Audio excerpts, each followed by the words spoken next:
With the 31st pick, the Kansas City Chiefs select. Let's go!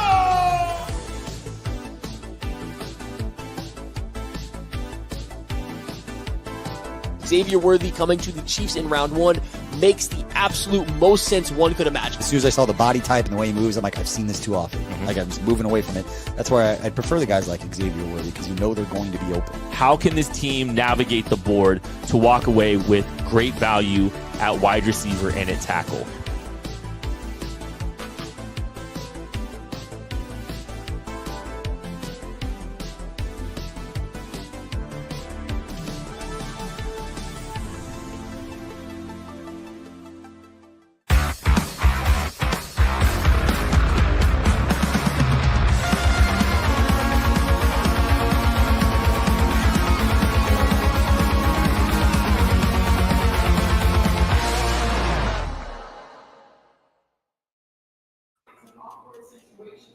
Day 3 of the 2025 NFL Draft starts right now at KC Sports Network. Every pick of the 2025 Draft here at KCSN. What's up, everybody? Kent Swanson here with Maddie Lane. You'll hear from Joshua Briscoe later as well, and a variety of other people. If you thought Friday was weird, we've only just begun. I don't know if we're calling this a Josh Briscoe takeover, but Josh Briscoe's influence will be seen throughout this day. We are going to be doing some fun stuff here, trying to raise money for our dear pal, Therese Paylor, breaking down every single pick of the 2025 NFL Draft, how it relates to your favorite team, the Kansas City Chiefs. They have 5 selections for the remainder of the day. For the remainder of this draft. We are, again, at beautiful Holiday Distillery. You can see the lush green grass. You can see the chrysanthemums out there. It is just absolutely beautiful Easter eggs here. back there too. We are so excited to be here, hanging out with them, and they've been just an absolutely incredible partner and an incredible host for all the things that we are doing here at KC Sports Network this weekend. Maddie Lane. Yeah. You saw Draft Day for the first time last night. Well, okay, hold on. We can't start with me seeing Draft Day for the first time. That's a whole other thing. Okay. We got to make sure we get Josh on when we start talking about that. Okay. Yes. We can break that down later. Yeah, we will. No, we did watch Draft Day last night. While you were doing that, what were you doing? I may have been multitasking. I may have also been trying to watch Omar Norman Lott film during that same process while we were watching Draft Day. Equal levels of film there between the movie Draft Day and I think the tape that I was watching. So I was a little underwhelmed. I enjoyed Draft Day more. I eventually had to shut the film down because it was not as entertaining, and we had to get into Draft Day. That was a crazy movie. I can't wait to talk about that later, honestly. Oh, so we have like we'll see. This is why, you just let Josh Briscoe cook, I guess. Are we doing that right off the top? No, I'm just saying that I didn't know that we needed to just keep that under wraps at all or anything like that. We don't need to keep it under wraps, but Josh Briscoe, there he is. There he's here. is Kent Swanson, Matthew Lane. There is an extra little incentive related to Draft Day that I will mention off the top. Right now, obviously, we've got all these awesome raffle items in this entire fundraising experience for the Therese Paylor internship that you guys are kicking off, that we are kicking off. I have very little to do with it until today. I think I'll earn my share today. Oh, buddy. But I am going to, over the course of today's show, over the course of all these festivities, I'm going to weave in 5 Draft Day references. And if the chat, as a conglomerate, catches them all, there is a bonus Chris Jones autographed jersey entering the raffle pool. A huge get, but you gotta catch them as the references flow today. You're gonna Sonny Weaver. Exactly right. It's exactly right. Chris Jones jersey, no matter what. That's not one of them. His name's Sonny Weaver in the movie, Maddie. All right. I also could go home, I guess. There's going to be a lot of puns from you today, Kent. Oh, yeah. They just start. I mean, it's like a nervous tick, when you're sleep deprived. But why are you sleep deprived? Josh, you can you slept see the in. chat? I can. I didn't sleep in. Just making sure. I just slept In. But hey, thanks for hanging out with us. We are so excited for today. It is going to get. It's going to be a lot of fun. It's going to be weird. If you can see Joshua Briscoe's attire already, he's wearing a Pokemon. Stand up, Josh. Stand up. Ooh, okay, now Look hold at on. this fit. I would like Kent to name the Pokemon that are Oh, on yeah. this. Yeah. I Go think ahead. that is what we got to do. These here. are all pretty basic ones, Yeah, so I they feel are. like you got to get at least 50%. Charizard. I don't think there's a that Charizard is on here. incorrect off the rip. Unbelievable, Kent. This is sad. What about There's not even a fire type on. what about this There guy? is one of those. That is Hello Kitty. That's Dontari Poe, actually. Okay. Yeah, that was a Snorlax. What about there this? is actually. Look at the one. Is there a oh yeah, well, it's not a Charizard. There's one on your shorts too. Look at kind of where there's one on your shorts. It's kind of closer. I don't know. Oh yeah, we where can are do we? that. Can we zoom in? We can't do that. Check out where the fire type is. I can't see it. This is all about Nick's zoom. You're gonna have to move one of your flaps. There it is. Oh! Day three. We couldn't even get 10 minutes into this. I see a Psyduck on there. There is. Is there a Magikarp? Bunch of Psyduck, bunch of Magikarp. Yeah. I'm seeing. I think I got the whole evolutionary line of the Squirtles. Where's the Skrillex? Ooh. Skrillex is not. Skrillex is not here. I am proud of Kent for knowing who Skrillex is. Oh, I mean, I don't know who that is. You would. do. You would. You do. Yeah. Are we exactly sure? right. Are we sure of all the people here that I would know who that is? Maddie's music taste is pretty vanilla. Awful. Listen, I'm also not here to necessarily stand up for Skrillex in a huge way. So I'm not either. It's just I know, it sounds like you guys are all standing on the table for Skrillex. that's who I'm standing. If Skrillex could play special teams, Dave Tobe would be standing on the table for us. Whoa, Skrillex has like a normal haircut now and a beard. What Does the he heck? Wait, have it's a two good person, not a knees? band? This is going great. Are you sure it's not? Okay. We are. We're about 20 minutes Skrillex. out from the Bangarang. Bangarang. Okay, that was my Skrillex impression. That's enough Shop of that. Chiefs tickets and more with no fees. Plus, save big with code KCSN at ticketsforless.com, the official ticket provider of KC Sports Network. We didn't know it was a 15-second break. That's fine. I'll Yeah, read it the was. I'll read the comment now that somebody didn't think they were going to get a crotch zoom before they had lunch today. No, it's not okay. We can read that. This is Saturday. This is what day 3 of the draft is. Now that we've invited Josh Briscoe here, this is what the entire day is going to be. I'm glad we set the precedent off the top. You guys tuned in for this. You guys knew You signed up for this, what you were doing.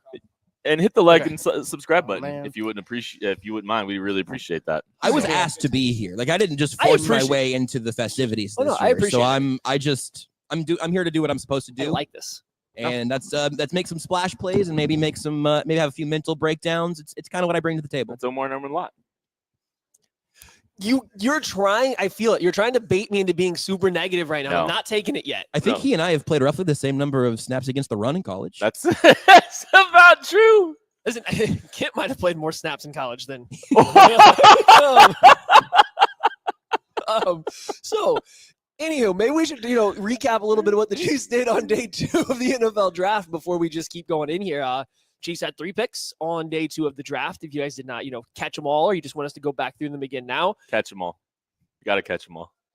that's good. You know what? A round of applause for that one. Actually, I'll give you that one, especially because you don't know any Pokemon. The Chiefs started off day 2 at pick 63, drafting Omar Norman Lott, a defensive tackle out of Tennessee. They then followed that up a couple picks later, pick 66, taking Ashton Gelati, I think is how we have decided that we are going to pronounce it for today, unless Tucker gets back in and says gelato. He actually said his own name in his little introductory video with the Chiefs, so I'll just find that and we'll get the answer from him here in a minute. Perfect. And then the Chiefs make a 10-pick trade up to pick 85 to select California cornerback Noel Williams, who it sounds like, Kent, you were telling me that the Chiefs, not the only reason, but a big part of one of the things they liked about him was his special teams ability, being a good return man while in college. Yeah, when they were just kind of going through like the things that they like. Obviously, the ball production is one of the primary things. Like one of the better guys at taking the ball away. 14 interceptions in his career, 7 last season, which is just an insane number when you think about it. Size, length, ability to tackle is one of those things that they really profiled. Is his ability to tackle, and you have to tackle if you want to be a Steve Spagnuolo corner. But then they also brought up that from a special teams perspective, he's got some ability there as a return player. They like his reliability catching the football back there. And they like, some good averages was one of the numbers that they one of the things that they kind of threw out, some good return averages. And so, I think there's probably a role for him is like at minimum, you might see him get some opportunities in the return game on special teams, and then, probably start working his way into that cornerback rotation. Anything you get out of him, I think, on that side of the ball is going to be a plus for sure. And I think he can absolutely compete with the Josh Williamses and the Jalen Watsons of the world for sure. but it might be a little bit of a look to 2026 as well when they're going to need more cornerback depth. Yeah, and that's a big part of it, right? They could be looking ahead a little bit here. It's probably not somebody that's going to earn a ton of playing time this season because they do have a pretty solid, foundation of that cornerback room. But if you're looking forward, you don't know. Christian Fulton has had injury histories his entire time in the NFL. He might or might not be able to give you full seasons. Jalen Watson, Joshua Williams contracts are all coming up as we get going. So he is a pick a little bit for the future. There could be a little bit of, an impact going on as of this year or next season. I was a little surprised to see them come out of day 2 without drafting anybody else on offense, though. I think if you were to ask most Kansas City Chiefs fans, hey, where was the team's biggest letdown last year? I think everybody would tell you it was the offensive side of the ball. And the Chiefs go through the top 100 picks now, only adding one person to offense. And hey, listen, I'll speak up for Tucker here. It's a guy without a knee, right? And so what kind of impact does that have on the offense this upcoming season? I feel a little surprised they maybe didn't emphasize that side of the ball a little bit more often. They talked yesterday when they were in their press conference about how they felt good about the receiver and the running back pocket of players left. So, I could see them addressing the offensive side of the ball with some of these picks here on day 3. Obviously, I think we have the conversation here. It's like, yeah, we'd probably prefer to see them have taken an offensive player at some point here. But, they got out ahead of the pocket at cornerback. They addressed both sides of the trenches with their first 3 picks. And now we're going to see if they can cook a little bit on day 3, try to get some guys that can contribute as playmakers for the Chiefs this year, hopefully. Seamus Levin, Matt and Omar Norman Lott both hate rundowns. Ooh. No.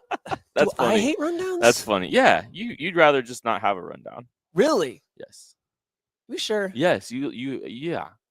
You don't like when we stick to the I don't rundown. feel like I'm the anti-running back person anywhere. Rundown. Oh, rundowns, like rundowns. Oh, for like show. can't try to control the show. Got it. Yeah. Okay. I am now catching up to what's going on. I was trying to That's respond. pretty to some clever. tweets. It took me a minute on that one No, too. that was. Yeah. I knew that wasn't a Kit thing because it was good. It was good. Kind of a slow burn. Yeah. No, that was a good one. I like that. Is that Seamus? Is that Seamus who said that? That's Yeah. Seamus. No, Seamus always has a good one. He's Good funny. knowledge, Quick. yeah. He's good on that. Click off the draw. You want to hear our new friend Ashton say his last name for us? Yes. I actually want you to listen to it and then just try to translate it to us. No, I've done it. I did that last night. It wasn't worth it. Did you say Genty?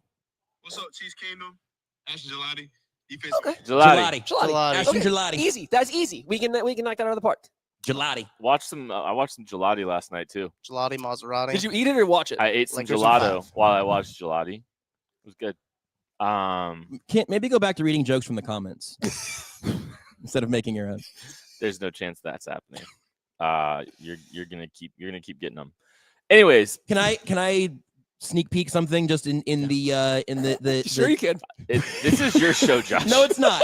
No, it's not. I am here to serve a purpose, but part of that purpose is to continue to raise money for this Therese Paylor raffle for the internship program. And I want people to know that as the money comes in today, there's an entire table over here. We'll give you a sneak peek later of what I'm calling stretch goal incentives, where as we continue to have this number climb throughout the day, we here will be participating in some things. And I've tried to keep Kent and Matt pretty well out of the loop, but I'm pretty excited. I think Tucker's pretty excited. Maybe we'll see if Nick wants to get in on it. I don't know. I've got some ideas. We've told Springer he needs to make some picks today. He should. He needs to get on the absolutely. podium. Yes, he should. I don't want to do it today. We're not on podium today. Today there's no podium. Yeah. Josh is the podium. Nick can come over here. I'll move. At some point, I got to go unwrap. Oops. I almost let it slip. Hey yo. Continue donating. Where's the Zoom? Continue donating here, and I think we're going to make it worth your while throughout the day. And we don't know how. Chat, I do, though. Chat, let us know how far away you think Josh is from Kent and Matt. I want to know. I would- We actually, we had to, okay. Yeah, yes, really could have just given me a spot on that nice little table over there. I could have stood Yeah. next to you. They said, no. We want Josh in his own box. Get out of there. Hi, Kent, you're standing. Yeah. I was, I just want to make sure people knew that I was not 5'8" like you guys think Maddie is. I got to say, every year it surprises me how tall Matty is. Right? Every year. I don't know why. It just, yeah. I think it's because he's also shredded, and I think you assume, like, It's the 5'8" overcompensation energy. Yeah. But It's like he's trying to get wider because he can't get taller. and he But has he's nothing got to both. compensate for. Yeah. There's he's a lot got- of people in the chat keep talking about Rashad Smith in the fourth. Yeah, so I want to get to Brashard Smith. I wanted to go back. Kent talked about watching gelati while eating gelato, and I just want to know where you were going with that. Did you have some thoughts that you didn't get off your chest yesterday? Oh, we're gonna go back to football. Yeah. I was very impressed with him again, just kind of watching through him a little bit more, and I think you appreciate him just wanting to run through a tackle's face. Like that's always fun. Like he's a high effort player, good first step. Density, through the frame outside of the arm length. He's not the longest guy, but he's dense. And so like I think his lack of length shows up from time to time, but like when he's playing through a guy's chest, it's really impressive. And I think there's more flexibility to him as well. There's a little bit more ability to turn a corner than I think I thought the first time watching through. So like I think that's something else worth appreciating. I did think it was funny. He was picked 66. We had him 66th in the KCSN draft guide. Like we maybe didn't like the Omar Norman Lott one, but we liked where Ashton Gelati lined up there. I think we might have been one of the highest places out there on Ashton Gelati, actually. I think a lot of other places had him a little bit closer to 100. We had him at 66. I'm with you. I think there's a little bit more flexibility there. I like the violence that he plays with. I think he's very strong, but he does a good job playing with leverage. He lands his hands in the right spots. Like I do think I get it from the initial view that some fans, I've seen some people say, he's a little bit Mike Dana-ish or stuff like that. Maybe not the most electric pass rusher. Those things might be true, but I think when you really watch him, I mean, he gives you a type of guy that is going to go out there. Oh, thank you, Price. We see this. We appreciate Price. Thank you for coming in here. Nice, man. And so, yeah, we like the Gelati pick. I think every time somebody goes back and watch him, especially if you compare him to Dana, or, I mean, as the Chief said, that him and George Karlaftis are two peas in a pod. I think you can very easily see the type of defensive end the Chiefs like. You guys that are going to run through a brick wall, that's the type of players they want. I think Gelati does that for you. And then there's more athleticism there in a very dense frame that you can see. And he's got enough tape against NFL tackles, guys that are playing and starting in the NFL right now where he is still effective. So I like the pick. I think we're all going to continue to come around on that one. I did promise it. The chat wants to talk about Brashard Smith a little bit, a running back out of SMU who initially started out at Miami as a wide receiver / athlete that transitioned to running back once he transferred to SMU. Yeah, very good pass catcher out of the backfield. You can run some real routes with him. Maybe we're giving PTSD of Clyde Edwards-Helaire coming out of LSU to Chiefs fans right now because that was a huge talking point for him. But Brashard Smith does have that in the bag. Like that is on his. He's made legitimate ball catches down the field, showing off ball skills, tracking the ball, having to adjust to it in flight. And then as a runner, he's dangerous in the open field. So he probably fits in with the Chiefs pretty well, because you have Mr. Kareem Hunt out there kind of eating carries on early downs. You have Isaiah Pacheco providing some effort and physical running between the tackles. And then you flip it over to Brashard Smith, who's more electric. He's a guy that gets out in the open field. He makes guys miss. He can be a receiver. So there is a fit there for this team. I just don't know if Brashard Smith is a guy that you come in right away and think he's going to take 50% of the carries or more, or touches. Was looking through the running back room, just the running back board a little bit.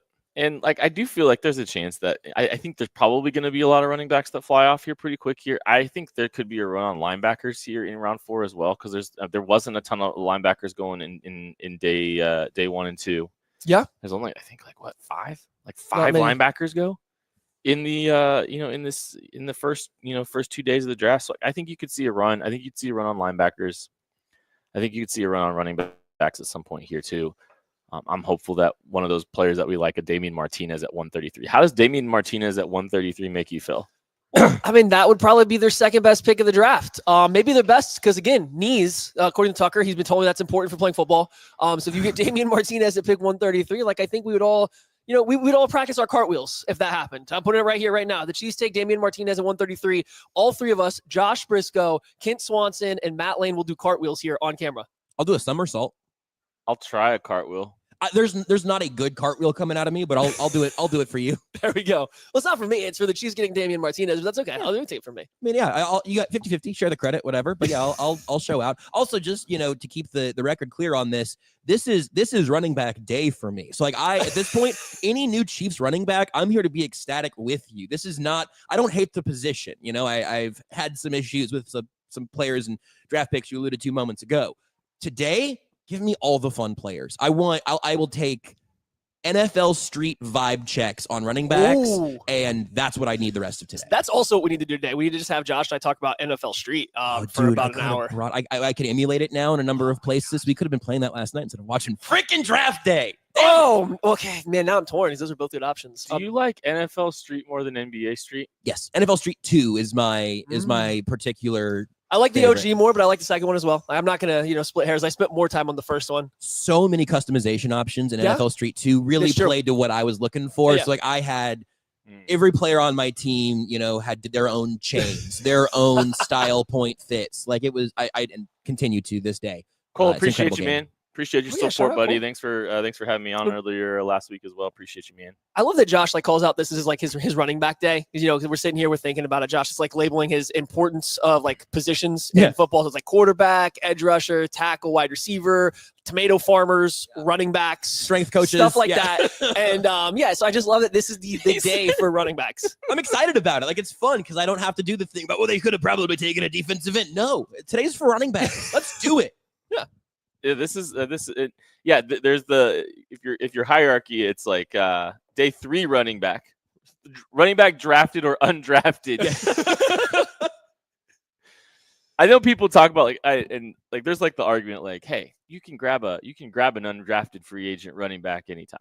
The hit rate on an undrafted free agent running back is like 5% because it is. No, it is. You get 20 undrafted free agent running backs every year, and one of them hits. And the one that hit this year was Carson Steele. And that's, we'll see. We'll see if he's on the roster for 2025. Super chat from Jordan Foot here. Craig is great and Briscoe sucks. Yeah. He's clearly talking about someone else because Yeah, that's not he- how this I is an spell interesting my way to name. I spell see it. No, that's it. I've got a few names to shout out for the for donations, and two are the Terez Paler All Juice Draft Workshop. Ben Heisler, shout out our guy Benny, Lindsey Connor, Oliver Schwab, Olin Holland, Paul Prather, Matthew McHugh, Wayne Schroeder. Thank you guys all so much for your donations as we are probably inching closer to the Chiefs. Or the start of the. We're not inching that much closer to the I don't Chiefs. know what's happening. We're always inching somewhere. I'm trying to stop talking and for you guys to start talking. The Chiefs are on the ticker. The Chiefs are on the ticker. We're inching. No, they're not. They are. They are. I'm inching. Springer goes, they're going draft order. They're just showing you the order. No, you're right. They're just clicking too. Okay, have we put up Eric Humphrey's super chat yet, Tuck, by any chance? Because I don't remember answering the question. I put it up. I don't think you guys did. Yeah. Yeah, here we go. Okay, and the reason I did this because I saw some other people in the chat that maybe had something to go along with here. So would we rather have Rashard Smith at running back, Torrey Horton at wide receiver, or Damian Martinez at running back and Thornton at wide receiver from Tennessee? Okay. This is a tough one. It's Smith Horton for me. It's Smith Horton for you? I think so. Okay. I think it'd be Smith Horton for me. I think so because I like the combination of both those players a little bit better. I did want to answer the Damian Martinez aspect of this because I saw some people in the chat saying, hey, what do you like about Damian Martinez? He's slow, et cetera, et cetera. So I did want to talk about why we like Damian Martinez so much. I feel like we talk about him a lot, and there's enough people in here that maybe haven't heard us talk about it. So big physical power back that has better footwork than anybody on the Chiefs right now. But has incredible footwork for a guy that weighs 220 pounds. And his 10-yard split is pretty good. He gets chunk plays. He's not a home run threat, but he is a threat to get you 10, 20-yard chunk plays. He was one of the best players in college football after that, second best in college football, and yards after contact per attempt. So I just think that Damian Martinez is of guys available now, but even if you include a lot of people in the draft, he was one of the most versatile running backs. A ton of experience playing under center, running downhill gap stuff, ton of experience playing out of shotgun and zone runs, and he has the vision, the patience, and the lateral agility to run anywhere, run any concept, whereas I don't think you can make that case for anybody else. Sure, he's not going to give you 60-yard touchdown runs, but guess what? Unless your name's Saquon Barkley, that happens 2 times a year for a team or for a player. So I would rather have somebody consistently get me 6, 7, 8, 9, 10-yard gains. And I think Martinez, better than anybody else we're going to talk about, does that. So that's the sales pitch for him. I just think I would probably take Horton and Rashard Smith because I think both would contribute a lot more. Yeah, I think yeah, if you're looking at it for me, like getting two players, I think that's really what it is for me, is getting a running back and a receiver in that scenario that I think could be meaningful contributors. Even though I think Martinez is the best running back that you listed there. Thornton from Tennessee, he's a very narrow skill set, big bodied X. I mean, he's a big body guy, he's a big body guy that you could go play as an X and run on a vertical route tree and throw it down the field. He can be your sacrificial X, as you like to call him. But, I think Horton actually provides some value as a receiver. And I think somebody that, could actually make a meaningful contribution to the passing game. And so being able to get both of those guys would be a really good get. Even though I think the best player that Horton might be I would say Horton and Martinez are pretty close for me, I would say, as far as like how I'm stacking players. So it's a good hypothetical. If you remember, for Damian Martinez, we had him on Hamy's homework. Matt Hamilton was one of those. We did a few guys, and he was one of them that we did for Hamy's homework. And you saw him, you saw that full breakdown there. You can check that out as well. And hopefully, if the Chiefs take him, we'll be able to break him down even further. Yeah, no, for sure. And now, we talked about Torrey Horton there. Torrey Horton, I like the player. The more I go back and watch him, I like him too. So like him and Damian Martinez are kind of like the best two players out of those four that were mentioned. So that's what it kind of comes down. And it's like Brashard Smith is better than Thornton in my mind. But Torrey Horton, we haven't talked about him a ton throughout this process. He's not big, but he's tall. He's kind of lanky as a receiver. My only holdup is he played so much, not just out of the slot, but they ran him on crossers. They ran him into space and just gave him the ball with yards after catch. And the Chiefs already have Rashee Rice. They have Xavier Worthy. They have Hollywood Brown. They have a lot of guys that do some of that same stuff. But I do like Thornton's, or not Thornton, but Horton's route running ability, the ability to track the ball downfield. Like I think there's a little bit more meat left on that bone if you get him away from the Colorado State offense that he was operating in. So I think he's somebody that Chiefs fans should be kind of happy with to target going into round 4. I would probably prefer Alec Ayomanor over him just because he's more prototypical to the X wide receiver the Chiefs are currently missing. But I think Horton's one of the top guys on my list that I would like the Chiefs to go for here because I do think there's a little bit left. I would say, like, just setting expectations, I'm not overly optimistic that either of those players are available because there is a long way to go. You know, they're going to get 30 picks? I don't think they're making it 30 picks. We'll see. I think you're rooting for a run on linebackers. I think you're rooting for a run on corners. And then you're rooting for Shedeur Sanders to go somewhere. Three's up. Long snapper players to watch. Yeah, please hold. Let me pull them up in the KCSN draft. Ooh, Craig wasn't here to help us on that one this year. So yeah, so we didn't get those because I couldn't do it. Go watch Damian Martinez at the bowl game versus Iowa State, says Eric Humphreys. True. Yep. True. He did have a good game there. Why are you so down on Jalen Royals? Okay, so our guy Claude asks why we're so down on Jalen Royals. I'm actually not. I don't think I'm too down on him. I did make a little bit of joke about some of the seam stem routes that he runs, like just that way the offense is kind of set up. You're going to line up way outside, you're going to line up wide, and then you're going to use what they call a seam stem, where you're going to get vertical, but you're going to also kind of go at an angle, right? It's like you're taking an angle to shorten the distance between yourself and the quarterback, and that was just a big primary piece of their offense. So even when he's lining up outside, you're not really getting to see him play press. They're playing those wonky wide splits. So even if they are playing some kind of like a man coverage, they're playing from some semi-stacked alignment. So you're having corners and defensive backs trying to, maybe not play in a true press alignment. But with the ball in his hands, he's really good. He does some really good stuff after the catch. I think there's more as a route runner there to him. But he may just not be your prototypical X-type player, and there's just questions about the profile from an X perspective. If he's pick 133, I am geeking out. I am a big fan of that player in the context of like the draft, but just when it's specifically looking at like when we were looking at pick 66, he may not have been my favorite target there. At 133, he's a steal.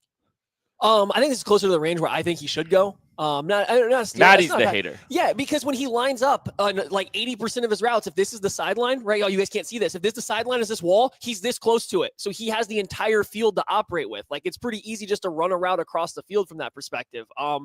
struggles to beat press. I think physicality actually completely wrecks his game. I don't think he works through his route stem great when he's getting pressed. I don't think he has good contested catch skills if it's like through contact. So I struggle to see where he wins that isn't just get him the ball in space and let him be a yak player, which he's good at. The Chiefs have this guy named Rashee Rice. I don't know if we remember him, but he's very good at that already. It's like Jalen Royals just seems like a lesser version of what Rashee Rice already is for this team. And I don't know. We were a little wrong on Rice, right? Like we saw Rashee Rice be this contested catch X wide receiver at SMU. The Chiefs bring him in and say, we are going to make you a slot player that runs after the catch. And he's been fantastic at it. It seems like Royals' only path to success, if you look at like his statistical breakdown, guys that only play on one side of the field, guys that can't beat press the way he does, that struggle in contested catch situations, his path to success is the exact same thing as what Rice had, but that's kind of it for players of that archetype. And I don't know, man. I struggle to see it with him. So if the Chiefs take him, you get an explosive athlete that maybe you can design some touches for, but just dropping him into this offense, it seems like a pretty hard fit to find a spot. The Tennessee Titans are on the clock. That means day 3 of the 2025 NFL Draft is officially underway. Thank you, everyone, hanging out with us today at beautiful Holiday Distillery, having a great time with our friends here. And Holiday's been a tremendous host for us. It's just absolutely beautiful. It's absolutely enjoyable out here. We're having a great time. And in the day 3, the gauntlet has begun for the draft. So it begins. So please feel free to hit that like button, hit that subscribe button, leave your comments. We'll be talking to the chats all day. Just as a reminder, every super chat is going to our fundraiser for the All Juice Workshop that we are doing now to try to help young journalists get an opportunity and get their foot in the door and be able to network with some of the best in the industry at these major events. So we are really looking forward to trying to do that. And the reason we pivoted away from that is because, Kansas City and Kansas City Fashion steps up to the plate and helps fund both the Howard University scholarship program for Therese, but also the Power Mizzou scholarship program are both funded, and they are endowments, which means they live forever. And so now we are moving our attention away to something else to help support our pal, Therese Paylor, and remember him. So, and Josh Briscoe's here to help do all that. So no, he's not here anymore. Here now. He's actually taken off. He's gone. He's bye-bye. He walked out. Too much football conversation was happening. He said you guys talked about running backs way too much. I gotta leave. We have Josh right here. Is there any big questions that you want to ask him right now? Interesting. Anything? Okay. Nothing? Oh, me? I thought you were asking the chat. Sorry. You can ask Josh right now and I'll answer for him. I do want to say that like there is an Easter egg in the background. I know you guys hit it at the top, and if you guys are able to find where the Easter egg is in the chat, I would appreciate it. Thank you for your super chats, John Frisbee. We got a lot of questions that have just come through too. Yeah, shout out John. Yeah, you do got a few questions. Oh man, a lot of super chat questions. Yeah, that's what I'm saying here. You just put up Dr. Ozzy's there. We'll start with Nate. No, it's okay. We got Nate. Nate the Kaiser Briscoe. Could Casey look at Ty Robinson out of Nebraska? Yes, they definitely could. He fits the type that Steve Spagnuolo usually likes. They just going so heavy on defensive line there in that second, third round turn already. I'm not saying it would be a surprise. It's just I don't know if that is the most paramount like position of need or like the area they should look. But he's the type of player they like with the outside inside versatility. Yes. Also, stylistically, the qualities that the Chiefs have drafted in the first day, I think when you're pairing that with what you get out of Ty Robinson, like, would you rather see another guy? Would you rather see another kind of interior rusher? Ooh, Can't you have to move? Do I? Yeah. Would you rather see another guy? I'm not moving. There's Levon. There's Levon. So there's the Easter egg. Someone caught him. Someone caught him within the first back there. Someone caught him in the first hour. So Maddie Lane was wrong. Yeah, I said the second hour somebody find, but we called it out too many times now. Like, you know what I mean? That is true. Like we helped them out. We held their hand. We walked them there. We'll have to. We might move. We do what the Chiefs have to do to all their wide receivers. You have to hold their hand to get them the ball because they don't just get route runners. Golly. We might move flat Mahomes later. I don't like that. I do. Nobody likes that. You can go back in the camera. No, he should just Actually, stay never mind. I changed my mind. With that, I changed my mind. Okay. Anyways, with Ty Robinson, I think if I'm looking for like what defensive line addition I want at this point, I'd love to see them get more competition at that nose spot. And I don't think Ty Robinson is a guy that helps that. And you have some redundancy with how you might use Hey, we have a pick. a Ty Robinson versus Omar Norman Lott. Yeah, Shamir. Excuse me? Shamir Uh-huh. DK. DK. Are you sure? I think it's a long eye. I don't think it is. You don't think so? We're gonna call it DK. Are you sure? Shamir DK, wide receiver out of Florida. I got to give shout outs First pick. to Lindsey Timbrook, Dion Martin, Stephen Poindexter, Aaron S. Haas, all for your contributions. Thank you guys so much. We are Hey, Josh, working- we need you to announce a pick. Is it the one that just got picked? Yeah. No, thank you. DK, I believe. Chimere DK from Florida, wide Yep, receiver. exactly. I You know a nailed lot it. about him. You nailed it. Oh, sorry, Doug. There's also Dr. Ozzy has a super chat here. We got a bunch of super chat questions to get Yeah. to if you guys want to rapid fire these. Yeah. Top 5. Wait. Your ideal 5 picks position wise, and I'm you assuming go. he's talking about day 3. For the 5 picks. Ideally, Running back, running back, running back, running back, running back. Versace. Wide receiver, running back, tight end. Okay, so I'll go. I think this is, if you're talking about ideal, I'd say it's probably wide receiver first, because that means there's a decent player that Rapid fell. fire. Running back. Second Linebacker. Defensive tackle, and then cornerback as Mr. Irrelevant. Yep. Okay. Would be my. And by the way, hey, listen, real quick, I'm gonna give a quick little bit of piece of advice. Brett Veach, if you've been reading the KCSN draft guide, he's drafted 10 cornerbacks in the 7 drafts. Brett that he's Veach had. has been. Yes. He averages more than one cornerback drafted per draft. Okay. He's taken a lot of day 3 flyers. Cornerback is plus 700 on DraftKings to be Mr. Irrelevant. What? So just throwing that out there. Okay. Wide receiver, running back, linebacker, tight end. No tight end. Take tight end out. D line again. Punter, Mr. Irrelevant. Briscoe. You think it'd be fun to have a punter who knows what a touchback is? Yes, that is the reason. I mean, I think it's going to be the exact same group in some order. I get a little Punter bit first? No, definitely not punter first. I'm excluding punter. Okay. I hate to agree with Kent's list more, but I think that was the only difference. Wide receiver, running back, another linebacker does make a lot of sense. I don't know if you can find somebody late in day 3 who simply cannot play the run but is good in coverage. Try to get in there next to Nick Bolton, find that guy. But I would not bat an eye at more investment in the defensive line. Yeah. I think you might be able to get a nose type player too. Sure. On day 7. It's Mike Or Pennell. or It's round Mike 7. Pennell and Marlon Tuipulotu right now. Fabian Levette's still there, and you heard Mike Boy, Pennell I gassing guess. up Fabian Levette like he's something. So I think that's worth paying attention to, and we liked him a Big little bit. Sky coming out last Defensive year. Player of the Year. Is that right? What was for Lovett? Fabian Levette? Yeah. No, Fabian Levette. He was. They brought in 2 undrafted free agent defensive tackles. One was a small school conference of the Player of the Year guy. Yeah. Was not Levette? No, Levette was the Florida Who's State the other guy? defensive tackle that's got 35-inch fines. And Bishal Tootin, the running back out of Virginia Tech, Is it Miami? is the Jacksonville Jaguars selection. Sorry, I thought Miami would have taken him. Yeah. Good for you, Jags. You can pair him with your 3 running back attack now. We had a few more super chat. I don't have a lot to say on Tootin here. He's a little, he's like an explosive sub package limited touch player that you try to get the ball and let him use his explosive speed. Insane 10-yard split. One of the fastest players at the combine this year. A bunch of explosive runs and also a bunch of runs that got tackled at the line of scrimmage. He's like the complete feast or famine running back that has a lot of fumbling issues, and I don't think that he offered a lot as a receiver. Right. So that's kind of like where I think my hesitation has been for the Chiefs. I know he is a lot of people's draft crush because they see the speed, they see the dynamic play. So not a bad pick by any stretch of the imagination here. It's just I didn't know about his fit for the Chiefs. So he's probably one of the running backs we're okay with going off the field or off the board here. Mm-hmm.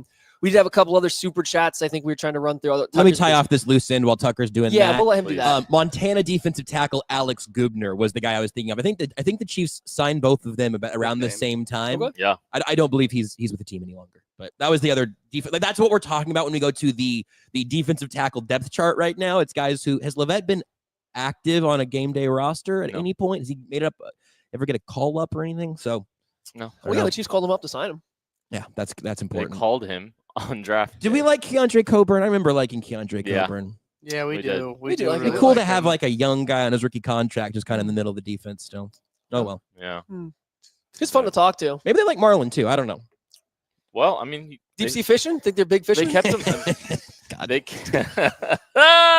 I do want to give another shout out to the Trez Paler benefit raffle. Obviously, day 3, Yes. big day for us here on the. Woo! This is the last day, and you can win all these prizes as well that are listed on the screen.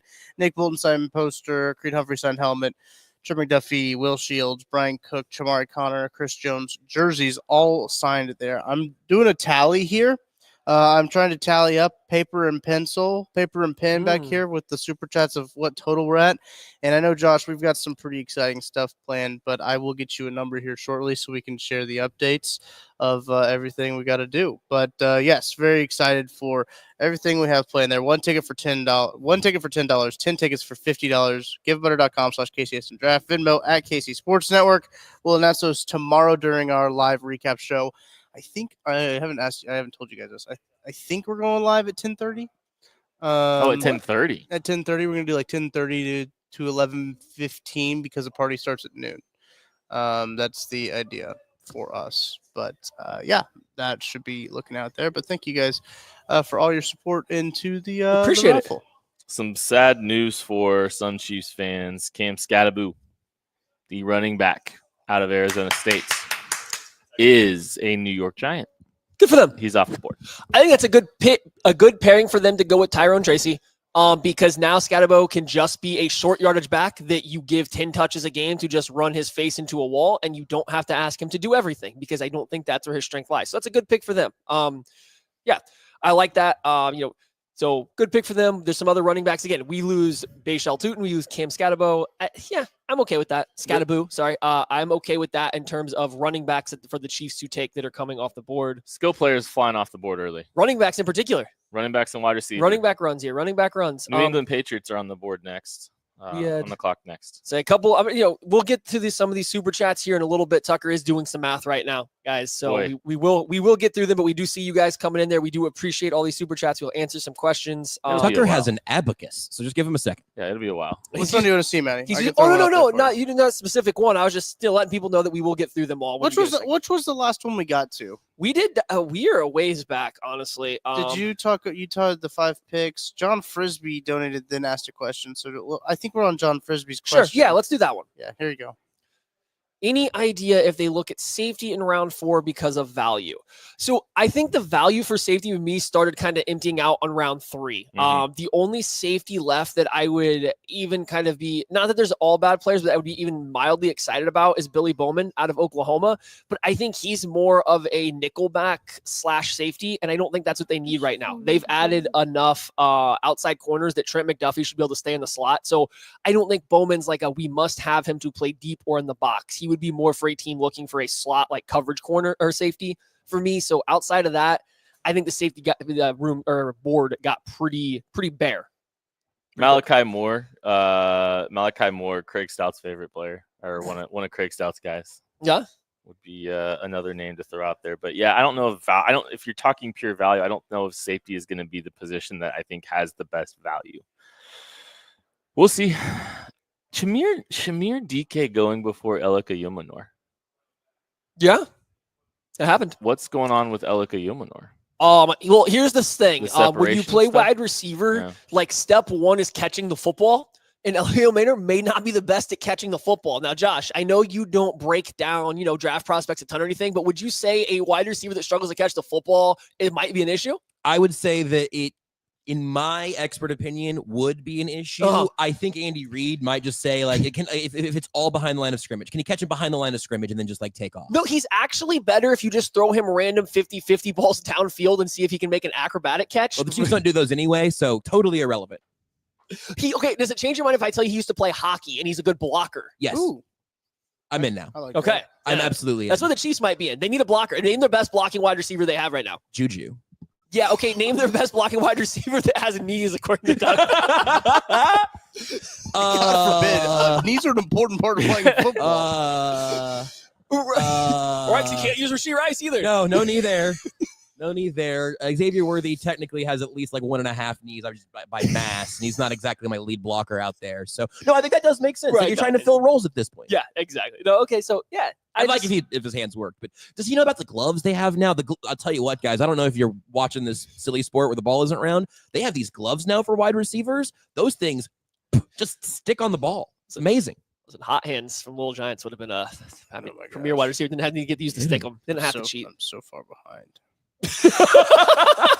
People keep sending super chats. We've got a that's how we get Tucker, people to donate. Is I have to keep doing the math. So people keep donating. Can I just He's read gonna some be here super for a while. chats? Obviously, I can't put them on the screen right now, but I can read some super chats and try to. I guess I could like log in and throw super chats up too while you're doing this. Yeah, That's this is all true. I mean, Josh also has the login. He Yeah, I could guess log I in could as get well. into I can this. do that. Yeah. Okay, yeah. Let me. Can I just fire off a couple of them here? Yeah, go ahead. Super chat from Cody. Thoughts on Vandy wide receiver Quincy Skinner Jr. Is that who we're talking about?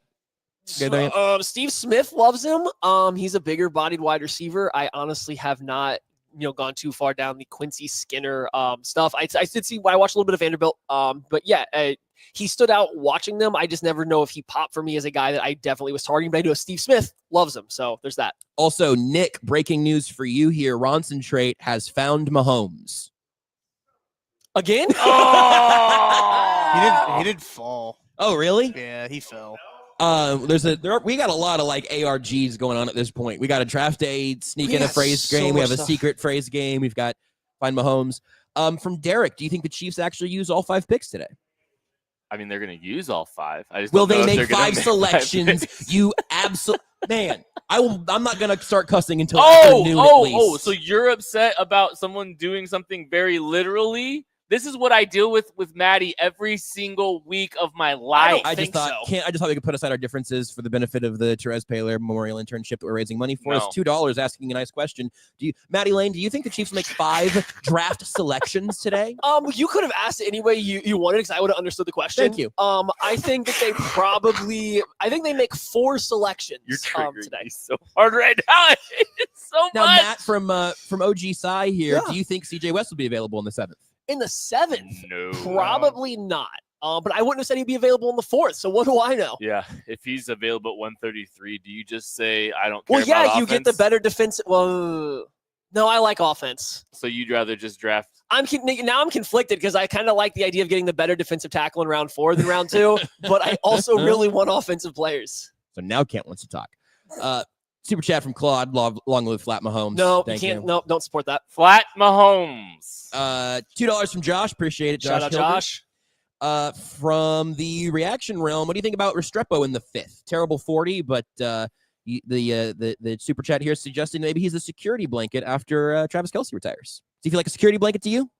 I think it's the conversation that we've had a lot over the last month or so about some of these receivers is can you afford to find put another slot receiver into this offense and try to figure out a way to make it work? Does that kind of limit, his impact? And, when we're talking about slot players, I think we've talked about more talented ones that you might want to get the ball in their hands a little bit differently. So I don't know, man. I think that's a tough fit for a day 3 slot player. A day 1 slot player, you're having to squint to try to see if you can manufacture touches and kind of build an offense like the Luther Burden with his talent.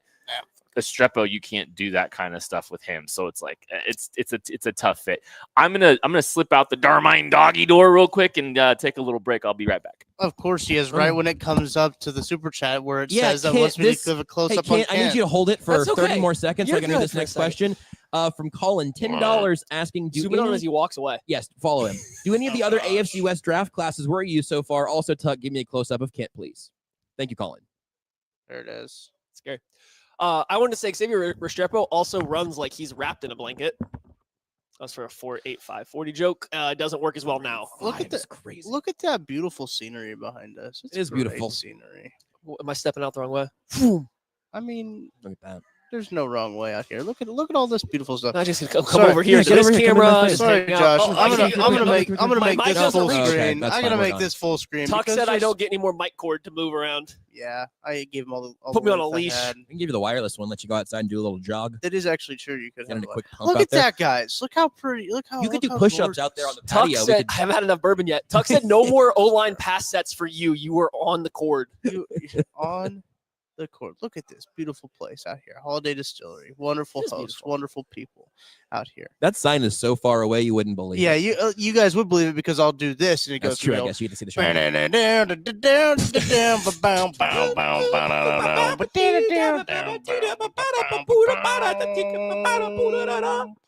All right, you guys can get back in the show. Okay. Jack Kaiser off the board to the Jacksonville Jaguars. Sorry, Jaguars.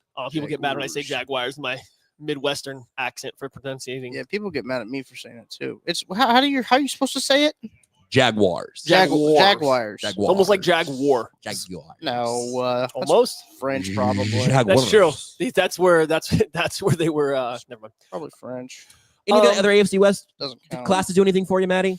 I was looking through those a little bit ago because I did see that super chat. I was trying to be ready for this question. I kind of like what the Raiders have done, unfortunately. Ashton Genty, while I don't know if I think he is like a generational running back like a lot of people do, he's clearly a very good player. I like getting Jack Besh for them. They got some players that I like for their offensive line and Caleb Rogers and Charles Grant. So Tom Brady in glasses, aka Spytech, are doing a great job of trying to build that team out. So unfortunately, I do think the Raiders maybe have figured this out. It kind of stinks that the Chargers, I think, got competent last year with their hiring and the coaching staff and the front office stuff, and now the Raiders are following suit, and then somehow Sean Payton's making it work in Denver. Unfortunate times here. I would prefer the AFC West to stink again. Josh Wilson with a $20 super chat saying, I need Josh, and really, you and I, Maddie, to tell him what a pancake-eating mother bleeper is. Ooh, let's go. I will reiterate that I haven't dropped any of the little draft day Easter eggs yet because we're gonna have a real long day here, and I'm gonna try to make people forget and then hear something about presumably pancakes or a level of wetness. They'll go, wait a second, was that from draft day? And then that's yeah, you got nothing to forget now. You gotta give it a little bit of time to forget now. We're at $99 in super chats right now, by the way. Just today alone. So thank you guys. Hey, we talked about him earlier. Dante Thornton Jr. now goes off the board to the Raiders. That pick for the Raiders doesn't do a lot for what I just said, but he is now off the board. I just figured that was relevant because we did talk about him earlier. So the Raiders go get a very fast, big wide receiver who comes from the Tennessee offense that produces nobody in the NFL. Tad Schroeder just asked about him right before that pick came across, so I appreciate the super chat. Sorry we're late. Sorry, Tad. Or sorry your question was perfectly timed with him getting a phone call from the Raiders. He just outran your question. You really did. So did Kent go to the bathroom or did he just leave? Is he going to stretch for the 3-cone? I don't know what he's doing, but we're getting really close to Kent having to do a 3-cone. Guys, if you don't remember, if we get to $10,000 to the Therese Baylor Foundation, Kent is going to run on camera the 3-cone that he has been promising us for almost a decade now he could run an 808 3-cone. Josh, this is the craziest part. He told us that he ran an 808 3-cone in socks on a hardwood floor in his kitchen. When he was 16? Apparently 8 years ago. Okay. Does he have a kitchen big enough to run a That's what I three-cone? said. Ooh, we got a little trade here. The Bills just moved back with the Bears. The Bears gave up a 5th rounder to move up 33 picks? No, I think the 23 Bills picks? came up. The Bills you're right. moved up The Bills moved up with the Bears. The Bears trade back and the Bills make the jump. Yeah, that makes sense. Yeah, so the Bills are now on the clock. We'll see what they do. But yeah, so anyway, if we get to $10,000 though, we were going to then get Kent to run a 3-cone. We have a nice grassy patch out here, although he doesn't want to run in grass because reasons. Could slip. He could slip. It might. Yeah, I don't know. So yeah. Anyway, Neither. I've got another 10,000 incentive, and then I've got some stretch goals beyond that. I'll start to reveal those as we get a little bit closer. Keep moving us that way, everybody.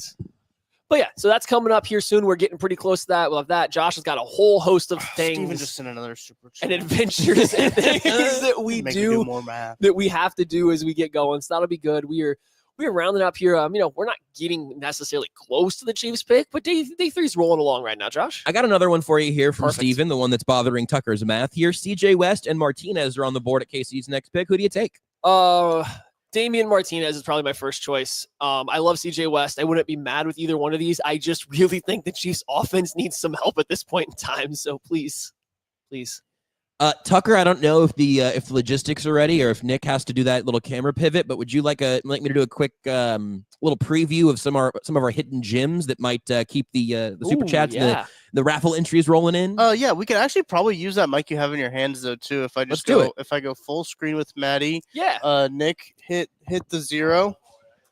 Oh my gosh, you're zooming in on the wrong camera. Oh, where are we going? I'll You're gonna follow hit it. 0. I'll go 1 here. Sorry, Sorry, guys. This cord is okay. between some power strips. That makes me nervous. Oh, we're doing a great Crap. job here. We are set up. I'm stretching. Kent's just hanging out in the bathroom. The Buffalo Bills trade up to select Deion Walker, giant defensive lineman out of Kentucky. They wanted him. They moved up to get him. That's a interesting little chess piece to add to their defensive line room. But they were big on him. We had a question here. Do we see Shedeur Sanders getting picked today? I don't know. At this point, I almost feel like you just let him go undrafted. I almost feel like you let Shedeur get undrafted and then you try to sign him if you want him later. I'm sorry, I'm distracted by whatever's going on back here. I don't like it. And so yeah, Shedeur Sanders might get picked. I think he's gonna be an interesting spot though going forward. Which direction? Scoot over a little bit. Yeah, there you go. I don't know. What is he doing? I'm not really sure what Ken's doing right now. What's he doing? Did I he get don't know. lost? Where do you want to build He should definitely just like Did he try to go into the cave? run the. He three just cone tried out to- here. I'm glad that was on camera. That thing's real. It's with us on Earth. He's back from the Darmine Doggy Door. Hi, right. Kent. Welcome back. How was your walk? That was great. So we're at beautiful Holiday Distillery here. Yep. It's absolutely gorgeous out here. There's somewhere over here they found some dinosaur bones a while back.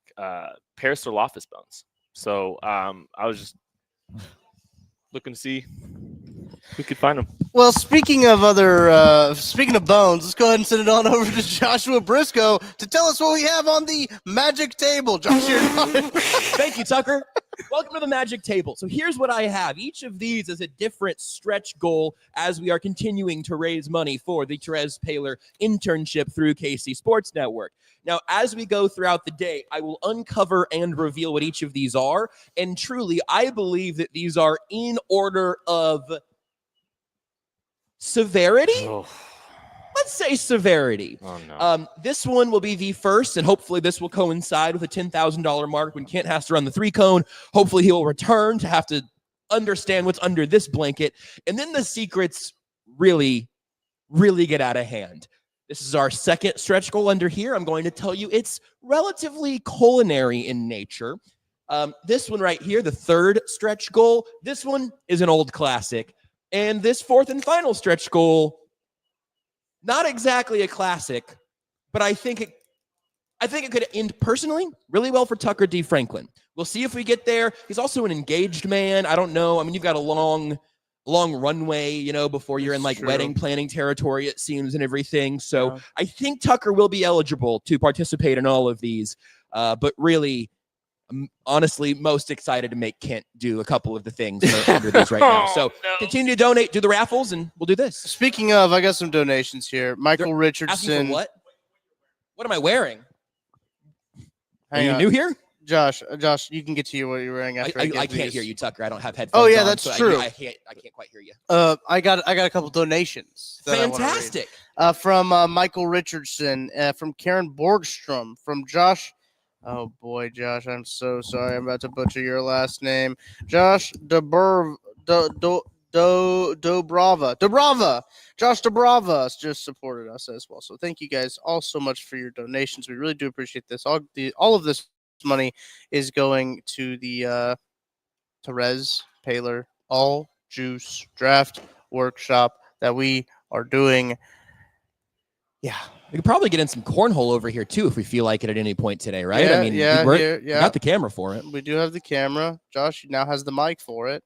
I like the mic cord around the neck. That's a good. Yeah, size. I feel like it just keeps me versatile. Yeah.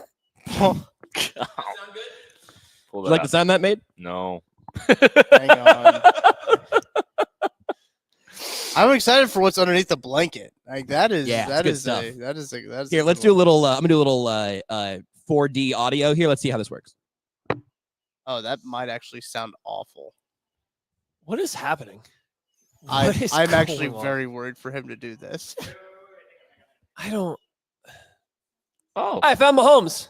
Flat Mahomes. I really don't like this. Just playing some bags. Just some guys being dudes playing some bags. That beautiful Holiday Distillery. This could be you. I don't I turned it down because I got scared.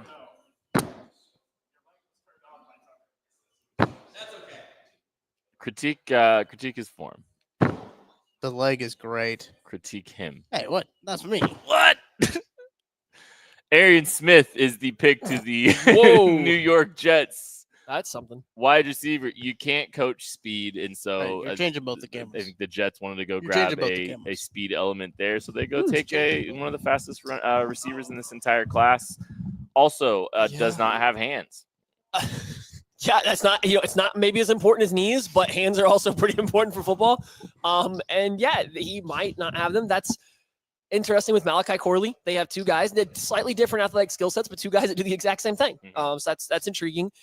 I think we're seeing it now to start day 3 here. We've got some fast wide receivers have come off the board. We've seen some running backs come off the board. So it's a little bit of teams aren't going for the skill position players, but maybe not necessarily the guys that we all had at the tip top of this list. Teams are out there drafting elite physical traits over maybe the production on the football field right now. And I think weird draft makes some sense to just kind of pick specific qualities or things and elements, ingredients that you might want, on your roster. So like taking a niche player that has a specific role that you have a spot for. That's why you're seeing guys like Arian Smith go off the board before Jalen Royals and some of these other type players. Did you talk about Deion Walker going to the Buffalo Bills? They traded up with the Chicago Bears to we did do all that. Deion Walker. Where you were on a dinosaur bone hunt. We did in fact talk about that. Guys. Craig Stout donated $200 for Briscoe stunt number 1. Let's go! Wait. We're there, everybody. Does this also mean it's Kent 3-cone? I think it does. This is a twofer. You can run the 3-cone in here. I think it depends on when you want to do the 3-cone. And here's the thing. I think running the 3-cone in stunt 1 would be a good use of everything. Yes. So I'm running the 3-cone right now. This is amazing. In maybe 5 minutes, I'll give you the first pick of the options over here. Yeah, Josh is going to get his first surprise set up. You need to mentally prepare yourself for this 3-cone that would be timed. By us. The Eagles have also selected Ty Robinson. I know that is a player that multiple talked about already today. Yeah, have asked about and stuff like that. So he is now off the board to the Philadelphia Eagles. That comes in. Now we are sitting here. We are hanging out. We are waiting for what these couple stunts are going to be. New Orleans Saints are on the clock. John Brisby did ask, are you guys completely unsupervised? Yes. Boss man is gone. The shenanigans have begun. We are flying by the seat of our pants here. We've made a pact with BJ that he will not watch day 3 at all.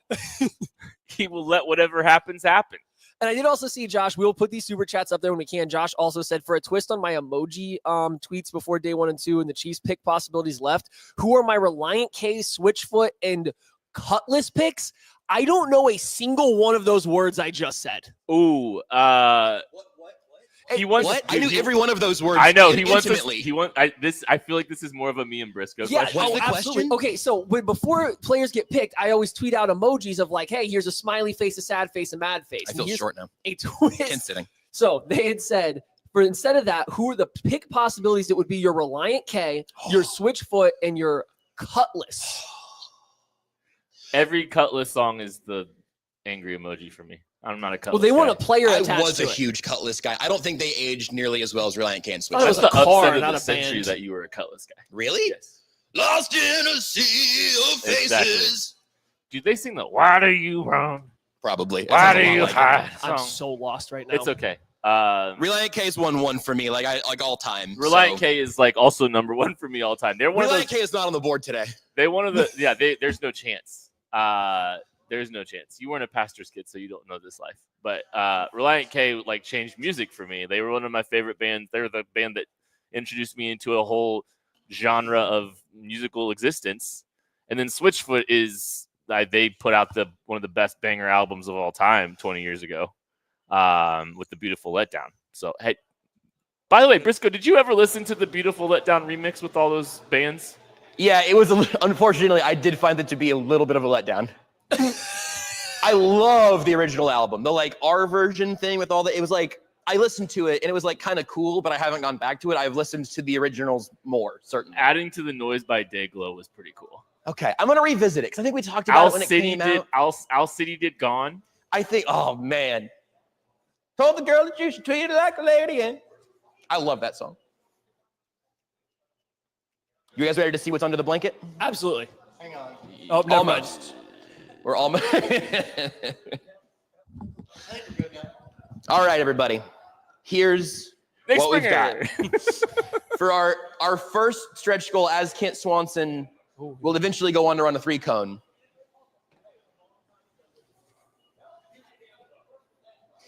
Are those We have sleeping a bags? few options. Okay. Let's go.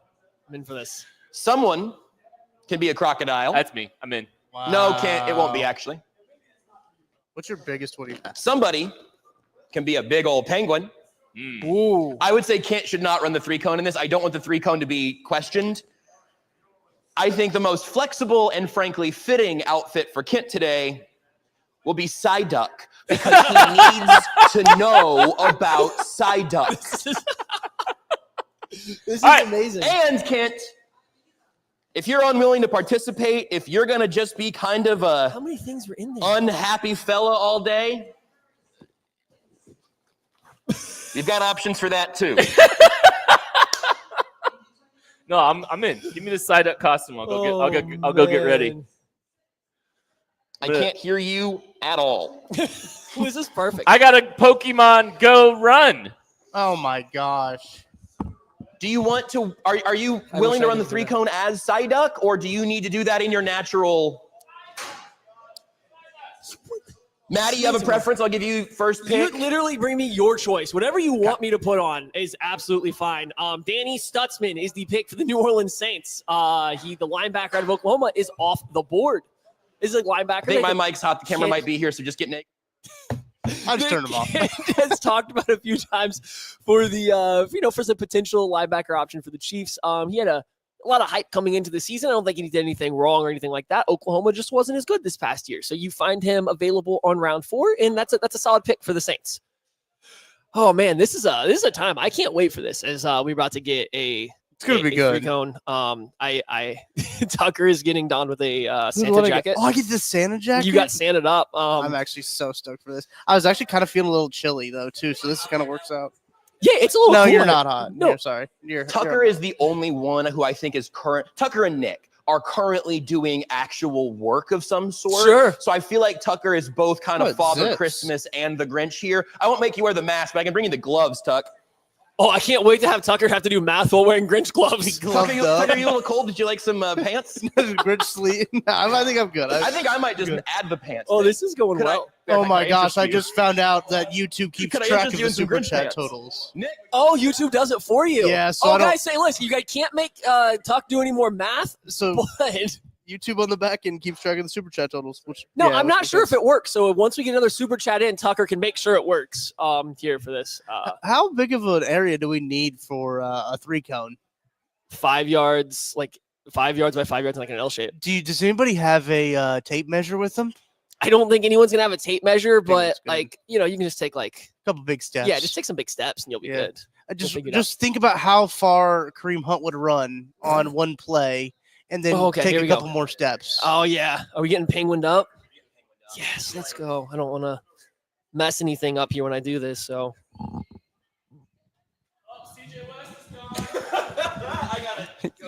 Tilt it over there. I need to see this. you just see this. Oh, is he about to do it? Oh, we got to time it. No, Someone's gotta time it. I don't know. I don't. He's not about to do it right now. Oh, I don't know. Oh, this is good. You can just everybody's just watching me put on a penguin suit, and then we got him over there side ducking. Oh, yeah, yeah. we're- Here, sorry. I'll go slowly. Oh no, we're getting ripped up here. There we go. This Oh, is yeah. this is great. Thank you guys for tuning in on today, day 3 of the NFL I draft. don't have hands. Okay, hold on for the. Let's get some pictures here. Can't get in here. I'm too. Yeah. Then we can figure out the. I can't get into my other flipper. It's a block. I think. Did I find the? Nope. Still no flipper hole yet. Hold on. I'm in the wrong spot. You know, animals don't have access to thumbs. It's hard to operate this way. Oh, there is hand slots. Okay. Perfect. This is the hoodie under the Oh yeah. We got any cones anywhere? Anybody got any cones? I got some bottles of bourbon. Oh, perfect. Here we go. All right, hang on. Hang on. I got to do math. I gotta do math. All right, we're back. We're ready to go. We're penguins. Let me get my hands back on my flippers. You guys think I could waddle a 3-cone faster than Kent runs it? You see that? You see that? It just gives me the, this is me the number amazing. right there, which is super nice. Oh, we are good. We are good to go. Oh, my shins are out. Yeah, that's okay. What's up? What is life? All right, so here we are. I am finally. Maddie's putting on pants. I wouldn't quite call this a pants yet at this point in time. This is incredible. We're here. We're going. We're Day warm. 3. Hey, hi, Josh. Day 3 of the 2025 draft. I know for sure Kent was cold. 117. Oh yeah, he was so happy to put on. This is great. I'm keeping it on. So happy to put on some pajamas. We're just gonna roll with this. Oh, this is perfect. Wait, was Kent doing 3-cone at 10 or 9? 10. I still think we have some time for him to do the 3-cone, but the costumes were. This is our 9. Costume was 9. Yeah, perfect. costume was 9. Okay, so you guys don't get the Kent 3-cone yet. We gotta get a few more super chats, a few more donations gotta come in. Yep, givebutter.com. There's more super chats, or there's more people I gotta shout out. BJ sent me some more screenshots here. Drew Clark, shout out Drew. Drew's been like a day one of stuff that we do here, and Michael Pritchard as well. Thank you guys so much for your donations. Got to give you some shout outs here. I am calculating a new total right now with the numbers that Christian Gumminger and BJ Kissel plus my own hand math numbers have come up with, and we are at plus 837 is equal to $9,322. That means we are only $678 away from Kent running a 3-cone. Also, there's a tour going on in the background, and what do you think that they think is going on? This is great. Hang on. That ATG asked had a super chat and asked a question. Ja'Cory Brooks, Isaiah Nayer, or Luke Lachey on day 3. I think all those guys are, interesting, like round 7 options for me. But yeah, you can add them to this team here and see if you think they can add something. You got some size, you get some pass catchers there going on between all 3 of those guys. A little bit older. Trevor Etienne is the pick for the Carolina Panthers. They add another running back. Another running back pick goes off the board. There's a lot of running backs going on. Oh yeah, they're back there. There's still players there. They're 2-1. Some people are having a good time taking pictures. So are we. And so are we. I hope they come this direction. I have a question. How is Josh escaping having to wear a costume right now? Have you not seen his outfit? Yeah. What do you mean? Yeah, what are you talking about? Right now, I'm just tweeting pictures. I will get into one of these costumes if that make you feel better. I look like this sort of regularly. You have the crocodile still, right? You say that for yourself. Yes, absolutely. I can go crocodile. I might go Grinch pants, shirtless top half, kind of a centaur thing, a minotaur crocodile thing. shirt. A centaur thing. Yeah. Crocodile. Wait. I think we should make Chief Bearcat dress up. Yeah, the crocodile is a onesie. Over that, potentially even. Interesting. I mean, there's all these options. So and this is just a production question. Just saw this from Jordan. Oh no! to zoom in on your face. If when the Chiefs are making a pick, are we dressed like this?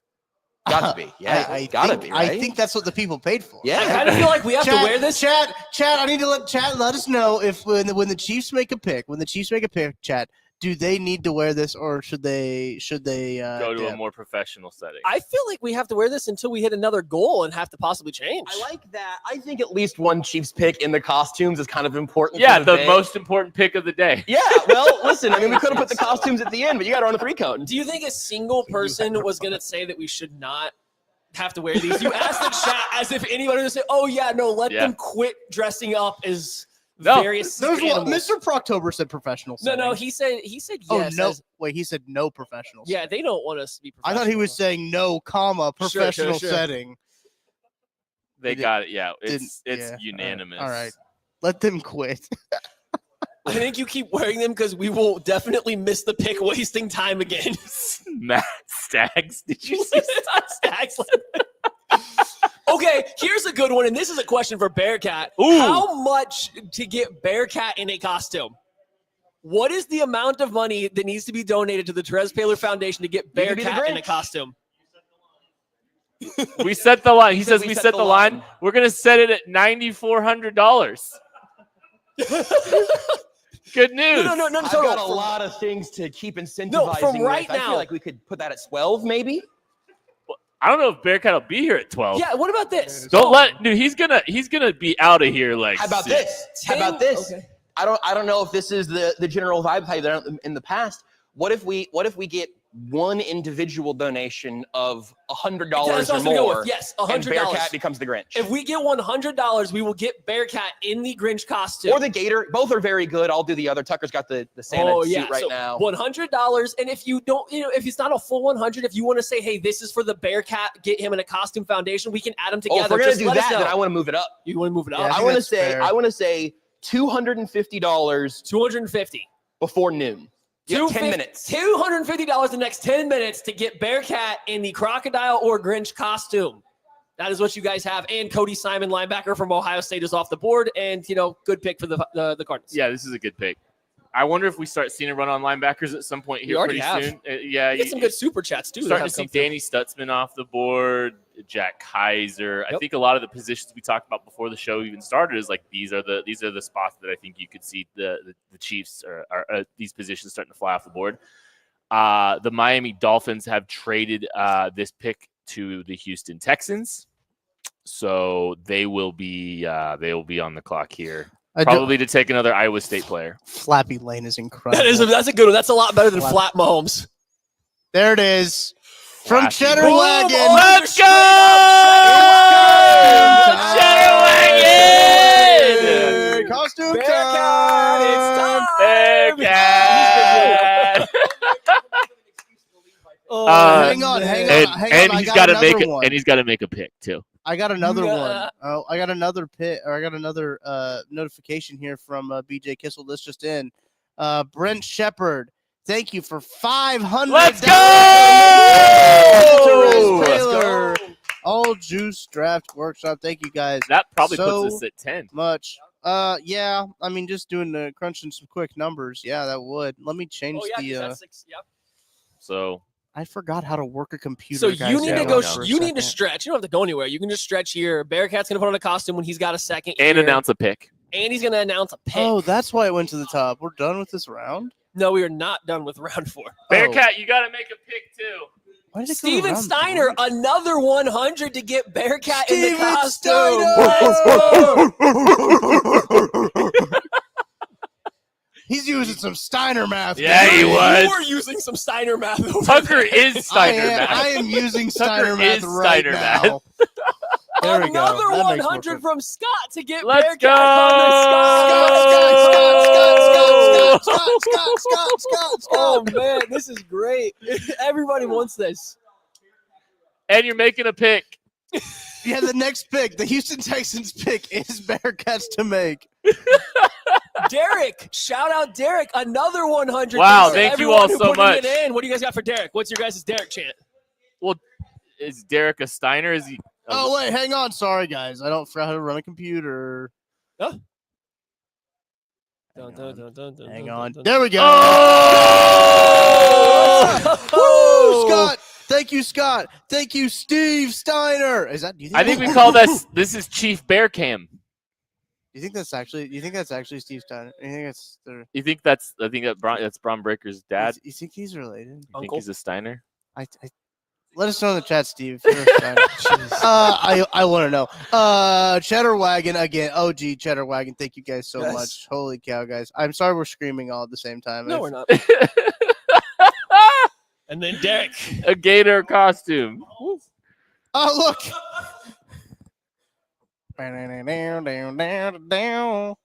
What's a Bearcat? There you go. What's a Bearcat? Always a Bearcat. Go Cats, baby. Woo. Yeah. Delightful. Gator. Oh, this is amazing. Yeah, get on over there. I'll come join you and just piece together whatever I've got left. I think we got to get the big shot here. Oh man. Josh asked a question. Josh Frisbee asked a question. Oh, what's up, Bearcat? Yes. Yeah. Look it up. Oh man. I can give him the road. This makes my day. Oh, it Josh, looks- people oh, keep wanting people. They want you to get tased. Yeah, they asked how much Oh. to tase you. oh, we're gonna put a mic Guys, on him? that is actually Sorry, I'm brutal. miking you up. I know it's Gotcha. confusing. What in the world I'm did not you do? stripping you. Oh, look at. Oh no! Here, why don't you let me do this because I have hands. Oh, what? Yes. You don't want the flippers to do it? This thing is covered in hair. I think the Rams have traded up or something. Ladies and gentlemen, the worst kept secret on the internet, Chief Bearcat's identity. He's an good. alligator. He hangs out with us every single draft weekend, and I mean, he's always doing stuff, hanging out and supporting KC Sports Network. He does a lot of the cooking. If you've been to the golf tournaments and those kind of things, you've seen him out there helping all of us out. So he's one of our buddies. And I do think we're getting close to being able to make this selection, Chief Bearcat. Oh, crap. You ready for it? He doesn't. It hasn't. The running back. Here, read it right here. Right here. With the 116th pick in the 2025 NFL Draft, the Houston Texans select Woody Marks, running back, USC. Woo! You did great, Bear. Good job, Bearcat. You did great, Bear. You did a tremendous job. That was fantastic.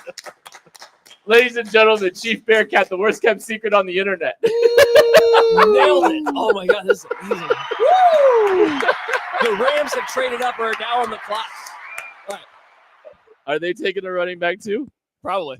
All right. I did see we had a couple super chats with some football questions, so I was just going to answer a couple of them. We have one from Austin Piper. Thank you, Austin. Oh yeah, With the run on running backs and that being a position that hasn't filled, who do you take if only DJ Giddens or Devin Neal are on there? Okay, would you take DJ Giddens or Devin Neal at 133, or would you trade up 10 picks for Damian Martinez? Trade up 10 picks for Damian Martinez, I think. Or Dylan Sampson. I'm going to put both those guys there because I think Dylan Sampson and Damian Martinez change the way defenses have to play you a little bit, or will as it goes on. So I would trade up. However, another running back just went off the board, Jarquez Hunter from Auburn. So it is definitely running back day.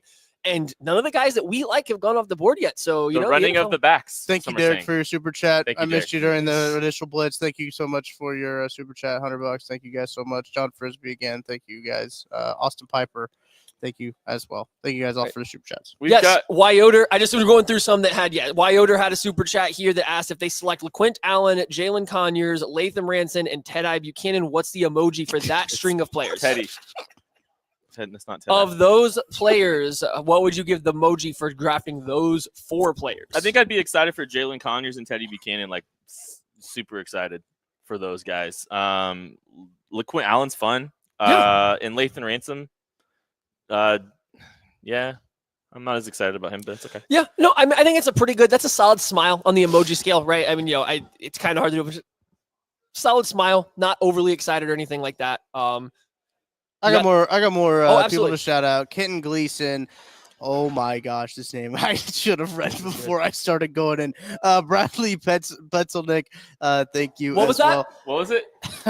Petsnick. Okay. I added it now. I know. Okay. Vinkat Nut Alatapati. Thank you for your contribution Thank as you well. so much. We appreciate I it. am so sorry that I just absolutely butchered your name. Tucker butchered a much easier name right before that, so it's really a Tucker problem. That is true. Sorry, guys. Got a lot going on back here. I have a lot of hair in my mouth. That's what you said. Congratulations. Welcome to day 3 of the 2025 NFL Draft here at KC Sports Network. I am a platypus that has powers. I am so mad right now. I am so mad. Go get ready to run your 3 cone. I'm really mad because it's really accurate and pretty funny. Josh, do you want to switch mics? Can you even hear me? Barely. Okay. I gotta take the mask off. I'm gonna die under here. The Atlanta Falcons have selected Billy Bowman, safety out of Oklahoma, and Kent is going to start stretching for his 3 cone. Where am I running this thing? Inside, probably. Okay. You just got to figure out, your spacing. Tyler Willis had a super chat a while back. Thank you, Tyler, first of all. And then, I scared you off about the lack of offensive weapons taken. Yeah, I'm sorry. Not meaning to scare anybody. I just think that, you should maybe get some offensive weapons to help this team. Can anyone reel you back in, or should you stay scared? No, I think there's still some players available that obviously the NFL is a little lower on, so you don't know. We don't know how they'll pan out. But you got Torrey Horton, we've mentioned, a wide receiver out of Colorado State. Alec Aomaner, wide receiver out of Stanford, somebody that I think we all still be very happy with. The local running backs and DJ Giddens and Devin Neal. Damian Martinez, like there's players out there that you could still add to this offense that you think might be able to, give them an uptick in the production or anything like that you are going to get. So it's not all despair right now, but we are definitely getting closer and closer to losing the guys that we would prefer up here to go off the board. Matty, while you're solo right now, I'll throw up the draft tracker. Perfect. Yeah, that's good. Throw up the draft tracker so people can, if I can figure out how to work a computer. For some reason, this keeps going to the top of round 4. Are we almost at the end of round 4? Not really. No. So do they know what they're setting up for a 3-cone? Kent should know what a 3-cone consists of. He should. And we're going to move the other camera so we can do the 3-cone. Yeah, no, perfect. Yeah, you guys get that all set up. We're just hanging out here. We're yeah, but look, now the calm before the storm. We got the draft tracker up. When are the Chiefs up? When do the Chiefs have 133? They are on the ticker. Like legitimately on the ticker this time. Well, maybe we should. They got 133, and then they got 155 or something. He's got to get it done before 133. So that's a good point. We got to get this before 133. He's going to try to run it around bottles of bourbon. This is insane. This is no way. It's under 12, right? Oh, he's going to be so worried about breaking the bottles. Can they not find him anything? Yeah, can they not find him anything not breakable to put on the ground to do this? Chairs. Barrett Carter, linebacker out of Clemson. We are still ripping through the running backs and linebackers here early on day 3. Yeah, that's kind of what the Chiefs wanted, though, is linebackers, especially. Yeah, I think you'd want some linebackers off the board here. Yeah. All right, so I'm checking through some of these chats here. We got some mask on. People want Jadon Blue. Yeah, so listen, guys. Yes, Jalen Royals, Jadon Blue. There's other players that we all like going on for everything here that might help the Chiefs and stuff like that. I was just naming some guys off the top that are top of my personal list. But yeah, Jalen Royals, a wide receiver at Utah State. Jadon Blue, running back out of Texas. I think Charles had a good tweet out that was going out there earlier, though, that he doesn't know if he thinks the Chiefs will be in on these running backs that have a lot of fumbling issues. So guys like Jadon Blue who have so many fumbles. Is Andy Reid going to trust that guy? We've seen Andy Reid. It's hard to gain Andy Reid's trust as an offensive skill player a lot, right? And so if you're going to fumble the ball one time as a day 3 rookie, how much leash are you really going to get? So that is just something to consider as we go through this. Do we really need to see how unathletic Kent is? We don't. We already know he's a backup quarterback. Listen, he made the claims. Dang. He made the claims. Okay, that was savage. Yeah, that was. I do want to say though, we are well over $1,000 in super chats for the weekend, so that is a very impressive mark that you guys have done. Thank you guys all so much for that. As we are rocking and rolling here now. Well over $1,000 on that. I'll get another total soon, but yeah, we will need to correct get another total. Sorry, no, you're good. I'm gonna see a question here asking, what if Joshua Farmer's there at 133? Yeah, I mean, I wouldn't be upset about a Farmer pick at 133, but it wouldn't be my ideal selection. Again, I think that we have I would love some offensive firepower to be added, but I'm not opposed to some Joshua Farmer. That's a good value for him there. Oh, I'm being joined by Denver Crocodile. There's a new Crocodile. Listen, you only get so many chances to wear the same clothes that Bearcat wore 10 minutes ago. So I feel like I had to take that opportunity and join you here while Kent's setting up for his future ACL tear. I like that you guys have switched from bottles of bourbon for him to run around to water bottles. I think that's a lot safer. I couldn't agree more. And that's a great point. Oh, man, I get to watch the video there now. Oh, the Titans have taken Gunnar Helm, tight end out of Texas. That's a solid pick for them. Yeah, makes sense. Yeah, I think that he was one of the tight ends left that maybe would have moved the needle a little bit, like from a Chiefs perspective.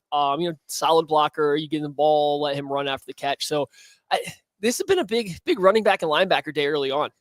Kent's got some green hair on his laptop. That's kind of gross. Where'd that come from? Yeah, that's weird. Know. Nasty. Lives with nasty hair dye lifestyle. day, I guess. Nasty. Well, if only you knew. I don't have any of the info. Kent's computer has crashed. Tucker is now on camp. Yes, let's go, Santa Tuck. Ho ho ho. Oh wait. What just happened? Okay. Just giving jingle all the way. I don't think it's a technical problem. I think we're having We're good doing a job. problems. Everything Yeah. is going as well right now. I'm honestly impressed by how smoothly everything has gone operationally to this point, because we have already started doing Josh. things to Nick and Tucker that we were not supposed to do. Josh, do you want to know the best part? What? Oh, he's getting warm up. I thought we were going. Like I'm timing this. I don't trust anybody else's scouting fingers here. I gotta be timing this. Josh, I got some news for you. We're barely halfway through round 4. There is 3 more rounds after the round that we're halfway through. No, that's not right. That can't You be think it's right. unhinged right now? No. Imagine when we get to round 7. Here we go. A couple nicknames from the chat here. Saint Tuckalus has been thrown out by Levi. I think that one's pretty good. Jesse Knox says Tucker Claus greater than Santa Tuck, which you know what? It might be. Yeah, but Saint Tuckalus is definitely pretty strong. Yeah. It's pretty strong. Levi. David Walker, that's a good selection. Kent said a bad joke, so I'm not going to repeat. Good. it. I couldn't quite hear it, which was nice for once. Said the D stands for Santa. Said duh. That's a dumb joke. D stands for December. Tucker killing the production with the new toy. Thank you, guys. That's what Thank I'm you. saying. Honestly, I mean, really, what happens the rest of today is going to be its own thing. This is very true, though. Like it's from Ronson Trade. I had to really concentrate to say that name properly. Tucker killing the production with the new toys. I didn't want to say that to like toot my own horn, but Maddie's staying somewhat on course. Josh and Kent just kind of hanging out. Yep. And again, that's what I was asked to do here absolutely. today. You're doing your job great. Kent is the outlier. You are certainly doing your That's job. very true. I'm doing my job. How did this happen? Tucker and Nick are doing an incredible job, and then Kent is here in a side deck onesie. Yeah, how did I become the... You're the straight man now, Maddie. It happened to What me happened? too, dude. It happens way faster than you think. You lose a little bit of the dynamic, and all of a sudden, you're like, wait a second, why am I the one gripping onto the steering wheel here? It changes, it evolves, people change. See, I think here's the thing. I think I need some life from this Chiefs draft coming in round 4, so I'm trying to hold it together here. After this pick, good or bad, I think I'm going off the deep end. So I think now we just kind of have to. We're trying to hold it together till we get to this point. Kent. Oh, jeez. We've also figured out the really auto. good.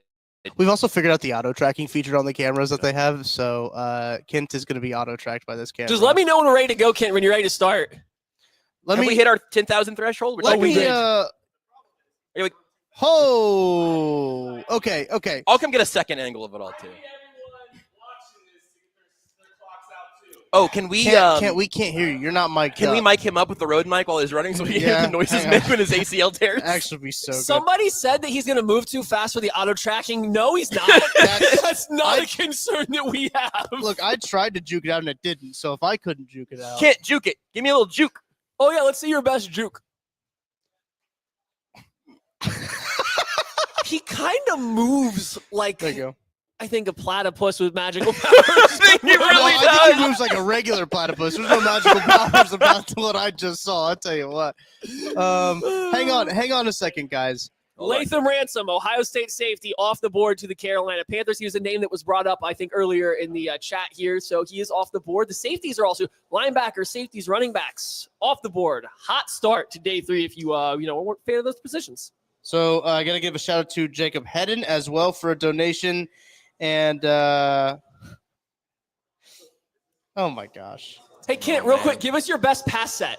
I From the right don't. tackle. No, I don't. Hang on a second, Okay, because hold on. Brent Shepard has paid us $500. Thank you, Brent. Brent. Thank you so much. You get the you sound turn that TV effect. off? You get the sound effect. Can you turn that TV off? Yeah, we probably can turn that TV probably off, should and we turn it probably off. should, so we don't get. Can you hear me? smited Can you by hear me now? We Yes, can hear you. yes, you Okay, are hot, Here's the deal. and No, also listen, your mic is. I'm gonna run this thing, but here's the thing. I do not trust Maddie Lane's clock. That's incorrect. I'm I have gonna the film best it. scouting Also, hands. we can check We it can from frame the by tape frame too. it, if we that's need to. fine. Yeah. I also would like you guys to know that Craig Stout donated $1,500 to get to 10K. What? Wow, thank you. I think he got us higher than 10K if the math we're doing was working. Yeah, there, I right? think so. What? You How? get Can we get a close to Craig is great 11. in the chat, please? Just one. Craig is very great. What a great man. Wow. And we got this. This is Unbelievable. perfect, too. We also have the tour going right behind us while the Saudi. Can I get – Oh, I man. really want they're your right right tackle behind set. us. A right tackle. I Right don't tackle know. set. Hang on. Let me get the TV off. Are we on to the next stretch goal after this? I don't. What did Craig just do? How about that? Perfect. Somebody said you move like Lucas Niang, so I just needed to get that for side-by-side comparison. Shout out to Michael Blair too. Said a couple bucks to celebrate the lawlessness. Yeah, that's Appreciate what's that, happening. Michael. Shout out, Michael. There's no way this ends badly. No, this is gonna end. This is gonna be great. I'm afraid like an ambulance is kind of what I'm concerned about. Oh man, this is. I'm gonna fiddle over here so I can get a good. Yeah, you do second that. I angle. can time this from over here whenever he's ready. I'm also trying to stay on track with the draft, the prospects coming off the board here. I'm slightly working. Oh, this thing's following me still. Oh no! Oh no! Oh no! What? Nothing. Can we just make sure Craig's watching too? Craig He's is here. definitely watching. Yeah, He's here. He is certainly watching. if we probably should start this sooner. Yeah, rather you than should do later. that very soon. You want me to do it? Let me pull this Are back we up ready one for more. this? Let me pull this back up one more time. All right. Okay, hold on, everybody. I don't know if this should be auto track because it's not going to get the whole 3 cones in, is it? Yeah, I think you should definitely just back it, like just zoom out and just have the whole floor. I would be my opinion, but I'm gonna get a whole floor shot over here. I'm going the 0.5 wide zoom, Okay, so okay. hopefully we'll see the moment just of zoom it Achilles out. ruptures. Take the auto tracking off and then zoom all the way out. So you guys are learning with us here. Yeah, I think that's great. Go down, pan down a little bit, Nick. yeah. Jack Yeah. Sawyer, 123. Can you guys see the cone? See the Jack bottles? Sawyer. Jack Sawyer to the Pittsburgh Steelers. Well, we're like 10 picks from the Chiefs, so we do probably need to get this thing. Yeah, You think right. you're gonna run that Look, slow? look, we're set. I mean, can't seem that everybody else is ready. It'll be all right. My name's Ken Swanson. I'm a platypus with powers. And I'm gonna run a 3-cone. Ready? All right, those at home watching, let's go ahead and let's also get some clocks on it because I don't trust Maddie Lane. We ready? All right. It's on you, big dog. Okay. Good finish. Great finish. Great sounds, incredible sounds being made. That was great. I'd say What do that's we get, Maddie? We got double digits. no. You got 833. Oh, it's not bad. No, really. Now, I will say that's definitely not a 3-cone, but that's okay. I'll accept it. I will accept 833 if you will accept it. Can we acknowledge that I ran an 808 5 years ago when I was 20 pounds lighter? Absolutely not. No, that seems reasonable to me. Why but- Yoder says 5'9" in the chat. Dr. Ozzy got 717. That's exciting. 717. Let's go. I got a 9.4. Somebody gave me a 9.4 in Renee there. says she Wise. could hear him sliding on the floor. Yes, for sure. The slide and then the squeaking noises you were making at the end are my personal favorite. Yeah. Yeah. 4'9" is what some guys Here you got. go. This is your headset. Can't get Seven in here. eleven. Get in here and break down a Chiefs draft board. Yeah, we're gonna need to get locked in here real quick. I think we nailed it. Can we have Jordan Foot, 833 is a 0.28 in the RAS calculator. Nice job, pal. Yes. Here. Yeah. If we can get my RAS card going. Oh, you can pull it up. I mean, unless you want to tell everybody your height and weight right now. 6'196". Oh man. 6'196" and 8'3" 3-cone. 8333 cones what we got here. Nice. That was more impressive than I thought. I don't know if that's a full 5 and 5, but I was more impressed than I thought I was going to be. Yeah, you're right. I know you were.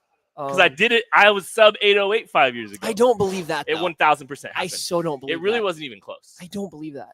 I do not.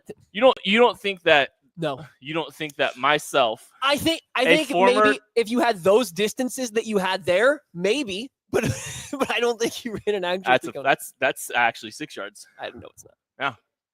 Some are saying. Green Bay Packers have taken Baron Sorrell, defensive end out of Texas. That's a good pick. Our Packers fans will be happy with that. You too. like that one a little bit too, if I remember. He was kind of rising for you a little bit as the process. Roger went on. Goodell's wearing a hat today? He can't do that. Can I just say I appreciate everybody hanging out. We got about 1,000 people on here, so thank Ooh. you for supporting us. Thank you for supporting Therese Paylor and helping us remember our friend. That's why we're running 3 cones and dressed ridiculous. I'm still catching my breath. When you first took off and I heard that first exhale, I didn't know if you were going to make it. Oh, That- you know. I know, but that first one was just, he is pumped. Oh, he's hyped. That's awesome. Yeah. They probably flew him in to start day 3. They said, hey, we're going to take you.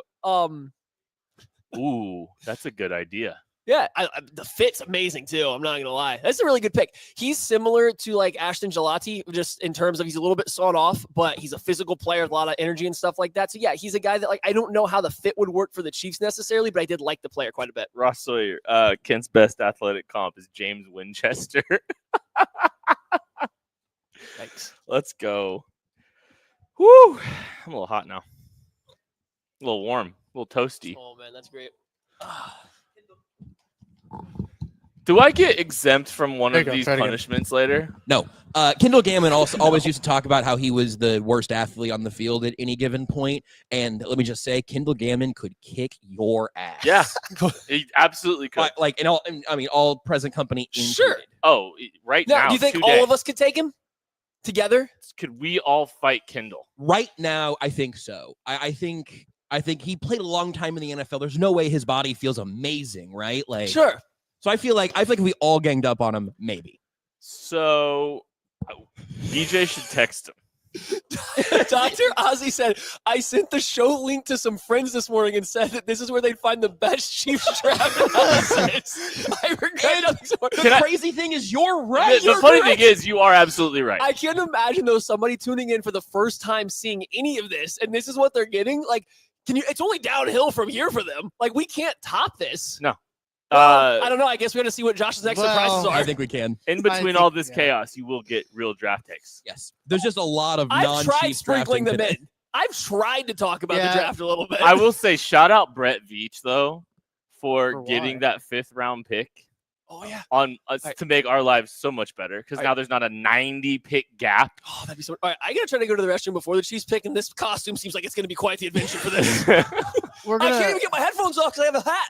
we're gonna have quite the I just need to make sure that everyone can see the eyes on this thing because Yeah. if not, It brings a lot to it. yeah, it will just emphasizes what it is and what it isn't.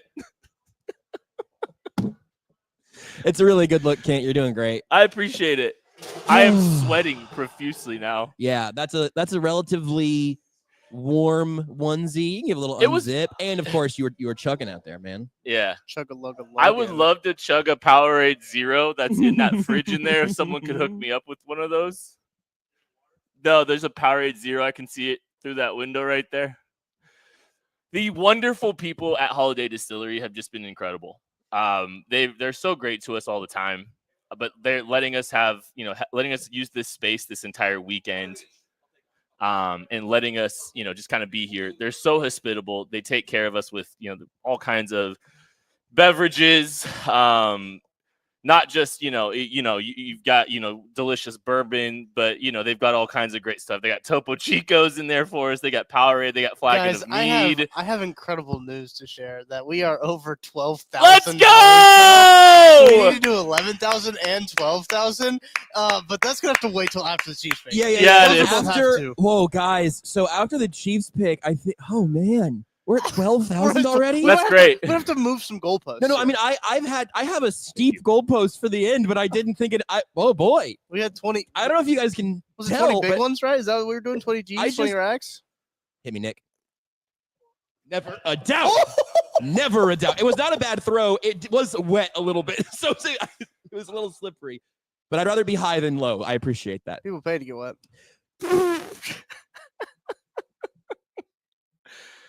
Oh, my. Best player That's available official, by the on way. the That's official. I think that's official. That's yeah. official. Did you see the thing I did for Craig like 2 minutes ago? Did you hear it? Yeah. Okay. I don't know that I did. I Good. There's so many ARGs happening right now. I mean, like, we are There's a lot so going deep in on. the meta. It's crazy. There's a lot going Just on. going through the wide left consensus big board. Arif Hassan does some great work, just kind of So good. keeping tabs. The best player available is Shador Sanders. I was just sent to Kent Swanson Rascard, by the way. He tweeted it. Jordan Foot tweeted it Let's out. go. Yeah. Let's go. Keep tabs on this name for Mr. Irrelevant later. Kent Swanson's medicals came back clean. Great football character. Asterisk. Only his football character. Incredible. All right. Oh, We're back. the draft show is live. This is incredible. Are you sure? Come hang. There's a lot of good stuff going out on the socials right now too, all across the board. I think we're all retweeting a whole bunch of it, but so good, man.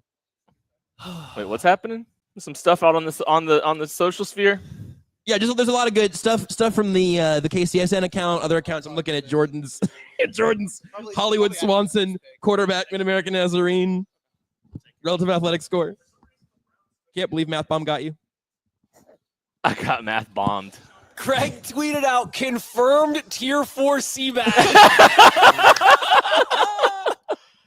I'm surprised he didn't have to make a new tier. Hey, the Browns took Dylan Sampson. Okay. Oh, that's unfortunate. Yeah, that would have been a pick I'd like to see the Well, Chiefs have especially taken. because they also have Quinshon Judkins. Yeah. That's a good one, too, though. It's the same thing as we had at Why not? Ohio State, right? You let Judkins take all the heavy lifting, and then Dylan Sampson comes in and steals all the valor. Who'd the Chargers take? Yeah, that's a good question. Let me do something like this, maybe. I tried that. It wasn't working. It wasn't ahead of the schedule. I don't know if it's news or not, but Adam Schefter's talking about Aaron Rodgers. And if you were second guessing what you were watching, dear viewers, today, this is the place to be. I can guarantee there will be virtually no Aaron Rodgers discussion throughout the remainder of today's show. Okay, we'll see. I'm really disappointed that we brought it up at all because that means he wins. Correct. This is like my stance with Florio. You don't tweet him, you don't screenshot him, you don't anything him. Also, you just let him tweet into the void until he goes away. I do see here, according to the broadcast, Shedeur Sanders still available in 4th round. Your thoughts? Ooh, do you think that him and I'm just gonna do it? Do you think him and Aaron Rodgers could form a pact if they go to the same team? And just what kind of pact? Ooh. Oh. Hold on. What? What's Kent got? The Los Angeles Chargers took edge Kyle Kennard out of South Carolina. Good pick for them. It's a good pick for them. And then the Browns took Dylan Sampson, the running back. I will be fascinated. Maybe the Chiefs trade. There's no Damian Martinez still. We're picks away from Damian Martinez being yeah, we spent a lot of time talking about how we thought that maybe we would have the Chiefs would have to take him in the 60s, and that's obviously not true. The NFL has not been near as high on him as it seemed like the hype for evaluators were coming out. Like if I go back to the consensus board here, you look at the people that are quote unquote called evaluators, he was in the top 100 pretty comfortably. I think he'd been climbing up from there. Well, NFL said they do not believe so. Why is Marcus Bowe still not being? Because he's got too short of arms to play tackle, and he's not a guard body type. I really think that's it. You don't know where you play. Braden Swanson, another guy that's a little surprising that he's still available based on all the hype he was picking up. So yeah, just kind of glancing through some guys at the top of the absolute top of the consensus board. There's still some good players that are available that a lot of people had ranked a lot higher than what we have here. So there is a plus surplus in value to be had still here. Thank you so much to everyone that is hanging out with us. We've got nearly 1,000 people watching whatever this is. This is the best show you've watched. 2025 NFL Draft. Every single pick at KC Sports Network has been covered, and now we're trying to raise money for our friend in honor of Therese Paylor. We have been blowing past some of our goals. Credit Josh Briscoe for the creativity. I think that is probably help fueling some of this. That's what I'm here for. And I ran an 8.33. 40. In honor of Therese. I am proud of myself for an 8.33. I'm not gonna lie.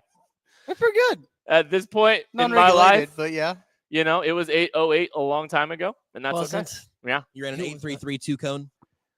Yeah.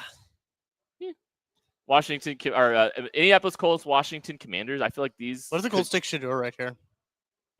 That'd be fun. At this point, maybe. Why not?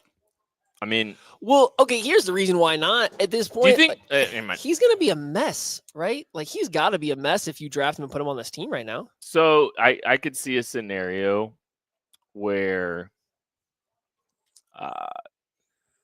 now I don't want to speculate or get too. No, Bashal Tutin's off the board.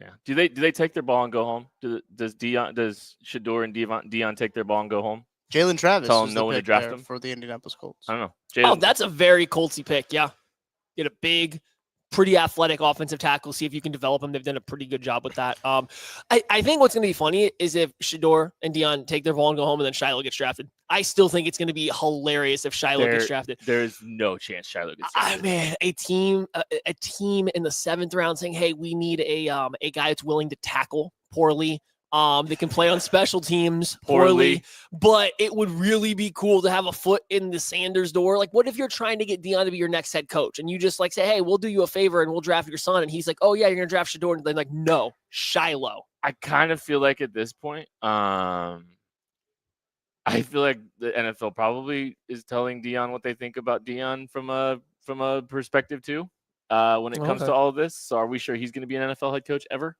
Yes. I don't think so. Maybe Jerry. Exactly. Most of the Cowboys do him a favor by taking Shiloh. Washington Commanders take Jalen Lane, the wide receiver out of Georgia Tech. Oh. We weren't super high on him in the KCSN draft guide. Good linear speed. Yep. Has some special teams return ability.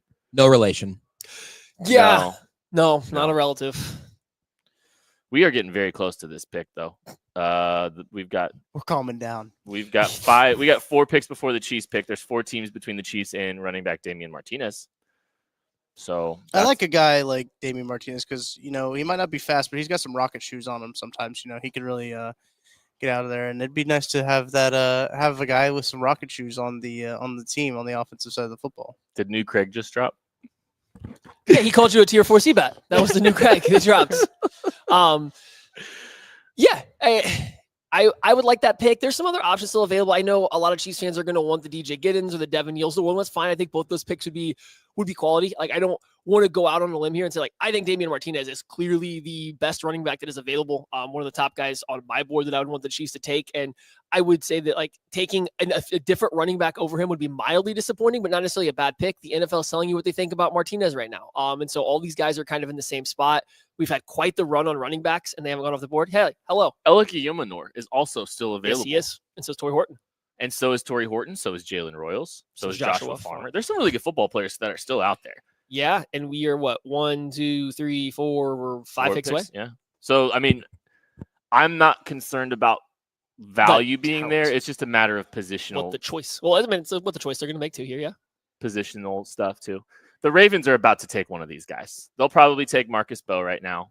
Seems like a Joshua Farmer pick or a Josh Farmer. Everybody the Ravens draft turns into a discount Luke Skywalker. Like, there is like a force power to these. It'll be some defensive player who slid a little further than you wanted him to. Yeah. Like, oh, the Ravens are here, just scooping them up. It's like TJ Tampa last year, except for they won't pan out and they won't win rings, and they still don't have a Super Bowl in the last decade. Did.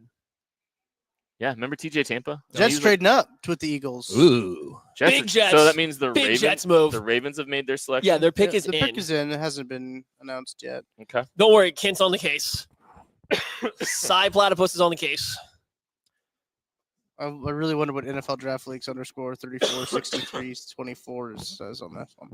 Oh no, we're yeah. I always like to check social media to see if I can get the pick in advance. And the funny thing is, every single time that we do this, there's someone saying the team should take Shador. Hey, the Saints should take Shador. No, wait, who traded up? It's the Ravens that are on the clock, and they selected Teddy Buchanan, the linebacker out of California, as one of my guys in this class. I would have elected Teddy Buchanan at 133. I would have been okay with that. He's more of like a big, fast, athletic will linebacker type. He can cover a lot of ground. You talk about those Drew Tranquil drops into a cover too. Teddy can do it even better than Drew Tranquil can. But Chiefs aren't going to have a chance at him because he is off the board to the Baltimore Ravens. That means the Jets, you said, are on the clock, trading up with the green team, the Eagles. With the Eagles. Josh, we talked about Raj a little bit earlier. Roger Goodell. I also noticed he's wearing khakis today too. So he's khakis. Oh, this is an appeal to Middle America. Pretty this is easy Green button Bay down. Raj. Casual Raj. In a hat, in a draft hat, but he is wearing a hat. He's going to come out with a block of cheese in his hand one time. Yes, chill Goodell. I wonder if he'll do like a Packers pick with a cheese head on, and then like every other team in the division, every other fan base is going to lose their minds. Shout out Michael Pritchard for your donation to the Tress Baylor Fund. Thank you, Michael. Thank you.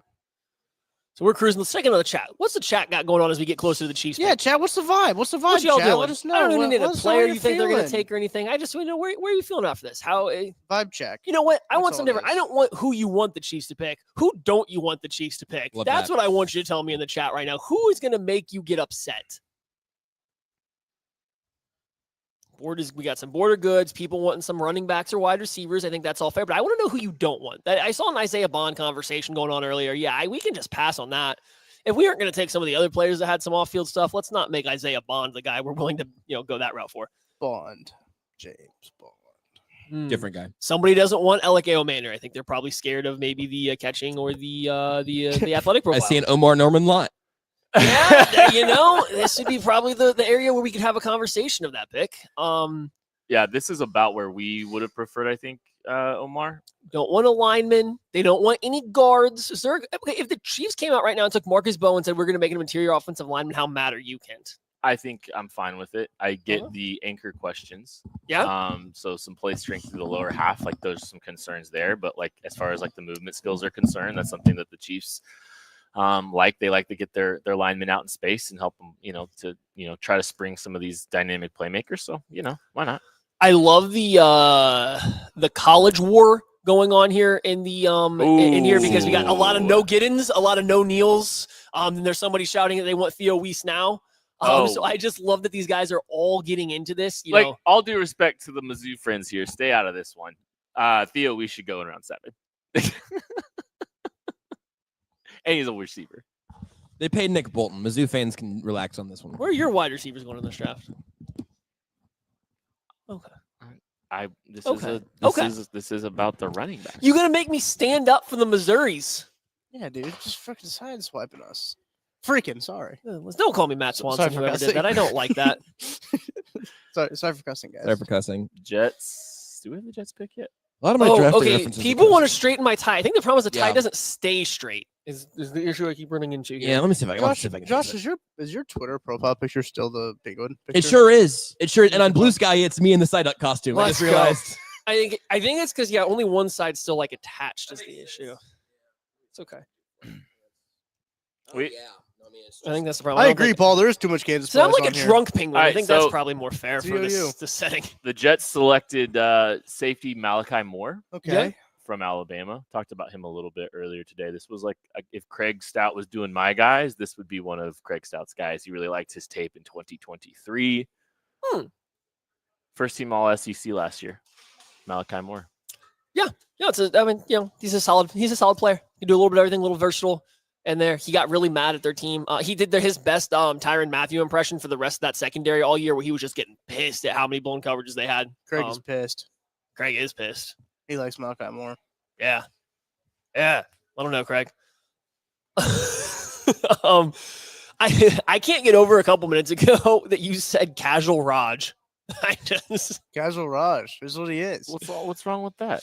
Oh, it's just funny. We got some no Xavier Restrepos. I've seen some no Tej Johnsons. I would agree with a lot of these no's that you guys have said. Honestly, I think a lot of your guys' no's make sense. Yeah, I think it's there's 300 players on the board, so there's plenty of no's in there for me. I think. Yeah. If Damian Martinez is the selection here at 133 for the Chiefs, I'd be absolutely. I want one player that if it's the pick, you actually get upset and don't just be like, oh, that wasn't my favorite. I want the pick that would make you mad. Shadur Sanders. Oh my God, that'd be so fun. I couldn't even be mad. I know. I wouldn't be upset about that. I don't think I'd be upset about that at all. Jared Ivey. Really? Ooh, interesting. I think I think this is range. I think this is where you take him. Yeah, it's just the athletic testing part of it. Like you just ran an 8.333 cone. Who Conversely, else? Jared Ivey. Tez Johnson's a good one. Yeah. I think that's a really good one. And like Ivey's tape's good. I'll talk myself out of that one. Who else? Jet would be mad if we drafted Shadur. Yeah, Chad probably doesn't want that pick. And I understand not wanting it. I just think I'm here more for like the train wreck that is after. Ben says the chat is setting healthy boundaries. That is very funny. That's very good. There's not a ton of players I'd be too disappointed. Yeah, I wouldn't love Joe Huber, offensive guard from Wisconsin, roughly 295th player on the consensus board. That one would make me pretty upset. Yeah. I mean, did I cheat the game? Are you mad at me for Jonah that? Monheim? Hey, that's a good center. At weighing like 270 pounds, he gave Kenneth Grant all he could handle in some of that USC Michigan game. I think that's actually a really good center if you like undersized centers. Like you'd have to be an outside zone heavy team and want to get him really on the move, but I could see it. Can I ask you guys a question? No. Okay. Tuck, I would love to hear your question. I'll take it, Tucker. If they take a defensive player, are you a little bummed? Yes. Little. Depends on who it is. so. Is there a defensive player left that really Josh tickles my Farmer. fancy? Quincy Riley's the pick for the New Orleans Saints at pick 131. So another cornerback off the board. Josh Farmer, I would be okay with it, but I don't love that pick. Braden Swanson actually is a pretty good talent to still be available as a defensive end out of LSU. So I could get on board with that after a minute. That's probably about the it for defensive players that I'm down for. I like Smile Munden, linebacker out of Georgia. I do like the player, but again, I don't know if I'm excited for that. Sorry, it's blown in my hands. It's cold. A little chilly. I thought Kent was running a 3-cone again. I did text Joel to have that clipped. We also need to figure out what we want to eat for lunch, but we can figure that out after the juice. Fetterman's. If you want to warm up, Tuck, you can go put on those Grinch legs over there and complete the costume. I think the gloves would be a bad idea for your job currently. But Yeah, I need some dexterity. I think you should put the mask on. The Chiefs It's- are about to be on the clock, too. I have like 3 of them. 3 masks? Mm-hmm. Hey, thank you to the 1,350 people hanging out with us right now for day 3 of the 2025 NFL Draft. If you're just tuning in, I'm sorry, but also thank you. Welcome. Welcome in. I am a platypus with powers, and this is Maddie Lane. I'm a penguin. I don't have powers. I also am trying to fix my head. I think Maddie should run a 3-cone. I didn't even know we were doing costumes today. This is what I was wearing. I will run a 3-cone, but here's the problem. Right. I'm too competitive. I would want to have cleats. I would want to have it be the exact right thing. I wouldn't want to run a casual 3-cone because I'm too competitive. I will do it. I said I would do it. So don't try to twist this. I just said I'm too competitive. He's not a casual 3-cone runner. Not a casual 3-cone He's not runner. casual Raj. This isn't casual. I'll hit you a broad jump or a vert. I can do that in what I'm currently wearing and feel good about myself. People forget that when BJ, Haley, and I went to the NFL scouting combine, not this year, but last year. Yeah. I had the highest vertical of all 3 of us. That's true. People forget about that. Really? Mm-hmm. That's crazy, That dude. is surprising. You got some springs down there. Yep. It's just compact. Yeah. I got an insane lower half. Yeah. My Hell lower yeah. half. You guys. Insane. That's usually how I introduce you, actually. This is my friend Tucker D. Franklin. The D stands for insane lower half. You can call me like a tremendous sushi roll, I think. Ooh, yeah, that's true. Yeah.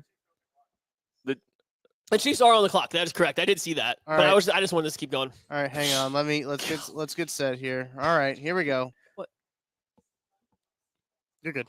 The Kansas City Chiefs are on the clock at pick 133. What's up, everybody? Kent Swanson here with Matthew Lane.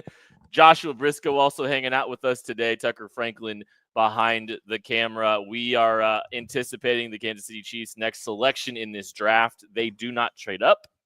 They do not make any moves. They stand pat, and they're sitting at 133 with a board I think that is pretty favorable to them at this point. Yeah, and we probably get through the preamble pretty quick. I mean, these picks come in fast, right? So, we're sitting here. We like the board the Chiefs are looking at. Day 3 so far has been a lot of running backs, a lot of linebackers. I think we don't know if we'd love a linebacker pick for the Chiefs here, but there's some running backs on the board that are amazing. We got Damian Martinez, Devin Neal, DJ Giddens. We got some guys that are up here that we would like at the running back spot. Absolutely. And the Bears picked linebacker Ruben Hypolite from Maryland, a guy that's been getting a lot of buzz. Lately. Are you lately sure? With some athletic testing.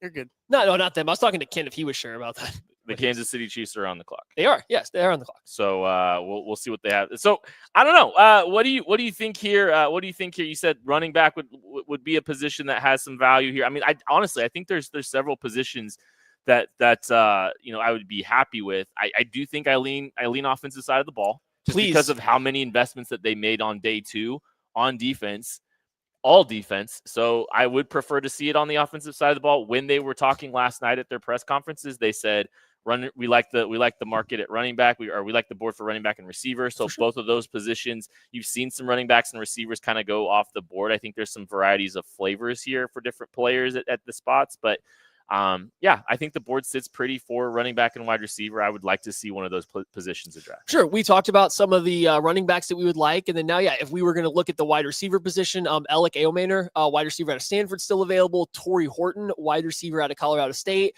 And I know Jalen Royals out of Utah State also has some fans. Like, there's offensive weapons that are available out there that we would all like the Chiefs to go. I think we don't even have the pick is not even in yet. So the Chiefs are deciding or maybe working the phones a little bit. So we will see what happens. But there's some options. Are there any defensive players that would tickle your fancy? I know for those, during the live show, we talked about it. I talked about some of mine. Are there any that would work for you? Well, Braden Swanson just continuing to add edge rushers. Like, I think down at this point, that's a good one. I really like Joshua Farmer, the defensive tackle. The pick is official. Pick is in for the Kansas City Chiefs. Joshua Farmer, the defensive tackle out of Florida State.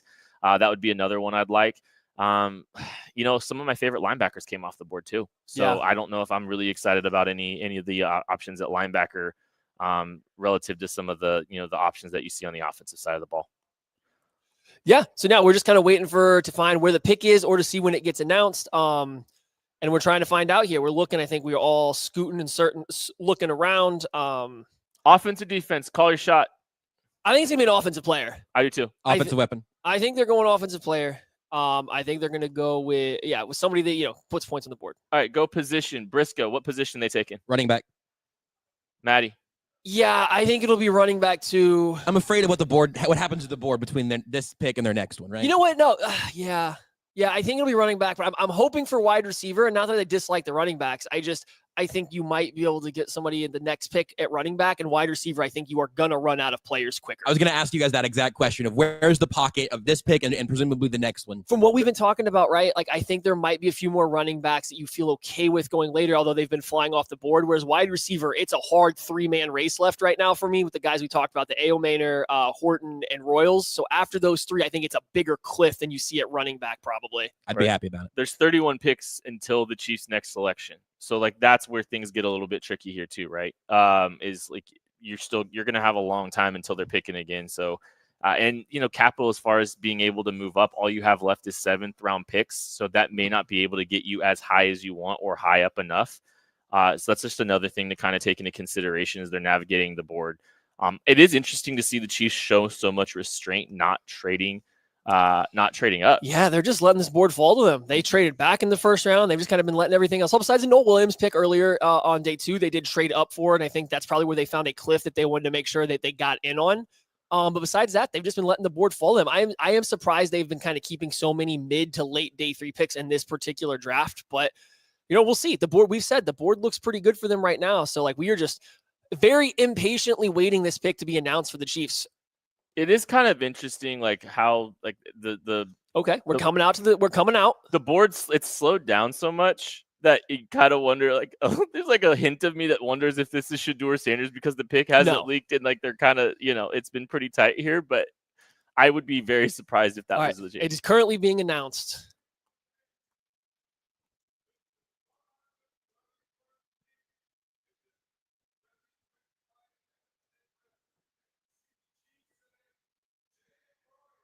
Jalen, okay. Jalen Royals is the Kansas City Chief. I think this is a tremendous talent. Yes. This is a player that we've talked a little bit about here during this weekend.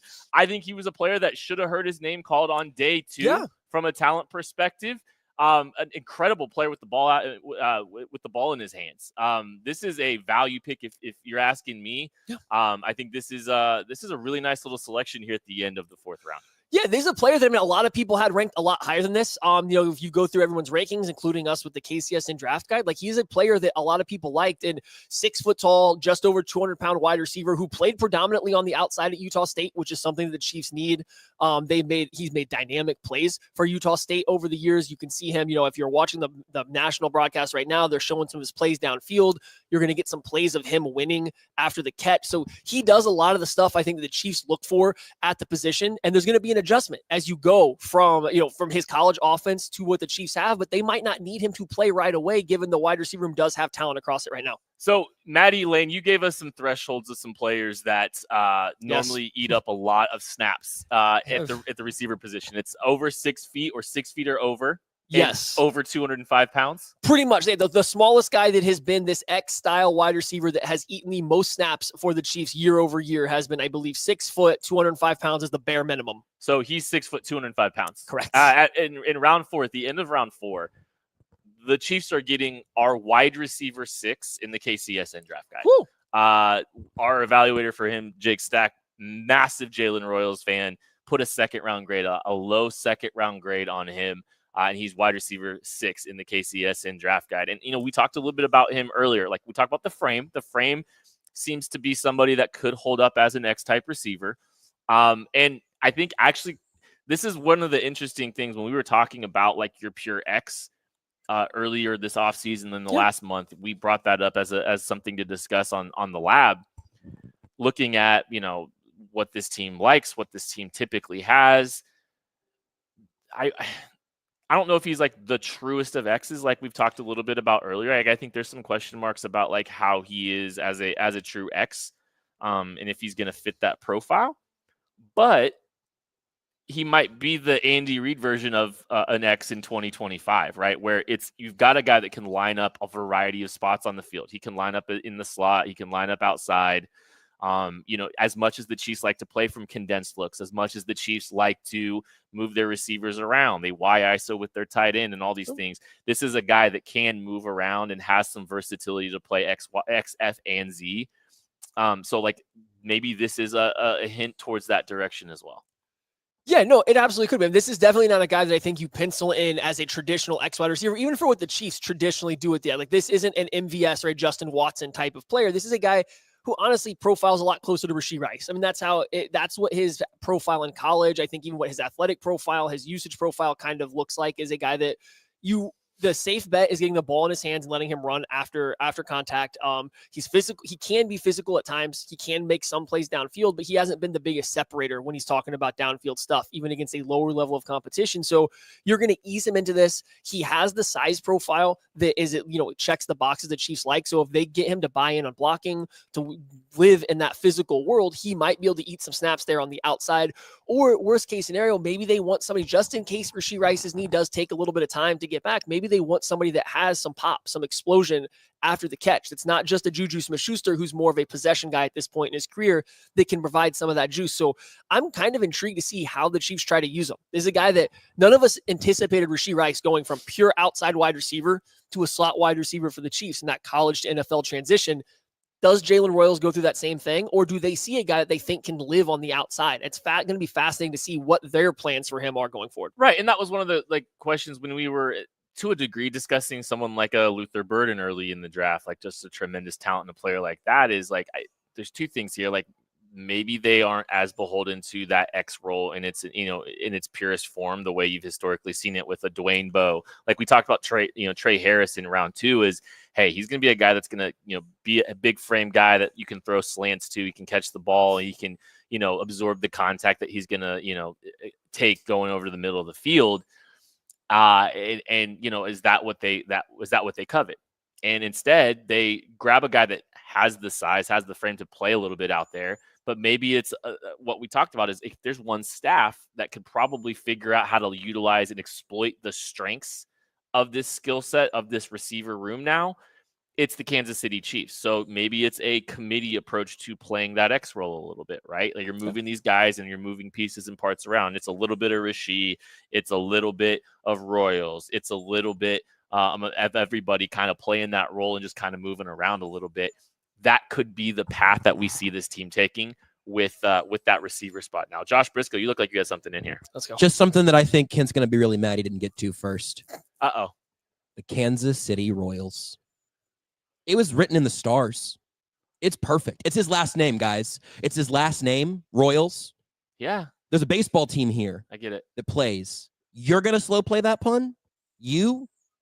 It's because I didn't think of it. I'm really excited about this. I'm really excited about the double dip of my guy and the draft guide. I'm excited about finding the value. I feel like all of the weird vibes of the last 48 hours are getting refreshed a little bit because the Chiefs found great value at a premium position. I'm jacked. I watched him too.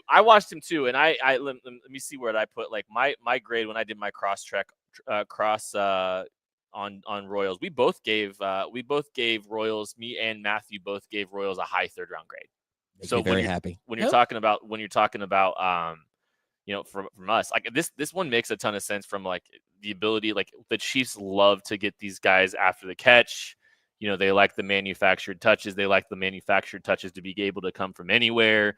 So you have that baked in a little bit here more now. There's definitely some work to be done about how they fit all these guys. But at this point in the draft, I think it's a slam dunk to be able to get a guy with this kind of ability. One other thing that I mentioned on Only Weird Games last week that's really weird. It's going to sound wrong. Rashee Rice has 2 years left on his contract. What? Yeah, that's true. And he might be suspended for part of it. He might be suspended for part of it. We haven't seen him back from that traumatic knee injury. So, listen, man, if you can get redundancies with players like Rashee Rice, I'm willing to take that. In the 4th round, no less. Right, and that's ultimately like where it comes down to. We don't know exactly how the Chiefs are going to use him right now. They've proven, multiple times now that they will take a guy in college and maybe use him in a different way than he was used at his previous stop. So we'll have to see how he's used, but at the bare minimum, you get a little bit of a safety net in terms of creating this like explosive physical yards after catch profile that Royals has that shares with Rashee Rice if he is unable to be 100% healthy early on this year coming off that knee injury.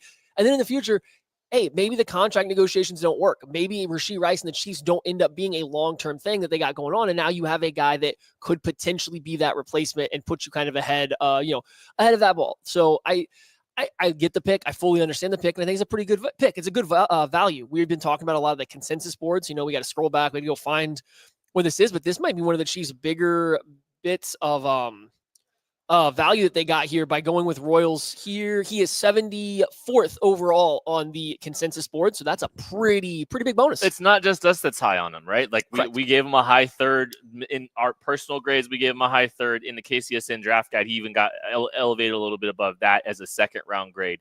This is 2 straight years that the Chiefs have selected someone we had in the KC Sports Network draft guide as a 2nd round grade at pick 133. Last year at pick 133, the Chiefs took Jaden Hicks, a player we had a 2nd round grade on. This year, the Chiefs take another 2nd round grade in the KCSN draft guide with Jalen Royals at pick 133 too. I think this is tremendous value at this point in the draft. And even if there is some things to figure out, the talent, we talked about, like, you wanted to get him a playmaker, an offensive weapon. You wanted to get another offensive weapon into the mix.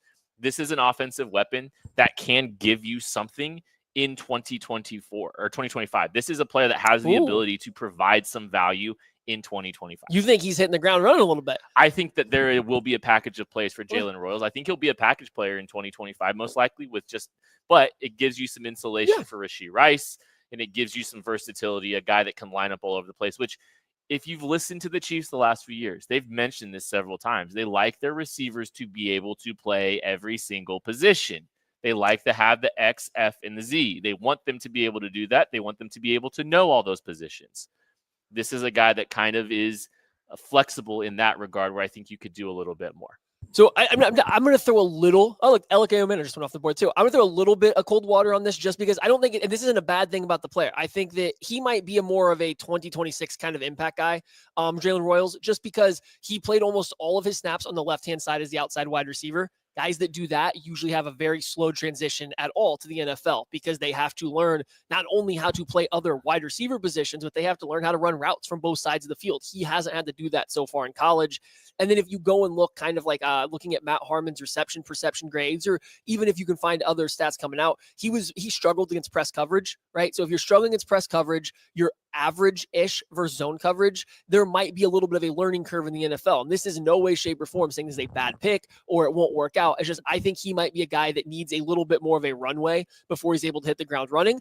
I would have said all the exact same stuff about Rashee Rice, to be fair, coming out. And it did not take him that long to figure it out, right? So that's always something to put in the back pocket. I just think if you look at the profile and where the production came, he might be a guy that needs a little bit of time before he works in. And that's okay. The Chiefs are in a position to use that. So maybe it's just like you said, like Jaden Hicks value last year. Chiefs didn't really get him unlocked until later in the year. And then it was his year 2 where we're expecting a huge jump from him. Maybe Royals is the same thing, right? Maybe it's a little bit later this year where he starts to have an impact on offense, and then next year is where you would really expect him to take that jump. I think this is the most impactful receiver that the Chiefs could have taken at 133, though. As far as, I think he's the best talent that the Chiefs could have possibly grabbed at pick 133 from the receiver perspective. Okay. And hey, there's 31 picks until the running back spot could potentially be addressed, and there's still a market there. There's still plenty of players available at that spot. But yeah, Jalen Royals going to the Chiefs at pick 133. Are we good to grade? You think we're good to grade? So let's give this pick a grade. And I do want Joshua Briscoe to grade this pick as well. Have him go first. Yeah, he's absolutely going first. A minus. A minus. I don't know if you could do a whole lot more with a fourth round pick to move me much over that without seeing this man play NFL football. A late fourth, by the way. But my immediate reaction is they addressed an ever-present position of need. Every team always needs more wide receivers that they can bring up, build around, and have for the long haul. We've seen the Chiefs, even with the highly drafted rookies who have had a bigger role later in their rookie year, that takes 8 weeks, 10 weeks before those guys are even really getting a larger role here. Obviously, Royals, you expect to have a longer runway, but I'm pretty excited about this. Maddie. Me, I'll give it a B+. I'll give it a B+. I think there was a couple other wide receivers that I might have personally preferred and how they would fit in earlier on with the Chiefs, but I do think Jalen Royals' ultimate upside is as high, if not higher, than any of those other guys. And we are talking about a guy, again, that we had graded as an early to mid third round pick between me and you, and they get him in the middle to the back end of the fourth round, plus value. You get a guy that I think has a high upside in the NFL who fits a prototype that the Chiefs know how to use. They know how to make this work. They've done it time and time again with Andy Reid. So you really like the upside. It might be a little bit of a slower process to get him integrated, but I do think they will figure out how to make him a player that matters for them in the future. I think they'll find a way to utilize and exploit his strengths immediately because that is a trend that you see with this team. So I do think you're going to get some immediate contribution from him, not in a big role, but in a limited capacity, kind of similar that we saw with Rashee Rice. So I think this is a guy that has the juice and the ability after the catch to make some plays for you in 2025. And I do think he is a guy that you are excited to have. If there's one team I trust to make all of these pieces work when it comes to offense and finding a way to just maximize the strengths of a player, it's the Kansas City Chiefs and Andy Reid. Oh, and that Patrick LaVon Mahomes guy. It's an A pick for me. The Kansas City Chiefs get plus value with their first pick in day 3 of the NFL draft. Pick 133 is Jalen Royals, the wide receiver out of Utah State. Woo. I would love to hear the vibes from the chat now. Can I tell you something? Yeah. What if so in my brain, what if I just switch Omar Norman-Lott and Jalen Royals? Do you feel better about the draft if those two picks are switched? I know where he's gonna be. Kinda. Do I feel better? Yes. Does it fix? I'm not. I want to be very clear because the chat's been getting on me about being negative, and there's only one pick I've disliked this year is one guy, but I'm still gonna get attacked by the chat for being too negative about one pick. I still wouldn't love Royals at pick 63. That's just not. He's not my type of wide receiver there. And if we are opening the floor up to a slot receiver, which is what I see him as, I had many of other slot receivers that I would have taken over him at that pick. However, it would be better than the way it did play out.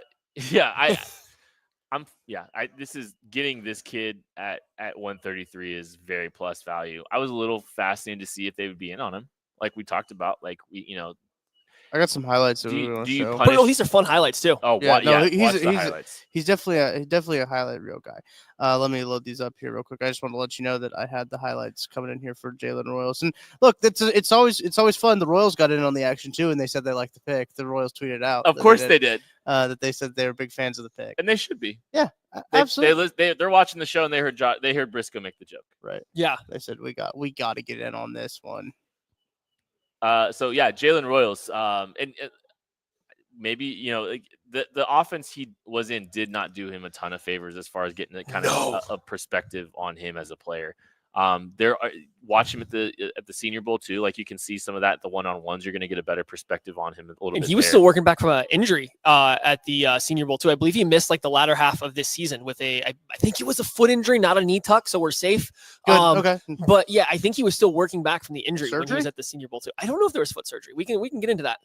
But watch him with the ball in his hands, and he's got breakaway speed too. Like that's another thing. Like you've seen him run away from people. I think actually he runs away from somebody in this game against Boise, if I remember correctly. Yeah, it's not this play, but there's a short pass that he takes a good long way. Yeah, just so another guy that has the yak ability. I wonder if you get more vertical stuff out of Xavier Worthy in 2025. Like you hear the emphasis that they're placing on the vertical passing game with Mahomes talking about it this offseason, and then You saw what they were trying to do in the Super Bowl, where they were trying to just say, we haven't thrown the ball down the field all season, but now we're just going to try to chuck this thing down and see if we can pass protect, and then they couldn't.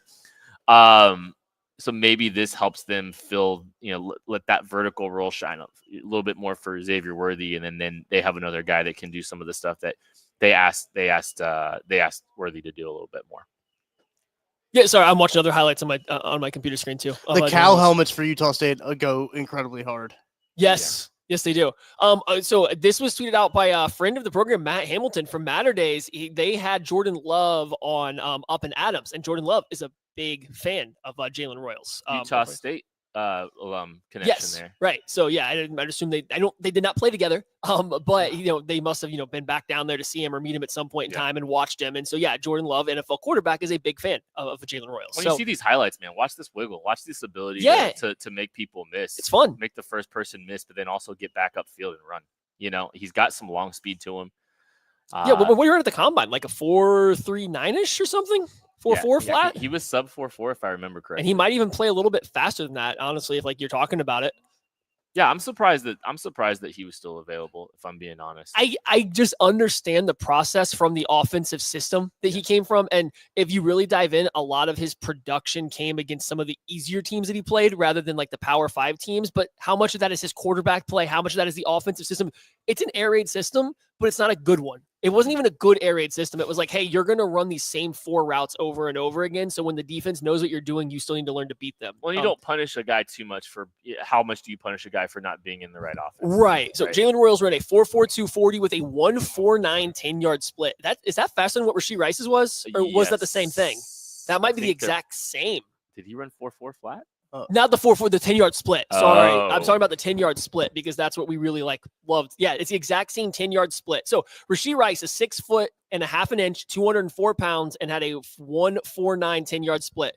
Jalen Royals is 6 feet tall, 205 pounds, with a 1.49 10-yard split. And they do. Do you think the Chiefs have a type? Very similar frames. I would say play style. I think Royals is a little bit more elude and run away, and Rice is a little bit more contact balance and fight. And then fight and then get upfield. So there's some discrepancies in how they play. I'm hyped, man. I'm getting more and more excited the more I think about this pick. I'm geeked out.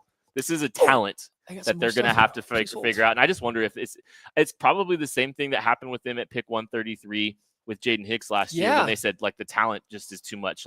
Maybe it's not your true X type, but the talent is just undeniable. Let's take him now because he's too talented to be there. Yeah, and I do think we're comparing him to Rasheed Rice. I think Rasheed Rice plays a little bit more sudden, and I do think you see that. Rasheed Rice had a 41-inch vertical and 128-inch broad jump, which is almost 11 feet, whereas Royals was 36-inch vertical, 10-foot 1-inch broad jump. So I think Rice being a little bit more explosive and a little bit more physical, whereas to your point, Royals having a little bit more wiggle and better long speed. So two similar types of guys, but also they have enough differences in them. And yeah, he's a guy to get excited about, right? I think if you keep watching, he is the player that when you come out of rookie mining camp, heading into training camp, Jalen Royals might be the rookie that fans are going to be the most excited to see what he does for sure. Absolutely. And that's part of it's being wide receiver, right? I want to be very clear. Part of that's because he plays a fun position to watch in wide receiver, but he also, the highlights are fun. What he can do, the ultimate upside is there. So yeah, I think he's gonna be a guy that we spend a lot of time talking about for the rest of the summer.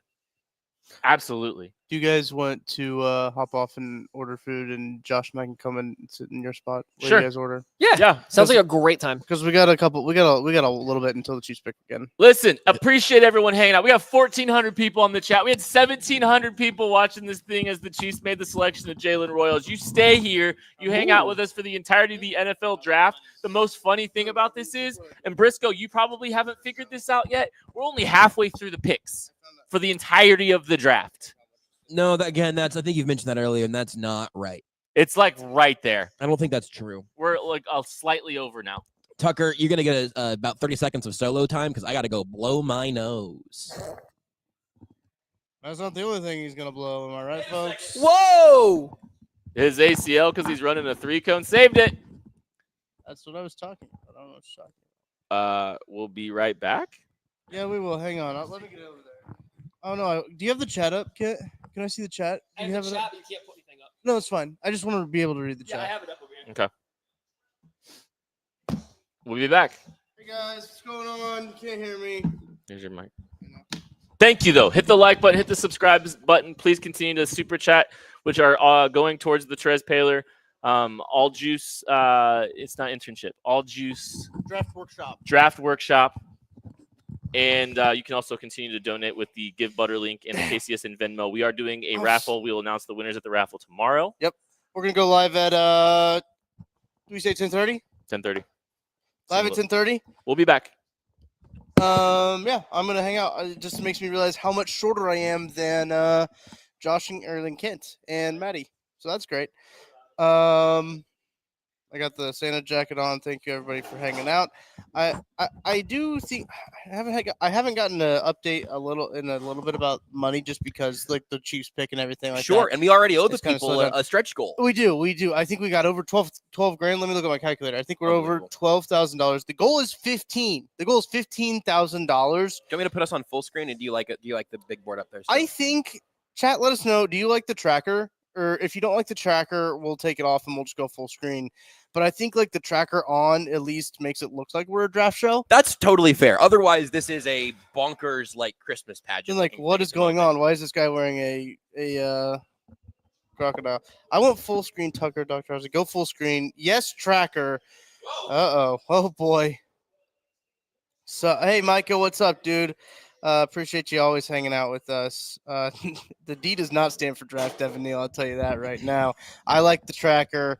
Can I switch them? Like me big and the tracker small? Oh, so that's not a bad idea. Put the tracker in the little thingy. Yeah, it's not an awful idea. I will have to do some rearranging stuff on the backside, but well, listen. Yeah. There's no rush. There's no perfect. We're in a nice little pocket here. Now, let me ask you this then, because you've been back there pushing all the buttons. How do you feel about Jalen Royals?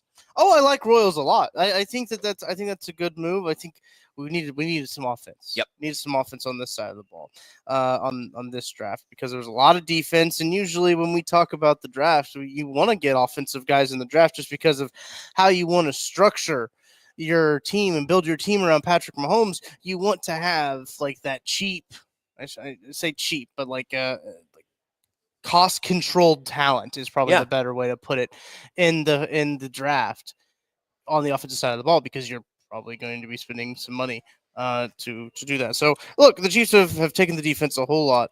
Can I ask you a pop NFL question that I would have gotten wrong? Pop NFL? Okay, yeah, sure. Do you know who Sam Howell played for as of 30 seconds ago? Commanders. He was a Seahawk. Apparently, he is now being traded to the Minnesota Vikings. I thought for sure he was still a Commander. I completely forgot that happened. See, he'll never stood up for Seattle. He's going to. You know why that confused me? He was with Jaden Daniels at the Washington Capitals game. Holy smokes! Watching a Washington Capitals game, so they were big chilling. The boys were hanging out, watching some puck.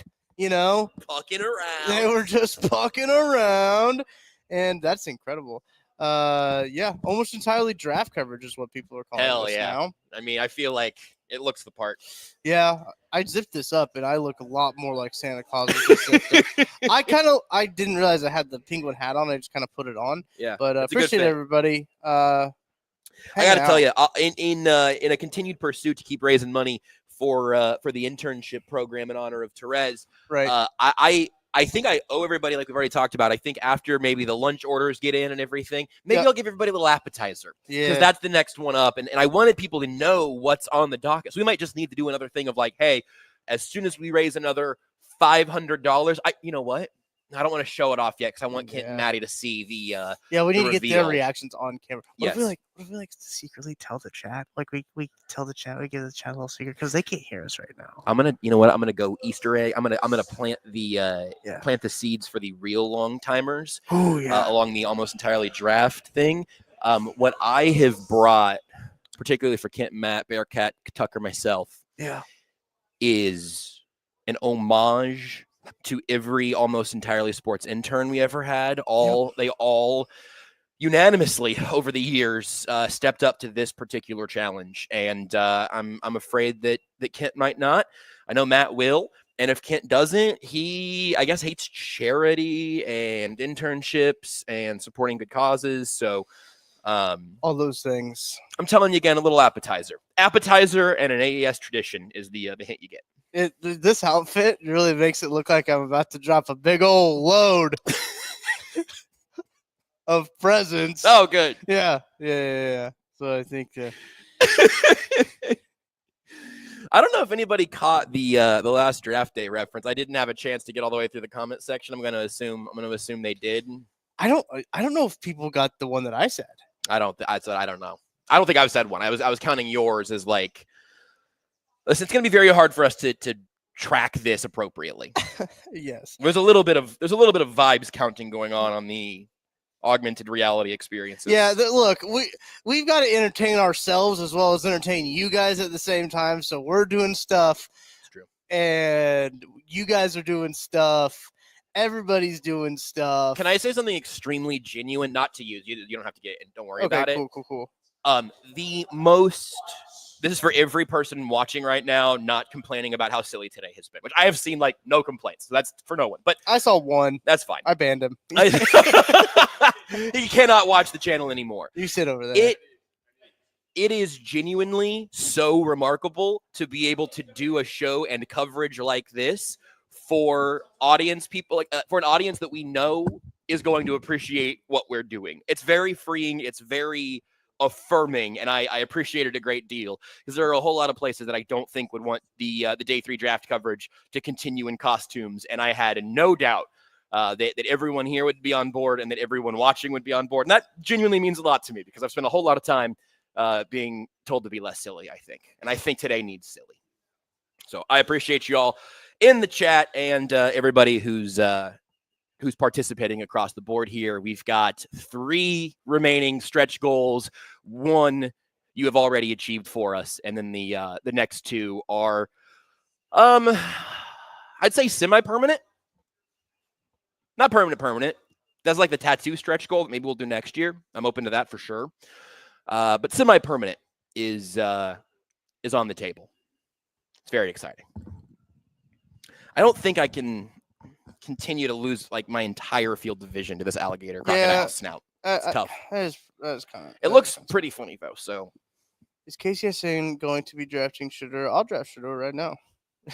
I just walk up to the podium and I say, Tucker Franklin is drafting Shador. So he's just my friend. I just feel like someone needs to stand up for him right now. I just get to be friends with him. Also, yeah, Tucker is doing an unbelievable job. You don't even get to see most of the time that Tucker is doing his job remarkably well. You don't see it happening. But we do because we're here right the whole time, staring right over there. And usually, there's a young man in a Santa costume right there. But now, he's here wearing a penguin hat. If I'm doing a good job, you don't know I'm there. Yep, you're an offensive lineman that way. Yeah, that's look. It's a mentality. But you know what, Tucker? Here's the important thing: is in this offense, sometimes we do go ahead and throw a pass to the lineman in the red zone up there, goal line situation, and because we know you're gonna have the sauce for it. You've got the hands and you've got the celebration. There's another tour coming through. We're out here at beautiful Holiday Distillery, as you can see right here. Beautiful, wonderful Holiday Distillery. Look at this. Look at this scenic view. Look at that ancient cave right there. Lewis and Clark was at this stream. That's what they say. Lewis and Clark settled this land right here. No kidding. Yeah. Ancient cave. It's called the Bonded Ancient Cave over there. It's pretty sick. They got all kinds of Burby in there as well. My belt just fell. And beautiful scenery out here. If you guys have a chance to get out here to Holiday Distillery, really please cool. do it. I know it's out in western Missouri, which is outside of Kansas City, just a little ways. It's a little bit north of the airport. So if you fly in, a quick little jaunt to up here. Walk here. Angry Drunken German says, seems like Tucker would be a sinner.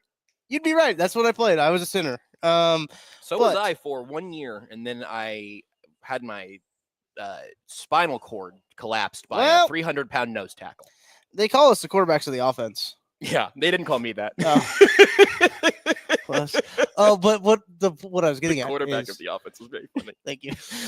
I'm glad you picked it up. I did. A lot of times, Josh and I just do jokes for ourselves. Yeah. Not only weird games when Josh will say some jokes, we're just like, that's funny. But I know how because I have the admin login for you can that. see me in the bottom. I can see Tucker now in a little postage stamp size. It's not very big. No, but I can tell. Sometimes I'll say, Tucker, you have the graphic for that? And I'll see Tucker thumbs up or clicking for things. And then sometimes it'll just be a joke for Tucker. And if I can see Tucker laugh at again, the size of a postage stamp, I know it's landed. My intended audience. It's a weird way to narrow cast, but it's what I do. It is. BJ just sent me a screenshot. Thank you, Michael Steinhauer, for your $100 donation. Thank you, Michael. Incredible. Am I back in here now? Oh yeah, what's yeah, up? we can Oh, hear what's you, but going You wanna on? tag can't in? see you. I'm But just gonna awkwardly stand up. I can come to you guys. You can come over here. Oh, yeah. I got a lot of. I haven't Josh left a does. very hygienic nest of cords over there. Cable management isn't my strong suit. I don't know if you saw. Yeah. If you see over there, Yeah. not necessarily my strong suit. At home, I am a pretty decent cable manager. Right, But it's here's it's always web tough. of cables. Yeah, It's always tough. we got Come a lot here, going on. Matthew. Look again, it What's up, looks guys? beautiful for the people who get to see us here at Holiday. You don't need to see all I'm the walking cords. back in, out, and then back in. Okay, he's back out, Oh, and he's gonna You got a dump. He's coffee? gonna dump a coffee on my laptop. I brought an extra coffee because I planned ahead. Wow, that's really this smart. guy. Yeah, I'm good at that. Good stuff, I'm a man. very big planner. Kent likes to take all the credit, but I kind of plan everything, If and you he want just to flies by the chill seat of his for a little pants. bit, you can. Can't Yeah, don't worry Kent about it. Kent did not push back very hard on Tucker's suggestion that Kent should go kick his feet up for a couple minutes. Alicia Marie, shout out. Yeah, go on. Hey, Nick, Kick your feet up. if you can flip over to, if you like 2-finger click onto Chrome, and then And then what? go over to like the draft tracker one, just scroll down a little bit on the draft tracker. 2 fingers up, down. So you need to switch over because it's a separate window. He's not a Mac guy. He's not a Mac guy. He's a PC guy. I'm So also. I gotta I'm explain also to a him PC. two click. Yep, you got over The the draft. Browns just traded up to the Eagles pick at 144. Jordan Phillips. We talked to that guy at the East West Shrine We did Bowl. talk to that guy at the East West Shrine. Very strong fella. Very young. Very thoughtful. There you go. Had it, baby, Nick. Oh, nailed it. Now get the Browns up there. So we got some room to wiggle. We got some wiggle room. I'm trying to get an updated total. We do. I think we were over 12,000. Unbelievable. Woo. We- What's the next goal? We owe that. We have met the next one. We needed to wait until the food orders were in and the next So pocket you of can go- time. So you want to go prepare, or are we going to wait until after the Chiefs' next pick? No, I had that think up, we yeah. should do this. I think we should do this slightly Hey, sooner rather than super chat later. I numbers. think You, Where do I you see can that? prepare anytime you need to. it's I don't think I have that ultimately tab for me is up. going to be a very little Okay. preparation. It's I more can about a walk over there. reveal. I always and forget I can experience. just put this on and then. Yeah, it's true. You could just talk to me. Yeah, no, this- here's it's your really head. bad. I forget about that a lot. Here, Maddie, I'll switch you. I'm gonna go back. You can go back over there.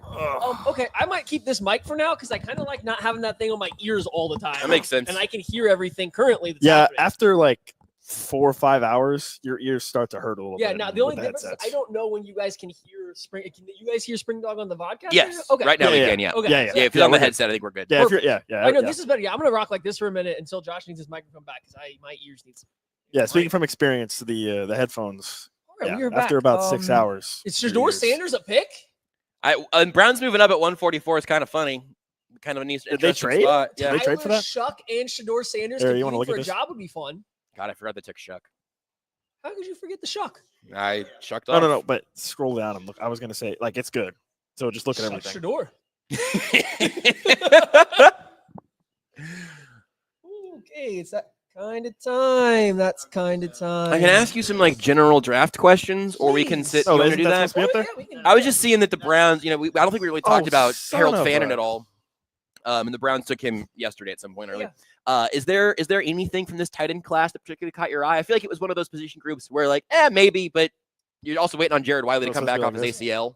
I think it was a strong tight end class for sure. I think there's a lot of guys in this draft class that I probably would have had as a graded over Jared Wiley. So I would have Yeah. fully understood if the Chiefs took a swing. Love Noah Gray, very good football player. I don't know if he's a tight end one going forward, right? Like just even the way the Chiefs use him doesn't scream that. So yeah, I No, thought that We can still hear you, Spring Dog. I thought that You maybe can still hear me? Yeah, Oh. yeah. Your mic is just 3 inches further away from where it was. No, but if I move it up here, you can't I- really hear me now. thought, Yeah, Crystal. Really? Yes, oh, I'm on a Red Bull commercial right now. I thought that's okay. amazing. Well, I thought that I thought that if I, moved that it the up, Chiefs people might be couldn't interested in hear. it, but they didn't have to, right? And so I think they needed a pass catcher, and they opted to go with the Jalen Royals route, which is a very good pick for them. And instead of the tight end, which I, especially looking at the board, makes a lot of sense. So yeah, good tight end class. I do think that she still need a future Travis Kelce kind of replacement, but they can probably get by for now. The Browns took Dylan Gabriel. I don't remember where Shuck was. That's what the chat's saying. Dylan Gabriel. That's right. I wasn't shocked. Listen, it's It's a long time right now. a long time. It's also, I think, an understandable mix-up. Shuck, was he the Saints? Do you want your spot back, Tucker?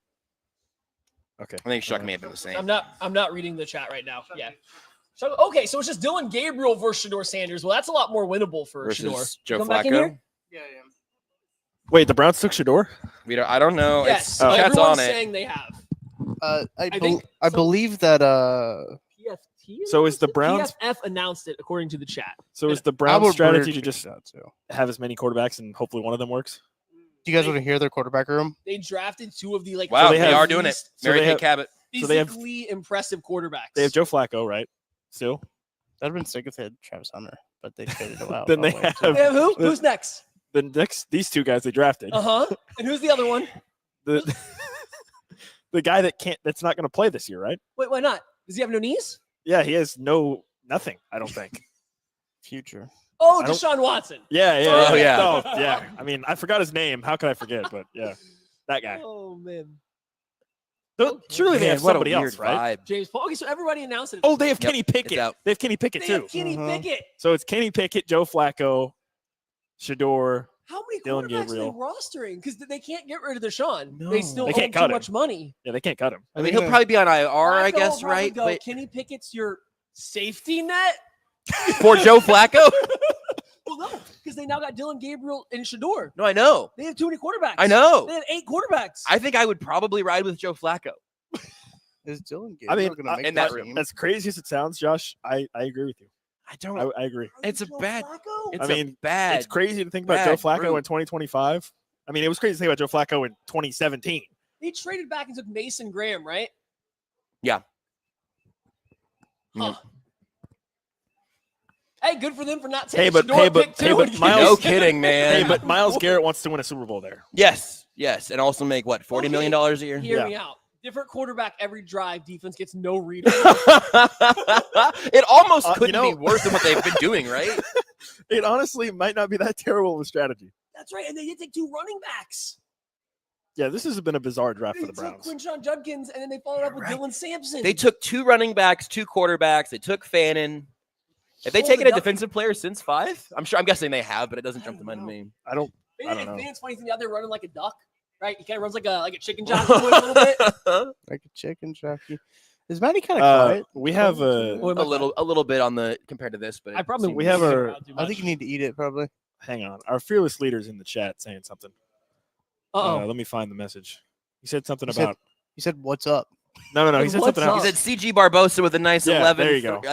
11-3 win at Johnson County 3-2. That's what I was looking Let's for. go. Where did you see that at? Oh, there It's we right go. there. Yeah, it's in there. Where is it at? I can't When find are we it here doing this either. next thing? You need a second. Whenever Kent is ready to have the reveal, there is Oh, an there's entire a tour group crowd of looking people. in here. Is this Oh, the that's a right time to do it disaster. then?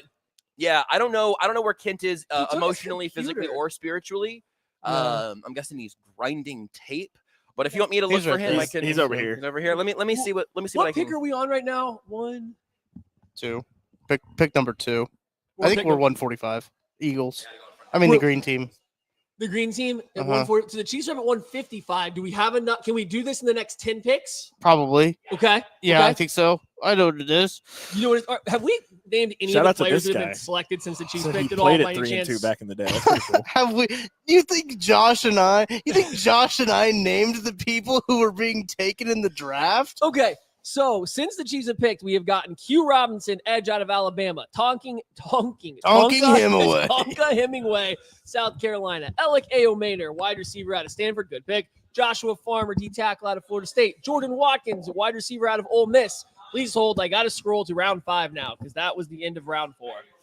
I have it right here. Top of round Tyrion Ingram Dawkins, defensive tackle end out of Georgia. Cam Jackson, deep tackle out of Florida.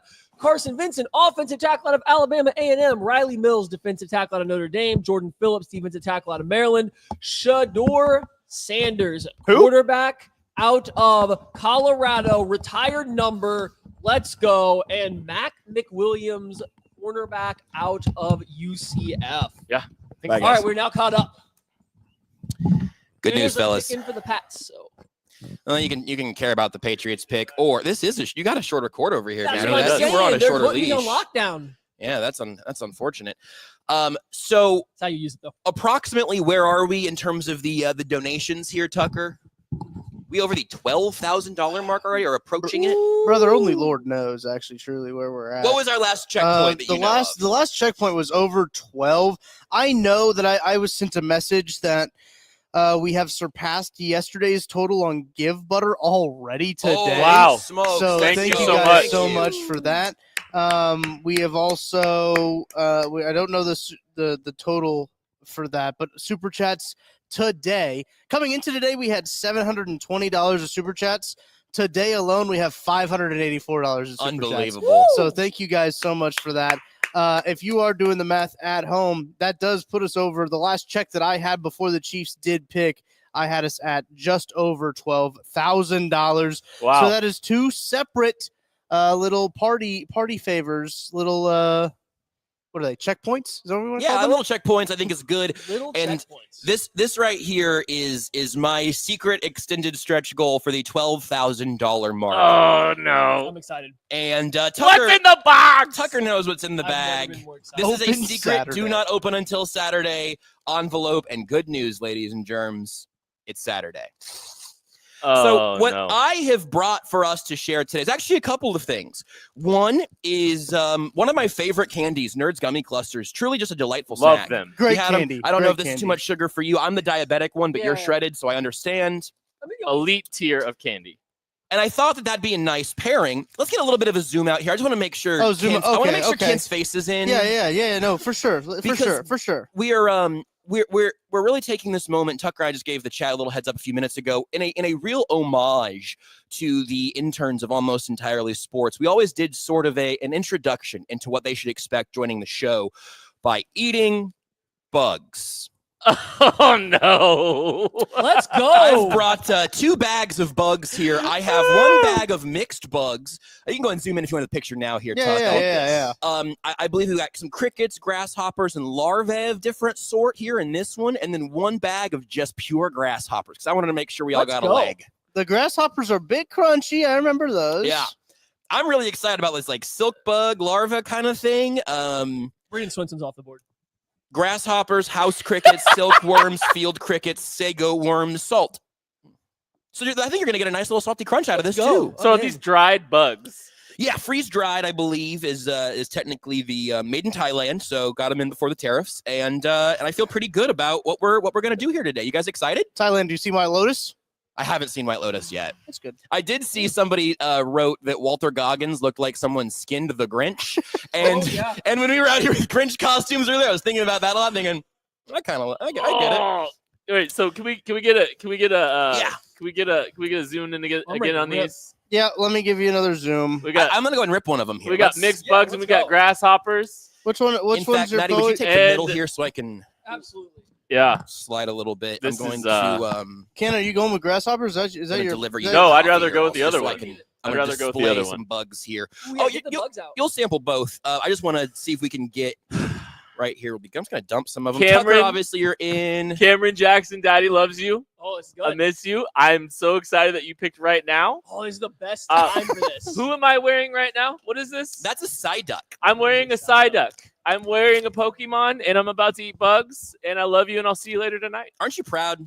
Rams trading up again. The Rams are trading up. Per Wonderful. Jordan Foot in my DMs. Ooh, the, No. I gotta say the bag Have look. you ever- Don't look at this, guys. Have I what? The bag looks Have worse. I eaten bugs before? The Yeah. bag, No, the no. bag looks I way was grosser than I excited. thought it was going to. What do you mean have I eaten bugs Don't tell them. before? I grew up in we Earth.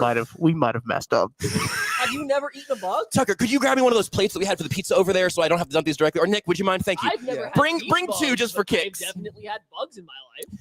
Good news is also once you guys have a couple, I think you can go stretch your legs for a couple more minutes. We can get some other people in here. Bearcat will come eat a couple. Tuck will come eat a Sure. couple. Nick I will like come eat a it. couple. So I like it. it's all about team effort and really raising money for an awesome Okay, thing that I'm KCSN is fully doing. on this. Yeah, what are we at? We're over $12,000 12. raised. This is what Well, $12,000 raised to get you here today. I Thank did you. just get a new total. Hang on. This is the $12,000 No, mark. this but- is for 12,000. Yes. all right. Hey, so- where's my pen? Oh, the It's over grasshoppers here. aren't in Left another it here. bag. They're just here. Oh, there's a lot of them too. Oh, let's go. I didn't need to buy all of these. There's so many of I thought them. they were gonna be like live. I mean, there probably are some out there. I just don't know if I can catch them. Oh no. All right, so here's the plate of grasshoppers. Hey, don't move it. Just have him Josh come to it. Running back Jordan James from Oregon off the board. You know who'd love eating some Holy- grasshoppers? Ducks. Penguins. Oregon. Platypuses. There are with grasshopper. powers. What is the multiple of platypuses? Platypi, I think. Platypus. Yeah, there's the hey. What do you think it is? Ken's kids are watching. Hey. Love you, boys. I can't wait for this. This is good. Which bug are you most excited to try? Definitely not grasshopper. Maddie, will you throw me my pin? Those Yes, I just, can. Those I'm are very- giants. I'm very excited for that. I'm at least excited for the larvae. I think I'm most excited for the larvae because I don't think I've ever had one this chunky before. Oh, Yeah. I don't like the word. Is it juicy too? I'm hoping there's a little pop from the larvae. Yeah, I'd like for it to be a little bit wet. Like a gusher, like a Yes, bug gusher. yes, a bug gusher is exactly what I'm looking for. Dude, What when is you this guy? Oh, that's one of the larvae. Oh. Yeah, that's one of the ones. when that you I'm were less when excited you were pouring those out of the bag, it almost looked a little bit like they were still alive, like Yeah. they were just bouncing off the plate. I did not like for. that. This is good. Let's not do that over my computer. That's fair. What do you think is gonna happen to your computer? Get a grasshopper in it. All All right, boys. What do you want to start? Let's grab a few. Yeah, I'm just checking on the chat real quick to see what they're thinking. Larvae is chunky. Yeah, Go ahead and give me a hand. I'll give you one of each, and we can kind of go one at a time. I would like to pick mine. Okay. You just give me a. I would like to pick mine because I'm less ambitious than both of you, I think. Larvae is full of trans fats. Okay, well I guess I'm out. Where's the biggest grasshopper? This is a pretty thick. I got a one. pretty thick, Oh, you get a grassy chunker. here.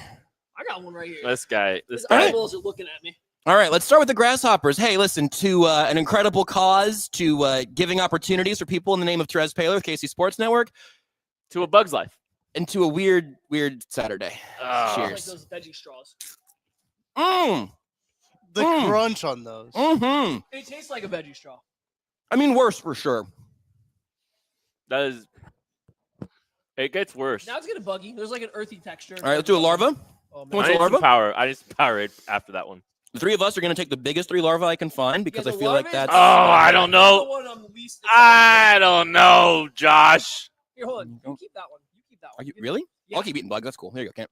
Maddie and Kent basically. Dude, you gave me a giant one. You and Matt have like the same size larva. This is like a little Hershey Kiss. I wonder what that is. Cheers. Oh, is that poop? Oh, this is terrible. Better This than the one I absolutely grasshopper. hate. Better than the grasshopper, Absolutely personally. not. Yeah, better than the grasshopper. No, give me the grasshopper every time. I'll give you another one if you want. The grasshopper? No, oh, let's keep trying everything else. Oh, You don't want this grasshopper? Oh, fine. I guess I'll eat it. oh, that's awful. It's not good. Oh, it's like a. It lingers. It does. Thanks for watching, everybody. It tastes like dirt.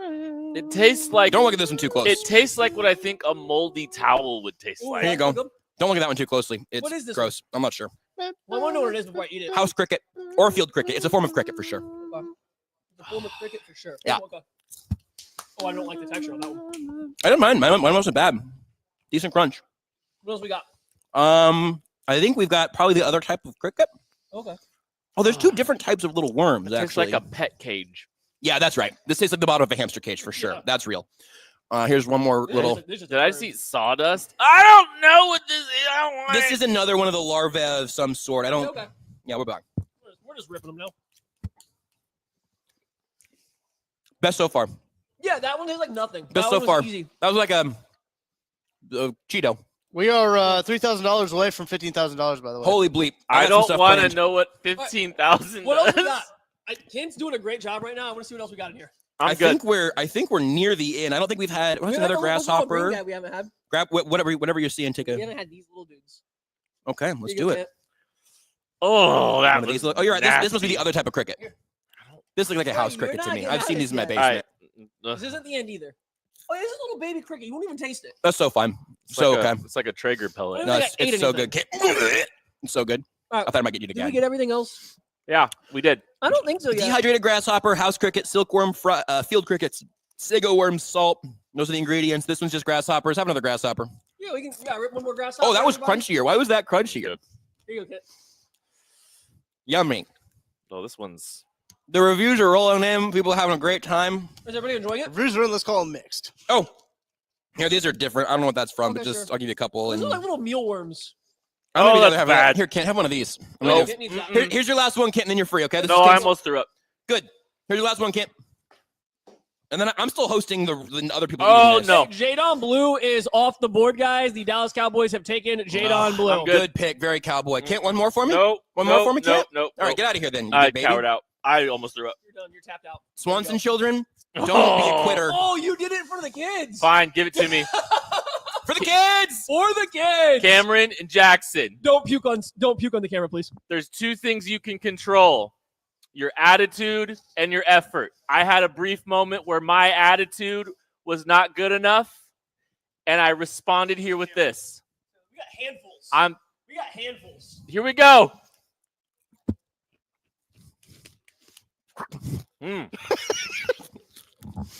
The handful was the worst idea. Yeah, that was That a really wasn't bad great. one. There was like a little bit of powder in there. You missed one. Yeah, don't worry, I'll get it. This is every early 2000 youth group ever. How do you think I became the man I am today? Wow, that really dries out the mouth right now. Oh, That was, Josh, this was a bad idea. damn. The handful was not the move. The handful was. I am. Couldn't agree more, Matt. Woo! It's gonna take me 5 minutes to chew these. Chiefs don't pick for a while. No, they pick pretty quick. They're on the ticker. Ticker, fantastic. Well, Tucker, why don't you get on the ticker and get on in here? I'll tag up. Nick, come here. Yeah, you're good. Yeah, Oh, it's okay. It's not that bad. Just don't do it. Just don't eat a handful of grasshoppers. No, you're good. You'll be great. You'll live. No, you will. I heard you're hungry and eat every 3 hours, so we got you covered. Nick does eat every 3 hours. That man does not miss a meal. Ooh. He eats Raising Cane's every day. We also missed Ty Hamilton, defensive tackle out of Ohio State, going off the board. It's okay, guys. I got you covered. I really appreciate this from WPS Chief. Man, y'all bugging. Oh, is this my reward? Is a gummy cluster? That's great. It's like a reward. Oh, this is helping. Jason Marshall, quarterback from Florida's on. Oh, absolutely not. Can you try one? I tried one when you made me Oh try my one. God. You That got crunch was insane. and BJ got like giant nerds or something at the Shrine Bowl 2 years ago, and made me try them. And like, they were fine. I'd rather eat the bugs. I felt better before. What'd you eat? What'd you have? Oh no! no. Oh no! I'm telling you, dude. What'd you have? One of the crunchy ones. Did you do a handful of grasshoppers? It was a grasshopper. I highly recommend not doing a handful. It does taste like the bottom of a guinea pig cage. Try a larvae. I knew kids were watching, so I stopped myself from saying You're that panicking, Sonny. Mm-hmm. Oh man. Yeah, I'm not doing it. Sorry. Oh, come on! No chance. It's really not that bad. That don't matter. I was a bit dramatic, I will say that. It's not that bad. But I got in my head after the crunch happened. I was like, whoa, that was disgusting. Yeah. Listen, everything besides the handful of grasshoppers was completely See, fine. so Shout out Doug Petitpierre saying this is the best Yeah, draft, how about draft this? content ever. $50. $50. Thank you so much. Oh, Tucker. I don't Can I borrow that for a second? Get the crunch in there. Oh. Tucker, the Grasshoppers are chat good. is surprised that you're struggling with this. I'm surprised too because I didn't the first time we did this. I don't think I struggled. Yes, the grasshoppers. Are bad. The handful of grasshoppers They're was so bad. The handful of grasshoppers is bad, and the big cricket. This is so bad to look at. And it's so worse to eat. I just want it to be clear that I'm here to smoke the whole pack, right? Like this is not something I would not do myself. I'm not. We should make BJ eat one if he comes back. He ain't coming back. BJ's not coming He back. ain't coming If back. he is still watching, I ain't he's not coming back. I'm not gonna be there. I ain't gonna be here. I'm not gonna be there. Oh, I literally have pieces of bug on this computer. Someone asked if this was Briscoe's idea, and I'm kind of offended that How- they would think that anybody else would consider this. It's because it's a long-standing tradition. It's for a good cause, and it's funny. It's straight from the mind of Joshua Briscoe. I'll be right back. We've been eating bugs for a long time. I don't know why that happened or started. But... Tucker No, is I'm staring. Tom- Tucker, come on camera for your Tom 1,000 has yard asked stare. I about- haven't seen Tucker this sick since 2 golf tournaments ago. No, I'm good. I'm great. Tom has asked about a handful and then chugging a seltzer. That's not immediately gonna happen. No. Do we have seltzers here? I will throw up. Guys, that is like DJ a throw- Giddens is off the board to the Ah, Indianapolis damn. Colts. after. Oh man. Shucks. That makes me kind of sad. I'll do a handful of crickets and a seltzer chug. For I'll join you. So bake that into your price. Okay. I'm not afraid. A single donation, or I don't know. I don't know if you- it's a single donation or if we do like a donation blitz of like. I don't have a seltzer accessible to me right now. I'm sure there are probably some around here. there I might think, be. but I I'm need not to sure. double check. Yeah, I we'd think have to there double are, check. We'll have to double check on that, and then I'll Brian reconsider. 'Cause I think suggests that's. roaches at 20K. Roach. I didn't bring any more bugs. I'll tell you Well, that. that's fine. If you go find some spring dog out in the yard. Yeah, no way. I love that there's another tour walking by right now. Oh man, they could have honestly just sped it up a little bit. It would have been worth it. Yeah, they just missed out on the It's- We main are attraction. eating like the frog you tried to catch last This year. smells like pet food. Yeah. And I think that's what threw me off. Yeah. Veggie straws. Is the smell of it like made me think that I was eating something that a dog would eat. To get back to the football real quick, how concerned are you guys about the possibility of a running back run happening? And should the Chiefs be considering trading up at this point? Somebody just moved up a little bit.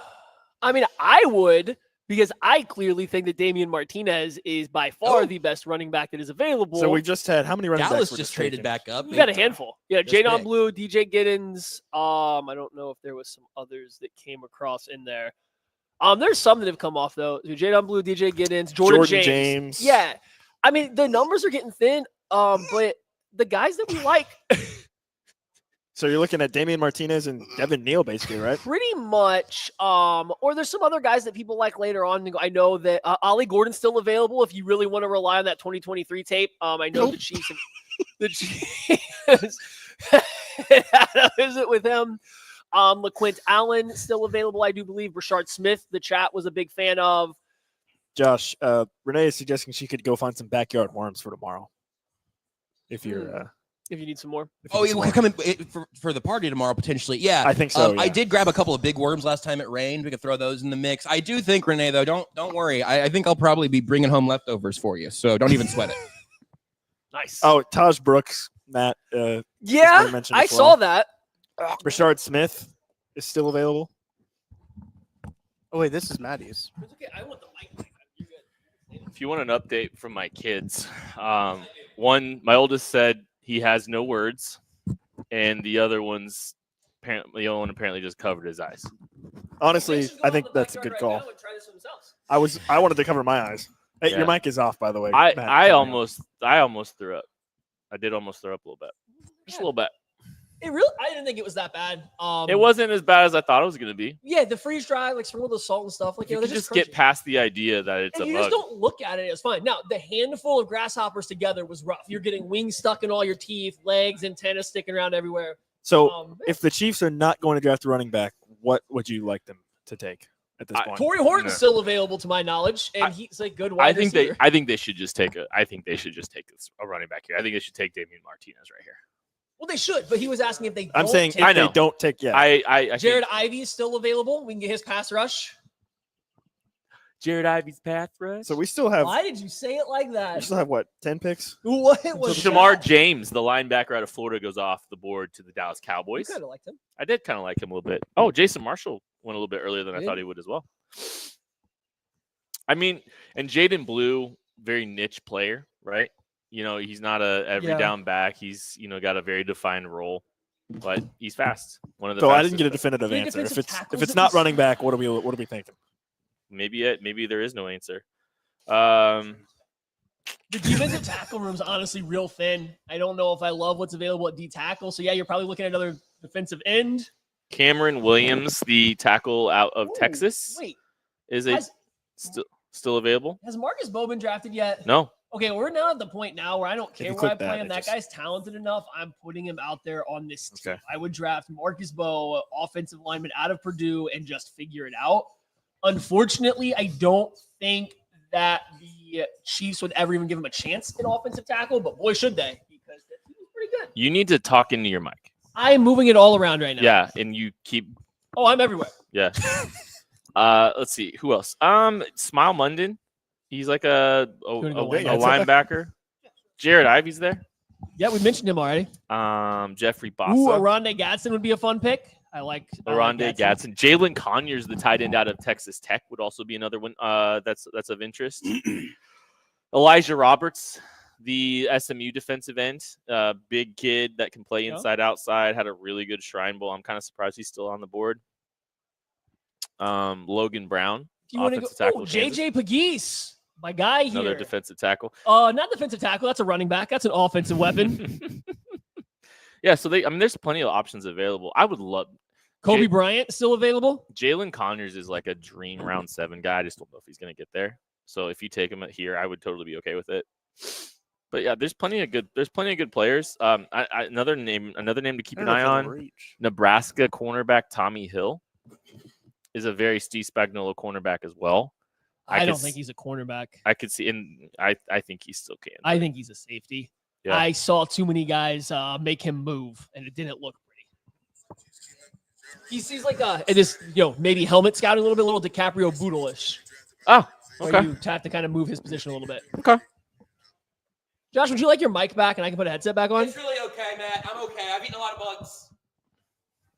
You can keep this. You're welcome to keep this. I don't want your ears or penguin holes. I don't know what they have. Marcus Bowe goes off the board as a guard to the New York Giants. Yeah, well, okay. Screw me then. After Jalen Rivers goes off the board to the Bengals the pick before. Oh, this is on. So you're seeing a little bit of a run on the interior offensive lineman. I think if you're a Chiefs fan, you're welcoming a run on interior. How many picks do we have until 10? Okay, so 9. Is it 9? Yeah, let me send a link to somebody. Oh, okay. Never mind. They might have just traded up. The Chiefs? Oh. Yeah, the Chiefs are now on the clock. They just traded. Whoa! Oh, please do the right thing, Chiefs. All right. Hang on here. Oh man, this makes a lot of sense. Oh, this is going a lot of ways here. I like this because this means less days, round 7 picks, presumably. I'm recording. The Kansas City Chiefs have traded up to pick 155 to make a selection. What's up, everybody? Ken Swanson here with Matthew Lane, Joshua Briscoe hanging out as well. Tucker Franklin behind the camera as we are waiting to see what the Chiefs do with pick 155. They have moved up, presumably with one of their 7th round picks to secure a player here. They are now on the clock. We're looking at a couple positions here. As a position we brought up a couple times, Damian Martinez, the running back out of Miami, as a player that would make some sense for the Chiefs to take here, and someone we would have been excited with even as early as pick 95. I think running back is one of those spots that makes a ton of sense. Is there anybody else that you would just like to see the Chiefs take a look at here? Yeah, I mean, there's some couple guys here. I think we traded up to pick 156 with the Pittsburgh Steelers. Okay, is the way it looks like. Yeah, if we're not going running back, I think that, hey, Torrey Horton's still available. I know the Chiefs just went Jalen Royals, but if you give me Torrey Horton and Jalen Royals in this early part of day 3 at wide receiver and just say one of them is going to figure it out, I wouldn't hate that. I wouldn't hate a double dip at wide receiver there, if we're being honest. And if not, move on over the defensive line, go back to it. There's still not as many defensive tackles as I would like available, but JJ Pegues out of Ole Miss is a running back / defensive tackle. So I guess we could both be right on the position there. That would be a lot of fun. There's some bigger Spags-esque defensive ends. Yes, Tuck. I got some compensation here. It looks like this is per Brooke Pryor. The Steelers gave up 156 for the Chiefs is 164 and 226. Oh, the early 7th too. The 226 pick. Wow. And so they really want. I mean, relative. They want them. So we are locked in deep into round 7. Let's go. The Chiefs won't be picking until pick 251 now, and pick 257. So we're gonna have 100-ish picks. So they took away the big long break we were gonna have while we were covering the draft here, KCS, and now they just re-added it back. Yeah. Cool. I didn't bring any more bugs. That's okay. We can find some. There's something back here. There's a stream. The Dolphins took Dante Schrader Jr., the safety out of Maryland. Okay. So anyway, back to Jared Ivey out of Ole Miss is another defensive end that's very Steve Spagnuolo-esque. So is Elijah Roberts out of SMU. So there's some defensive linemen that I think would fit a lot of what the Chiefs like. If we're just gonna scattershot some names here, Smile Munden, a linebacker out of Georgia, who's an athletic, more coverage-based linebacker, I would say, which would fit in well with what they currently have. So I think there's a couple different ways they can go here. The trade up makes me think it's for somebody they really like. Mm-hmm. If not, you probably let this ride. So where would there be a gap here? Devin Neal, Damian Martinez, Ollie Gordon is kind of like what I would have circled as my expectation here, but I'm intrigued to see what happens. No, I think running back, especially since they've been so closely connected to a couple of these players, would be the favorite to me. I think if I was kind of handicapping things, just because we've seen him connected. We've seen him visibly connected with the 30 visits. And if you're looking at like a position of need and a way that a pick 156 could make some impact on this team and on this 53-man roster, this is the route that they do. If they're showing some restraint and just drafting a running back here, I think, especially since they're not going to have 226, I don't feel like they're going to completely leave the entirety of the rest of the draft up to fate on the running back position. I would bet that this is going to be a running back. Oh, Brashard Smith's still on the board too, isn't he? He is. I don't know if it would be up to fate though here, right? Like this is something that I think that Brett V just talked about back with the Isaiah Pacheco draft. Is like, hey, there's guys that you can get in the 7th round that we think are going to be starter level. And hey, look, we're a couple years away, and we've been desperately asking to take a running back since pick 31/32. So maybe that didn't quite turn out to be as true as we thought, but they have proven that they think you can get that type of running back on round 7. So maybe it's not so much to fate. Maybe they just think that they can get guys at that point in time. So maybe it's not that. I think there's 2 different ways to look at it. We're focusing on like, hey, running back, they're going up to get their guy. What if it's somebody that they were deciding at pick 133 that's still on the board, and they've just been calling around to see what happens? So like, I don't know who that could be. It could still be a running back. So I don't know. I'm intrigued to see where they go. I don't have a great read other than running back makes the most sense. But at this point, I don't feel like I think they're locked into it yet. Yeah, I think it's just Hey, one of your favorite guys is left. Jeffrey Bassa, linebacker out of Oregon. You were talking about him as possibly a round 3 pick. Yeah, I think we put like a 3-ish on him, somewhere in the like a late 3, somewhere in the KCSN draft guide, just as like a very niche like will role type player. So like a will linebacker. I don't know if he's like a super Chiefs fit just because he's a little bit on the smaller side. A lot of these running backs or linebackers have kind of been on the smaller side, which has been, a little bit tricky. I think they're walking up to announce the pick now. The pick is in. We are on the TV walking up to make the selection. It's fun to see these picks like this because we don't get to see them very often. I think that's Dante Hall. Is that Dante Hall making the selection? Again? No, it is not Dante Hall. I can't see from here. I got a light right in front of me. Y'all are just talking over everything he's saying.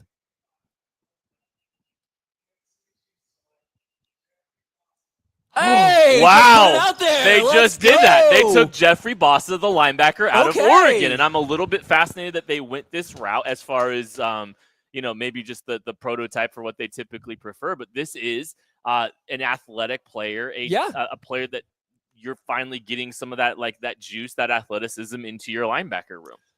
Yeah, I mean, we just mentioned it. I had Smile Munden as a guy that I had been pegged it a little bit for a similar concept, but Jeffrey Boss is a guy that you liked. We watched him. He's seen the flashes. Where undersized linebacker, but in today's NFL, modern NFL, that's not a bad thing at all, right? You need somebody that can run, that can chase, that's a little bit more of an athlete, and he certainly is that for this, or was that for the Oregon Ducks defense. And now you bring him onto the Chiefs, who did just pay Nick Bolton, but we know where his weaknesses lie. Drew Tranquil is coming off of a little bit of a down year, and I don't think that his coverage or sideline to sideline speed is something that we are highlighting as a strength of his. So Jeffrey Bassa, I think is a nice, is it Bassa or Bassa? It's Bassa. I think it's Bassa. Okay, so it's going to be Bassa. So Jeffrey Bassa. Bassa is the pick for the Chiefs. I like this. I think it makes a lot of sense with the Chiefs linebacker room. Josh, over there, how you feeling about this? Great. We talked about this earlier today, right? Where we talked about what are you looking for late day 3? Well, if you find just a freak athlete, maybe a converted safety who could play linebacker now, who has this skill set, of course he's not a well-rounded starting linebacker at this point. If he was, we wouldn't be talking about him right now. This is the skill set that makes sense. You already said the Tranquil thing, but also functionally, this is his last year on this deal. It's a pretty big hit this year, the way they structured it. But this is probably the last year for Drew Tranquil in Kansas City. This seems like the right type of linebacker to be putting alongside Nick Bolton, who you're paying a lot of money for. You would I'm now projecting day 3 picks as a future starter, so I understand what I'm doing. That's not, there's no lock here. But if you're going to pay Nick Bolton, life gets a lot easier if he's the only linebacker you're paying, if you can build out the rest of your group through the draft over a few years. Well, they got more athletic. They got a little bit more coverage ability. And so you talked about it a little bit there, just a second, being funny and hilarious and, your loveliness, but safety the linebacker convert, right?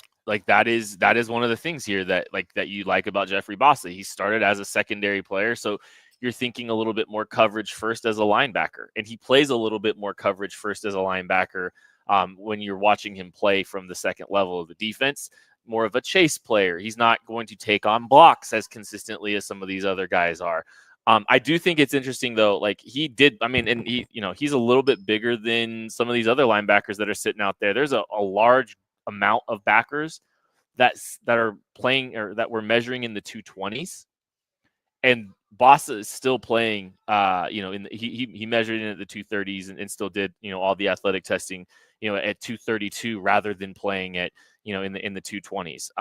But yeah, I think this is a skill set sub package type linebacker when you're talking about his role on the defense, right? Like I don't know like if he's going to be an every down guy for them, but if you're wanting to try to get a little bit more dynamic in your late downs, I think this is a guy that gives you the ability to do that. And on top of that, good athlete, special teams value. That's another area that I think he could be. That's what I was going to say. A significant asset for this team as a special teams player. I think this is a really good pick here this late in the draft. According to Dane Brugler in the Beast, he started 43 games but played on special teams in all 4 seasons he was playing at college. So he is another special teams linebacker, another special teams guy that might be fitting into the defensive rotation for this team. So Noel Williams, Jeffrey Bossa, the 2 guys here that we are coming in the Chiefs are coming in with back-to-back picks here are guys that, they are bringing out and they make sure they have value that goes across at least 2 ways on the football field. So I think there's a little bit of a surprise pick. I think almost every Chiefs fan, if I'm looking at the chat here, everybody wanted a running back. Everybody wanted this Damian Martinez or the Devin Neals, Brashard Smith, whoever it's going to be. They wanted their running back, which I understand. I really do. I think the Chiefs' lack of offensive help is a little wild to me still, but this pick is the type of linebacker the Chiefs don't have. He covers a gap that they literally don't have. Even their depth linebackers don't have his skill set. So for everybody that sits there and wants the running back or is confused by this, look at any of your complaints that you've had about the Chiefs linebacker room or the Chiefs' ability to cover over the middle of the field. A lot of it centers around the inability to cover the middle of the field. The linebackers in coverage are not great. They don't have great speed. They draft a guy that fits that role, that kind of tries to cover that gap that they have there. So makes sense. From you look at relative athletic score, and I think part of the reason he might have been down there is he did underwhelm a little bit. He ran it, some of these other linebackers cut weight to try to go run, and they were running in the 220s and still didn't test great. Bassa runs, he plays at 230, which was a little bit of like a surprise, honestly, that he stayed that kind of weight. And then he runs and tests as a 230-pound player. And it was a little bit underwhelming, right? Like, just a very average athletic profile. In fact, I ran my 3-cone and Jeffrey Boss's is within 1 second of each other. So there's that. But you look at the linear speed from a chase player, like from a chase standpoint, like that's a guy that can, kind of run and chase a little bit, and ran a 4.63 at the NFL Combine, an explosive vertical too. Like I think there's some linear explosiveness to him that you'll appreciate, which again, that'll bode well for the special teams role. That will bode well when you're getting to operate in a chase position, right? So this is a really good pick, I think, down here, and the Chiefs clearly wanted to grab this skill set. So they wanted to get more athletic at the linebacker position because that's exactly what they just did, while still finding a guy that plays at a weight that they would consider, right? Because we talked about Smile Munden a little bit as we were anticipating this pick. 220. A lot of these backers are sub 230. Boss is actually kind of over that weight, which I think it's not the biggest guy, but it's bigger compared to the rest of this class. I'm a little surprised still, just from the play style, that this is what they wanted personally. It's also kind of interesting because for so much of the Chiefs' recent history, they have had safeties who play like linebackers. Rarely the other way around, right? Where you have the coverage first backer. Tranquil was kind of an outlier in that. And that's what's kind of fascinating to me, not in a bad way. I'm actually pleasantly surprised, if that makes sense. I'm happy that they are grabbing a player like this, because you have to make some decisions on what you're going to do and how you're going to build your roster and build your room. And these linebackers that with the safety background aren't what they typically go after quite as much, right? And so I think it's like a best of both worlds kind of thing, where you're getting athleticism, you're getting some some linear speed, and you're still getting a guy that's big enough to maybe hang in a Steve Spagnuolo defense. Yeah, I mean, he's not the type they usually go for, but I think we've seen with first Ashton Gelati and then some of his other picks over time, going back to Felix, like they are willing to take a little bit guys outside the parameters they typically like if they think they're going to fill specific needs. And so the specific need the Chiefs have had at linebacker, essentially since Willie Gay left in free agency, and it's not that Willie Gay was the best linebacker, he just had a skill set that they haven't replaced. The ability to actually get sideline to sideline, the ability to actually cover cover wide receivers, tight ends coming over the middle of the field. They lost that, and they haven't had that type of player. So coming in and getting Bassa here, you are hoping you add that skill set back into this defense, something that they've been missing. I think they hoped Tranquil was going to do that, and he actually somehow became a much more physical linebacker than he was with the Chargers, or what you would think with his safety background coming out of Notre Dame. And it wasn't that. So now he comes in, you get Bassa here. He fits the role. He's a little outside of the mold that they like, but it makes sense. And again, I really want to go back to, I'm still reading the chat. I see that people are not loving the fact that they are going to wait until round 7 to get a running back. And I understand the frustration. I don't think that Mr. Kareem Hunt and Isaiah Pacheco are the answers at running back. And I don't know if a round 7 picks necessarily helping that a lot, but we'll see who's available when we get there.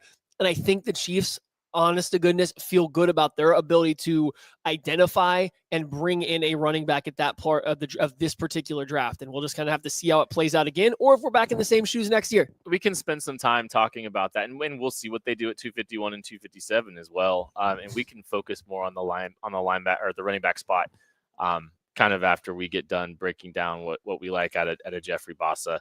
And I will say, like, as we sit here in the middle of day 3, there's still some running backs out there of interest, and so who knows how many of these guys ultimately are available as the day goes on. But there are a lot of backs still out there, so it's worth paying attention to that. Like, there's still a little bit of time to do that.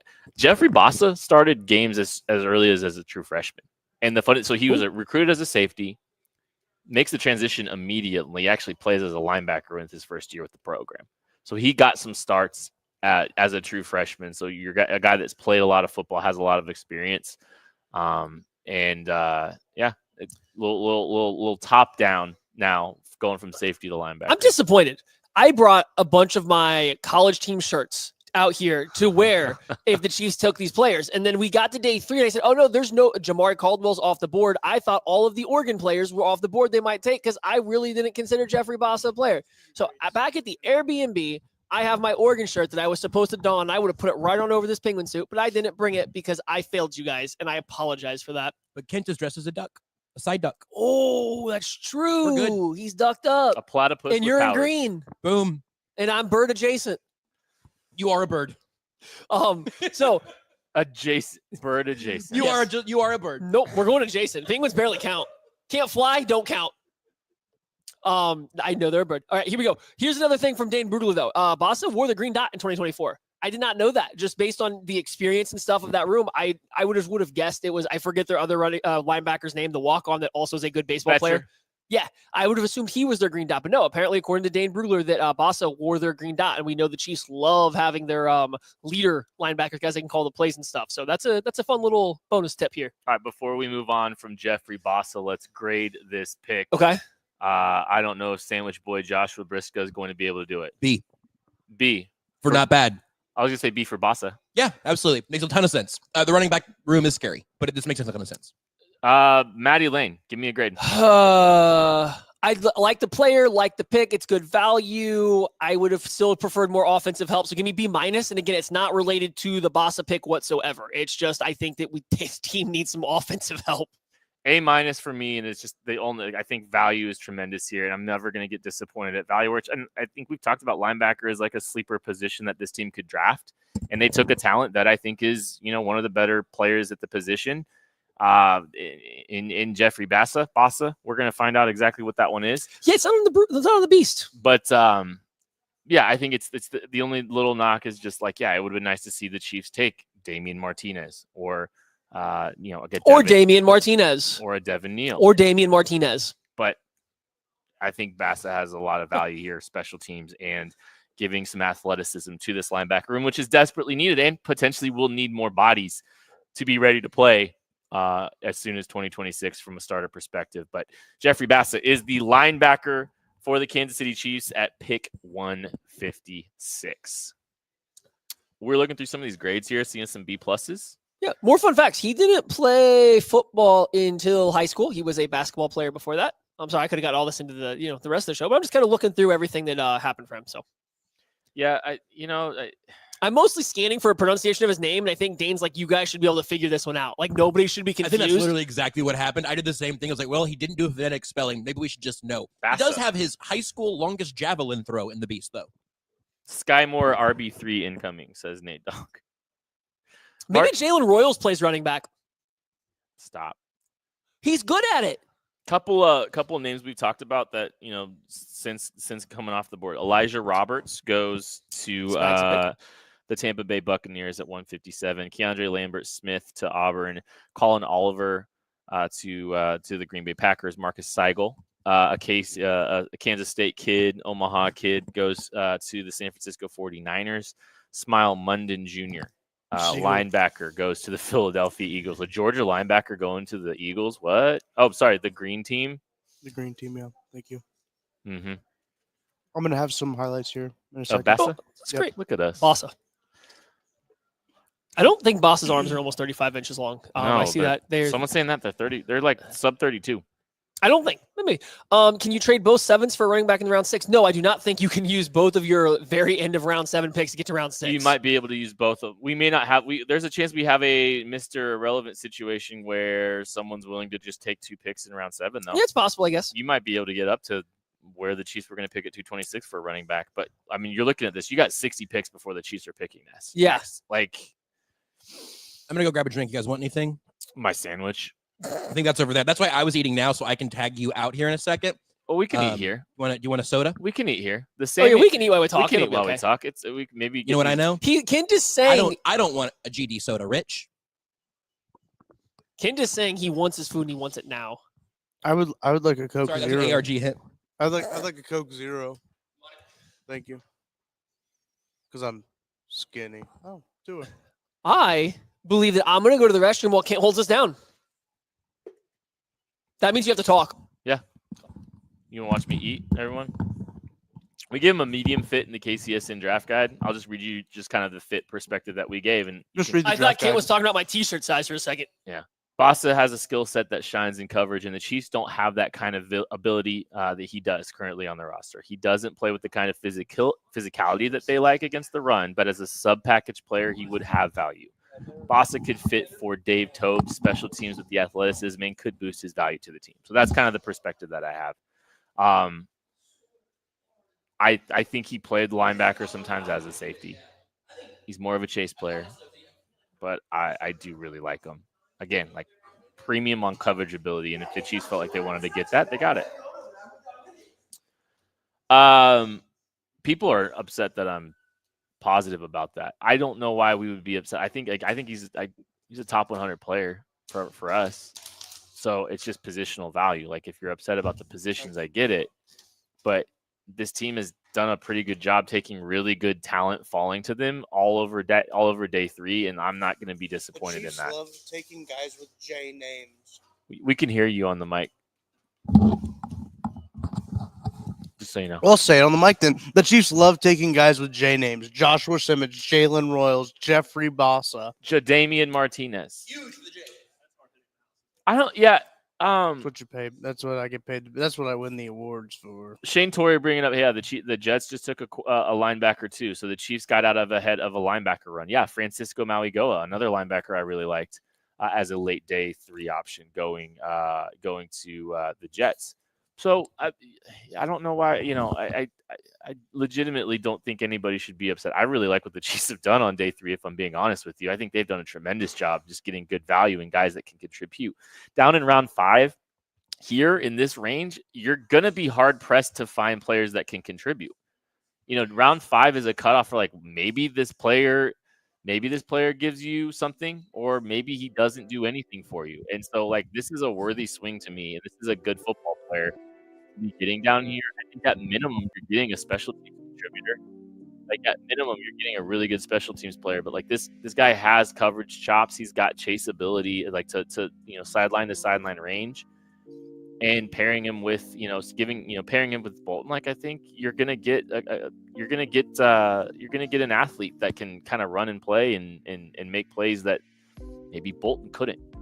There are two things that are kind of standing out to me now that you guys touched on but didn't go all the way into. One being, obviously, this is a little bit of a divergence from the norm of the type of linebackers the Chiefs like. I think a lot of times we look at that, certainly for a Spags defensive end, and say that's like, you must be this tall to ride the ride in Steve Spagnuolo's defense, etc. Yep. Sometimes, though, I think that can be a negative, where you are so hyper-focused on what your options are, what type of player you're willing to consider at that spot. I kind of like that the Chiefs are breaking the mold a little bit. The other thing is, I don't have the exact snap count open. Did you just punch your mic with a... That sandwich looks great. Mine was also excellent. I think it's important to take a guy like Leo Chanel, a linebacker who is a fan favorite and rightfully so. Leroy Jenkins, Leo Chanel, the whole death row. He is a very easy player to root for, a very fun guy to watch, and a football player through and through. I think he played 40% of the snaps last year, maybe less. He is a part-time player, and it was round 3 for him, I think, right? So late day 2. Late 3. So I think the way that we set our expectations for players out of the draft is always so interesting. And ultimately, you might, this for me is the logic of like taking your trade downs and keeping as many picks as you can. I don't have a problem with this trade up at all, obviously. But in general, taking more shots means you're going to have guys who get to training camp, and Kavari Russell might not make it out of training camp. And you might get to training camp and go, oh, Trey Smith is a starting right guard today. That kind of give and take of it all is special. You guys are having chips and not just bugs as your side? Mixing. I won't be having any very more good bugs today. Oh man, what if I put some on your sandwich? I would stop eating that sandwich. You probably wouldn't This even is a know it is on banger the of a sandwich. It sandwich. looks like a great sandwich. Mine is very good. I've got half of it over there. Shout out Fetterman's in Platte City, Missouri. We've had it 3 straight days. Oh, really? Are they the pizza place? Did they have pizza? No. Okay. I We didn't had have the sandwich sandwiches for yesterday. lunch I wasn't here for lunch. But they're great. Really good. Yeah. I'm gonna get my drink. I think if running back wasn't such a consideration for fans, I think we'd be in a better place with Jeffrey Bassett across the board, personally, in my opinion. I'm not mad at the Chiefs for taking value back-to-back rounds. They're just letting value fall to them, and they're taking players that have legitimate shots of being contributors on this football team. Both the players that they've taken to this point have very legitimate claim to being contributors in 2025. Not just like the future, but like I think Bossa could be a special teams contributor immediately, and also could find his way onto into sub packages on third downs. There's a chance, I'm not saying today, but Maddie talked about him being a green dot player. If he can earn the trust of Steve Spagnuolo, maybe he sees a little bit of time as a green dot player on third downs. That's really interesting. The green dot nugget was an excellent one. I also didn't know that. And it does make you feel like on some level, it's at least a mark in his favor as a guy that Steve Spagnuolo may be able to rely on to do all of the things. And this is not like a Nick Bolton replacement stylistically or timeline-wise or anything. It's much more about his co-pilot with that deal being done now. But if you are in a place where you have another, and Tranquil was this way. Obviously, Tranquil was the green dot when Bolton was hurt 2 years back now, I guess. And you saw the value in that. The defense really didn't miss much of a beat there. And obviously, Tranquil was a little more disappointing last season. But I really think the vision comes together. Should we indulge on the running back conversation then? Because this was something I'm not obsessed with mock drafts. I did a handful, and one of the things that seemed evident to me was once I waited past, this is before they had that extra 5th, and now we've seen the moves around and all of that, but like past 133, I was getting kind of nervous. Obviously, the Chiefs just had a chance right now to select between really 2 running backs that I think would have made a lot of sense. And now we are talking about a running back room that is Isaiah Pacheco, healthier again. I think we'd see a better version of what we saw at the end of last season. But Isaiah Pacheco, Elijah Mitchell, Kareem Hunt, Carson Steele. I don't know that. I understand being completely underwhelmed by that list because there's not a whole lot of juice in there. The guy that has the most juice out of that group is Pacheco. I guess it could be Mitchell if he's healthy. That's a projection. But it seems like Pacheco is probably the guy with the most juice there. Thank you. I don't know, and he's not a complete runner at this point.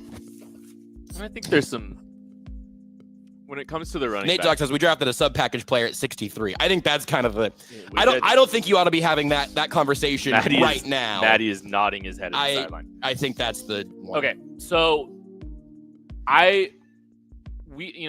framing the running back position, I've been pretty consistent in saying that I thought that the earliest that the Chiefs would take a running back was around pick 95. Yep. Just based on, like, I know we're all tempted by these really, really good running backs. Like if Quinshon Judkins fell to 63, yeah, but I kind of was under the impression, just based on some things, that I didn't think they were going to take one until 95. On top of that, it's hard to argue process, even though we see how good some of these running backs are. Because the Chiefs have literally had the best run in the history of the sport over the last 3 seasons. And I know it didn't end well because of the green team. But they still had the best 3-year run ever. And so they did that without making major investments in the running back room and prioritizing other positions and investing their capital, investing their cap space in other positions. So while, yes, it's a great running back class and there's good players, I can't say I'm disappointed that they took Royals or Bossa over a running back at this point in the draft, especially like a couple of those players that we really like are still out there. And until they're gone, like, I think you can at least, like, you can keep a little bit of hope up. And also, like, that, I think there's a couple backs that are, potential rosterable players at 53. So I don't know. It's tough to navigate because I don't know how much the Chiefs value the running back position. I think we're learning that a little bit more. And it's evolved, obviously. I saw a tweet earlier. I think that it was like it's been 5 years since they took Clyde at the end of the first round, and now they haven't taken a running back before the 7th since then. I think that's all right. It is kind of strange to see how that evolution has come, and maybe that ends up in retrospect just being how in love they were with Clyde, and that made them crazy and do something they shouldn't have done in that spot. I don't know. That's 5 years ago. Right. I know it's been a long time. The league's changed. That's true. I know I'm talking. Yeah, no, but it was a good interjection. I'm glad you did it, even though your mouth was full. I had another thought, but I got so distracted by how delicious the sandwich sounded. It's so good. Running back, current room, how they value it. Oh, there was a comment a little bit earlier. I was saying, hey, he's not going to play more than a running back you could have taken at this spot would have played. So if you're looking at like snap count numbers, okay, maybe he would have. Let's talk about that. But the thing about it that I think is interesting, I think that's a fine observation, and maybe he would have and maybe he wouldn't have. But if you were to say right now, and I know this is going to sound wrong at first, but I think this is what positional value kind of is. If you said, hey, I've got 2 players here who I think have about the same chance of being a starting caliber football player. We're not talking elite and superstar, but a starter or a heavy contributor, right? Like a guy who's really in the mix. Do I want that guy at wide receiver, Jalen Royals? Do I want that guy at linebacker? Do I want that guy at running back? And what I think the Chiefs have been able to answer here, and I think most of the NFL has answered this over time, running back is lower on that list because there is more variance and there are more good running backs. But the question is, do the Chiefs have any of them right now? I think they might have maybe 1.5. I don't know. And all that, I think linebacker is the running back of defense. I think that's right. I think safety's gotten that market a little bit, but I don't think that's quite right. I don't subscribe to that as much as I might for linebacker. It's hard for linebackers to matter from a athleticism, second level impact. It's the brains, it's the smarts. That's why Nick Bolton gets paid, is because of being an extension of Steve Spagnuolo, and every team is desperate for that football intelligence somewhere on the field, that high level communicator. So that's where it's tricky to value that a little bit when you're not one of those guys, and when you're not Fred Warner, you are taking traits and piecing them together in your room at the linebacker spot, which is what happened with Boston just now. Is they're getting that range, that athleticism, that speed, that chase ability to pair with Nick Bolton. That helps Nick Bolton. That helps the Chiefs have answers moving forward. Running back, Damian Martinez. I don't know what kind of rotate. I mean, if Damian Martinez was the draft pick, maybe he's 1A in a 3-headed maybe. But you're still looking at a sub package, or not a sub package. You're still looking at a rotational player at a position that the Chiefs have, just cycled through and invested minimally in, yeah, I think that's where I don't know if I can get upset at it. Yeah, no. Because like the results are, they went 15-1 last year with their starters, with doing the same thing that they've been doing at that position. So, can we get really that upset? And so even that, so much of that viewpoint ends up being largely a Patrick Mahomes conversation, right? It's like, well, they've overachieved or they've outachieved, they've covered all these wounds that they've taken over time and everything. Patrick Mahomes is the greatest salve in the NFL, maybe the greatest salve in sports in terms of sealing off those things that would cost other teams more dearly. It's why one of my super fire hot takes coming into this draft, like trying to really find the hottest take I could bring, was that if the Chiefs don't nail this draft, I'm not talking 3 Hall of Famers, but I'm talking about the value you want from the position you're looking for. I think the Chiefs are in danger of operating more like an ordinary football team. Not because Patrick Mahomes or Andy Reid become ordinary suddenly, but because they've relied so much on Mahomes to cover up for those weaknesses. A little bit of speed at running back feels like it would help them out. Maybe they're thinking, no, Elijah Mitchell's knee's going to be fine. I don't know what Tucker thinks about that, but I have a guess. So I understand that the result is immaculate, the greatest 5-year run in NFL history and all of that. So much of that is Mahomes and Travis Kelce and Chris Jones and Andy Reid and Steve Spagnuolo. Sure. That you need to be able to fill in around them. But do you blame them for taking all that into consideration as they're building their roster? Because I don't. No. I think I don't, but I think if they're continuing to have that mindset for much more of the future, Travis Kelce's not going to be here next year, we expect. Chris Jones is running past 30. So I think you can continue to rely on Mahomes by giving him what he needs to work with, ideally, as opposed to giving him fewer tools than most quarterbacks have. If Patrick Mahomes has an average wide receiver room, an average offensive line, and an average running back room, the Chiefs have the best offense in football. If they are deficient in one of those places, as we've seen them be specifically on the offensive line, Mahomes is spending a lot of that superpower just kind of getting them back to water level. Well, what did they do with their first-round pick, and what was the biggest free agent expenditure that they made? Left tackle, both of them. Short-term and long-term, most likely. So we can sit here and clamor for players, for skill players, for fantasy football players, but I'll even argue, I think simply having passable offensive line across the board is enough for Patrick Mahomes to do Patrick Mahomes things. Yeah, we might want a few more skill players and all that stuff, and Jalen Royals, going to be I think he's a fun skill player to add, but they did do the most important thing. Yeah. And even though we've only seen one skill player added into the mix, there's still 2 picks left. But also, Matt, he's is there picks left? There are a couple of priority UDFAs they get to have their pick on. They solved offense. They might have solved offensive line. Yeah, which is the most important thing to solve at this point. I just don't want that to be the end of it, right? I obviously don't think it is. I think Royals is a continued investment there. I think free agency is a continued investment, and this is dangerous. Again, it's something other fans of other teams say to justify why their team's going to be better next year. But the Chiefs' offense should be significantly healthier at the pass catcher position next year than it was last year. And Travis Kelce should be relied on a little bit less heavily throughout with that offense, hopefully showing back up. But there are still a lot of questions, and I don't know, it leaves the Chiefs in kind of a weird spot where I don't know that there are a bunch of positional battles, but I think there are some positional questions going into camp. I have a very big question. Then you can come back in and talk. You can take another bite, Kent. This is a good one. Kent, would you be willing to sign a 10-day contract to play running back for the Chiefs if they saw your 3-cone and wanted to bring that athleticism on board? Mm-hmm. Okay. I think you would match the athleticism of the majority of that room. They don't have 10-day contracts in the NFL. Oh, they don't? I use a basketball reference to talk about this. Maybe a way that everybody can relate to because everybody knows what a 10-day is. No. Okay. Sometimes you just have teammates that just don't want to play with you, This is the most literal loophole finder in the world. So I put up with it a lot. That makes sense. I'm kind of siding with him right now, but I might be on your team later. You probably will. I mean, I fluctuate. I'm not really here for drawing a hard line in the sand. You're playing both sides, so you always end up on top. That's simply what I'm doing. So you're saying you're Travis Hunter. I'm saying, yeah. Well, no, I didn't want. I'm glad I didn't say that. clippable the way that it could have been. But yeah, I'm a Well, it superstar. can't be a basketball reference. It's not allowed. No, that's absolutely right. No, no. All right, so Patrick Mahomes is about to turn 30 this year.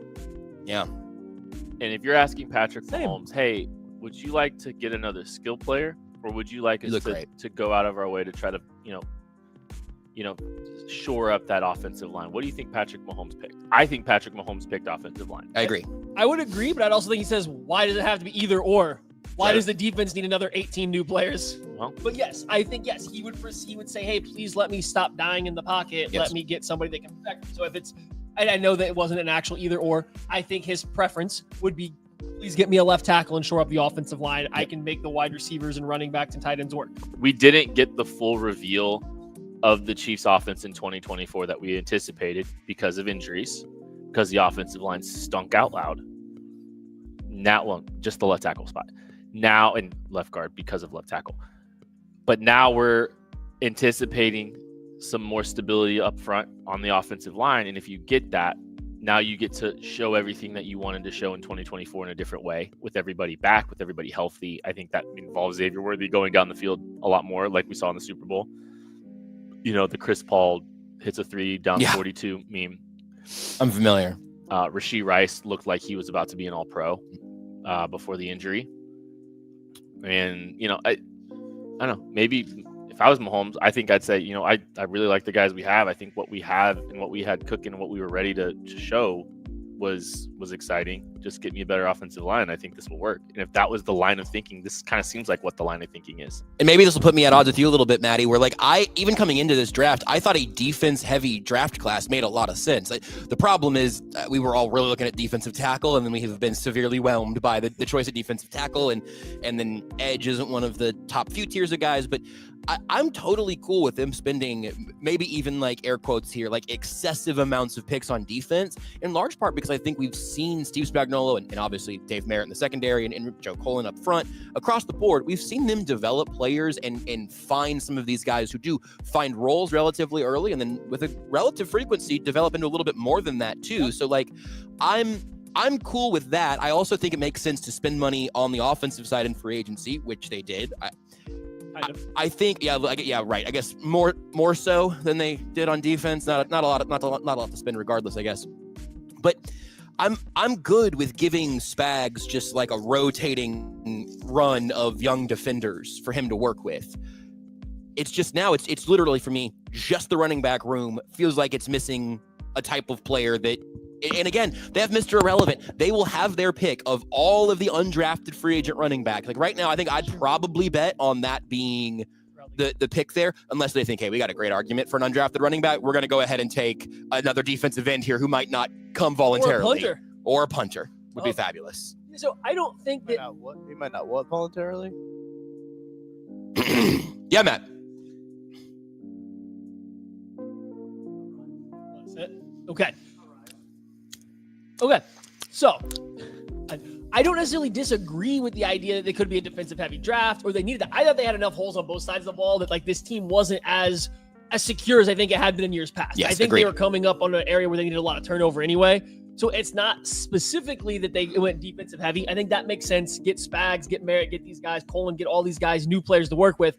I think maybe I'm a little bit lower on what the magical potential of this offense could be this very next year based on what we saw from Hollywood Brown, which wasn't that good. Yeah. Quite frankly, when he did come back, and I know he missed the majority of the year, but it wasn't his arms that didn't look good. It was the legs. Yeah. I just didn't think he looked very crisp. He didn't look as fast as he had in the past. And we don't know what Rashee Rice's injury, how that return comes, right? So I understand hey, maybe we think all these guys return to their peak performance and this offense can be better if we fix the offensive line. There's a line of thinking there that makes sense. It's just, that feels like a pretty big risk. That feels like you're hitting everything on the high end. And when's the last time that any NFL team had everything hit on the high end? It's usually somewhere in the middle.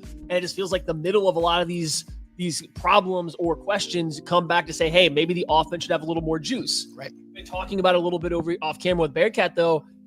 I think Brett Veach just thinks they can find a round 7 running back. Yep. I really do. I think he says, hey, we nailed Pacheco. We can do that again. I mean, my pushback will 3 years later, we want another one because it wasn't a home run, but I think that they feel like they're going to get a running back in round 7 that makes enough of a difference and be worthy of the pick. And I guess looking what's up. Damian Martinez still available, I think. Devin Neal still available. Ja'Cory Krosky-Merritt still available. Like, there's guys available that I think a lot of people like. So maybe they can fix the running back spot.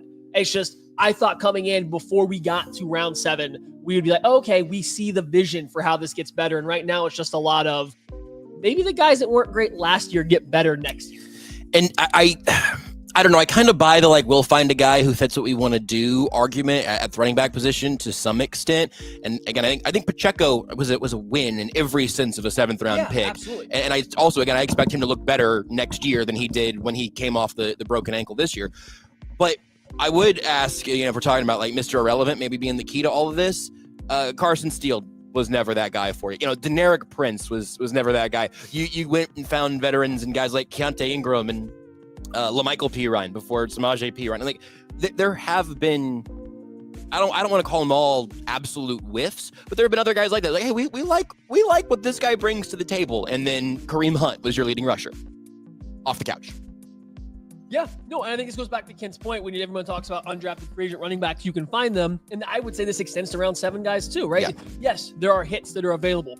There's also a lot of swings. I mean, the Chiefs included have taken a lot of swings. Keontae Ingram, Deneric Prince, Michael Pion. These are guys now, the Chiefs didn't sign them all straight out of college as undrafted free agents, but they were all pretty much, I think, all undrafted free agents. Maybe Keontae Ingram was actually drafted by the Cardinals. He might have been. These are all later round picks. These are all undrafted free agent running backs. And the one that we always fall back on and say that guy was a hit was Pacheco. And we're all sitting here as fans, and maybe the Chiefs aren't, maybe they're not, but we're all talking about how to replace him, how to get better than him. So maybe that isn't the strategy you should employ, but we'll see. Yeah, I think we're always that's what we're hunting is how can that room get better and make a sizable improvement. And they're just simply not that concerned with it. Now, a couple interesting names still out there.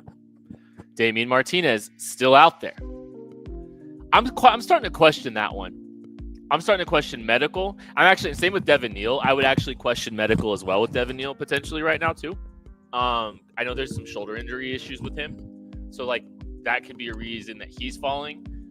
Martinez, they brought him in for a 30 visit. You never know. They try to get to know the kid because he's still not off the board either, and I think the talent warrants being off the board by now. So you're looking at maybe they feel like they're going to be able to get one of these guys at the end of the draft. Maybe they think they're all in the same bucket and it matters. Hey guys. Yes. Can I interrupt you guys real quick? Yes, Tucker. So that's something really good. It is really good, Okay. guys. It is really good. It's really good. Because I am pleased to be welcoming on director of the East-West Shrine Bowl. Let's go. What's up, Malcolm? Where's your costume? He'll be joining us today. Hang on. Sorry, I just figured out how to use a computer today. Kick him out of Spider League, Galco. So that's how it works. Galco, thank you for joining us. What's going on, guys? We having a good time out there? Looks like it. Sounds like it. Yeah. I don't know yet. What do you think? Yeah, hanging out. I've understood one every 4 sentences you guys are saying, so it must be a good time out there. It's great. We're having a good time out here at Holiday Distillery, raising money for our friend in memory of Therese Paylor. So that's been something that we've been really we've been doing all day. Been raising a lot of money. Where are we? Are we over $13,000 today? Yet, Tucker? I think we're close. I think we're over 13. We're getting very close to 15. 15,000 would put us at the most we've ever raised in one campaign for this. So we are getting very close. Getting a number from BJ now as we speak. Galco, we've eaten bugs today to support this. We're dressed up in these costumes. Well, So this was actually just the costumes were just because. I'm sorry to butt in, but hi, it feels like this is a good way to meet me. My name's Josh. Hey, Eric. Real quick on Therese, real quick. I'm excited what you guys are doing, and we're excited that the Shrine Bowl get a chance to be a part of kind of what the experience is going to be for the up-and-coming journalist in his honor to be at the Shrine Bowl next year, too. So working with BJ Kissel and the team to kind of find out exactly what it's going to be, but giving people access behind the scenes, seeing how coaches and players interact, talk to NFL executives, giving, I think, people that Therese would really appreciate a chance to get behind the scenes and learn a whole bunch, to write something. So I'm very thankful BJ asked, and we're excited at the Shrine Bowl, a part of kind of what the Therese Paylor Foundation is doing. We appreciate you, man. We're so excited for that. And thank you for participating in that. You guys are you're doing an incredible job out there. I don't think people here know what we think about you. You guys at the East-West Shrine Bowl strive for best in class in everything you do, and you absolutely have. And I know you guys have had a tremendous day already so far. Kenneth Grant going top 15. That's a big, Chris Paul just going off the board right now. But no, we appreciate all that you guys do at the East West Shrine Bowl, and you guys really do put on a tremendous event. And I know whoever winds up coming up with us will have a tremendous experience out there as well. Yeah, man, absolutely. I'm excited to take care of whoever those people are going to be. One, maybe multiple as well too. But the Shrine Bowl is such a great fulcrum point of the entire draft process, tie the NFL ecosystem for 4 or 5 days there. So we're excited to be a part of it. Yeah, and the Chiefs took a Shrine Bowler, so we were really excited about that. And Noel Williams goes off the board in the top 100 to the Kansas City Chiefs. And Galko, just tell us a little bit about, from your perspective, your evaluation processes of him, but also just a little bit about the kid Noel Williams. What are the Chiefs getting? Yeah, I mean, a super smart. I wouldn't say introverted, but a super thoughtful person. Like he is. It's cliche to be like a quarterback in the defense, but for a guy like him who is an elite zone coverage player, he is a read, react, pace, bait, let receivers get comfortable, let quarterbacks get comfortable, make a play on the ball. He had 7 interceptions this year, 1 return for a touchdown. The athleticism showed up in athletic testing, but also in a kick return for a touchdown as well this year. He's a great tackler. I think if you want to play him in man, he'll be an adequate NFL starter, but as a zone cover corner, I really think he'd be one of the upper echelon NFL cornerbacks in zone coverage. He's that good in press cover 3. He can play some cover 2. He can, kind of play some backside stuff and revert out to safety when they want to mix up coverages, but super, super smart, NFL ready, incredibly productive this year. And you watch the film, sometimes you watch DBs who have a lot of receptions and you're like, oh, nice. That was like 3 tip plays and that quarterback threw up in the air, whatever else. I would say of his 7 receptions, he earned entirely 5, 6, maybe all 7 of them. So heck of a player the Chiefs got who can plug and play as a starter right away if they need him to. Well, and it's been, as a fun process because we're coming out of the East West Shrine Bowl, and, people are always asking, like, who do you think that you saw down there that the Chiefs might be interested in? And there's a lot of players that are, showing out and doing a great job, but you just kind of see some guys, you're like, oh no, that guy looks like a Chiefs pick. And Noel Williams is one of the guys that we're saying immediately, like, nah, that's one of the most Steve Spagnuolo-esque corners, one of the Dave Merritt type of corners that they would really like. So you get that on the book early. We were lucky enough to have you on when we did our cornerback show for the draft podcast leading up to it. And you were talking during that about how good Noel Williams was and how high up your ranking was. So it's just everything was kind of falling in place for this to happen. So when the Chiefs traded up and made that pick, we were excited. And then, you're tweeting out some plays and stuff from the practice and the game out there at the East West Shrine. So it was a lot of fun to be out there and watch him and then just through this whole process kind of say, hey, that might be a good guy to keep an eye on. And then now we got you here again. And I think for Chiefs fans to keep in mind, the coverage stuff, the interceptions, you'll keep hearing that a lot. You'll hear 7 interceptions probably ad nauseum the next 2-3 days recapping the draft. But his ability as a run defender, as a tackler, and the toughness there is what I think Chiefs fans will go to love about a guy like Noel. Well, and that's something they brought up in the post-draft press conference for that day. It's just like they love his ability to tackle. They think he's one of the better tackling corners in this draft class. So, and they're right. I mean, he's willing and physical out there, and he does a great job out there. Moving, and by the way, like I think you got Chiefs fans hyped with those highlights. By the way, that tweet you sent out, like 1,000 Chiefs fans liking that. I think at least. So yeah, there's a lot of buzz out there. One question, before we get you out of here, Galko. A lot of Chiefs fans are looking at running back right now. Oh, they're really excited about the running back position. The Chiefs have 2 selections left at 251 and 257, and there's still plenty of time before the end of the draft for some of these running backs to fall, but or to go off the board. And so the board might thin out and will thin out assuredly by then. But what are a couple Shrine Bowl running backs that you would like to see the Chiefs maybe try to grab here potentially before the draft is up?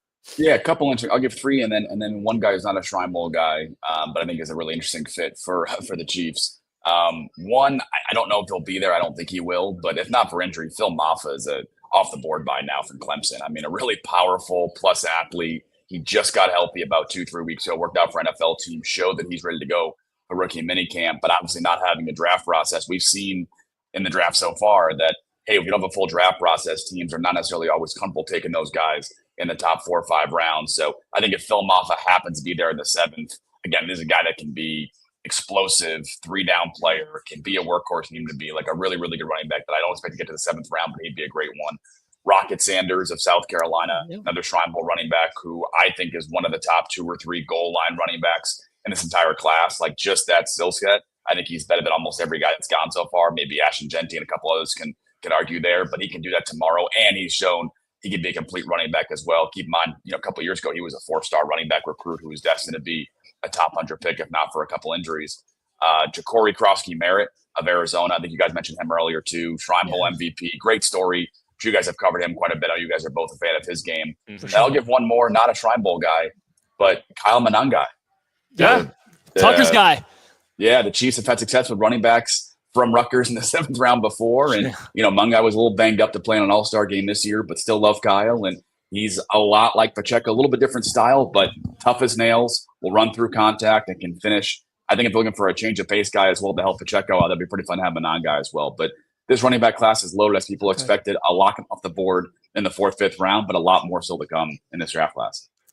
Well, I think that's something that the Chiefs fans are kind of panicking about a little bit as they haven't added a running back yet. But, remember, they do still have 2 picks coming here, and we just went through a list of guys. There's still some other players. I know Chiefs fans are always going to want the Devin Neals and stuff like that. So, there's still a lot of running backs available. So, very good running back class. Maybe it's they thought about this through. Obviously, they thought this through. They might get the guy that they actually wanted at the end of round 7 here. So, that's a good thing to keep in mind. There's still plenty of talent at a position that was very deep coming into the class. Can I ask you about a running back that we're a little bit curious, and it's a guy that had a top 30 visit. Oh, okay, with. here we go. Damian Martinez still not off the board. Feels like from a talent perspective, I feel like he should be off by now. Is there? I don't know if there's underlying. You don't need to report on anything, but are you a little surprised? I guess that Damian Martinez is still available. Yeah, I think a little bit. I mean, there's some. He's a good dude. I dealt with Damian a lot too. Was bummed he didn't want to come to the Shrine Bowl for sure, but he's still a really good running back and super talented. And I think just kind of the transfer and kind of being in rotation at Miami, I would imagine that's part of it, but. I'll tell you guys, I think guys like Dylan Sampson are crazy talented to be going in the 4th round. And I think it's just more of a flavor. And we kind of forget sometimes at running back that hey, for Rocket Sanders, right? If you don't need a goal line running back, you will never draft him. If you do, you really want him. And I think for all these running backs on day 3, you've got to fill a specific role to be a top 4 running back on your team too. So I managed for Damian, who I think is another good goal line running back, but maybe not a 3rd down guy tomorrow. Can't really pass protect at a high level. If you don't need that guy, we saw the Shedeur Sanders stuff, which I'm pretty sure you guys not asking because it's been a tough day for my guy Shedeur. But we've seen that with him as hey, if you don't have a need in your quarterback room like this, you don't take that guy. It's especially true for running backs, I think, too. So Damian's a really good player. He'll go today. I'd be shocked if he didn't. And I think he'll have a chance to be a really good NFL running back. But this is why these running backs go in the 4th, 5th, 6th round. Eric, we always appreciate you, it, man. And, I know this is a really busy day for you. So and we appreciate everything you're doing to support, what we're doing for Therese in honor of him and everything you do at the East West Shrine Bowl. It's always been, you guys put a best-in-class performance or a best-in-class experience out there. And we are always appreciative and always excited to get out there. And congratulations on everything going for you guys right now. It looks like you're having a great day, and hopefully you continue to have a great day. Appreciate it, guys. Enjoy it. Yep. Thank you, Galco. Eric Galco, director of the East West Shrine Bowl, our guy. Really appreciate him. He's the best. So yeah. Hey, there we go. We are at pick 175. We are getting closer to the 6th round, which then precedes the 7th round, and then most of the 7th round, almost all. We will be doing nothing. That's not true, Kent. I feel like we're at a good time for update from you. I certainly agree. Can you bring the gummy clusters over? All right, hang on. Let me change the layout again. I'm going up. I'm going up. It's gonna be a back shoulder, front. Was that a bug, Maddie? Quarterback. I went high, and Josh, he said, I'm going to throw him over Maddie. And then I meant to. It definitely was a rope. I figure you're more comfortable with a long snap kind of velocity, which is what I kind of shot at. You 2.5 rotations, buddy. You want me to long snap him to you? No. This could end bad. We can long snap something later. Tucker, I forgot to bring a football. I don't know if you brought a football. My car's not here. Oh. That's okay. We have cornhole and everything else. So, Tucker, do you have an update on the finances right now? I don't have. You should also tell people if there are people here still. Tell them how they can get involved. I don't know. Oh yeah, let's hit a little bit of a. We went a little bit without telling people about the Therese Paler. And look, Galco hopped on to kind of tell us what the Shrine Bowl's involvement will be very appreciative of Eric Galco and being so generous. More amazing than Maddie eating crickets and grasshoppers. Maddie's eating Nerds clusters right now. Yeah. Me and Briscoe just made eye contact like me and my wife do when my son eats something Oh, okay. that he's not like. Yoga. Sorry. Chill. Hey, I do a podcast with Seth Kaiser, dude. There is no amount of. I'm good. Pretty Honestly, good. It's not even that they're good.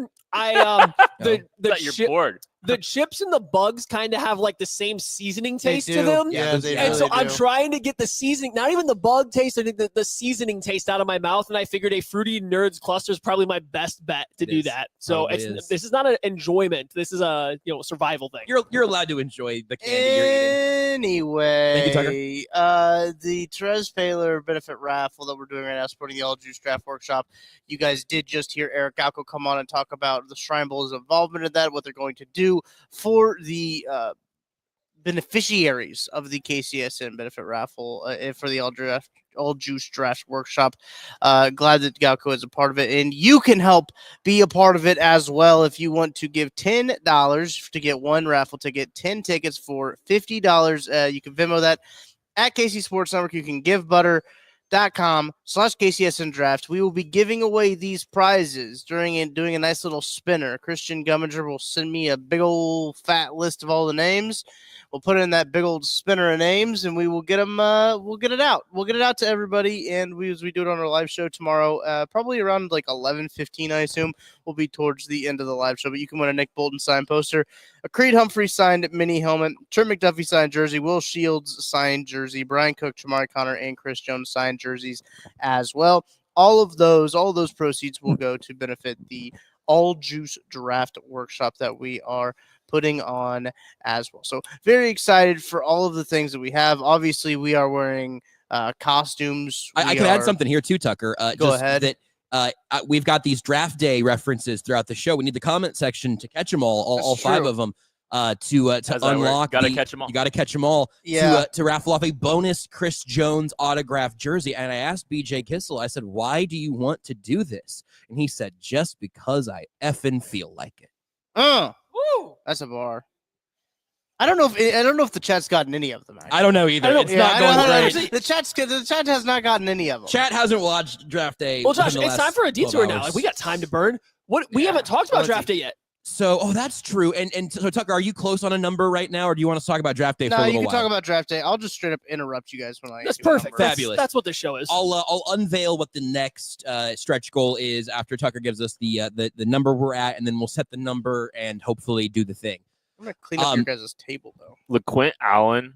Yeah, this is a messy table. It's a day 3 table.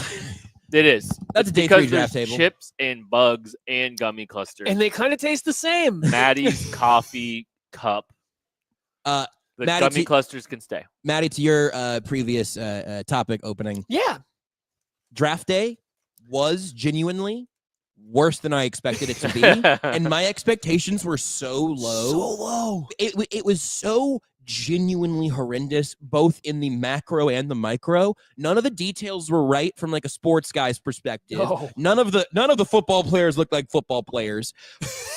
But also it fails at being a movie in a bunch of unique ways where the acting's not particularly good. There's no chemistry to be found anywhere in that film. Don't dump those bugs, Tucker. I'll bag them up again later. I can't. I gotta can't take them home and feed them to the possums. I still can. I still can taste it. You've had a whole sandwich and some gummy clusters since then. Yeah, that's He's psychological. He's now. right. No, I can taste it. I can't. Oh, I can't know. The gummy clusters cleared it right on up. It wasn't the bugs that were still in my mouth. It was the seasoning of the chips just tasted the same as the bugs. Anyway, draft day. Yeah, it was worse than I ever could have imagined.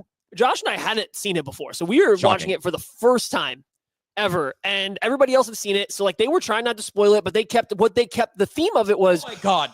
The theme was, this movie's insane. What is happening? It can't get any crazier. And it was, oh no, you haven't even gotten started. Just wait. And I didn't know. I didn't know. I can't remember who said. It might have been Beej who said, "Wait until you see who his agent is." Yeah, that was Tucker. Tuck said that. Do you know, dear viewers, right now, I'm staring barrel in the camera. Do you know how many guesses it would have taken me before I guessed that his agent was Diddy? Would you have guessed Jeff Bezos first? I would have. Yes. I would have guessed Donald Trump first. I would have. Yes. I would have guessed. I I Yeah, would've he guessed- guessed. I guess. I would guess Trump Bill could- Cosby first. I mean, like there's why would it be Diddy? It's crazy. It's crazy. Harvey Weinstein would have been less surprising. Arian Foster, a retired NFL player, was playing. Not a sex criminal, as far as we know. I didn't mean we don't want to lump Arian Foster in. That's true. Arian Foster, a retired NFL running back, was playing a rookie running back.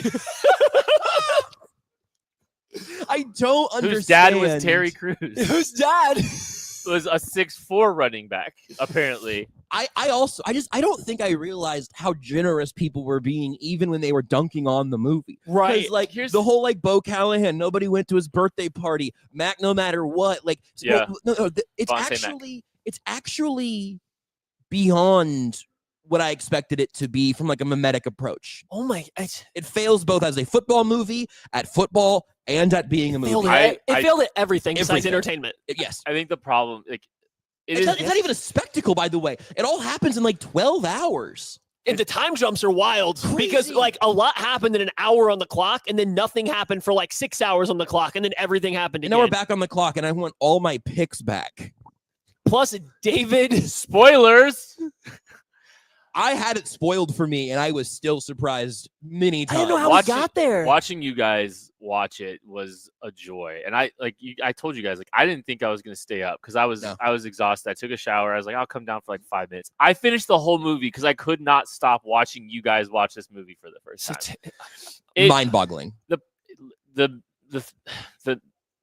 It's such a niche idea. Yes. That like. To get so wrong. You love the NFL draft, you kind of have to watch it because we love it. But it's so bad. Here's my pushback. It's not a movie for people that like the draft. Right. It's not. It's not at all. It's like saying if you like the draft, you have to watch it. That's not true No, because but it's not a draft. It's like saying if you like football, you have to watch Holiday Touchdown. Exactly. I haven't seen that either. Maybe next No. year. Do we? I haven't seen it either. So is that the next one? Wait it out for next year. We'll do it next year. We'll add it as a stretch goal. It is bad. Is it worse than Draft Day? Yeah. I think as a movie, yes. Yes, it is. But the acting can't be I worse. at least have fun watching Draft Day. Yeah. Mm-hmm. The plot holes can't be as big. It's awful. Well, it's awful. You'd be surprised. I mean, you guys have hit on what really bothers me about Draft Day. Who is that movie for? Because if it is for football people, you would want the football to be reasonable.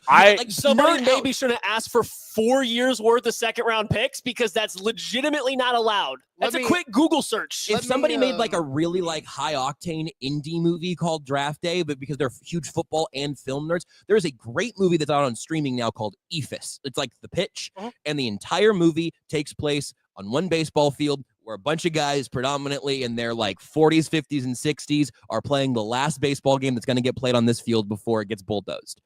It is I went and saw it in a tiny theater. It did not get a real theatrical release. Oh, But it's really? streaming now.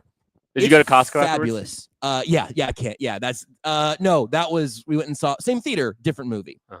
I've seen EFIS twice. That is like a love letter to baseball and aging and the people you play sports with. It's a fabulous movie that I think a lot of KCSN viewers would probably enjoy if you've enjoyed today. So if I can, Draft Day has none of that. Zero. If I can kind of give There's you no artistry. I do not like the movie. I will watch it. I do not like it. I don't think capologists have all the intimate play call. Intimate is the right details. word. Yeah, it is. There was no intimacy in the No, but we were told about their intimacy. Into me, I see. there's so many things. We're talking about Draft Day. There's so many Sorry, plot some people are holes. catching up There's late. so many things that drive me nuts, and it's like they just tried to slam jargon in there to make the baby. The combine numbers are off the charts. But Super J here from Tony Atkins. He said, "Have you guys listened to Therese Paylor's review of it from when it came out?" I was going to ask you guys about this. I have not because I haven't seen the movie. Him and Charles Robinson. Yes. They do a review together of the movie. I died laughing. Yeah. It was so funny. I was howling the whole time. I was in tears on my way to work. It was so funny. I remember people talking about that. I have not listened to it because I figured I'd listen to it after I watched the movie, and here we are. So I'm gonna go in the archives on that one. You need to go find that. Here's my pitch. I would love to see Aaron Sorkin make a draft movie or write a draft movie. I know some people don't like Sorkin, but I think his it would make style, sense at least. The Rat-a-tat, I think would actually play very well. I think I still believe in the source material.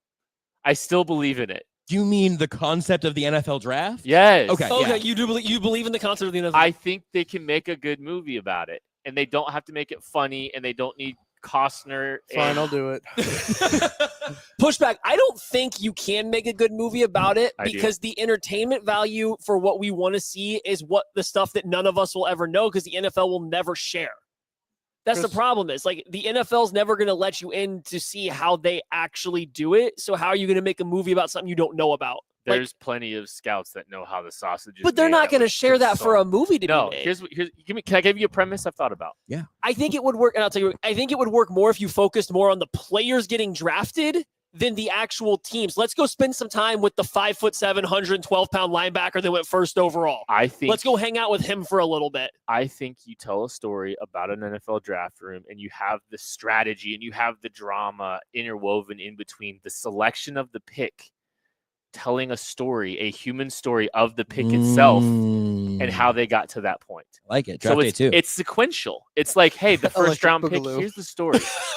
Here's the story of our first round pick. It's like, like you're going through the drama of trying Two to acquire draft, this two player. I day. want this guy. I got to have this guy. You're going through all those drama points. And then it's a cut to the backstory of that kid. I like it. I'll tell you what, Kent. And it's Better the idea than Minnesota draft day. Vikings and they only have 4 picks. Yes, you got it. It's all about scarcity. It's, We got to get these right. Josh and I have come up with some really good names. Draft Day 2 Electric Boogaloo is Available. obviously, I think that's number 1. Number 2 is Draft 2 Day 2. Okay, no, draft hold on. today. Maybe that's Two the draft movie. today, Maybe yeah. that's the movie. Today. It's a draft movie based on day 3 on the Saturday of the draft. I feel like we're making that movie right now. Oh, wait, I had some donations to read. I've got a name sorry. for your movie, Kent. On the Clock. William Weber, thank you for your Or Draft Day 2 donation. Electric Boogaloo. Robert William. Cooey, thank you for your donation of $100. Hey, Isaac Hugh, thank you for your $50 Isaac. as well. Thank you, Isaac. Thank you guys. Thank you guys for your support of our cause of the cause of the greater good of the community. I saw somebody say the movie was for Kevin Costner. And I would be Damn. willing to buy in on that until I too. saw his performance. Well, And he clearly did not care about this movie whatsoever. that's fair. How much did he get paid for? Let's Google it. I want to know if he helped like finance it or something. He did not care. He cared less about making this movie than he did about his dead dad in the movie. Another. A So wild plot point that was there for no reason. I was there. I was there when they were filming. I was at the NFL draft that they were filming at, and I was really hoping we were just going to sneak ourselves in there. Mhm. We look for the Chiefs fans. We're the lower level, but we were walking around. We were walking around Radio City Music Hall, and I think it might have been the last one at Radio City. Now that I think about it, but Kevin Bring it Dunn, back. who is the guy that takes the call, that takes the call in the draft pit, he's also on the show Veep. I don't know. Have you seen the show Veep? I have, and it seems he's- up my alley. He's so funny in that. But anyways, I walk in. I knew who he was because I literally just saw like the one, and I think I just seen an episode of Veep recently, and I saw him, and I don't know, and he's on the phone, and I point, and I see him. I point to him, and he just points, hey, like kind of sarcastic, kind of being just points right back. I saw him just in the hallway while they were in the middle of filming that movie. You're holding a grudge about it? No. It goes unprofessional. I then? know because he's hilarious. Oh, okay. Oh, you're So- saying he didn't wave back to you and you were upset? According to Google's AI overview, in the movie Draft Day, Kevin Costner's character, Sonny Weaver, was paid $2 million for his role. Thank you, Google AI. Exactly the question you're looking The for. movie's budget was $25 million, but it only grossed $29 million at the box office. Profitable. Costner was recognized for his performance, which was praised by many. No, it wasn't. Who is? Give me 3 people. I will Is say there someone named Minnie who thought he did a great job? there's Driver? generally in the Mouse? movie industry, if you can consider a movie profitable if it doubles its budget. Interesting. Because when it comes Ollie to like Gordon just went to the Dolphins. Ollie by the way. Gordon, That's a running back off the board. Dolphins. Gotta hope Devin Neal's on there for another 80 Oh, picks? Dr. Ozzy says Draft Day 2, the redrafting, and that's really Oh, good. that's the good. winner. That's good. That's good. Yeah, I Dr. don't know. Ozzy. That was one of the least impressive Kevin Costner performances I've ever seen. What were And some you other saw things? Waterworld. Yeah, I definitely saw Waterworld. Of course. Why would I not watch that movie? Hello, my I had something I'll say. Oh yeah, okay. So the Diddy thing was a big surprise. Sure in was. the movie. In many In ways. the I was movie. about to say. And it was all a big surprise. In the movie, that was a big surprise. Chill. You know what surprised me? What got me up off the floor, because I was laying on the floor watching this. Oh, this, yeah. I was laying on the floor watching this. The thing that got me, and this was the only time we rewound it. We rewound this movie exactly Oh, yeah. one time. Because we didn't want to spend any more time of our life watching this But stuff. this part needed to be revisited. Yeah. Number 66 for the Wisconsin Badgers Not draftable.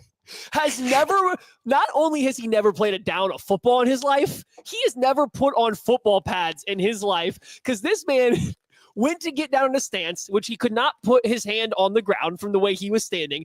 He was, I think he was supposed to be on offense, and he had a defensive lineman stance, except for he couldn't reach his hand to the ground. So he just started it midway up.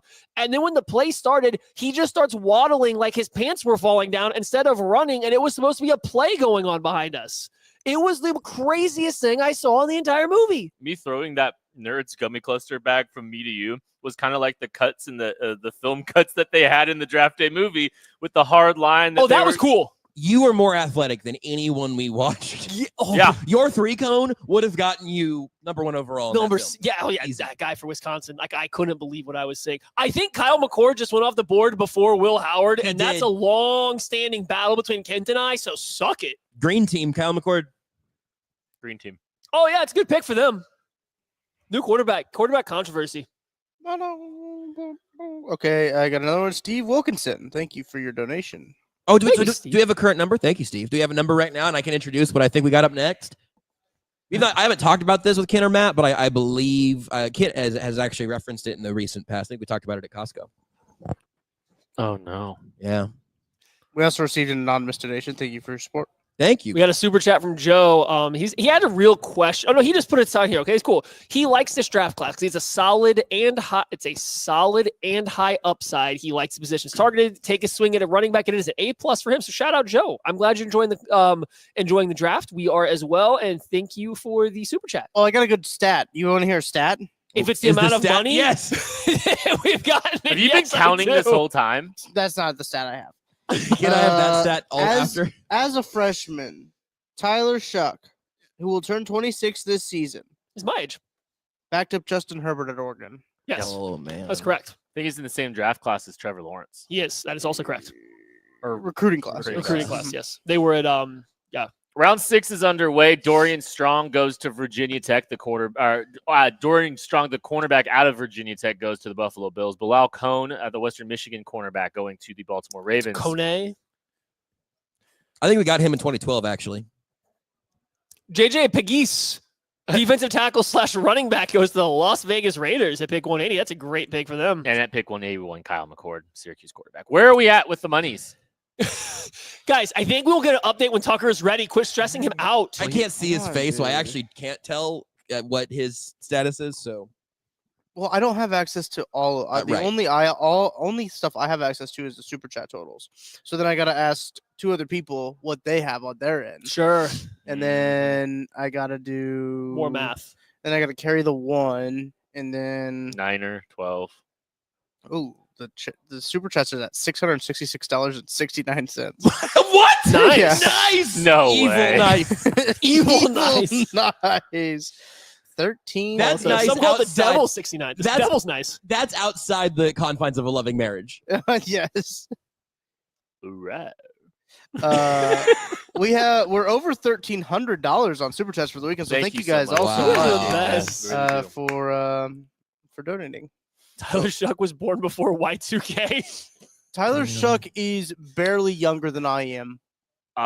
He is also officially going to be the last player to ever be drafted in the 1900s. From the 1900s. Wow, Yeah. we're there now. I mean, you can't say that for certain. I think you can. Miami has that tight end that's been in college for 12 years now. yeah. Give him one more go. Right. Okay, I need you to quit trying to look up Kansas baseball while I'm standing next to you. What about It's me? disgusting. Wave to the tour group going by. I was born in 1900s. Oh, they left. They can still draft me. Pass. All right. Well, I guess we're just Oh, I'd hate for you to leave before you get a chance to have a quick grasshopper on your way out. Would you like some bugs on the go? I've got several. I got a bunch left, actually.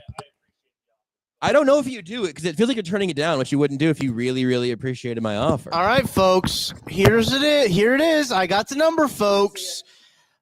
And you got some work to do, if I must say. Okay. We are at $12,881. We got to get to 15. We got to get to 15, guys, and we're going to need some stuff to do.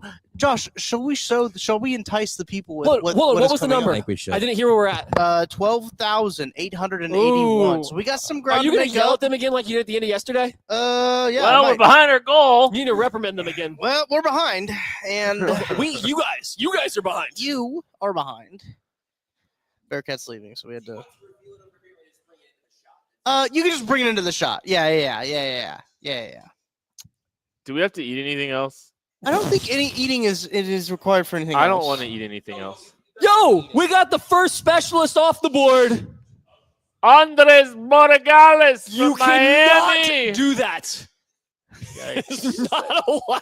I can. Oh man, Kent just got us canceled. Really important to find out where he's from. Andres Borregales. You cannot do that. All right, Andres Borregales. do you want to go to the main shit? Yeah. Do you wanna go to Josh, the- you can do it. Can't. So here's what I've got for us now here, and we need to. So right now we're a little bit under 13,000, right, Tucker? Yes. We've got a big one over there that Thank you. I wasn't pointing at you. I was not pointing at you. We've got a big one over there that I'm not sure what our participation level's it's going to be. probably going to be very slim. I think I might even be out of that. Truthfully. Oh, truly? Yeah, truly. I truly might be out of it. And I don't know if either of those two are going to do it. If Tucker's out, I'll probably no. Wait, I what don't- is it? The last one, I don't know that I'm going to get either of you guys on, and if I don't get Tucker, it might just be me. And if it's just me, I can live with that. I could probably consider. This one, Manny might be able to. I think we're in on. So let's say that one over there is a stretch goal. Even maybe this is 15,000. I think this is 15. That one over there is going to be a stretch goal to a next level. Our $15,000 one is not a new stretch goal.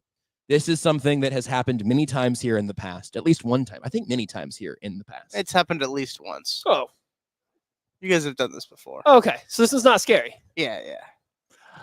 It depends. Oh, are we doing mustaches? Hang on, let me. So Yeah, okay. here's the problem. For you. I can't do it this year. I can't. How convenient. Guess we could do your pubes instead. All right. You can't say that. 15,000. We're going to go ahead and we're all going to shave something at 15,000. Here's the problem. Going You on, talked about this at Costco. You we're- said you were going to grow out. You said you needed to fill in the mustache. we are going on a family vacation in a week. That seems important. My wife really wants to get photos of that family vacation Well, you're really not going to like the next one. badly. Yeah.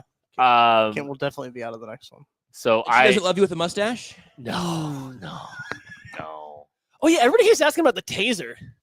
You guys don't have one. That's a Seth thing. I have Yeah, been ready to be that tased is by Seth Seth. for so long, Oh, and yeah. he has never brought it to the table. Yeah. I am always ready. This would have been a perfect time to do Oh, it. yeah, and Obviously, he he's not drives down here. You can easily bring it. I I've would asked love. him many I times. would love to get down to a mustache. Kevin Putman, thank you so much for your $200 donation. Whoa, Kevin. Kevin. Maddie, Special teams. You're in on the mustache experience, right? I mean, the wife will be happy, but sure, if it's for charity, who am I to say no? For the $15,000. Yeah, who am I to say no? cutoff? Who am I to say no? She's gonna ruin. Yeah, I can't. Yeah, who am I? I can't say. So no. instead, what we'll do, I'll do something else. what we'll do is Maddie and I will shave Pause. mustaches. I ran a and 3 the cone today. entire I'm time, good. The entire time we are shaving, Kent will be eating grasshoppers. No. One after No. another until we are nice and baby faced, except for our mustache. That's not happening. He is Andy just Holden, turning down thank you for your everything. donation. I did a Thank 3 you. cone. That doesn't. That's, You ran for 9 seconds. 8.3 seconds. he Even jogged. worse. He You jogged. jogged I'll do something else. But for we'll figure it out. 8.4 seconds. What else can I do? Devin Neal to the Saints. Devin Neal off the board. 164. Is that right? Yeah, we're a long way away. Wait, when did the Chiefs pick? Next week. 70 picks. Sunday. We tomorrow. looked when Galco hopped on the stream. It was right at the 4-hour mark, and I thought, Oh, we're only halfway done. Oh, Yeah. How about that? This does go fast. what do you Okay. think? Can't a tattoo for you then? You want us Ooh. to? No, he's turned down a tattoo, a piercing. God, it doesn't have any Let me fun. figure it out. Okay, so I You want get to this. streak across the holiday campus? No. I will do a cartwheel on the in it. Oh yeah, in there we were again. supposed to do a cartwheel for something. I forget what it was though. It was a draft pick of Damian Martinez at pick 133. So I'm wondering what we have to do if they pick him in the 7th round. 2 cartwheels 2 cartwheels. back to back until we get it, until failure. Okay, so do you want to even share what the final thing is, or do you just want to wait and see if it even comes up? I think That's up to you. I think knowing now also that it is largely probably also lost Tucker. This is something that maybe I will bring to the party, to the table at 20,000. Okay. I'll do that if we hit 15 and we go mustaches. I'll give you the carrot of what 20 is. Okay. And then the other people can decide if that's a cause they want to push for. Okay. I'm down for that. But the mustaches are at 15. Sure. I will certainly be a part of that.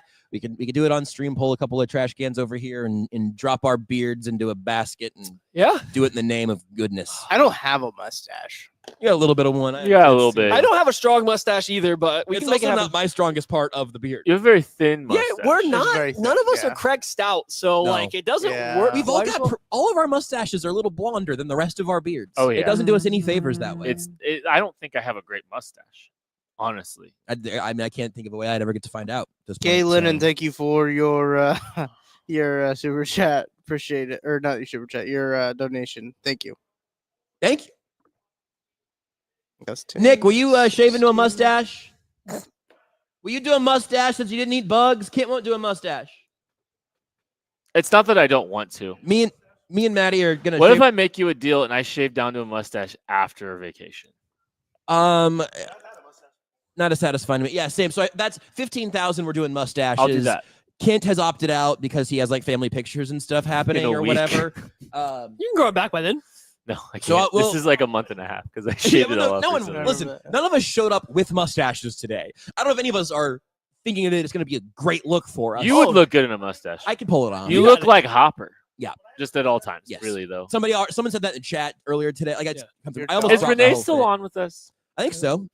We got 2 TVs downstairs. I think she's got us up on a second screen. I think hope you're well. I think about like Pal. 4 days ago, I would have had an acceptable mustache, but then I trimmed it up before coming here. Nick Yeah, might be he's the still only good. one of us who He's not good. actually has like the same color upper lip facial Oh, hair as yeah. the rest of his beard. So I Yeah, actually think sure.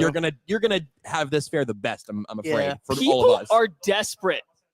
People are desperate to get Kent versus Tucker in an Oklahoma drill. I And did guys, see that. Yeah, I don't want that for Kent. As much as I like to make fun of Kent, I don't want him to die. I got a low center of gravity, and that's tough. Mm-hmm. You know, little man wins. we should arm wrestle today. I think Matt would kill us all. But I I, think want to arm Tucker wrestle wins. Kent. I'd like to arm wrestle Kent today. I'm not actually that good at arm wrestling, truthfully. Yeah, but you got Yeah, some we know leverage. because you have the highest vert with that lower half, That's true. and you got that leverage with that upper half. I got an explosive lower half, and my top half isn't as explosive. Renee did say she's here. We do have a Okay. have a Proof of wellness life. check. Yeah, That's good. proof of life is what I was looking for. Yeah, not wellness check. Yeah, either way. Your boy's doing great. We're proud of him. Jay said, "I'm late. WTF And also, I'm doing is a nice going job. on with these hideous outfits?" We're raising money. Yeah. That's what we're doing, Jay. Good Oh, causes. except for not for mustaches, apparently. If you The real joke of the costumes today is that I own all 4 of these that are in rotation currently. These were all things that I'm actually really glad that you brought this because I was Oh, chilly. I know. didn't realize Listen, how cold it was. This is a Monday, a Tuesday, a Wednesday, a Thursday. Yeah. I didn't think Friday would be safe for the stream. I was still cleaning it from yesterday. Josh, I got Chipotle mayo on the powerful platypus. I'm sorry. Okay, so you can. I got so many different directions to take that, and I just okay. John Frisbee says maybe you should play Twister live. Okay, that would have been a good one. If somebody brought Twister, that would have been a phenomenal That'd have one. been good. Yeah, It's that'd have in been good. guys. I looked at it. No, you didn't. I looked at it. Shut up. It's a combo box. I think it was a wedding gift or something, like a combo game thing, like Twister, Clue, and Monopoly. It was like a whole bunch of classic games all in Yeah. one or whatever. I thought, man, if that was just Twister, I probably would take it. I ultimately left it at home. Yeah. You don't want to trust Twister Hey. with the powerful platypus around. But I could. That's a good point. And there's Will Howard to Pittsburgh.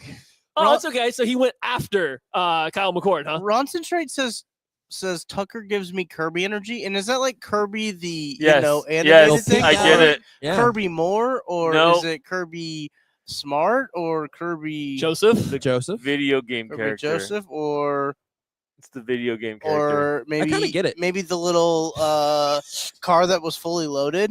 That's Herbie. Somebody said mayo. Sure.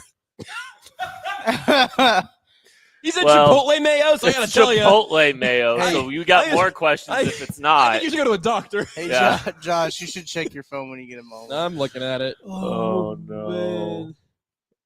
Tucker equals Kirby Smart. Thank you, Chris. Kirby Puckett says Hugh Jazz. I will say you know what I'm talking about, big dog.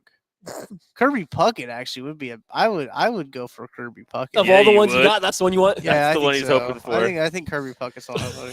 D-Stone Gaming asking if we think Damian Martinez will be there in the late 7th. Maybe. I'm looking forward Sure. my powerful platypus. Renee's working on something that I think is going to have a payoff by the time the Chiefs pick. Which Josh, we'll let him. Josh Wyant says, "Stop talking about Tucker's explosive lower half." No, thank you. Josh, we ain't gonna stop, buddy. You ain't gonna stop with it. You got an explosive lower half like this. You don't stop talking about it, Josh. Get used to it. What if Ugh. I retweet my wrestling match from MNU? No, that's not fun. I liked We it should more do when that you were anyway. against. Yeah, you should just do that. Yeah. It was more fun when you didn't want us to see it. Yeah. And now it's been shown enough that you're okay with it. I think I've once, maybe. Nah. I will do a cartwheel again. I'll try one. I mean, yeah, that was. Oh yeah, Ken can do it to me at 15. Yeah, will you Yeah. guys do mustaches? Can I do cartwheels? Is that fair? Yeah, I'm okay with that. I would like Alright. to. Could we get Kent maybe in the creek instead? No. It's Oh, yeah, he it's, could just it's sit- stagnant water. Yeah. Yeah, you're just sitting there. Yeah, just throw him in there for Or a just couple splash. picks. You get it in your ear hole so you get that bacteria gets in there. I gotta be honest with you. Your guys' ideas suck. Your platypus. Kent. My idea was let's do mustaches again. All right, Ken. I would love How about to. let's hear your idea He wants to put out his wrestling video that he again. already put out? I'll do Yeah. a cartwitwheel. He wants to do something he's already done I'll before. do a glorious cartwheel in a Hey, I'll powerful retweet that video and I'll run a platypus. 3-cone. Ken has to pretend to be a frog per Craig style. and then Tucker has to try to catch him. Yes, that's good. We can do that. That's a good one. Guys, I have looked for the frogs, and there are none back there because it is #1 cold and that water is not moving. No, it sure isn't. The only thing in that water right now is probably some I'm gonna go take another look. You might see me in the back. some buggies. Oh man. We're gonna play I tag. do not have enough lettuce in the back for a rat tail. Well, I might. Oh, how about this, Kent? Here's a pivot, okay? Because this is like a punishment for both of us. What if you shave my back? It is unkempt right now. See, this seems more opportunistic because you asked me to do that yesterday. I think he's infringing on your wife's job now. Not job, but like Sorry, you know, Renee. Privilege? privilege. Yeah, there we go. Not job, privilege. I'm gonna tell you, I don't think Renee would be upset. No? But, you know, I mean, it would be a very, It's like a special very, bonding it'd be a time. very intimate experience. Yeah. Kent, for sure, yeah. Maybe you could sit in the stream together and do that. Creek back. I'll do like a racing stripe, maybe. Wait, so Tucker, buckle your belt, Santa. Nick, I don't know what we can Watch do out. to. That is Get out a of the way. hungover Santa if I've ever seen Yeah. one. This is Santa on like January 9th, like just coming out of it. Ba-do-ba-do, burp, burp, burp, ba-do, ba-do-do. This is Hawaiian vacation. Where are the ho-ho-hos at? Oh, what a different area code than Miss Santa Claus.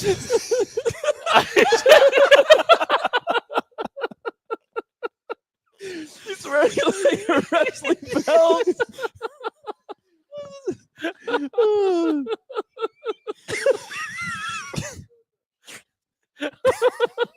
The Baltimore Ravens just took Tyler Loop, kicker, Arizona. The Justin Tucker era may be over. Tucker D. Franklin, your thoughts? Ravens took a kicker. Probably good. I agree. Certainly agree. He looks like Joe Burrow. He really does. Joe. Oh, so there's no rings? Well, just got drafted, can't so I mean. Hang on, Tucker is doing a. Oh, Oh, I just mean he's not married. watch this. Yeah, I would never draft a kicker who wasn't married. was gonna say I need my kicker to be a wife guy, but that will not hold water. Tucker, what are you looking for? My dignity. Content, a draft pick, a running back. If he falls, I need him to fall. I don't want him to fall. I want him to fall farther than Damian Martinez. Look at the agility. This is hard.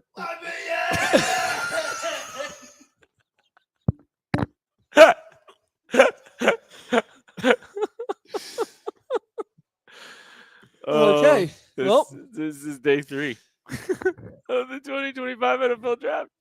Thanks for being with us here on KC Sports Network. I'm Josh Briscoe here, Maddie Lane, Ken Swanson, Tucker Franklin, Nick Schwartz. I love it's following him. Did you say Nick Schwartz? I did say Nick Schwartz. Damn it! Damn you! With day 3. Damn you! Greg had a good observation. Tucker threw up the suck it this year, but there wasn't a At least it was smiled somebody else I child liked. wandering True. into frame this time. True. That could have been worse Nicks you could have said. A lot of worse Knicks. Yeah, no, that's you guys are 2 of my favorite Knicks. Appreciate that. Why don't you Funnily enough, Why don't you list the bad Knicks? Knicks. I called him Nick Short just a Nick second ago Cannon. for no reason. Well, what'd you think he said? Nick Cannon's fine. I'm not a I huge think. Nick Cannon fan. I don't think. No one is. I feel like I don't feel aren't a lot of strongly- women. Doesn't he? This is that my Yeah, he has like famously 16, has a million Yeah, kids. he has like 16 different that's baby true. mamas. Like yeah. He's Antonio Cromartie in reverse. I'm not gonna make any more jokes. I feel like I've already got like maybe 2 Or no, of my I have top a- 5. I have a very important announcement to make. Phillip Rivers in reverse, actually. Green Bay wide receiver Matthew Golden.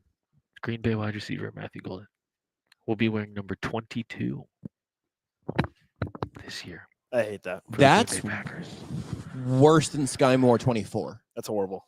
That's think. really bad. Dexter McCluster was an offensive weapon wearing 22, so maybe there's hope. That worked out well. I agree. When most of the time when you say someone's an offensive weapon, what you mean is they're bad. It means they don't have a position because It they're means too they're good. bad at football. It You means hear they're it here so first. good at Can't, every position they don't know where to play him. Kent thinks Travis Hunter is not good at football because he doesn't have just one position. No, That's what Kent he's said. a receiver. He's not an offensive weapon. And if Kent thinks that Travis Hunter is good at football, he'll have a mustache by the end of the day. Back to football. When is the Chiefs' next pick? We have James. In the Never. chat asking. 250 something. I mean, like honestly, you're hanging out with James, us to hang. simultaneously the good news and bad news, James. Is So- that it's a while away. Well, Khalil Mullings, running back from Michigan, just went. So Damian that- Martinez what has about- some character stuff, according to Brett Coleman. Okay. Do you have anything specific on that? That's always so weird when it's just like vague DW. character So there's stuff. It's, a rumored Some DW. financial negligence, apparently. Oh, okay. So never mind. So basically, We had jokes ready, but we'll just keep them holstered. Yeah. I Okay. think I think I could figure out what financial negligence is. Yeah. But we're not going to bring it up on the show.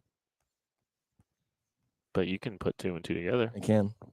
Maybe. I mean, Okay. So the Chiefs are roughly, I don't know, 60 picks away. Oh. They are. They're a solid 3 hours from picking. They're 62 picks away. That's Tuck. This. So we have a bid. This is my brutality. Talk about this, Mike. You want to hang out? Oh, so. What do you want to talk about? You know, that's a great question, Kent. What do I want to talk about? Let me tell you what. I don't know. Should I just start reading the Green Bay or the you're not on KC camera, draft? I know. No, let's go. okay. All right, so what do we want to talk about? Yeah, you can start reading the KCSN draft guide, or Tuck's coming on. Maybe he has some great ideas. We should play that guess the draft guide player game. Oh, yeah, let Josh take a minute to do whatever he's doing, and then we can do that. Let him have a nap. No, you just open the draft guide, and then you read something, and then we have to guess what player it Okay, is. let Josh have a break. Let him eat. Let him relax. Look at these. Talk about an explosive lower half right here, fellas. You got a first round. You got a first row seat to an explosive lower half. They had the audacity to Gentlemen. they put the powerful platypus on Kent, not you. Boom! That's 5 out of 5 big booms. Well, I could eat a cookie right now. I don't like that transition. Cookie Would rip. Wait, rip what did right now. Tony? Hey Tony, what? Oh, here we go. I might actually need those. They're kind of fuzzy. I think Tony we Atkins, just- super chat. Oh, Thoughts on the thoughts? Caught in the Draft series? I've never heard of it. Is that the one on Roku? I'm not sure, to be honest. Because if it is, it stinks. No, it's fine. I don't like the aggression. I either. don't know. It's day 3. You're trying. Somebody asked if Tucker was going to go crush some watermelons. 650 of you sickos are hanging out. Tell with us Thank the you so much. highest rated player Sickos committee that you for sure. have left. Well, I can say that on the consensus board, offensive tackle Cameron Williams is the highest rated player left. And then on my personal rankings, I believe that Damian Martinez is going to be my highest rated player that is still available. Isaiah Bond's still available as well. Yeah, well, Oh, yeah. Quinn Ewers. no. Jared So- Ivey that couldn't test. Craig, Kobe the thing about Bryant. this is in proximity, they're actually quite close to each other. It's just what? No, they're really far away. Don't believe Nick. They're really far away from each other. Don't believe everything you hear. Briscoe's down the street from us, really. Look at this. Look at me in the camera. It doesn't look like I'm a human. I don't know what's happening. I love how much you've committed and never lose yourself back. Do you think? Hey, There's a second belt loop. do you think? Couldn't find it. I was wondering what you were doing with the belt. This I just didn't actually know it was supposed to go on. Just- Aeneas Peebles is available. What? who? From Virginia Tech. Aeneas. Aeneas Peebles. Well, we know Tucker hates him because of You have a knee? exactly. Bad knee? Riley Leonard. Oh my god. Oh wow, Riley Leonard Hey, goes so off on the board. number discussion, somebody asked what number do we want Jalen Royals to wear? 22. 19. Number 2, Joshua Williams can go away. I gotta go look up all the What did he wear in numbers and college? stuff now. That's what I was going to look. Was he like he was a single digit, wasn't he? I think he was. He was number one. Well, he's Yeah. not getting that. So Do we have an try 11? again, Is there an bucko. 11 on the roster? I'm actually really Carson cozy Wentz now. isn't there anymore, so maybe Yeah, number 11. I was thinking that might have 11. been the best one was 11. 81 is You Nico. guys Yeah, think Remigio's that 81. the He Colts wore just 81 drafted before. Daniel Jones again Yeah, Riley Leonard, because they drafted Riley Leonard. former Duke quarterback. That's awesome. Okay, that's offensive to Daniel Jones, who could throw a football. Not well. But Riley Leonard's tough. Yeah. Yeah, I think number 11 would be my vote too. William Weber, Rachel For Olympus, thank you Jalen for your Royals' number? donations. Yeah, I think so. Josh Simmons gets 71, right? Like I think we're all in agreement that he just keeps his number. Is there a 71 currently? I don't think there is. He should just keep his number. Okay. Omar Norman Lott. Let me look at the Chief step chart to see exactly what's available. He wore 55. What? He wore He 55. did, and I was considering giving him 55, but I really want to give him 57. Oh, There's Yeah, there's people left. another nice. We should ask them. holiday We should distillery ask them tour questions. happening. Oh, that would be fantastic. There is no 55, so he could probably keep 55. Is there a 71? No. I don't believe there is a 71. So that's what That was Joshua Mitchell Simmons Schwartz, probably and gonna Mitchell wear? Schwartz even said like, "Hey, your new 71's more athletic." So like, okay, Yeah, I don't know if he has any necessarily inside information on what he's going to wear number wise, but yeah, that's fair. well, my assumption would be if That's that's your fine. college number, you probably keep it. James If you Perry can't- suggests that Jalen Royals should wear 15 since that's the last time the Royals won the World Series. Well, there's one issue with that. Just one small, tiny issue. He's with gonna have to Jalen Royals. change it to 25 real quick. That's not the issue. Oh. The issue was they kind of have 15 in use. Who was that? I think it's Bailey Zappi. Okay. Oh yeah, it's true. The Zappinator, the Zapster. Ryan I suck do up. like Zappinator. Zap, zap. Ashton and Jaloti. What number should he rock? 69. The green team is on the clock. No, Mike Pinettle's 69. The green team's on the clock. Put a 69 in chat if you're having fun right now. What, dude? I need a Put screen. six, I need a six, screenshot. six, I six. need a screenshot of Tucker right now. Look at these thighs. It is pretty. I'm not gonna lie. The green suit's pretty tight around the crotchal region. I don't know. Platypus. I don't know if I could run a 3-cone in this. 3 is retired. everyone wants to make sure that we all know that Jan Stenerud. Yeah. Well, apparently only one person said, oh, there we go. Okay. More people are having fun. Thank you. 99 for Jalote. That's pretty solid. Yeah, that's a pick. That's a number. Green team has taken Miles Hinton, a defensive tackle from Michigan. Ellery And says 99 for Gelato. that is Miles Hinton to the team of green. Nice. Okay. Yeah, so that's number talk. We're waiting for Briscoe to be back and we'll play the draft guide game later. There's no rush because we still got nobody was playing games with me. I think Josh is finally eating his. No, I just want you to eat. Yeah, I want you to eat and relax, buddy. You are good. You got hours. Hey, Tuck, I want you to arm wrestle Kent. That's what I want. If somebody donates $250, I will arm wrestle Kent. Okay, done. You guys heard That'd that? be crazy. $250. Tucker and Kent will arm wrestle. He's gonna beat me. Give Butter. Well, I did arms yesterday, so maybe not. GiveButter.com/KCSN Draft, KCSN Venmo. I like Sports Network. Currently, right now, some people think that that's Josh sitting down with the hairy legs and not Tucker. So that's also my favorite. Maybe I should shave my legs. I told you I hadn't shaved my back in a minute. This is essentially what it looks like. Good news, everyone. There's only 24 picks left in the 6th round of the 2025. There's only 4 more picks before the Chiefs have 31 more picks. Okay, somebody asked how much for Spring Dog to chug a seltzer. Yeah, Oh, Joel Prestel asked about that. If we have any seltzers we can find, Spring Dog, what's your number? I don't know. I'm not one that chugs, so I wouldn't be very good. That's not an excuse. Somebody's offering up a Topo Chico for you to chug, apparently, without stopping. Chug a whole Topo Chico without stopping. Sure.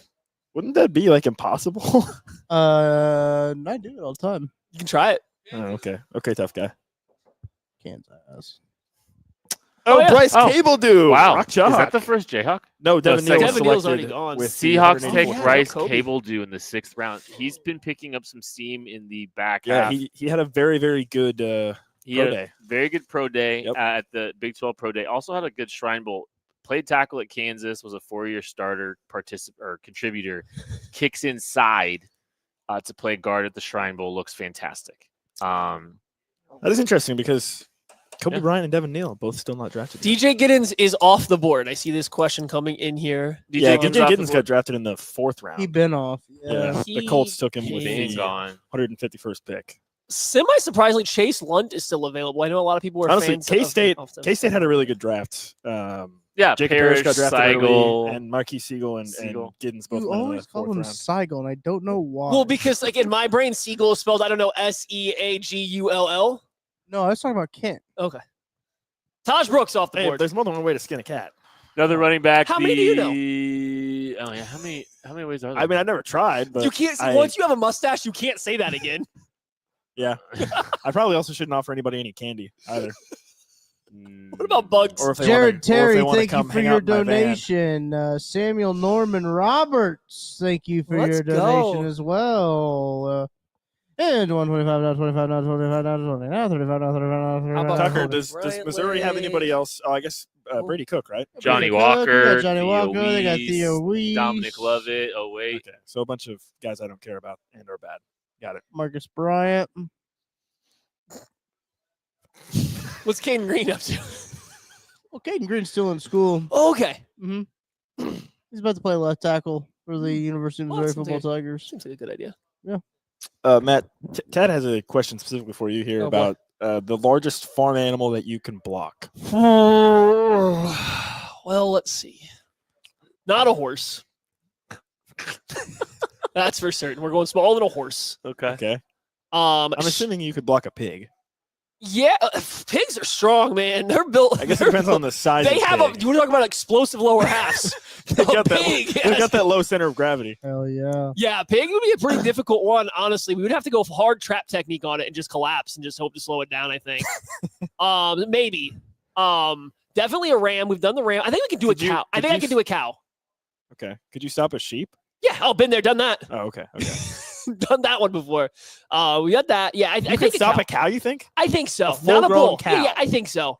I can get leverage on it if you. It's the same thing. Get underneath the farm animal's underneath their jaw, their neck a little bit. You know, you can get them. I it's walked so- over here and I heard sheep, and I heard Matt go, oh, been there, done that. There's videos of it, Josh, for free. You know what you should never do on an unrelated topic? Never have anybody start with the first episode of Black Mirror. Oh, Terrible Yeah. draw. oh, Yeah. yeah. What do I need to do? How do I need to be here for your draft guide guest game? How can I? You need to open it? This is spin it the and- idea we talked about with you. I don't think so. Yeah, Matt we It said was your idea, actually. you randomly read something from the draft guide. We got to try to guess what player it was. Sounds like a great idea. It must have been mine. Matt, Yeah. we got some doubters in the chat. Of, No, of I your could do ability it. to stop a cow. No, I could do it. How? not blocking a 600-pound cow, No, says I Chris Stevens. 100% can. I We think got some- this is what people are We got missing some here. haters and doubters. No, you see, if we got to line up on the line from a dead standstill, I'm getting to that cow before it gets to me. I'm getting first contact.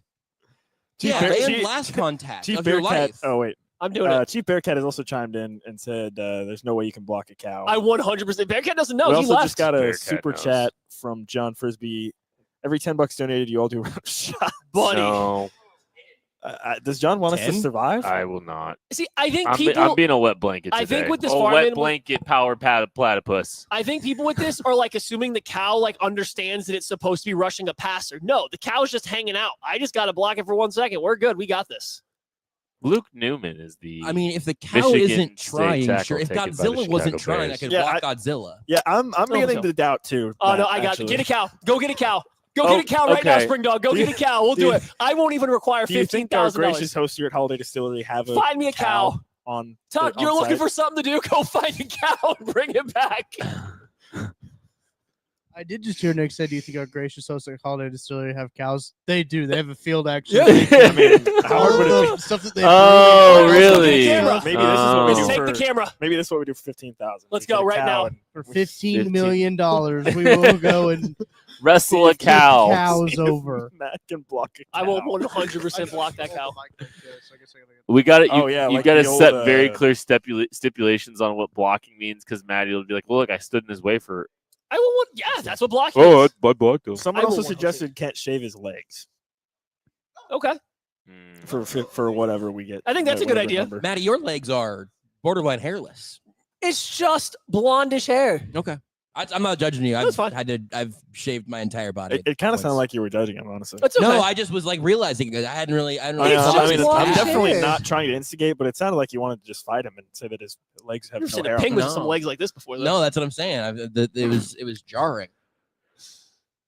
You guys ready to play Guess the Prospect? Yes. You want me to take the like? I mean, are you prepared for any player in this draft guide? Do you want me to give you? We're You want to gonna- go position? Kent, no position. Kent is prepared for it because he's read them all. I'm not even definitely sure not. I am.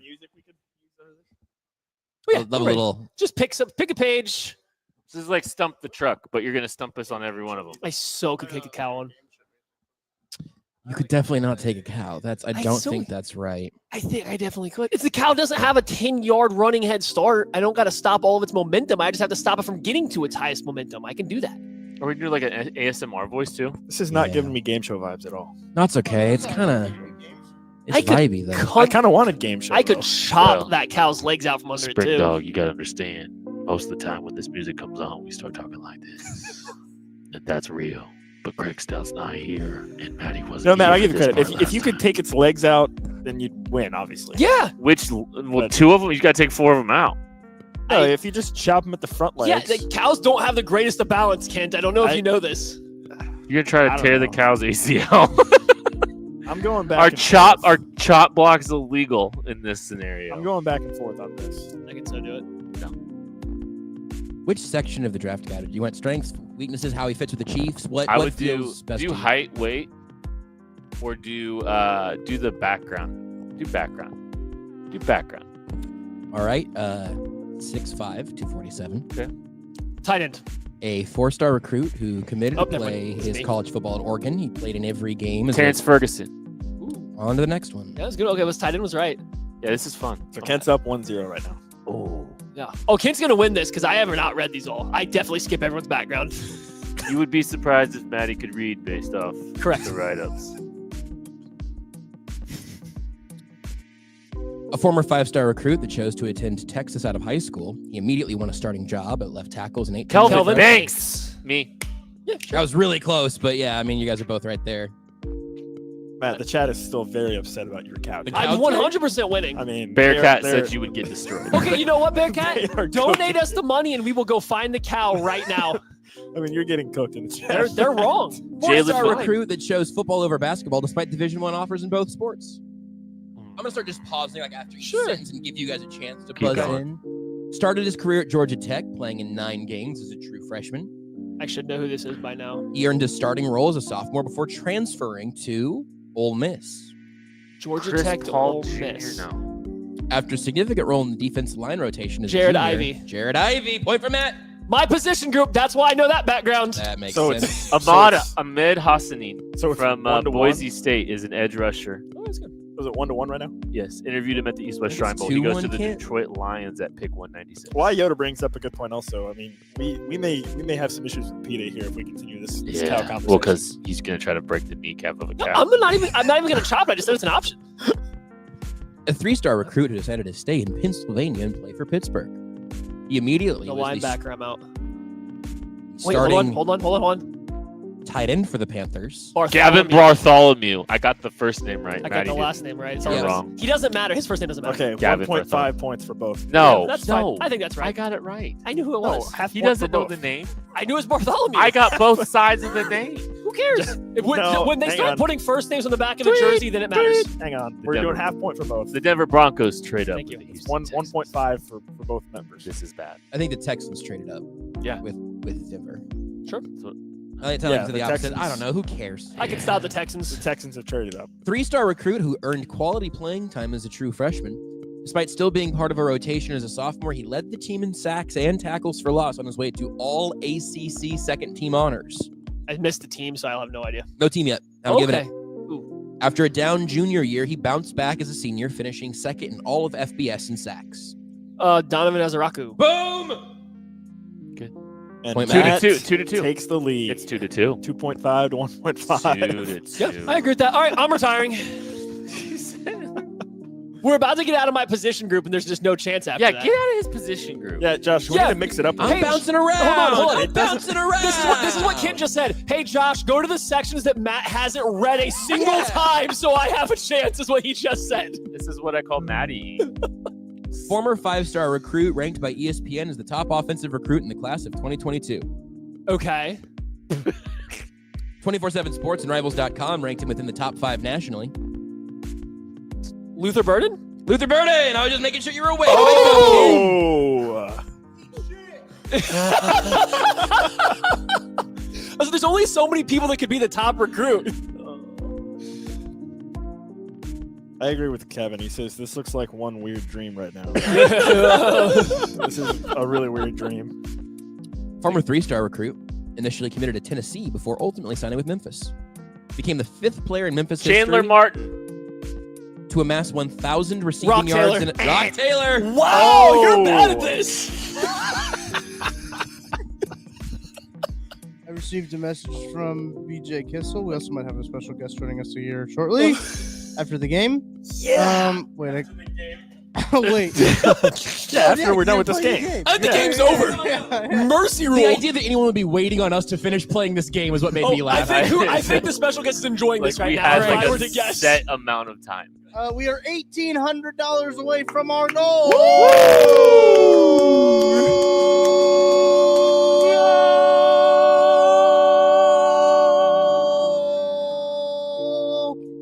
Nice. Good stuff, Tuck. Well done. I can't believe anyone wants to be our guest. Maybe they want to play the game. I can involve the guest in the game if No, they desired. don't want to. Oh. Former 3-star recruit who signed All right. You Skip guys- the school if you need to. No, it's okay. I'm going to read this one exactly as is. Oh no. Oh no. Former 3-star recruit who signed with Jackson State to play for his father, Pro Football Hall of Famer Deion Shador Sanders. Sanders. Shiloh Sanders. Shiloh. We were looking for Shiloh, actually. 3-star recruit. So I don't think anybody is that point. I got it. Tallied up. That was just for kicks. I don't know. I I don't don't. know. Yeah. His father, Deion Sanders, No. really narrows it down. And he was say- still wrong. We'll say no contest on that. He was still wrong. Still wrong. No contest on that one. That was a bit. That was for the bit. 5-star recruit who was the top running back in the nation coming out of high school. Earned a starting role as a true freshman and was named a freshman All-American. battled lower body injuries as a sophomore and junior, limiting him to Travion Henderson. There we go. Yeah, I was Kid's like, I guy. couldn't remember who it was. I wrote that one too.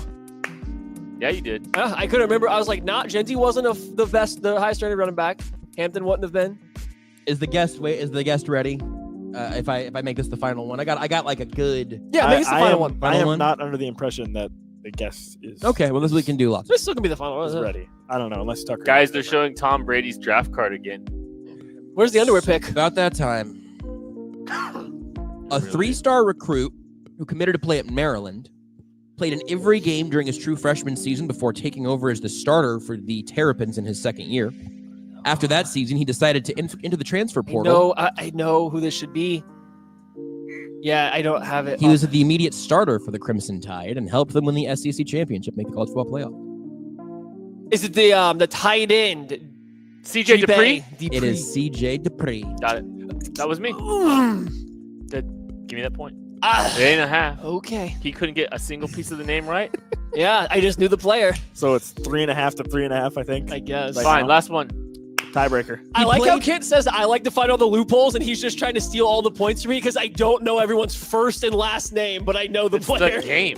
It's not. Oh, it's the Alabama tight end. Yeah, with No, this, that's not how games work. because I knew the name. Just If you did that on Jeopardy, they would cancel you. keep this energy next time we play a game and you bitch and moan about having to do math.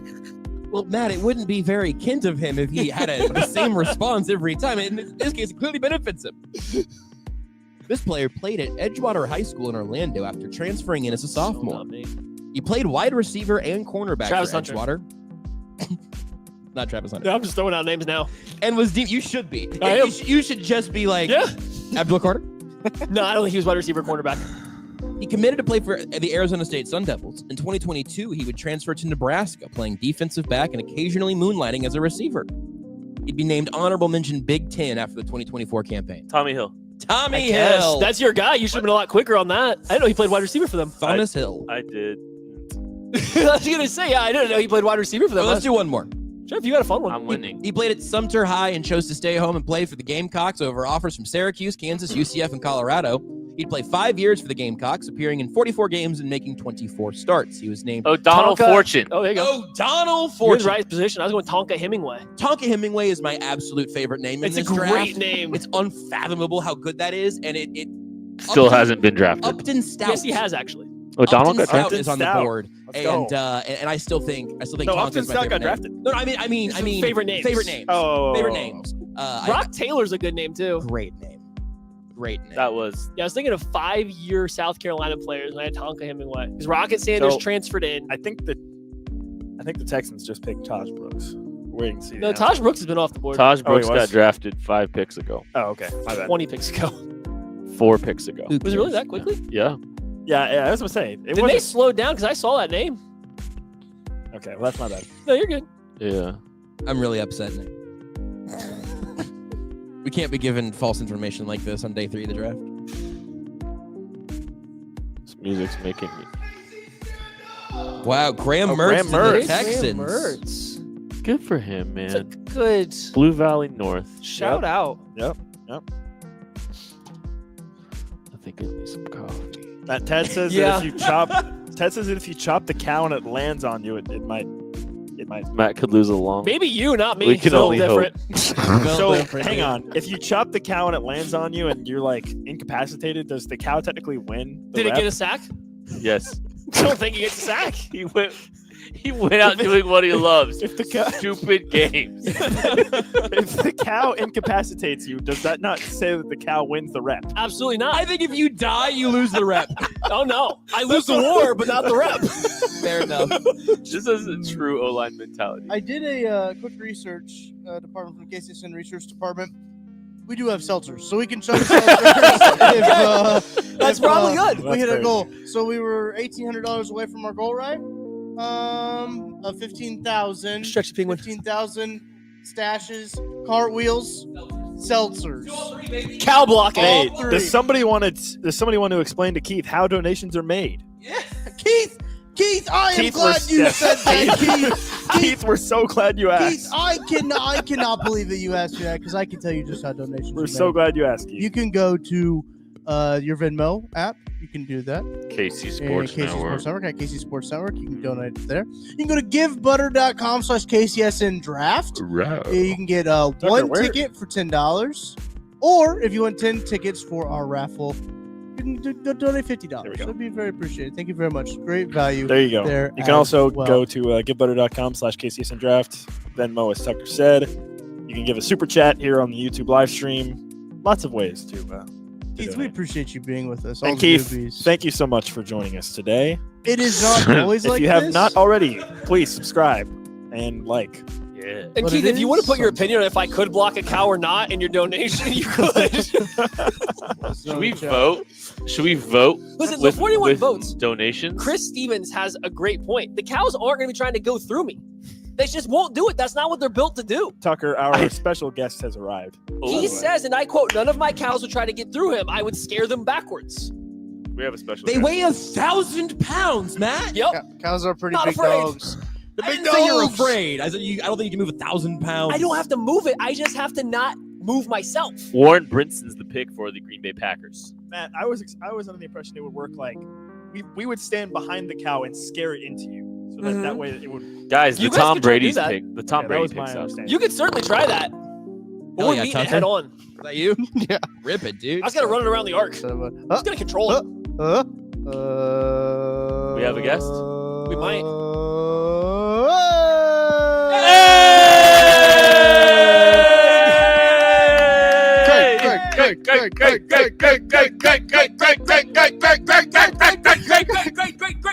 I'm so appreciative That's better that than our last champ. you waited till round 6 to come through. Dude, that's all I was tuning in for. See you later, guys. I'm out. Hi, Craig. Hi, guys. How are you? I hate that I have taken the spot of the Josh and Tuck cam. I don't like that. I think that everybody needs to be on screen together, but Hang on. I got this. I'll Don't come worry over about there, it. Craig. I've been on camera today for so long that time doesn't mean a whole lot to me. buddy, this is the first time I have not done this specific thing in several years, and I'm not joking. Yeah. I'm jonesing for it a little bit. The chaos of day 3. Absolutely. I miss it. He knows what day 3's all about. Craig, give me the rundown of Branson Taylor. Oh, Branson Taylor, famously named after a city in Missouri. Parents really loved going down to the Ozarks there. He was actually conceived there, Craig. Yeah, conceived there. It's Lawrence Taylor's kid, clearly. Position, offensive and or defensive weapon. I'm not sure, but one of the two. And that's your Branson Taylor breakdown. Tackles are weapons.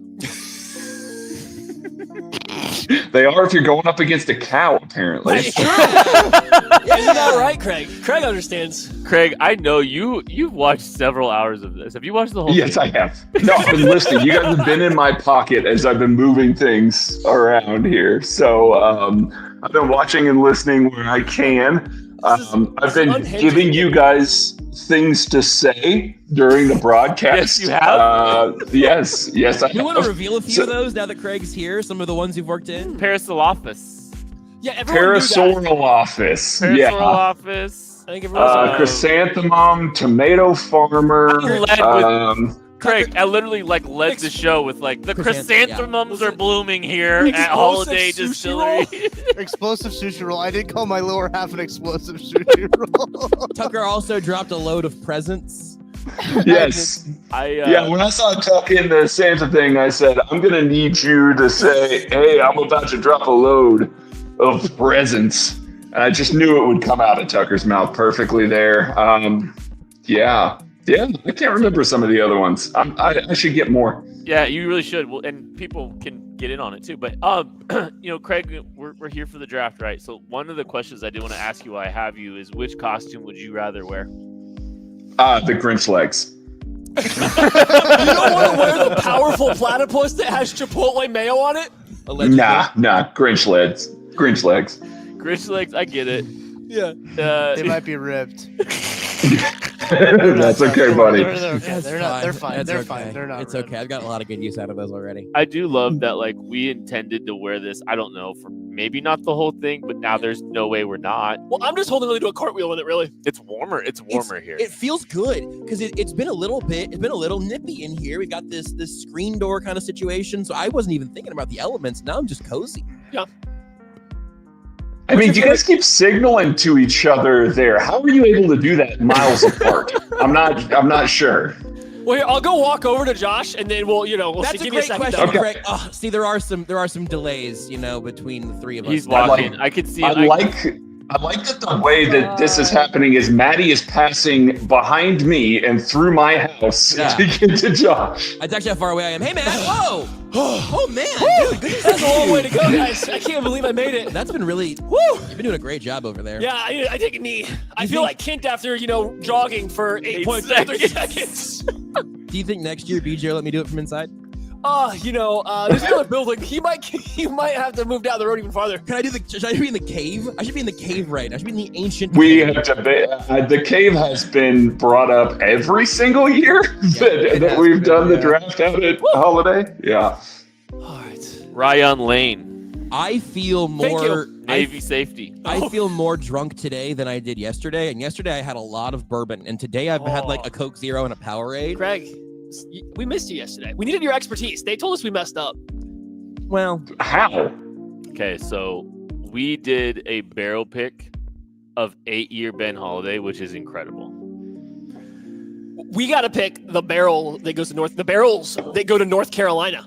Where's the part where you guys screwed up and you needed me in this equation? You'll see. We narrowed it down to 4 barrels, and we had to choose which one of them was on the way out. I believe I'm notoriously the one that did not pick correctly last year. True. I mean, and we started with 8 that we narrowed down to 4, and then we had to get one of the 4. So and we did all this in about 20 minutes. Yeah, it was a speed round. Yeah, it was. It was awesome. Then we went It's really upstairs. cool. But anyway, so yeah, we had to kick one out at the end. And there's actually no right or wrong. I think everybody enjoyed a certain one the most. And then just one of the ones we kicked out had been producing very good barrels for a while, but we kind of that wasn't our favorite. So we could have used your help. That's all. We could have used your expertise, your opinion on it. I kind of wanted to rub it in that we got to do another barrel pick. Say shout out, hey, we got to choose 3 barrels for North Carolina was kind of what I was trying to do. It was awesome. Well, you guys suck. Thanks for bringing that up. I can't wait to. Did you guys record it? There's some pictures There's and some some videos. Yeah. Oh, I don't get to just sit and drink Ben Holiday with you guys via YouTube. Man, that might be the saddest thing I've ever said ever. Sitting in my house alone watching a YouTube video with you guys. Craig, I like to hope that there are hundreds, if not thousands, of people currently doing that right now. That's what we're here for. You're not drinking alone if you're with us. It's true. That's true. We had a football question for Craig. Somebody asked for Craig's opinion on Omar Norman Lott. I'm hoping it's more positive than what mine has been because I think that's what they're searching for. Okay. I can definitely be more positive than Maddie here because I have watched exactly no tape of Omar Norman Lott. So I don't really have a bunch of takes from what I hear. Very explosive, very quick, very agile. Just a little bit of pass rush power. I've heard some people say playing the Turk Wharton role a little bit in Spags' defense. I think that I don't know. I keep hearing people throw that around as if it's a negative in this equation, but Turk has played a lot of snaps and offered a lot for this defense over the past 3 or 4 years. I think people forget because he got hurt and he just kind of fell off people's radar. And then there was all the Chris Jones stuff and paying Chris. And obviously he was the focal point and then drafted defensive ends. Turk was a semi-productive player for this team. And yeah, round 2 pick, you're kind of hoping that you're going to get a big, base hit, double, triple, something out of this. But who was their 2nd round pick last year? It was Kingsley Suamataia, and we don't know if he's going to be even starting this year. He's going to be in the competition for left guard as we currently think about it. With Mike Caliendo, who he couldn't beat out again, without playing left guard last year. So Sky Moore in previous years. I think we maybe overrate the second round pick a little bit more as a guy that we expect to come in and just be an immediate starter every single time that's a second round pick. It's okay to have a little bit of development. It's okay to have a rotational guy in the equation there. And if he's serving that Turk Wharton role, that's incredibly valuable because then Chris Jones doesn't have to play 90% of the snaps every game. And as we know, we don't want Chris doing that because then it just kind of tails off as the year goes along. Is that more positive than Matty was? Is that fair? You just this is why everybody wants you on here, not me. Yeah, your take was don't worry, second round better. picks don't matter, so it doesn't matter if he's bad. He did that with 0 tape. Think about what would happen if he had watched tape. Well, yeah. Dylan Gabriel, the Browns quarterback, has entered the transfer portal. Per sources. Sources, can you? Yeah, thank you. Who hit the button on that one? That was me. Hunter Nick. Yes. Yeah. I finally figured out where the clapping one and where the horn is, and I think this is the rim shot. Yeah, I got it. Whoa.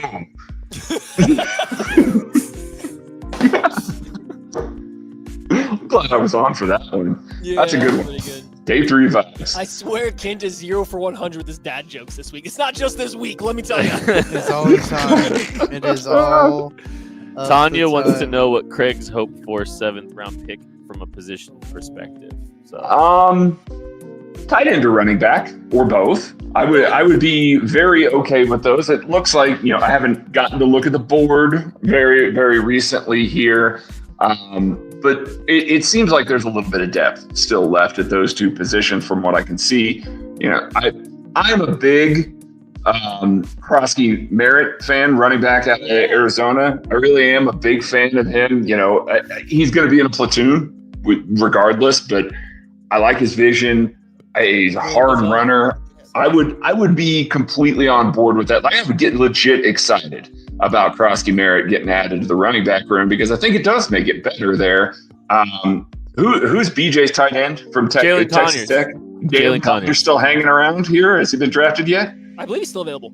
Jalen Conyers and Damian Martinez would be a fun way to close out this. Oh, that'd be a fun way to close it out too. Yeah, running back, tight end, just add a little bit more to either one of those rooms. I'm not expecting much out of either one of those picks. I like the Noah Williams ad. I really like that. You both know I really like Noah Williams. Sure. That's going to be really good. Add to the cornerback room there. I like a little bit of pass rush depth. I like the Royals pick. I was actually a little bit surprised that the Oregon linebacker was still around. He was a guy that I think a lot of people were a lot higher on, and even if he turns out to be a quality special teamer, that's a valuable pick still. So I don't know. It's not like a slam dunk. I'm not doing backflips over this draft other than Josh Simmons, but I liked it by and large. I really like the position specifically they've attacked so far. And I think Krosky Merritt is a guy similar to Isaiah Pacheco for me and you. We were down at the East-West Shrine when we saw Pacheco catch, I believe it was a swing pass, and just go scooting down the sideline. And we looked at each other and we're just like, that guy can move a little bit. Maybe we like him and we got to talk to him, and it was good. And Krosky Merritt, same thing. At the Shrine Bowl, I had watched him leading up to it, but he had only played one game this year because he ran into he had a weird issue with eligibility. It's a hilarious story. He transferred, and then they told him after one game he was out of eligibility. The NCAA said, no, you can't play anymore. Turns out the NCAA was wrong because somebody else had his number, the same number as him when he got hurt and back at his previous school, and they thought it was him. So they denied him eligibility, and even though he didn't play. So he only got to play one game this year. But we're there again, and same thing. We're like, who's this big back with the good footwork that has a little bit more burst than everybody else here? And I was like, oh yeah, he had a fun game. It was just one game, so I don't know what to do with it. So maybe Craig and I are onto something here with finding these running backs, the East-West Shrine game, based entirely how they run off of one play in practice.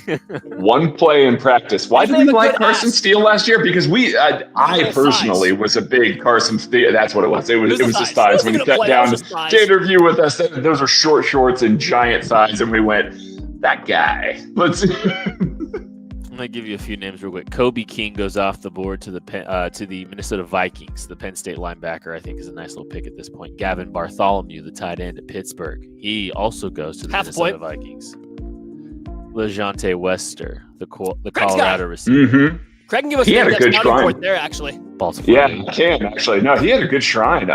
Watched plenty of Colorado football this year. He was just a guy that was kind of Johnny on the spot. I know that Hunter was the big guy that they really targeted a ton. Jimmy Horn Jr. got a lot of run there. Webster was just kind of that guy that hung around and was big on third downs, made a lot of crucial catches for Colorado. You know, was really quality situational receiver there. So and when he went to the Shrine, I went, no, let's see what happens with that guy. I liked him. I liked what we saw out of him in the Shrine. So I think he's had a good process. I'm not surprised to see him go off the board. Johnny Cornelius, Oregon offensive tackle, is a Dallas Cowboy. Kane Madrano, the UCLA linebacker, is a Washington. Oh, that's a great name. Great name. Chase Lunt, the UConn tackle, finally off the board at pick 206 to the Buffalo Bills. Good pick for the Bills. That's a good pick for the Bills. Hey, how many picks until the Chiefs pick again, guys? Oh my God. Yeah, 1,000. Hey, Josh. 50. We're still 100 picks away from the draft hangover. Like 1/5 of the draft away. Well, at least it'll be worth it. Are we getting closer to the next goal, Tuck? How are we going to the next goal? We want to get some cartwheels. Yeah, you know what? I feel like we might be able to add into the mix. BJ Kissel's here. BJ, are you hungry? Yeah. Yes. Craig, Yes, you are. are. You hungry? Oh no, he's not hungry. I Bossman said no. think you could help get us to 15,000 here if you just maybe snacked on a couple of bugs like the rest of us. You know. Oh, get him a mic. Get him a mic. Little buggies. What do you think? Oh, yeah. I would eat bugs. Whoa, what are we doing here? I would eat bugs. These are team challenges. Hi, BJ. It's not to $15,000 because I'll cover the rest. We just got to 15. Let's go! Let's go!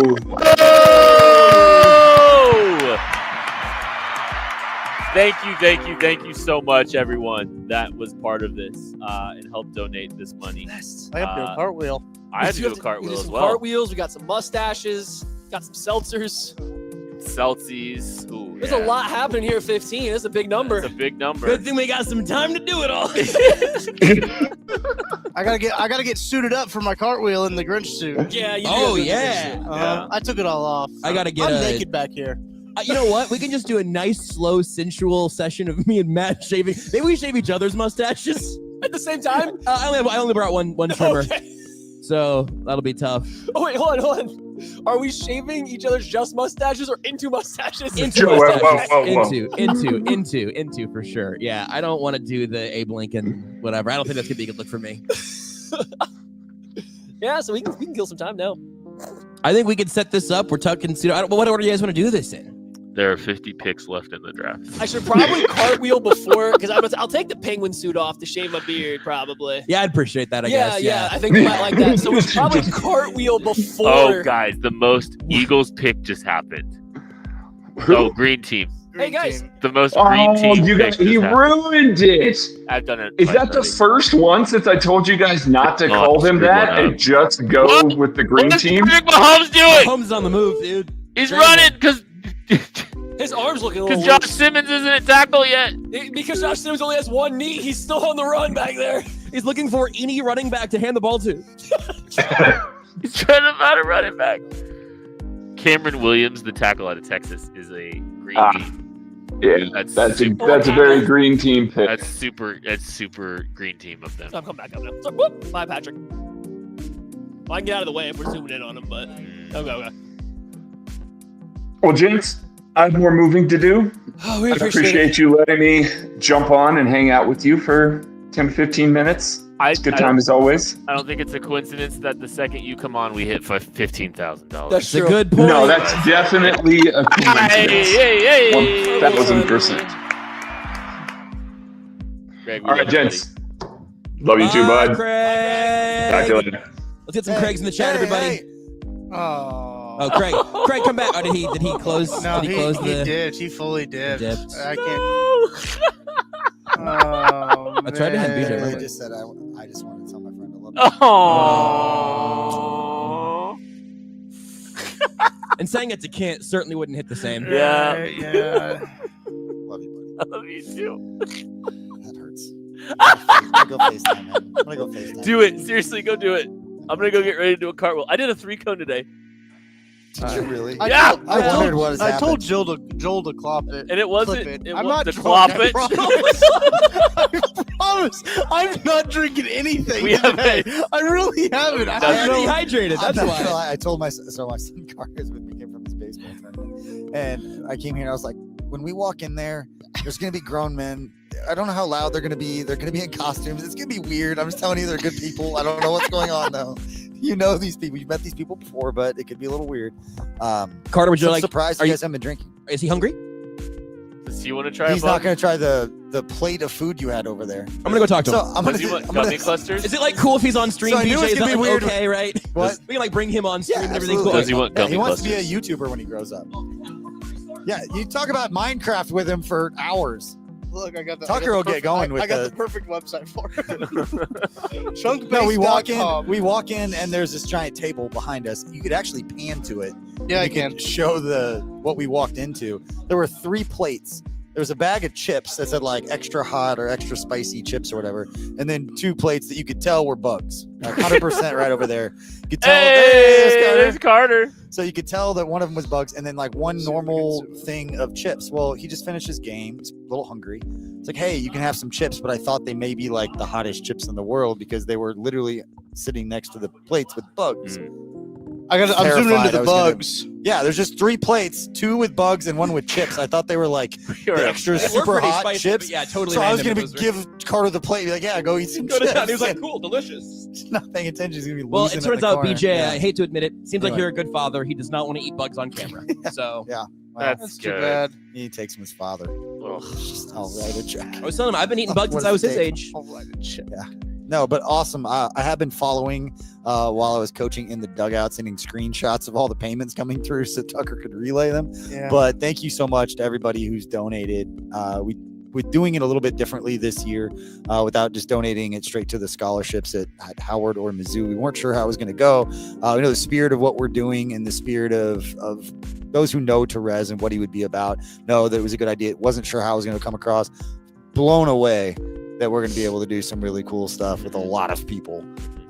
This is going to be a cool deal. I know Galco. I don't know. Yeah, what Galco came all- on earlier. What all did he talk about? Just kind of how the Shrine Bowl is going to be participating a little bit, trying to help Yep. us get people connected, get them access, and some of that kind Yeah. of stuff. So That's a cool deal. Anybody who's a part of it or has covered the NFL or plays in media circles knows what that access and what just kind of being in that environment is going to mean to a young journalist. And that's awesome. well, and I think also So thank what you. Therese meant. I mean, you're seeing it extend beyond just some of the media people too. Like Yeah. Galco had a relationship with him too. Yeah. And like that's part of the reason he wants to participate. So There's not a lot of people in NFL media circles that didn't have some sort of relationship with Therese or respected the fact that he was a football tape grinder, but also an old school beat writer. Yep. And so he had respect from both sides of this new age media and also the old school traditional journalists. and the teams. Yeah. It's Yeah. just that I mean The that's players, all of it. yeah, he was a sweet spot for everyone.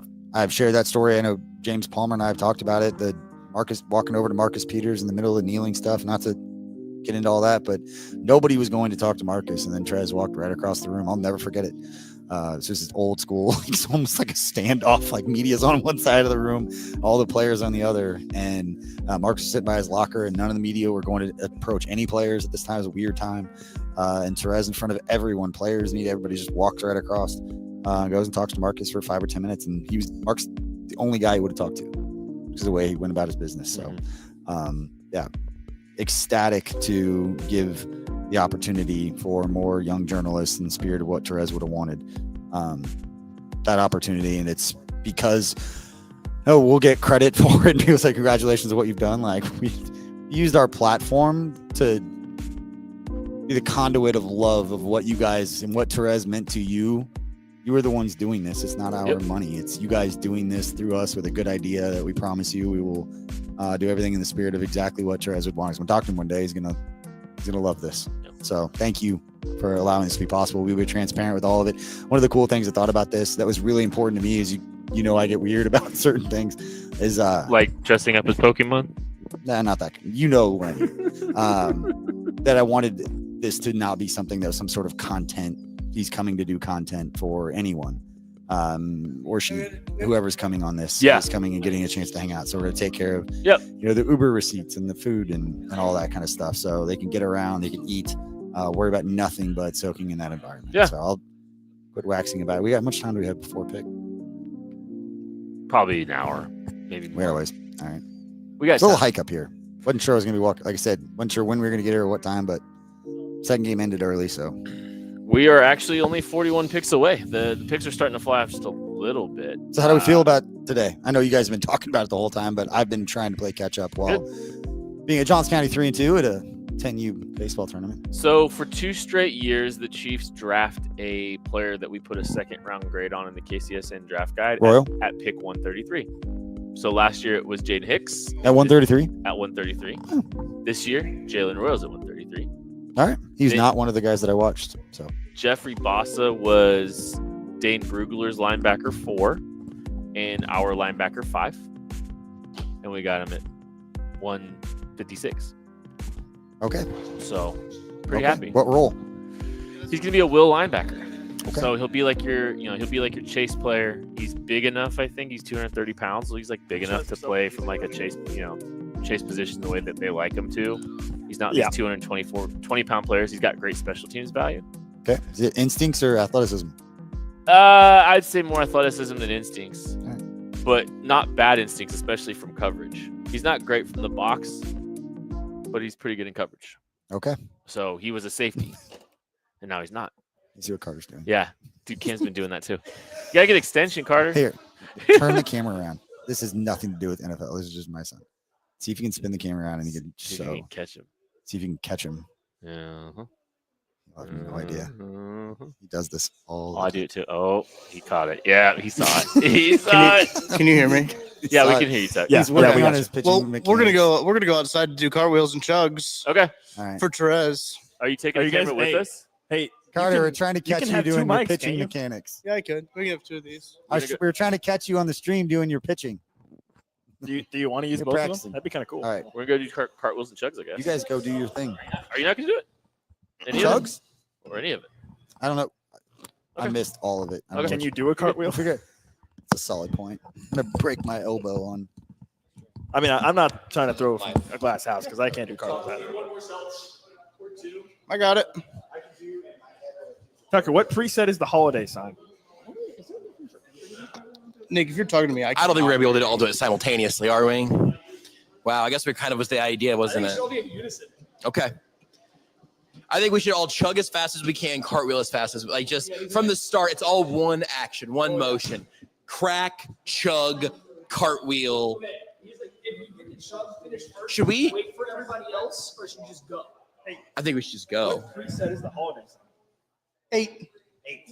Should we also just shave outside? No, we can do. Let's separate. What am I in a rush for? Ladies and gentlemen, welcome to the KCSN Draft Show Live, Day 3. I think this is live. Nick, can you hear me on the mic as we go out? You got me? All right, fantastic. Yes. We are on the move out here at Holiday Distillery. Nick's probably doing some waxing poetically entrance, I guess that's true. Nick could Matt Lane, first time I've attempted a cartwheel in my life. I think this is true for me moving too. outside here at Holiday Distillery, right? Like, which they are going to attempt to. I don't say no a whole lot. It's dawning on me today. And I'm a big yes and kind of guy. I think they're going to chug the seltzers. Are we on first. the camera? Improv they're is on huge. camera. I guess they have no way of hearing us. BJ, you're going to have to yell to them because they can't hear us at all. So, yeah, they're good. Rolling that way on the other side of Mahomes, maybe it's. Yeah. Tell them. Yeah. I'm simply not going to do a cartwheel. I'm going to try. I'm going to act in the motion. I'm not going to complete a cartwheel. I brought an extra one just in case. I'm under the impression that they are going to I gotta chug first and then cartwheel, but I'm honestly not sure. Yeah, the question is, how do we want to time this out? Should we be cracking, chugging, and seltzering, doing a cartwheel as soon as we finish, or should we all chug together, wait together, and cartwheel together? Are trying to determine exactly the question that I just posed. This is called guys being dudes. I think what we do is we are observing we crack men we in their cheers, natural we chug, habitat, and then we chug as much as we can, and then we get done, and then we all cartwheel. Or do you want to cartwheel one by one? No, I think we're gonna cartwheel together and. There's a tour coming. There's a tour coming. This is going to be amazing. Nick, There is a All right, holiday here we go. tour. Who's You can ready? see the All tour right. at the top please right. pan out. Yep. No, There. I don't think we do. And I know this is on the internet, but it's different. There are people in real life who didn't ask us to see The this. tour is coming. Well, the people on the stream who. So here we have men in their natural habitat. All right, here and we their go. Predators Crack are 'em. approaching. Oh my God. Thank you all for your donations. We really do appreciate all your support. Cheers. This is to a new record and to new goals. Thank you guys so much. Cheers. To doing cool stuff with your friends. Do cool stuff with your friends. Cool is one way to describe it. Okay. I'm assuming Tucker's going to win this part of the challenge. Carter's finding this very entertaining. Let's wait till the next Okay. part. Oh, Pretty good. That's pretty good. first one from That makes Matt, sense. a success. Whoa. That's pretty good. I'm not Is that sure on who's camera? next. Yep. Really Oh, good. I'm going into the river. Matt's still going. Hey, those people. Did you guys finish yours? The tour is not. No noticed. shot. We're okay. I'm not It's sure so who's- cold. I'm not sure who's cartwheeling next. You need a pan. Here we out. go. You I need can to do zoom it. out. Like me to Yeah, we're hold going to your zoom out a hips little and bit do so it? we can There get the we go. whole Oh. shot here. I'll get out of the way. Okay, did you forget how to do a cartwheel? I'll do So a round Matt off Lane- right now. Ready? Here we go. 1, 2, ready, go.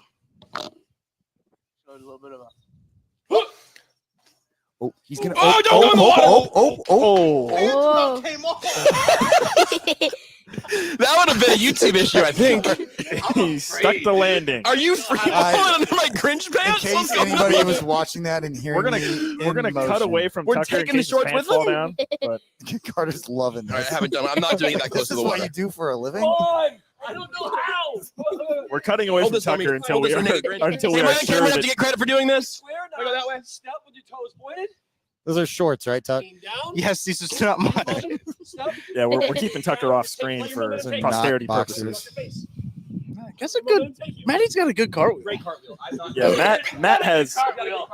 Matt is proving himself well. Point your toes. I can't do I have no idea what's going to happen. Can next. you do somersault? He's gonna end up in the creek. Kent may actually He's hurt gonna himself. end. Oh! There you go. Thank you. Thank you. Yeah. Thank you. I think I'm gonna do an aggressive somersault. We have a crowd. This is you guys over definitely give it a good 200. time. All right, Yeah, Josh, it's your seriously, turn. A lot more than they asked for. They're laughing. Get it, They Tuck. are. Watch the water. And there's Tucker again. That's pretty good. Let's That's pretty go. That's obviously the problem was the Grinch pants. Like you still did a pretty good job. Yes, and we want to They're live on the hoping- edge. The dangerous part of it. We have a concerned bystander. Yeah, no, this is all Thanks. Thank you. Thank you for looking out. Yeah, Though. we do appreciate live kind of dangerously. Yep. She's got kids. Not say She's that. got kids. That woman has seen a lot, I think. Yeah. No, that woman has kids. 'Cause she's like, Yeah. listen, you could fall in that creek. Yeah. We live kind of. That woman has probably had a few trips to the ER. Just do a in- somersault. under Do a similar somersault down the hill. All right, We need the you guys- camera to follow Josh. Up right now and Hey, Maddie, it's modern technology. By the way, You don't we have to are at scream. pick 212. The Chiefs still picking about 39 picks. So, Down the hill. welcome to the KCSN Are draft you getting show. this? Are you getting this Which idiocy? which part? Look at Briscoe. I can't. Wait, oh, can you see Josh? no. Tell him. You Go gotta over yell there. though. Where is he? Oh, he's up Go here. up. Okay, I see. Do we have confirmation we are Can I on go screen? roll down the hill? Do you want to go roll down Tell- the hill? yeah, yes. Yeah. Oh Tell- yeah, can come you tell on, them Carter. yes? Come roll down the Yeah, Go you're roll good. down the hill, bud. Hey, you can go out that way. Oh, perfect. Honestly, Josh's green suit Oh, he's got blended cleats in. on too, so he'll be up there in no time. Yeah. Josh's green crocodile suit blended. You want in Grinch pants? with Just the. meet him at the bottom. Okay. Make sure he doesn't go into the rocks. He gets moving. You get them legs down. you You would get need that to- low man. Yeah, Oh, Rock yeah, 'em, sock 'em. leverage. Low man Unfortunately, hands, you they get under have no there. way of hearing us out there, so we're just. It's Here, my. yeah, There, yeah, I'm yeah, right this yeah. way. There you go. No, you got to move to your right, BJ. Oh. Move to your right. God, BJ. oh, God. Gonna knock Carter out. He's going to the water. Almost knocked him out. I thought he was going in the water. You guys, you did great. Yeah.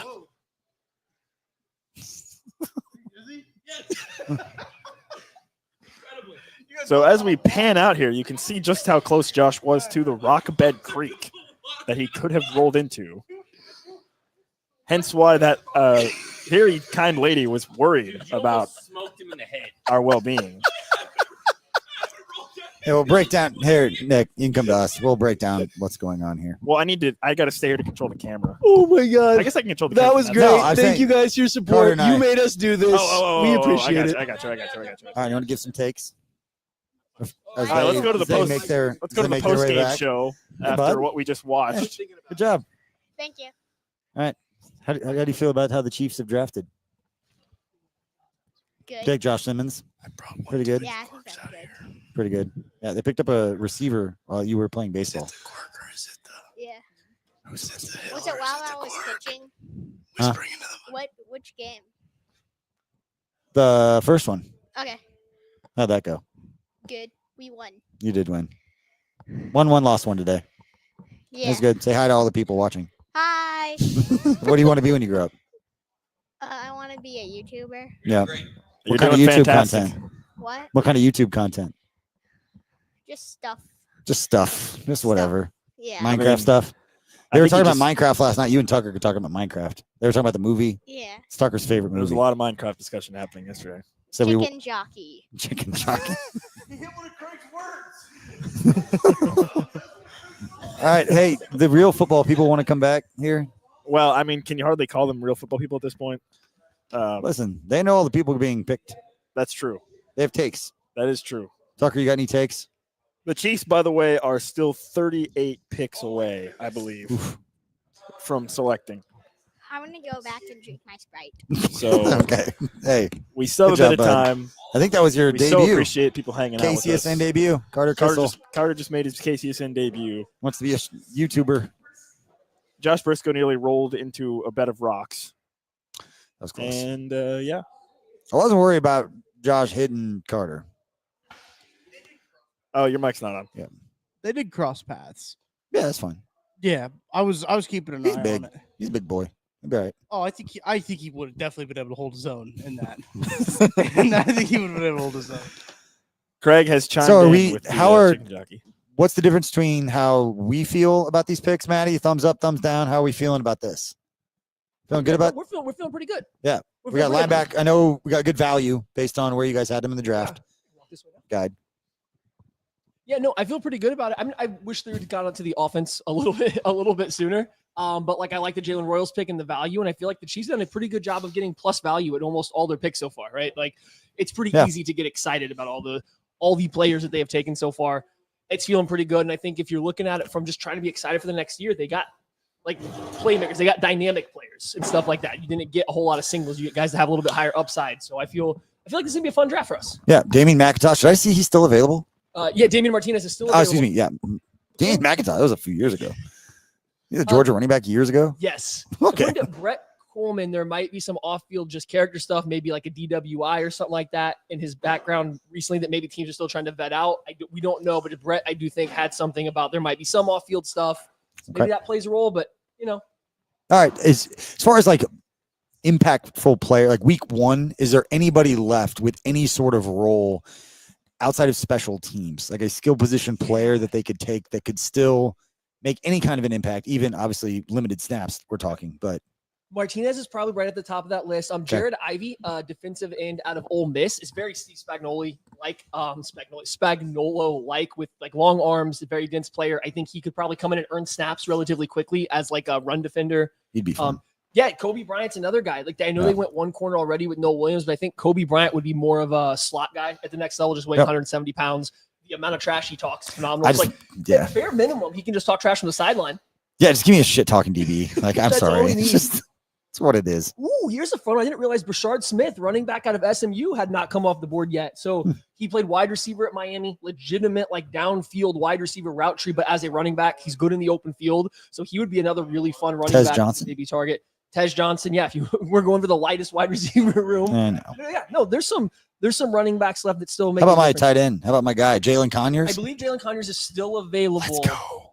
We'll do a quick search. So inside joke for anybody watching that cares at this point. We're at the East West Shrine Bowl, and I joked with these guys because I didn't have draft takes before the draft, so I sure didn't have them going into the Shrine Bowl like these guys did. But I turn around and I watched like 2 reps from Jalen Conyers. Looked good. Has the size and moves like a player does at the NFL level on a couple reps. I'm like, that's my guy. I like that guy. He is still available. I know the Chiefs have had some like conversation stuff with him. I think him and Patrick knows, Mahomes yeah. had worked out because the Texas Tech connection, obviously, where he's playing at school. So he is still available, and I think Chiefs fans would love it if they came out. If Chiefs fans, I think, would be ecstatic if they came out of round 7 with a running back, one of the guys we've mentioned so far, and Jalen Conyers. I think that would kind of be like the perfect ending of the draft in a lot of ways for a lot of people. Love it. Would love it. Matt, It's funny when asked him about Matt. Chiefs Bearcat is asking if there's any nose tackles remaining. Any nose tackles? Okay, coming back over here. Yeah. Sorry, excuse me. Let me scroll down a little bit here. I think Zeke Biggers. I don't know if I haven't been keeping up with the tracker. We were doing cartwheels. Zeke Biggers out of Georgia Tech is a very big bodied guy that I think with long arms that would fit very much what the Chiefs like if he had not come off the board. Same with Nazir Stackhouse out of Georgia. I think a lot of people had him primed for like a big year between the last 2 years. He's just kind of been a rotational player for them. But I think both Biggers and Stackhouse would be pretty good if you're just looking for pure nose tackles at this point in time. Let's see. We're looking through here. I got to catch back up on everything. How did everybody enjoy the cartwheels, guys? I'm not gonna lie. I was scared for Kent. People said they were feeling entertained. Okay. I thought Tucker was going into the creek. He got close. I was like, Dr. Ozzy in the chat brings up a good point. We've had a protracted discussion, BJ, over the past, at this point, 45 minutes or so, about whether or not Mr. Matt Lane could block a farm animal. Yeah. What is the largest farm animal that you think Matt could block? What's the largest farm animal in existence? A cow, probably. He could block a cow. You think I so? agree. Yeah. Okay. The chat disagrees. The chat thinks the cow's destroying me. I think I got a cow. I mean, we've already done a we have a lot of listen, it's an inside job. He's gonna go pick the cow that he knows probably is we have paid him off. It's an old cow. There's a lot of haters and doubters in the chat about Matt's ability. Listen, I spent a solid 2 years. I know it's not even an inside joke anymore that I thought it was like a bit that he said he lived on a farm. I thought it was just like an inside joke and he lived in like a city somewhere. He just talked about farming. And then he sent a video. I'm like, he's really committed to this. It's like 6 months later talking about farm. And I think we were at dinner at like Shrine Bush. I'm like, you really live on a farm? I'm like, yeah, I've been saying that for 3 years. I think you called me one time on the phone when I was outside and I was like, I'm sorry, you can hear chickens in the background. And BJ was finally like, wait, you actually live on a farm? That's right. Yeah, that's what it was. But yeah, no, it happens. I don't have any cows, so I can't film this one at home. I might have to find one around because everybody's doubting me. I don't like being doubted. What's the largest for a cow? farm animal you have? It was the ram. We got rid of him now because he was headbutting the kids. Would you block the ram? Oh, I did. There's Wait, a hold video on, Twitter hold on. of it. When you say got rid of Like him, head up? We sold him. Okay, Huh? okay. Yeah. All right. I let him shot. Yeah, he For was any trying to ram kids, me. I just want to make sure for any kids watching that. Oh we yeah, didn't, sorry. No, we you know. sold him because he was headbutting like kids. He was 2 years old now. He was headbutting anybody that came outside. So I started pass blocking him when he would try to headbutt me. Obviously, as one does. I don't know where the aggression in him came from. as one does. And then so we had to sell him, and then we got more goats in the meantime. Goats. Hey, do you want a couple guinea pigs while you're in town? Absolutely not. No Are you indoor sure? animals. I'm out on indoor animals. BJ's been trying to offload guinea pigs for like the past. I don't think my kids are 6 watching. months. At least. Oh my god, I should have done that. He's been trying to. We'll offload get to these guinea pigs. 15,000 if the 2 guinea pigs in our house are gone. By the Somebody way, take the these guinea Chiefs are pigs. still 32 picks away. I So believe. the story is, first of all, I don't really like guinea. They don't do anything. They Correct. just smell. They make noise. They offer nothing. Kids don't play with them. And our kids, our kids want a cat, and I will not get a cat. We have 2 dogs. Out there. We have 2 dogs, 2 guinea pigs, and they want a cat. And I said, we're not getting a cat as long as we have 2 guinea pigs and 2 dogs. So they know if the guinea pigs are gone, they get their cat. So we've set it up, and I know what you're thinking, and I thought the same thing, but kids aren't that schemy yet. Oh, there he is. He's listening. He's like, "Hey, wait a second." Yeah, they don't want the guinea pigs either because they want that cat. Yeah, that's fair. We keep having that same battle. We have like a strong, we don't like that many indoor animals. We like to keep as many as we can outside. It's not like that we dislike animals. It's just there's a lot of cleaning with kids going on already as is. There's a lot of chaos around the household. So currently we have a new cat that is indoors until she is recovering from surgery, and then she's going outdoors. And then we have 1 dog that's inside now. And that's it. That's the hard line, but they are hard pressing for indoor rabbits, guinea pigs. They have a lizard already. They want another one for some reason. No, hard line. No more indoor animals. What do I have to do to give you 2 guinea pigs? It's not happening. I have cage form food. Okay, I tell you what. If you can get my kids that actually clean something and help me take care of them, they can have them. But that's not going to happen. That's the problem we were running into. I can get them to promise you that they will, just like mine did when they said they'd clean. The guinea pigs weren't my idea in the first place. Oh, you didn't choose them? No, I came home and they were there, and they were like, "Oh, we're going to clean it." 2 weeks later, 3 years later, he's cleaning it every day, and feeding it. Been there and done that. And I don't want a cat either. I'm a dog person. And now I have a golden retriever. I take 12 golden retrievers. Yeah. Oh, they're awesome. Oh, the dogs are the best. Benny's the best. Dogs are the best. Hey, listen, Favorite shout dog. out to cat people too, and shout out to people that like reptiles and all the different animals. Everybody is great, but I just prefer dogs. And still mostly outdoors because again, I have a messy enough house as is. But yeah. Well, I've been around 2 cats in my life, and they're both assholes. So like that kind of set my. Yeah, cats. That's what cats were to me. So grew up with cats. Dogs were nice. Didn't do a lot for me with the cats, but they keep the mice and stuff out from the house. Catch out like the groundhogs in the yards. Like they serve a purpose outside. That tour got more than they paid for. Yeah, they did. They got entertainment. I like it. The guy in the tour was like, "Wait a second, this isn't normal." All I right. wonder how long they had to explain that one to everybody. So who'd be your favorite next pick for the Chiefs here? In Yeah, I'm going to avoid the guys 45 we've already talked about. Like, they've for 3 days or 3 hours now, people have heard us talk about the same people. So let's scroll around here. Let's see. Okay, Ricky White, wide receiver out of UNLV, had 4 or 5 punt blocks this year. I think Dave Toub would absolutely love to have him, and he was, I believe, a 3 or 4 star recruit that started out his career at Michigan State. So there's clearly talent there as a receiver. I mean, he was an All-American. He was their entire.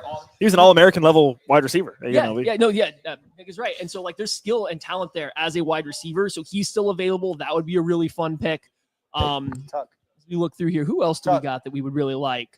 Check with Herbie. Quint Allen, we talked about. See what he's doing. Logan Brown, another local guy, Kansas Oh, right yeah. tackle this year. I actually really like his tape. I get why he's still here because I think he punched a teammate back at Wisconsin before transferring to Kansas. He also has a pretty long injury history. He has only started for 1 season, I believe, and it was at right tackle. But I like the movement skill set. The way he moves looks like it belongs in the NFL field. Just with the Kansas offense, there's probably a big developmental arc there. But those are some guys that I do like at this point. Logan Brown had a pretty serious injury at Wisconsin, and then when he got to Kansas, he had a pretty serious foot injury that prevented him from playing early on. But this past season, he was phenomenal at tackle for KU. I can announce that we talked about this before, but the Tacos and Bourbon KCSN Foundation Golf Tournament, we have more details coming, but it will be Monday, August 4th. And we'll talk about, I have to sign the contract still, but it will be at Lake Quivira Country Club. So new spot. Anybody in Kansas City knows, very nice spot. Looking forward to it.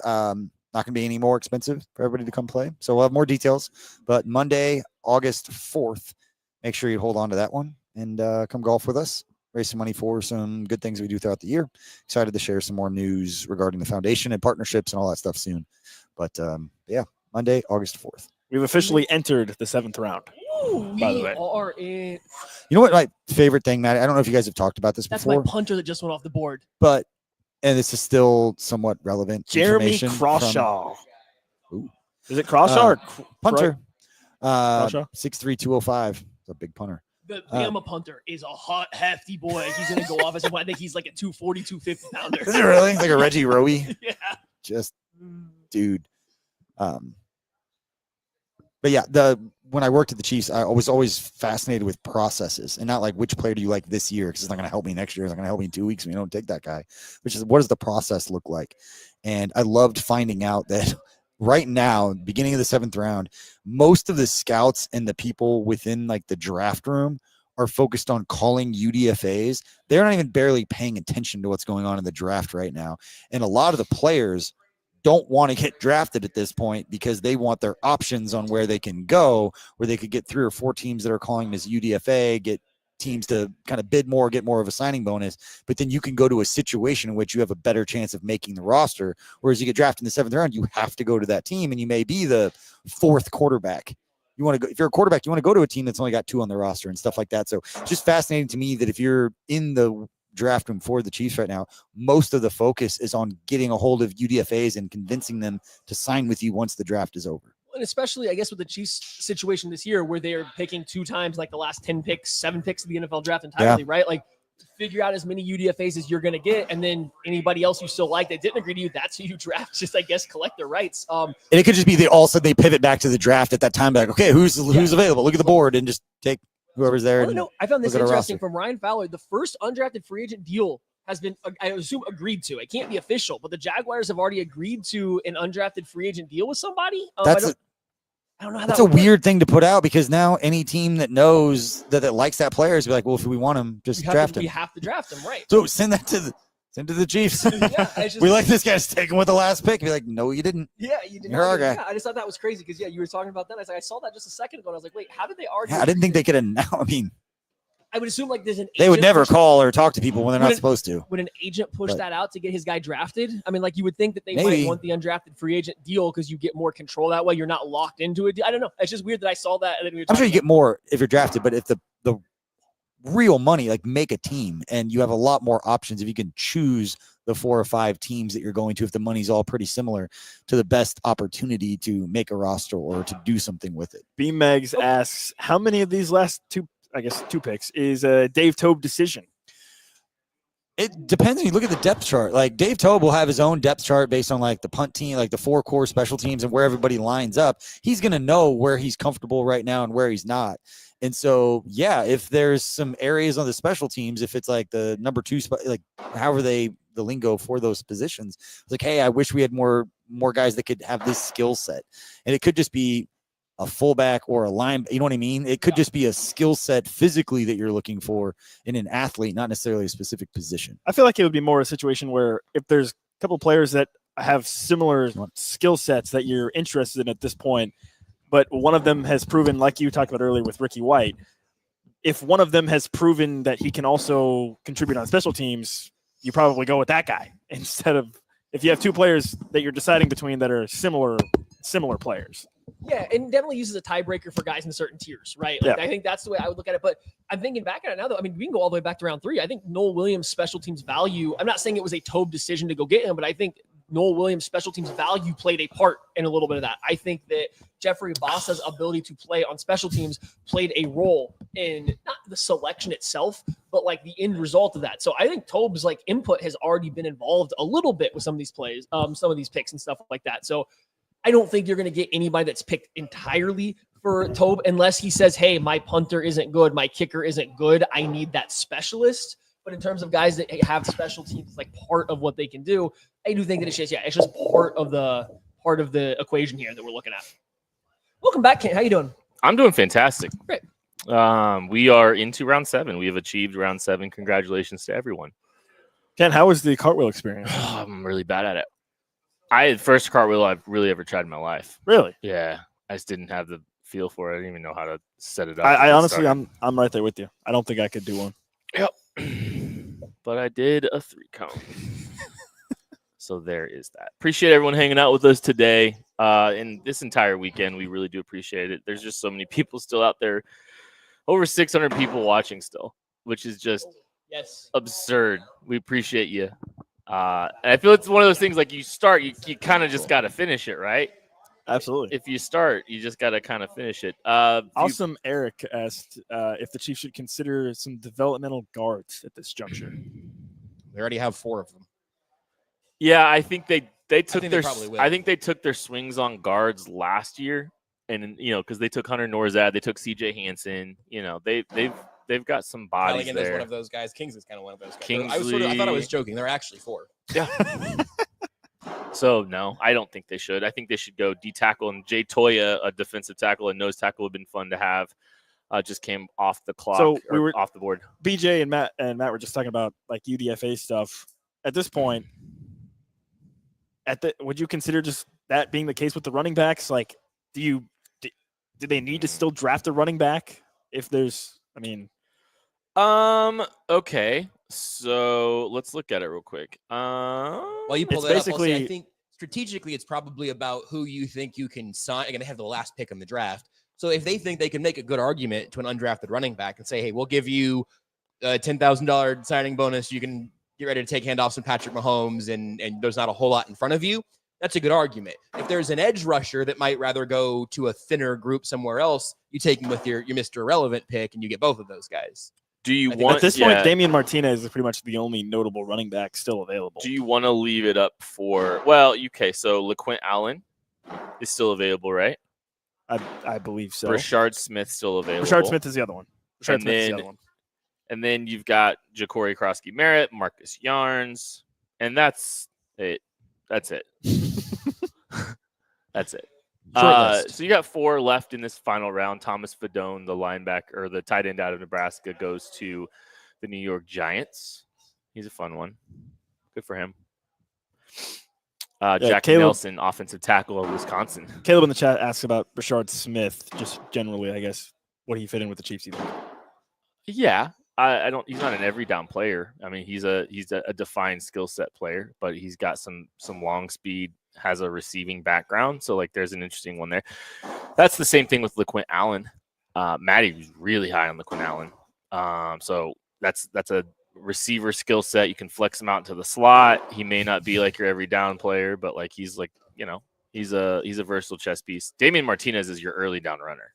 Like if he keeps falling, and like if what Brett Coleman's saying is correct, that there is some concerns there, the talent is way better than where we're at here at pick 220. So that's your market. That's your running back. I mean, and you Speaking realize of what concerns. is that the type of running back the Chiefs need? Yeah. Oh yeah. Damian Martinez. We said like from a talent perspective, if he went late day 2, would have been fine because it's a position that they need, and maybe the Chiefs think that they can get him. Like honestly, if there are some character concerns or whatever concerns there are. I mean, he's still at the board. He's still on the board at this point, right? So maybe the Chiefs knew that they were going to be able to get him at the end of round 7. 220 picks. Everybody's passed on him several times. Yes. Yeah. Speaking of character concerns, could you host a little segment for Maddie Lane and I while we, in what is most likely our final act of the stretch goals, hitting that $15,000 mark? It's mustache time over here. I love it. How are we doing this? Are you guys just going to shave it right here? Okay. So do we want to? Okay. So you're going to bring a trash can over. I think we're gonna have to just pivot a little bit, but I think that way I don't want to leave beard here everywhere. See a little trash can here. Oh yeah. So one of these little guys. Well, we're set. You can check it out in the monitor there. We're for ready to rip. yourself. Yeah, we basically have a mirror for you actually to look at the monitor. I did charge it. This will be great if it runs out like 3/4 of the way through mine, and then you're just like, oh well. All right. Thank you guys. We do appreciate this. My wife eats everything about that. Not sure if you heard that, but that's I'm Matt Maddie Lane, Lane's and wife this is is not going to be happy. Something, but we all will be. Doing this without a mirror is like very. He has a mirror. No. Yeah, I mean, you don't need the mirror for the beard part. I'm You gonna just go. I'm get gonna after go. it. Fine line it in the mirror. I think, but right now, listen to that. Oh yeah, we're going. Oh, there we go. Oh yeah. Oh no. It feels like the regret may be sinking in for Matt. I'll tell you, it is beginning to set in for me. Why?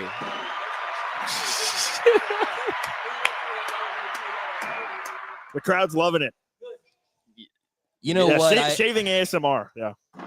Man, you can't even see. It's tough to see. But Why are we doing this on camera? Hey, you can't even watch him get Claude shaved. in the chat. No free ads. We're it is that brand of trimmer, by the way. It's but brought to you I got it for free. by. No free ads. Man, there's gonna be some. You got some like kind of Civil War general stuff. Wait, hold on, can we get a quick look at Wolverine You look here? like yeah, just that side. Just that side. That. Oh. It's a little Hugh Jackman situation. That's some. It's like an inverse. The problem is like a mirror reflection at me, so I keep moving the wrong way. Yeah. Yeah, it's not a mirror. You're getting like the exact. That's why there's a 100% chance this ends badly. I guess does Tom Chop For a want good us reason. to For a good die? cause. I'm gonna probably stop in a second, let Josh catch up. Yeah. Go finish it in the mirror. Well, you know what, Matt? You know what I think would really bring us where we need to be. Why don't you let me get a couple spots for you here, and then I'll let you finish it off after. You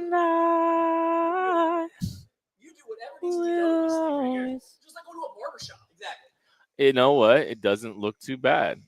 Yeah. You're just gonna decide how long his sideburns are, huh? Yep. He looks great. Yeah. Josh on his handlebar. On his left. Yeah. Oh, yeah. There you go. There we go. Oh my gosh, this is incredible. Josh, there's a big patch on his. I haven't gotten there yet. Okay. Chill. Just don't tell him, Springer. Just let them find out themselves. Okay, he got it. There we go. It would have been funnier. It would have been funnier. That's true. It would have been funnier. There are 650 people right now watching watching Maddie Lane get shaved. shaved on air. Let's see if I can give you a pick while we're at. Marcus Bryant, the offensive tackle out of Missouri, goes to the New England Patriots in round 7, pick 220. Let me see. Yeah, looks great. Looks better. Go Tigers. Go tag it. Oh, Tucker. Fumble. You go fine tune it and give it a little rinse, and then I'll take it up next. That was Maddie Lane. Chris Self says, not even the craziest thing I've seen on here the last 3 days. I'm not sure it's the craziest thing you've seen on here in the last 30 minutes. Me trying to do a cartwheel was pretty bad. Steven, this isn't the weirdest thing of the day. Steven, someone start playing that scene from Ghost. Brian, 650 people questioning their life choices. Yeah. I think I am going to go ahead and see if I can get a little handlebar kind of, a little Fu Manchu get it going, because that won't still be here tomorrow probably, but it could be here for the rest of the stream today. Yeah. 7th round. That's great. Maybe I'll just trim this up a little I bit. think Matt is looking good Alicia with the Marie stats, says, by the I way. wouldn't say that looks great, but Yeah, that's what I said. I was like, but- it looks great, Maddie. No. I think it looks doesn't. pretty good. It looks I think not the bad. Bevo tee is really helping the aesthetic, but like he looks like a Texas man. Does he? I mean, I think you just have to set your expectations for what it's going to look like, and then if Exactly. it looks better, then you're happy. Yeah. My best case scenario by the end of the process, not after like some stubble grows back, is looking like the dad from Inside Out. That's the best case scenario for me. That is a handsome man. I know that's the best case. I gotta strive for something. I'm not saying I'm there right now. Like it's just a cartoon character is the best comp I can get. Seamus says, I love day 3 at Holiday Distillery. Well, we love you, Seamus. We love you. Thank you for hanging out with us. Appreciate How about you. this, Kent? Obviously, you don't want to do the mustache. Chris says someone needs to shave their head while the clippers are warmed up. Oh, that would be worse. That would be much worse. My wife would be even more mad. Okay, let's go back to the other one here from Steven Siver. I'm just glad we didn't get the option that Josh offered Kent with the lower regions. Yeah. How would your wife feel about that? Yeah. You can stay away. You stay away from that. Don't. We're good. Also, Jonah Monheim's the pick for the changing subjects. Jonah Monheim's the pick for the Las Vegas Raiders. No, Cody Lindenberg's the pick for the Las Vegas Raiders. And Jonah Monheim was the pick for the Jacksonville Jaguars. Awesome Eric says, day 3 went off the rails way earlier than previous years, and it's solid gold. Joke's on you, buddy. It never started on the rails. Yeah, that's true. There just were no immediately rails. crashed Opening it. shot Yeah. was Honestly- orchestrated and directed, and then after the opening shot, There were no rails. no, rails were gone. I can say The with rails never confidence. existed. I can say with confidence this has been the easiest day 3 ever. That is true. And it is because of Craig, don't addition by let subtraction, that's don't messed let up. don't- Maddie, let's see it, bud. Oh yeah. Let me, hold Oh, on. come on, dude. It looks good. Welcome. We got Dallas Buyers Club Magic McConaughey. Yes. Yes.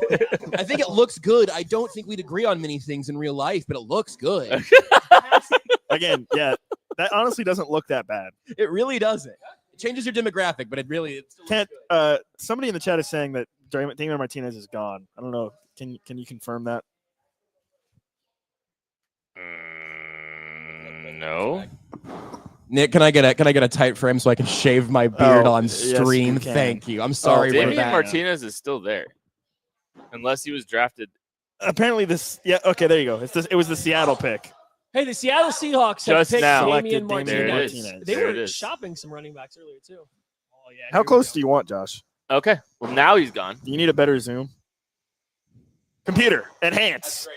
No, that's great. And I'm done. That's a mustache. Perfect. Is that a mustache? I'll tell you what. Would any of you be mad if this is how I spent the rest of the day? Absolutely not. My eyes would be Although mad. I take that back. No, this can't be the rest of the day. I think you got to do an oldie weird games podcast with whatever you end up with. Yeah, that's fair. You got to make it. Tuesday, man. That's days of my real life. I got to go till Monday night. Married. I have kids that are going to be freaked out. My eyes would be upset if you had that look. Ooh. What you got on there, Josh? Okay, so with Damian Martinez off the board, Nothing matters. what is that mean to the Chiefs? Rashard Smith would be a fantastic round 7 pick. Rashard Smith, probably. Ja'Cory Krosky Merritt. Ja'Cory Krosky Merritt. LaQuint Allen. Do you need Trying to find any to- more running backs. You want me to pan a little bit, or are you good? I can. Okay. Oh, well, maybe. I feel like Rocket Sanders, maybe not as favored as some of the others, but a solid player. Is this good content? Yes. It's Listen, it's something. It is 4:50 p.m. on day 3 of the NFL draft, and we still wait for the Chiefs to go like 100 picks without doing anything. This is the content that everybody wants. What? Needs. As a Kansas Jayhawk, I would love a Kobe Bryant pick also. I believe Kobe Bryant is still available. He is. That is As well as Melo Dotson. Both from Kansas. Okay, here's a question for you, Kent. We just saw Damian Martinez, who apparently has some form of off-field questions, go off in round 7. Where do you take a swing on Isaiah Bond in round 7? No, aren't his character concerns pending? Yeah, I'm good. All right, I'm going to come back with a little cleanup. The face Kent made, I know it's not good right now. I need a mirror. This is, unless you want to get involved. I mean, I can help you out, but you're going to have to finish it up in the bathroom anyway. Yeah, well, hey, wouldn't be the first time. Dude, I wish we had Tucker right now because he is eyes closed, We can have Tucker. hat We can have overhead, just laughing at jokes, but not on camera, not on mic. It is so good. Hold on, let Matt walk all the way over there first. Oh, wow, he's there. Tucker, I am here with Tucker D. Franklin, the famous round off in Grinch Pants doer. How are you doing today, Tuck? Vibes are high. I'm good. You have it. The vibes are high. He is doing good. He's a little sleepy. Do you have anybody that you think the Chiefs should draft in round 7? No. Kyle Monangai. Kyle Monangai, running back out of Rutgers, is who Tucker D. Franklin would like the Chiefs to draft. How do you feel about the Chiefs draft so far? What would you give it on a scale from 1 to 36? On a scale of 1 to 36, I'd probably give it a solid 17.37. 17.37. That's below 50%. That's not particularly great. So you don't like the draft so far? We know where I stand. It was no Luther Burden. Understandable. I saw that you were eating some chips of his the other day. How were those chips? The best chips I've ever had in my whole entire life. Probably round 1 chips. They must have knees. I have one final question for you, Tucker. Would you rather never watch Luther Burden play football again or never play Minecraft again? Go.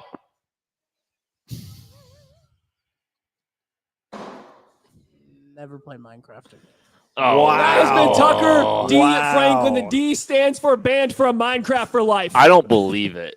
I don't The believe D that. stands for drowsy. That was a brand move right there, if I've ever seen one.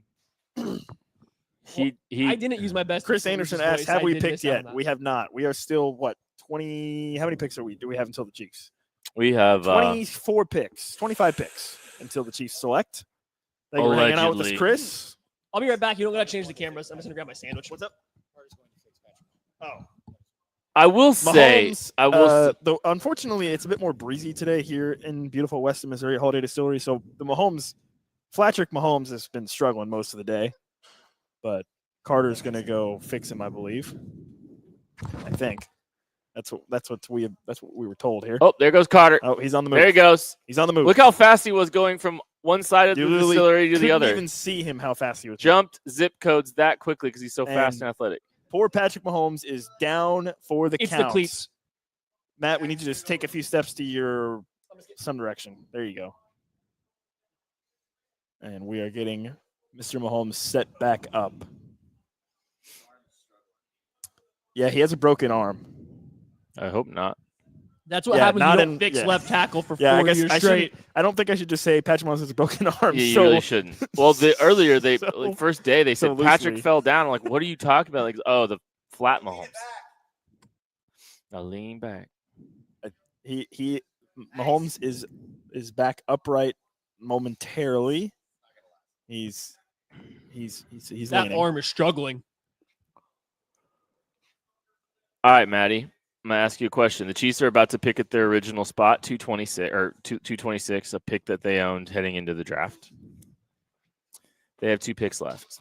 At this point, if a team wants 2 selections, they'll take. The Chiefs could give their 2 picks up and get the pick from one of these teams, most likely. Do you think the Chiefs just stick and pick at 251, 257, or do you think they use those 2 picks to move up in the next 5, 10 picks? What do you think? Oh, Maddie is saying yes. I still had an entire piece of bacon that I had to get through there. I think they stick and pick. I think Clark Hunt probably likes having Mr. Irrelevant. From what I've gathered from him, he really likes to make the last pick in rounds and days of draft so far. I've learned that over my times covering the Chiefs in the NFL draft. I think they stick and pick. There's no rush to get up at this point in time. Right? If there was anybody still available that they loved, they would have already taken him or already gone up and gotten them. Like, you're no longer looking at somebody that's falling that you have to have, I don't think. So I think they take these two players here at the end of the draft, and they just kind of see what plays out from there. Do you think they would have taken Damian Martinez at pick 251? I think no. I sure hope not if they passed on him for all the other guys. Well, that's just my thought on it. Like, if they felt comfortable with him, then you probably should have already taken him, I think is my thought process. Why is Kobe Bryant still on the board? He's 162 pounds. Yeah. Folks, the Chiefs traded up. No, they didn't. To pick 228, it would appear. Thanks for asking me, Kent, and setting me up. The Chiefs have traded up to pick 228. Got him. Dude. This is exciting, isn't it?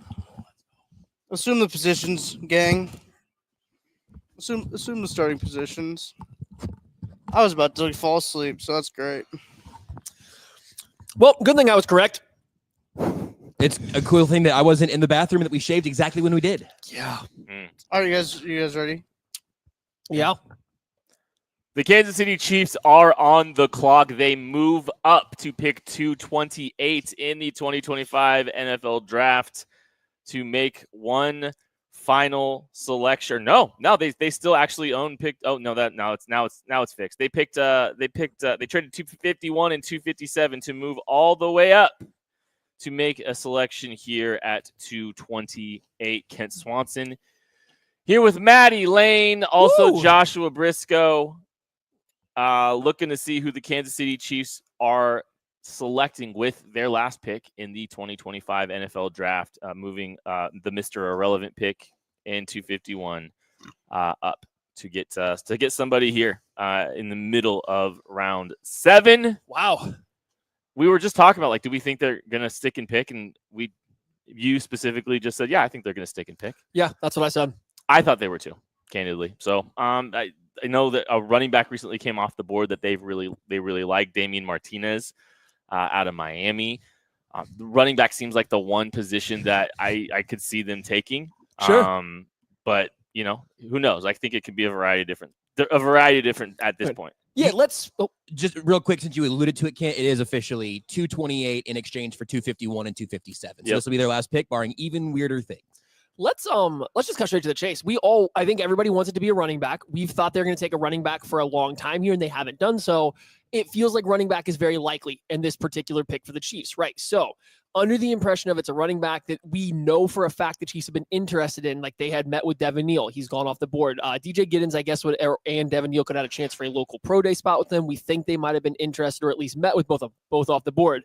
You mentioned it, Damian Martinez. They had met with, they had a top 30 visit off the board. Here's the one running back left, or not one, but like one of the running backs left that has a lot of hype coming into this part of the draft, like the late draft process that we also know met with the Chiefs. Jacory Krosky Merritt is a guy that I think was picking up a lot of buzz as we were heading through this process a little bit later. The Chiefs met with him semi-recently leading up to the draft. He kind of would make a lot of sense here. And if you're talking about a guy you want to trade up to make sure you get, maybe you don't feel like he's making it all the way to the end of the draft based on just the latest of buzz going on about him. I find it interesting a few picks after Damian Martinez goes off the board that the Chiefs do move up. Like, I feel like that's a little bit interesting, and maybe they just felt a little bit comfortable with, letting it ride out and seeing, as long as one of these two players comes up, as long as one of these two players available, maybe like one of these running backs that we like on day 3, maybe we're just going to kind of stick and wait it out. But we'll see. Knowing how things are going, maybe they don't even go running back at all. But I do think Jacory Krosky Merritt would be one that makes a lot of sense. LaQuint Allen is another player that you really like. He's a very niche skill set as a receiver, dynamic kind of pass catcher, and some rushing ability. But we'll see where they go. Curtis Rourke just went off the board. That means we should be getting the pick for the Kansas City Chiefs here shortly. The pick is in. Haven't seen it announced or Jared yet. Ivey, a defensive end out of Ole Miss, would make a lot of sense. I know they've taken a lot of offensive linemen, but he would make a lot of sense. Defensive lineman out of Ole Miss, because They've taken some, but he would make sense given he fits the Spags thresholds. He kind of plays inside, outside on them. So he would be somebody worth keeping in mind. The selection's in. There it is. Let's go. Oh, with the 228th pick in the 2025 NFL Draft, the Kansas City Chiefs select running back Brashard Smith out of SMU. Maddie, this is a player that you were pretty high on. Yeah, no, I love Brashard Smith. I'm actually kind of surprised he made it this far because you're just talking about when you get into day 3, you're looking for guys that have specific skill sets that stand out, right? Like you're looking for somebody that stands out above the rest for a reason. Brashard Smith has the most accomplished receiving pedigree of any running back in this class as a receiver, right? He played wide receiver at Miami. That's what he was. He was an offensive weapon, predominantly a wide receiver. He had a lot of people that were fans of his coming up earlier into day 3 just because of that. You can put him out there to catch passes on early downs. He's a good athlete. He is one of the more elusive backs in this entire draft class to make guys miss in the open field. So once you clear the trash at the line of scrimmage, whether that's in the passing game or on the ground, he becomes one of the most dangerous running backs in this class. So I love this pick for the Chiefs, and he fits in great with what they have going on. Caught 39 passes last year for SMU. So you're getting a guy that, can run the football a little bit, 235 carries, 1,332 yards and 14 touchdowns on the ground, and then 39 catches, 327 yards and 4 touchdowns in the passing game. So you're getting someone that has a true, two-factor identity, two-factor ability, right? Like a guy that can win in a variety of ways. Probably not a bell cow, not a guy that you're going to just turn around and hand the football off a ton, but a player that can fit into a role, a player that can give them some juice, some athleticism, some ability in the passing game that they really don't currently have in the running back room. No, absolutely. And he's a little undersized. I think he checked in at like 5'9", 195 pounds. So he's not the biggest running back, but he's clearly going to be more of a role specific back. He's not a guy that you're taking to be your true RB1. He's a third down. He's a Jerick McKinnon-esque back. You hope that he develops that kind of pass protection because it's not there yet. He's willing to, but he doesn't have the best pass protection, but he hasn't been asked to do it a lot. He's only been playing legitimately running back for about a year and a half at SMU after transferring there from Miami. So he is a kind of guy that I think that'll get better in that regard. But in terms of player stature, his athleticism, how dangerous he can be in the open field, and where you see him fitting with the Chiefs right now, I think this is a fantastic pick. I really do like this pick. I thought they might go a different route, but I think this is arguably a much higher upside of a pick based on what he could be moving forward. Well, and if I told you Brashard Smith was the 133rd pick in the draft for the Chiefs, how would you have felt? Fine. I think it's fine. That's still the range where I maybe wanted a guy that's a little bit more bell cowish RB1, but it would have been okay. You told me that was the pick when they had gotten that 5th round pick. Absolutely fantastic. You tell me you get that pick anywhere on round 7. We're doing cartwheels. Want to go do it again? No, because I couldn't do a cartwheel to save my life, and that's what's I do think that's important here, because if we're looking at just from a pure value, like we put around a 4th round grade on him. I think you put a 4th round grade on him in the KCSN draft guide, and so you're getting a guy that I think anywhere on day 3 you would have felt comfortable taking. I think this has been a theme. Like the Chiefs have gotten good value, I think, for the entirety of this day 3 of this draft. So I think that's been interesting. Josh Briscoe, any thoughts on getting a running back of this skill set? Yeah, I think it makes all the sense in the world. And what you gave up was one more roster spot. A guy who, especially with Mr. Irrelevant, is just as likely to be a UDFA you can chase down. This costs virtually nothing, and it fills the last big remaining hole here. This is the type of running back I'd like to see all the way at the end of day 3. The weaknesses in his game do not scare me one bit on a team that does have Isaiah Pacheco on it, right? Like if in terms of being able to immediately contribute in a unique way, it seems like he can do that. You said you guys had a 4th round grade on him in the KCSN draft guide, and Dane Brugler's Beast is a 5th round fringe grade. I need to read you one sentence from Dane Brugler's draft guide here. After 3 seasons as a pass catcher for Miami, he entered the portal, and head coach Rhett Lashley sold him on making a positional move that would allow him to be SMU's version of Isaiah Pacheco. Stylistically and build-wise, is extremely strange to me. And usage-wise, what a name to have funny. Be just what a weird little overlap there. I have no idea how SMU used him like Isaiah Pacheco, but a name I did not expect to see in the comp there. It's not a player comp, it's usage, I guess, but I don't know. He sold him on that. Maybe he didn't land that role. Makes a lot of sense to me, though. Here's another fun one. This is from NFL.com. I think it's from Lance Zerline would be my guess. I think he does the majority of their write-ups, too. This is one of my favorite strengths. Fresh legs with only 253 carries. Like, you could worry about running backs getting mileage. He has very low mileage in terms of being a running back. And that also tells you he'll probably get better over time because he's still getting used to the position. So he's definitely the definition of a satellite back, right? I don't think people use that much more. We always call him third down backs. Well, third down backs are usually really good blockers, and I don't think he's that yet. But he is a guy that I think you call a satellite back. You get him out in space and let him do things, whether that's aligned in the slot, moving him around. So there's a lot of stuff there.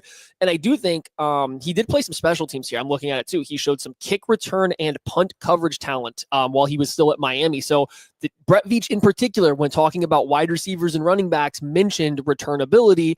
If Brashard Smith's somebody they see that can do that, that's like a double bonus for them. Well, and if it was the punt return game too, like you can throw some like the Chiefs have explored playing like with some bigger body guys, like trying to let Carson Steele, return. Veach talked about this before the draft started. It was a running back with some kick return juice. This is not just a kickoff returner, but like you said, like this is a guy that can track the ball in the air and collect a punt and bring it down securely and try to make some plays too. 53 career kick returns in college, averaging over 24 yards per return with 1 kick return touchdown. He did a couple punt returns, not very many of those, but yeah, he was a kick returner at Miami. So, I mean, you're potentially, and like there's a couple guys in here that potentially fill that role now, with Noel Williams and Brashard Smith. I think it's worth like noting and paying attention to from a roster building perspective. We've kind of looked at like, okay, well, the Chiefs are not prioritizing running back, what they spend money on, like willing to draw a line with what they were going to pay J.K. Dobbins last year, who turned out to be pretty good during that season, and how they've approached it the last 3 years, which is, by the way, the best run in the history of the sport, but has been very minimal in their investments at the running back positions over the last few years. And they delay selecting a running back until round 7.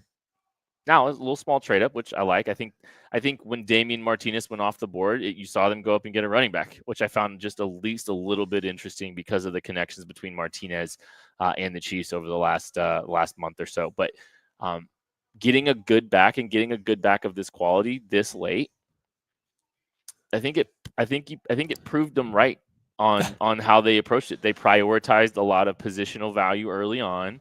And then they've been able to sit and just take value over the course of the last, 7 hours here. And they've come out with, I think, plus value, with every pick that they've made so far. Little nugget from Matt Hamilton, too. I don't know if you're already looking at it, Matty. But he responded to you saying, you obviously only played 1 season at running back after he was a receiver at Miami. Feel like there's untapped potential there, too. Also told us on Up and Adams with Kay Adams, also told us every team he visited with had plans to use him in the return game. Yeah, no, and that completely checks off. And like we said, Brett Veach talked about it. It makes a ton of sense for where the Chiefs are at. Listen, I think Nico Remigio did a fantastic job as a return man once he took over. He's got some competition coming in now, though, right? So like that's good. You like that. I've seen some people in the comments saying, hey, you guys talked a lot about all the stuff he can do, but what does he do as an actual runner? Because we didn't spend as much time on that. And so I will say this, like, he needs some time to learn how to pace out his runs, to find the feel for them, because he hasn't played a ton of like actual running back. And at SMU, it's a little bit of a funky offense with 2 quarterbacks. One's a runner, one's more of a pocket passer. So they're all over the place. So he needs some time to figure out what exactly he's trying to process and his pacing. But Brashard Smith, he has fantastic, like a second level feel, open field feel for running the ball. He's got amazing start-stop quickness. Lateral agility is through the roof, so he can make guys miss in small spaces. He has the speed to really get to the edge. And then just once he gets past the traffic and it becomes him versus somebody else in space, he is incredibly difficult to tackle. Name one other running back. When the last time the Chiefs had a running back where you could say that about, right? It's been a while, because even Jerick McKinnon, he was getting to the point where he was pretty north and south as a runner and stuff like that. So they get a skill set that they haven't had for a while at that position that fits in well with Mr. Kareem Hunt and Isaiah Pacheco, who are a little bit more bruisers between the tackles. Someone asked a Tyrone Tracy comp for you. He's not as thick. Like, I feel like, and I don't remember what Tyrone Tracy weighed in at. He might have actually weighed in a little bit less, but Tyrone Tracy ran a little bit more powerful. Agreed. Yeah, he was a little bit more thump to him. Brashard Smith is a little bit thin. I really do think like a more prime Jerick McKinnon type comp is kind of where I'm angling, because it is the pass catching ability. It's the ability you want him in space, not having to navigate through traffic. So I think it's kind of that. I forget what I went actually with in the Ty Johnson out of Buffalo Bills. That also makes a lot of sense, because we saw him make a ton of plays throughout last year with Josh Allen in the passing game on broken plays or routes. I think there might be a little bit more potential as a runner than what we've seen from Ty Johnson, but like I think immediately you can see that kind of passing game impact. Mm-hmm. No, I think that's right. And so getting getting a specific skill set into the running back room, which I think you're kind of seeing like the approach for the team. Like they're not looking for the bell cow right now, and they're gonna invest the premium capital and give themselves swings at different positions. We can argue about, the Omar Norman lot pick and all that kind of stuff, but they prioritize trenches. They prioritize the trenches with the first 3 picks in the entirety of the draft to make sure that they were, giving themselves some capable quality swings there. And then I think they've done a good job of just playing this board. They said heading into day 3, they liked the value at wide receiver, that they liked the value at running back. They get a 2nd round value on our board. And I think personally for me and Maddie, a 3rd round value with Jalen Royals at the end of round 4. They get Jeffrey Bassa, the linebacker, in the 5th. Then they're able to get a quality running back here in Brashard Smith, just waiting the board out and deciding to finally strike at the end of round 7, moving 257 in the Mr. Irrelevant selection and 251 to get all the way up to 228 and get a running back that I think can make the team. And you've always got to consider that too at this point, right? Guys that you actually think have a chance of making your football team. And Brashard Smith, I think every pick at this point has a very good claim to a roster spot. I think these all make sense as players that should be able to stick. Shout out Barbara. The super chat coming in. The Chiefs draft is done, she assumes. We don't know yet. This is, thanks for 3 days of solid information with some pure silliness. And listen, that's exactly what we're going for. If you tell us we're giving you information and silliness, we're happy. And Josh was freaking out, pointing for Tucker to look at the board. Tucker has a new favorite team, I think, besides the Chiefs. Yeah, dude. We can do this after the podcast. I'm sorry, I'm distracted. It's okay. It's round 7. Let's talk about it later, guys. We'll do that later. But yeah, no, we kind of wrapping up the Chiefs draft here. Thank you, Barbara. We like what we're ending up with this. I think we feel really good about this crop of players and how they're going to fit in with the Chiefs right now. All right, so let's grade the pick. Joshua Briscoe. A. I don't feel like there's a whole lot that you could knock here at this point. This would not be an A in the first round, but here with the Chiefs needing to solve that running back problem, now they're not waiting for Monganai to go, and you see the running back board continue to dwindle. I think they probably found the right pocket there. Seems like a good fit. I'm perfectly happy with this at 228. Maddie? I am also gonna go. I'm gonna go with an A. We'll go with an A. I think in the 7th round, you give this an A. I mean, as you get later in the drafts, grades probably get weighed a little bit less, but like value wise here, it's a super plus. But this is the biggest value we're gonna have on my draft board compared to who the Chiefs took, where they took them. He provides something they don't have. He kind of steps right into, I think, a very obvious and clear role right away, just being that 3rd down back. So yeah, gives him a solid A in the vacuum of the pick. We put a 4th round grade on Brashard Smith. We had him 166 in the KCSN draft guide rankings. I'm giving this an A.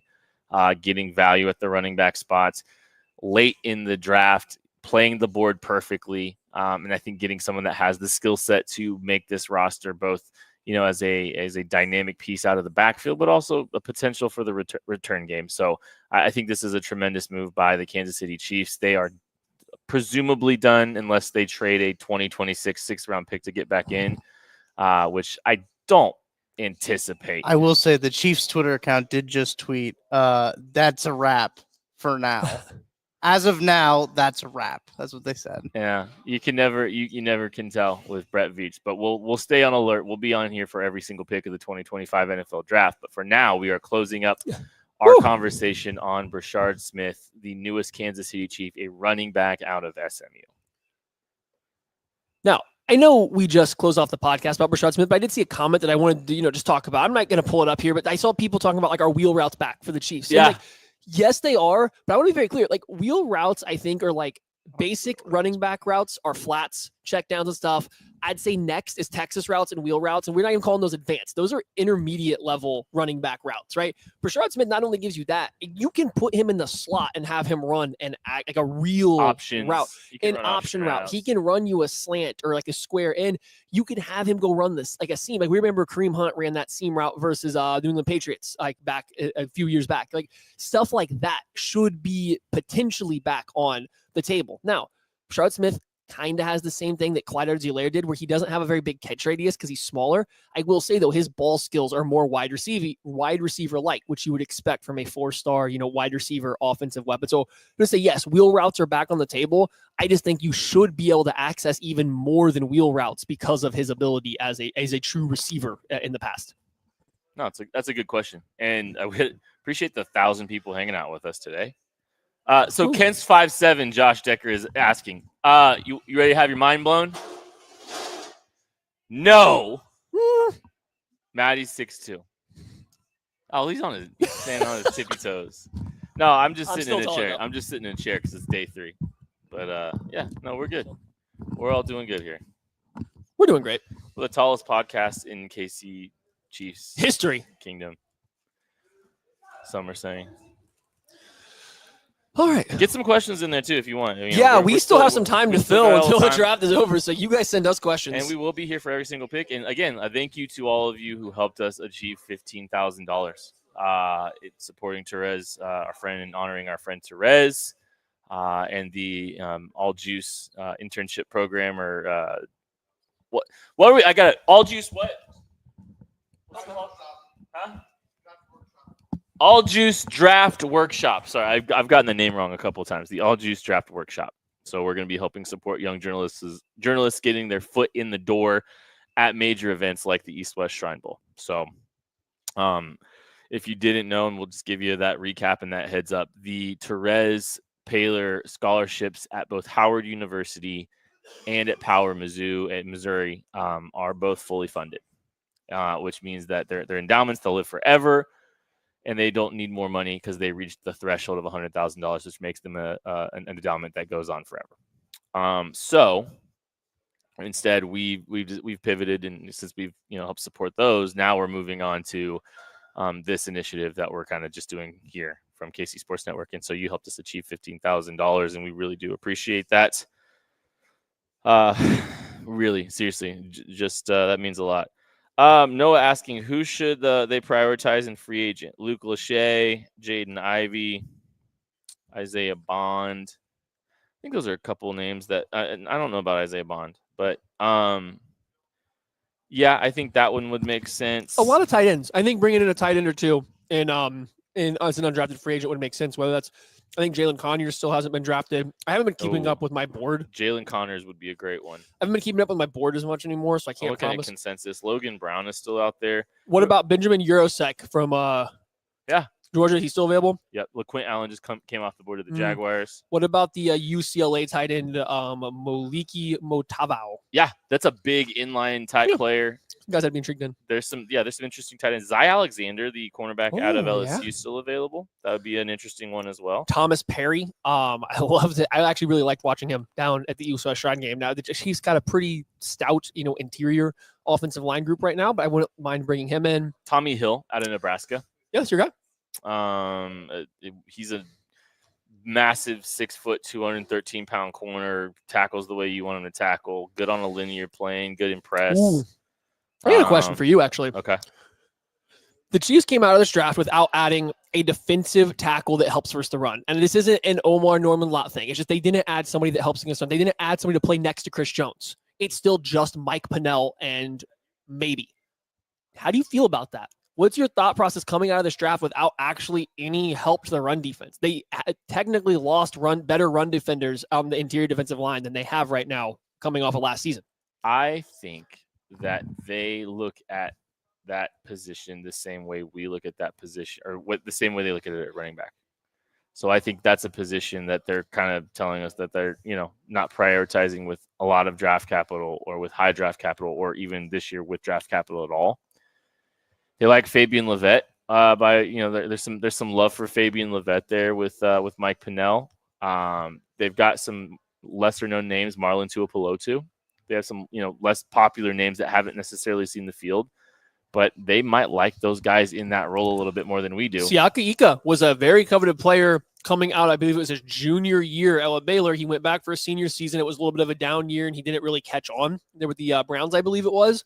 But there's a guy that at one point in time was considered like a top 50-ish prospect as a nose tackle. So I just see somebody else to keep an eye on, I think. So they have a lot of those types there, and so if they felt like they needed to add another one into the mix, like that's that. But they might like Levette. They might like, Tuipulotu a little bit more than us, or Siaki Ika, to your point. So that does, kind of wondering if that's just a philosophical approach. If we're going to choose to have lesser players at certain positions, or maybe not heavy investments. Maybe it's running back and nose as two of those positions that they're really not prioritizing to try to help figure out the rest of the roster. And hey, look, they're paying Chris Jones a lot of money to anchor that interior of their defensive line. So they got to kind of get creative outside of that. So I think that's probably what you're looking at. So that's my opinion. Any other questions, feel free to reach out and throw them in there. We're hanging out here, and we got what? Oh, we've got 20 picks left. I love that we asked, hey, you think they stick and pick? And immediately we're like, yes. And then 5 seconds later, trade up. Spring Dog on the board.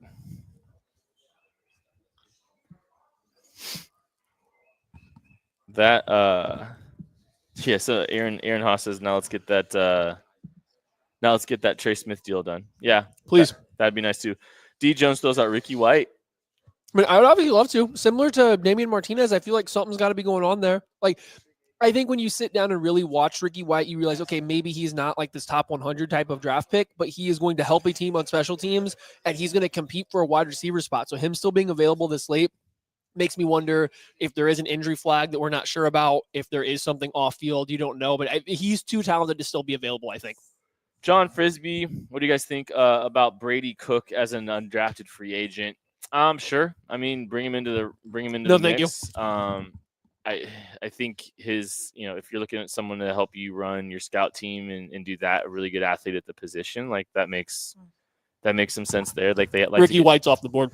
Ricky White gone to the Seattle Seahawks. Special teams value there. Ricky White can make it on a roster as a special teams player, but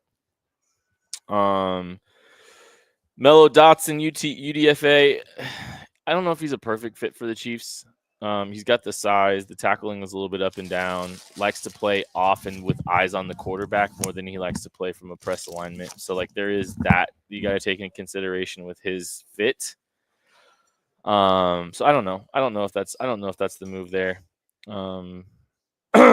In one of the best, so Brent says in one of the best running back drafts in years, Casey spends a 7th on the position, and I'm not even sure if that's like what you're seeing as a good or bad thing.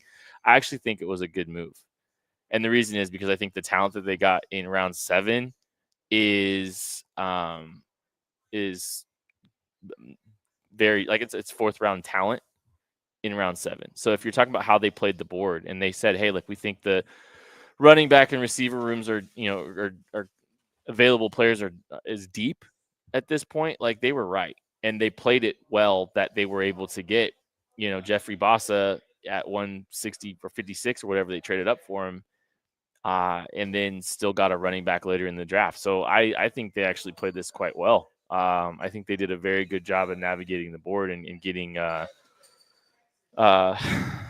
player that they like. So I think they did a very good job kind of navigating the board. So good on them. Could you sign Nazir Stackhouse as a UDFA? Yeah, Nazir Stackhouse out of Georgia is another one of those nose tackle types that they might just try to bring in and see if they want to come play and see if they want to compete at that spot, because it's a lot of players without a ton of pedigree. Oh, you got a Topo Chico? Never had one before. Josh, before you sit down, can you get me one? Yeah. I could have gotten all 3 of us one. I didn't know you were doing that. I didn't know. Do you want to see some Brashard Smith highlights? I would love to see some Brashard Smith highlights. Okay, I'll upload them then. I just wanted to see if people wanted to see them. Thanks. You're welcome. It just is taking a lot longer for them to Are download. the headset mics significantly better than these? Steven Steiner, Yeah. Theo Weiss Jr., undrafted free agent at wide receiver. Can he block and is sure-handed? What are your thoughts? Absolutely. I would love Theo Weiss Jr. as an undrafted free agent. Actually, I think you give me that talent. Excuse me. Give me that level of talent, like coming out of high school, a guy with that size that can make some of the plays he does. I think he actually makes a ton of sense for what the Chiefs are missing. Wait, who? Claude, why do you keep saying wow? Can I get a bottle opener? Oh, Claude, I was going to play the highlights. I was always going to play the highlights. Hey, Josh, can I get a bottle opener? They're not downloaded yet, is why. Yeah, no, Tucker's still getting the highlights set up. I tweeted some out. You can go to Thank you, Maddie_KCSN. Thank you, Barkeep. I have some highlights on my Twitter. No, my this is the juice right here. This is what everybody wants to be watching. I see somebody keep saying Andrew Armstrong. Yeah, I mean, I am fine. Sign any undrafted free agent wide receiver and it's all good. I think Andrew Armstrong, similar to Theo Weiss, has the size profile, the blocking that I kind of like and look for. Andrew Armstrong moves funny. He has like really short strides All for right, a tall enough about guy. Andrew Armstrong because we have Brashard Smith, the latest running back for the I was Kansas gonna talk City about that. Chiefs. They've asked about 13 times. Well, that's okay.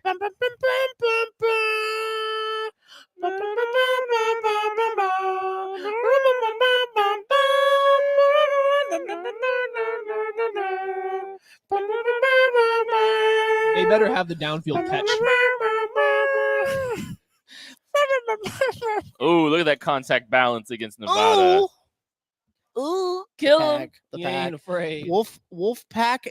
One Look at word, that, right? breaking angles. Maddie, they're Wolfpack one word, right? Or they're Wolfpack no, they're Wolfpack two They're words. 2 word. They're Wolfpack 2 words. NC State's one word. Yeah, they're wild. NC State is one. Look at him finishing in the end zone for a touchdown. Yo. look Yeah, how, he look how is. great that was. Look He at is it. Look at finishing it. in. Look at him. Look at it. Look at those cuts Look right at there. him. Holy cow. Look at He it. bouncy. Yeah, attaboy. He bouncy. He knows how to finish. He fancy. Yeet! What? He's definitely looking for green grass. That's for sure. He likes to bounce. Ooh. I have this on the background as I study for my radiation dosimetry exam. You guys are making it go faster. I No, I'm still not down. I definitely did not say what your degree is or what your class exam was, right? But thank you for watching. Radiation dosimetry. Dosimetry. Dosimetry. Yeah, I believe so. Good hands. I love that cut. Good hands. Fantastic cut. Thank Oh, here we you. go. Kick return. Here we go. Here we go. Kick return. Big Good job, run. Nico. I like these SMU uniforms. The when blue, they're I was thinking the exact same thing the before the Dallas kick ones. return, but I like that color of blue, like They're the shade clean. of blue. They're Is fresh and so clean. nice. The tour going on right now is competing with us for noise. It's perfect. Woo! I can't even hear them over here. And they probably heard us wooing. There's tours been going on all day at Holiday Distillery, and they are as excited for Brashard Smith's pick as we are. What if they're just watching it and they're reacting like we are? That would be hilarious. They have it just streaming over there. And I just do this. Look at that route, though. Oh, Okay, check that out. that wasn't. And then everyone just goes. Everyone goes. Woo! Throw it in the flat, natural hands catcher. Look at that. Extends out away from his frame. Look at him. Yeah. Look at him finishing that The touchdown. Horned Frogs ain't got nothing for that. Yeah. Nothing. Ooh. Little wiggle there. No. Here it is. Oh, let's Here it is. Wait a Oh, second. little hitch and go. Here it is. Little hitch and go, little Moss action. Yep. Yep. Oh, little shoot route. The KCSN the chat might have just stumbled upon something. Oh, what did they stumble on? No. I think they might be true. No. Seriously? I'm double checking it before I say it. No. What's going on? Stop it. Oh, we'll see. That is, I'm getting. I don't see anything on. I don't see I anything. look like on an Google about it. abstract Italian painter. you guys can't hear it, but Josh is in the background bigly going, ooh, yeah. These are sick highlight back. He's right. You look like a French painter. Dude. What's a breeze? That can't be real. It can't. No, it can't be real. I don't think it's real. No. No, that's not real. I don't think it's real. That would be. No, because the guy that was in the car got kicked off the team. There was 4 of them. Oh, there wasn't there? Or the guy who was driving the other car did, right? That would be something. That'd be awesome. That would be. Oh, you can continue to see. Continue to see these highlights. Allegedly, maybe this is. Ooh, that's a pretty. I kind of like those uniforms too. They don't scream S and. They really don't. They look like Duke. Yeah, I was like, he did not go to Duke. He definitely went to Miami. Do you think they have any Miami highlights in here? I don't know, but this is a long highlight video, and it's just like nonstop pretty sick plays. Yeah, that's what Claude sent me a text and was he's got a lot of highlights, and it's honestly about damn time they drafted somebody who has exciting highlights because they have drafted. Look, I love interior guys. I love linemen. I love the trenches. It's just a matter of fact. You can't clip highlights for offensive linemen. and you can't clip highlights for defensive tackles, and it's kind of hard to clip. Well, what about ones that play 17 snaps a game? It's pretty tough to do that too. It's pretty Yeah, tough to clip. we didn't give you the highlights of Omar Norman lot. We just gave you the L22 of all of them. Did I? Oh yeah, no, we did have. It took 6 minutes.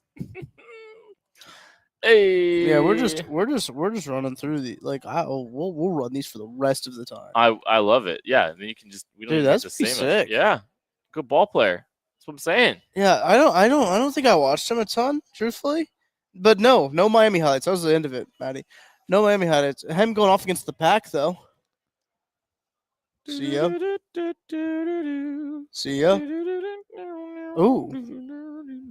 Phil Moffitt went off the board. So the Chiefs did get out ahead of a run on running backs because Kyle Monangai, LeQuint Allen goes, Phil Moffitt goes. So you're going to start seeing some running backs go off the board here pretty soon, I think. So I think the Chiefs were probably smart to get out ahead of it, would be my assumption. So good on them for taking care of that and doing that, because here they come. I like this guy. I'm glad, Tuck. I like this guy. I am very happy for you. So they make 7 picks today? I know Craig Monangai went to the Bears. Oh, can we talk about that now? How the Bears are just taking all of my favorite players? To be coached by Ben Johnson. To be coached by the most fraudulent head coach of all time. Ben Johnson? Yeah. What? Rashad wasn't on SMU's team yet when Rice was arrested. Okay, thank you, Ryan. Thank you for the fact check. Yeah. Okay. Yeah. Oh, BJ keeps sending me screenshots of people. Boy, he is wiggly, bro. He's nice. He's nice. That boy nice. That boy nice. Michael Van Noy, thank you for your contribution. Curtis Hines, thank you for your contribution as well. Curtis Hines. Did I say Curtis Hines? I don't know. I think so. We've entered hour 7 of this live stream, and final hour. I don't think anybody's actually paying it. Hey, Craig's guy, Kanata Mumfield, goes to the Rams. He did hit an interview. This is a year. This might be the first year where we don't have an interview with the East West Shrine Bowler. And we had no. We tried. Williams right there. No Williams was on the list, but no Williams was the only Shrine Bowler that they took this year too. Correct. We had a chance, and I think. Well, yeah, and I will say we did ask for Noel. Mm-hmm. Yeah, he was on the list. He was in the same group with Savone, Ravel, and so we got Savone, and then I don't think we were able to get Noel for whatever reason, and so. Because we also got Kobe and I think Mark, we did request Noel Williams, and we just weren't able to get him, and that's okay. Mello. Yeah. Congratulations to Noel Williams. Yeah. Shout out Noel. Chiefs trade up in the 7th round. Who wins the kick return battle? Go on record right now and never change your opinion. Brashard Smith. Brashard Smith looks pretty good. I think he wins it. Go 2 right here. I think he wins. Probably a good idea. Yeah. Do you not agree, or no? You do. Okay. I think just look at him. Yeah. Just look at that. He's got some nice wiggle. So, unless things change, I believe Noel Williams was with Isaiah Alexander, Jabbar Muhammad, Jason Marshall, and Jermari Harris, and it just didn't work out where we had the time to snag him. Yeah, we had Isaiah Alexander for sure, and we had Jabbar Muhammad. Yeah, I think we might have had Jason Marshall. We did have Jason Marshall. So we might have just ran out of time. We tried. We tried. I think that counts as a half a point. And look, here's the thing too: is like when we have a 30-minute window with these guys, right, at the East West Shrine Bowl, little peek behind the curtain.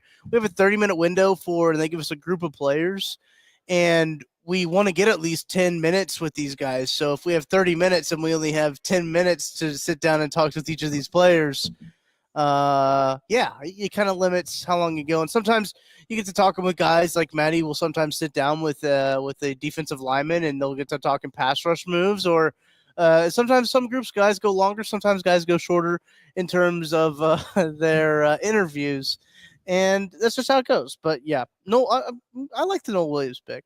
I'd love to see Jalen Conyers sign as an undrafted free agent. So I'm hoping he doesn't get picked in the next few selections because he's a fun little prospect that I think would be a really nice fit in Kansas City. Yeah. We got Joseph Jackson has a super chat asking, is Brashard Smith like Devin McCluskey? Dexter. Devin and Derek. Devin, Derek, Donnie. Dan. Yeah, DJ. Danny. Dumbledore. Okay, so is he like Dexter McCluster? He's faster. Oh, well, I guess McCluster ran really fast. He seems No, more. he didn't run really fast. He Oh, ran he, 4.6. him and Anthony Thomas. I'm gonna look at his. Can I? Dexter Let me McCluster make ran a like a RAS 4.6. comparing Yeah, card. he's McCluster was weird. And tinier, smaller. Yeah. It's not a bad comparison. I just don't think they played necessarily the same. It felt like Brashard Smith is a little bit more like loose, more agile. Dexter McCluster, like at least when I'm thinking about him more, honestly, I have more fond memories of McCluster with the Titans after the Chiefs than I do with the Chiefs. That's just kind of like what sticks in my head. Ooh. What? Watch. I'm just watching the highlights. Oh, okay. Yeah. You So talking about yeah, the play he's call. similar. That play call is Little nasty. fake Yeah. jet He's pump. similar. Yeah, he's similar to McCluster. For sure. Now that I think about it, I think Brashard Smith's just so good in the open field. All right. How do I do compare? You said that you want Conyers. I would like Theo Weiss is probably one of my actually top Yeah. undrafted free agents. I think he really does fit what the Chiefs are missing in the wide. They still, I know we said like Jalen Royals maybe has like that profile of like the DeMarcus Robinson, Sammy Watkins type to play outside. I don't think he's ready for that. I mean, I just like early on, right? I just as year one, I don't think that he's a go out there and block your butt off all the time. Not that he's not willing, it's just that's not his strong suit. Beat press coverage when you need to. So I wouldn't mind a bigger bodied wide receiver that can maybe, go out there and throw hands a little bit and be more physical rep after rep. I'm going to give you the rundown of every single pick since the Chiefs selected Brashard Smith. Dante Kent, the cornerback out of Central Michigan. Dan Jackson, the Georgia safety. Quinn Ewers, the Texas quarterback. Hunter Wohler, the Wisconsin safety. Kyle Monangai, the Rutgers running back. R.I.P. Tucker D. Franklin. Mason Richmond, the Iowa offensive tackle. Tez Johnson, Oregon wide receiver. LaQuint Allen, Syracuse running back. Micah Robinson, Tulane cornerback. Ricky White, the third UNLV special teams ace. Phil Maffa, Clemson running back to the Cowboys. Caden Prather, Maryland wide receiver to the Bills. Caleb Lohner, Utah tight end to the Broncos. Kanata Mumpfield, Pittsburgh wide receiver going to the Los Angeles Rams. I actually really like that one. That one makes some sense too. And then Garrett Dellinger, the LSU guard, going to the Baltimore Ravens. We have like 15, 14 picks left. We're so close. I'm curious to see who was down. And like all the running backs went. So the Chiefs were smart to get out ahead. They knew when to kind of get out ahead of that run. And so they did that. And I that was a smart move by them. And getting Brashard Smith and doing it is pretty cool too. So I think that's pretty awesome. I have the official final results from the KCSN Draft Guide Chiefs Draft, where myself, Zach Eisen, Zach Hicks, Jake Stack, Kent all tried to take our pick on guys that the Chiefs will draft. It is a three-way tie this year. Mm-hmm. And somehow, and the biggest upset ever, I'm not involved in that. As the dominator of this game, as the most consistent winner of this game, as the most accurate person in this game, I am out of this one. I took a big loss this year because they did not go with Ja'Cory Krosky Merritt in the 7th round. So we have Zach Eisen on the board with Joshua Simmons in round 1. Zach Hicks on the board with Omar Norman Lott in round 2. And his strategy was just, I'm gonna take guys from 30 visits at the end. Like his last few picks were just guys on 30 visits. They did a good job. Yep. And Kent Swanson got on the board in round 3 with Noel Williams. So you guys have a three-way tie. You guys can figure out what to do with that. Well, when Zy Alexander and Tommy Hill are undrafted free agents, I'm going to claim victory like you do all the time. You can't do that because you pushed back when I did it. Nope. Well, then you didn't win last year. Dominic Levitt has gone to the Detroit Lions. Dom Lovett. Not Levet. I didn't win last year. Craig did. Shout out Craig. I won the year before because I took Truman Jones. Oh, that's Big Troom dog. Is he still here? He is. Yes, he's still with us. Allegedly he is. I can't get the RAS compare calculator to work with Dexter McCluster and whatever. 775 of you sickos still hanging out with us. Should I turn on some music? Best people. Yeah, put some music on. Get some vibes going. Can we and when you're done with that, can we get Jalen Royals highlights And again? we do have a few super. Oh yeah, I'll throw Jalen Royals highlights up. All right.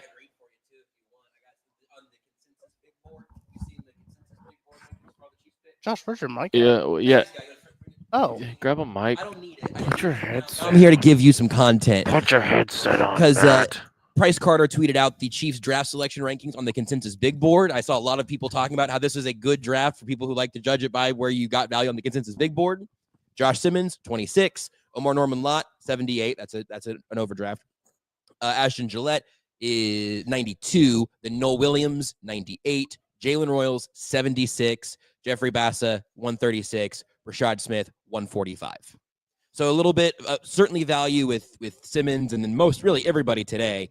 And then obviously yesterday was the one I was like, oh, that's kind of interesting. That feels a little early, which is pretty consistent with how the conversation went yesterday. Yeah. Ja'Cory Krosky Merritt off the board to the Washington Commanders. crap! Dang it, this sucks. The Chiefs played round 7 perfectly because a lot of running backs that they got out ahead of the running back run at the end of round 7. Thoughts on this music? Yeah, I feel like I should be out there in the Shire. Yeah. Yeah. All right, dance pop. Okay. Not dancing All right. yet. That's okay though. I get where we're going. This does sound like a song you would hear come from like an England pop song, Yes. in like the early 2000s. Oh, 100%. Here we go. Yeah, this is becoming. Oh man, who does this sound like? This kind of sounds like the beginning of the NCAA basketball game. Is this Skrillex? Yes. Probably. Call back. Is this Special K? Okay. Raindrop. Drop top. Oh yeah, by the way, Jalen Royals highlights. Let's go. Oh. Sit back and watch these. Sit back and watch these while we got some tunes in the back. Look at that catch. Look at Tuck Cam right now.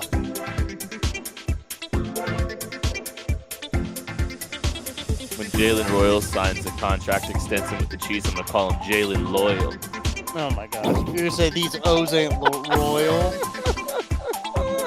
That's pretty good, right? No. You deserve this. You muting me? No. I'm zooming on your face. There's a lot of hair on the bottom half of your face, Kent. Yeah, there is. That's Yeah. so weird. Shout out my wife. Wife guy. Big wife guy. here. Big wife guy. Big wife guy. He looks so good, number 11 for the Chiefs. I think he's number 19. Stop. I don't like that choice. I Stop don't it. like that choice. Stop it. I do not like that choice. Why? What happened? Because that's retired for Jeremy Mack. Watch. Oh, yeah, okay. Hey, I watch him finish this in the paint though. He outruns the entirety of the defense, slows down because he can. Because he's Jalen Royals. Great at finishing. In the paint. All right, here's the next song. It's called Daydreaming. I've heard this one before. Yeah, we've done this one. I think we've done Daydreaming before. It's fine. It's not my favorite, but it's there. Is it the one that reminds me of Slow Motion? I don't know. Sure. Keep working that. The next one's called Feeding the Ducks. Well, I can tell you if it's accurate. Hey, you guys know what I'm going to do after the show today? What? I'm going to see Spider-Man Turn Off the Dark. You pancake-eating mother! Josh Briscoe, everyone. Couple super chats in here. Tad Schroeder, do you think all of these? Do you think they all make the 53? I'm assuming all the draft picks. Yeah, I'd say so. I think so. Mark Staten, Who would be the least likely to make it? the least likely to make it. Probably Rashard Smith. Yeah, if Elijah Mitchell is actively healthy and they think that he's going to be good the entire time and they just can't quite carve out a spot for him, I think you could see he has the most uphill battle. And Who has the knees out of the two? so you think? Okay, never mind. Mark Staten. Get his question up here. I got you. Hey, Has Kobe Bryant been drafted yet? Nope. how long has it been since the Chiefs did have every draft pick make the roster? Because Kamal Haddon didn't. DeAndre Coburn was he on it for? I guess he was for initially. Yeah. He made it. He didn't get to year 2. Did you just answer your question? The 2022 draft, they all made it. They did. Darian Kennard didn't make it for very long, but he did make Hey, it. Super Bowl champion. 3 times Super Bowl There's a champion. lot of rings. 3 times. First player ever to go 3 feet. Then we got a super chat here from Lightning KO. Do you think Nico will develop more in the passing game. I don't know how Whereas good when UCLA is. Smith really does pass him for returns. Does he miss the roster? Tuck has only shot out like 20 jokes, but they've all hit compared to Kent's 500, and not a single one has landed. Volume shooter. We have an assassin and a volume shooter. I'm Dion Waiters.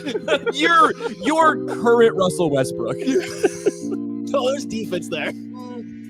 I keep shooting because if I stop shooting, that means I've lost confidence. That's right. No, that's true. You're right. You just are Dion Waiters. He's current day Dion Waiters. Yes. Think Dion Waiters can do a cartwell? I bet so. Probably. I would actually say What's yes. Dion Waiters 3-cone? I'd be pretty surprised if Dion Waiters couldn't do a cartwheel. Okay.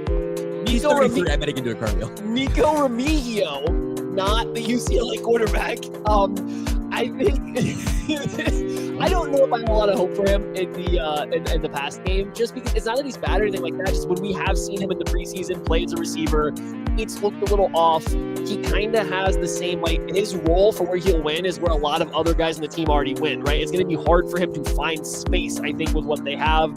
And now you're inserting a Jalen Royals into that same spot. If we're talking about designing touches to get him the ball in the open field, you now have Royals in that mix, but you're also adding Brashard Smith. It's just a lot of competition for him. So I hope he does, but it's going to be tough, and I think he is definitely on the roster. It seems like there are 5 wide receiver spots you could probably lock in right now. Worthy, Hollywood, Rice. I guess Rice might not be on the initial 53.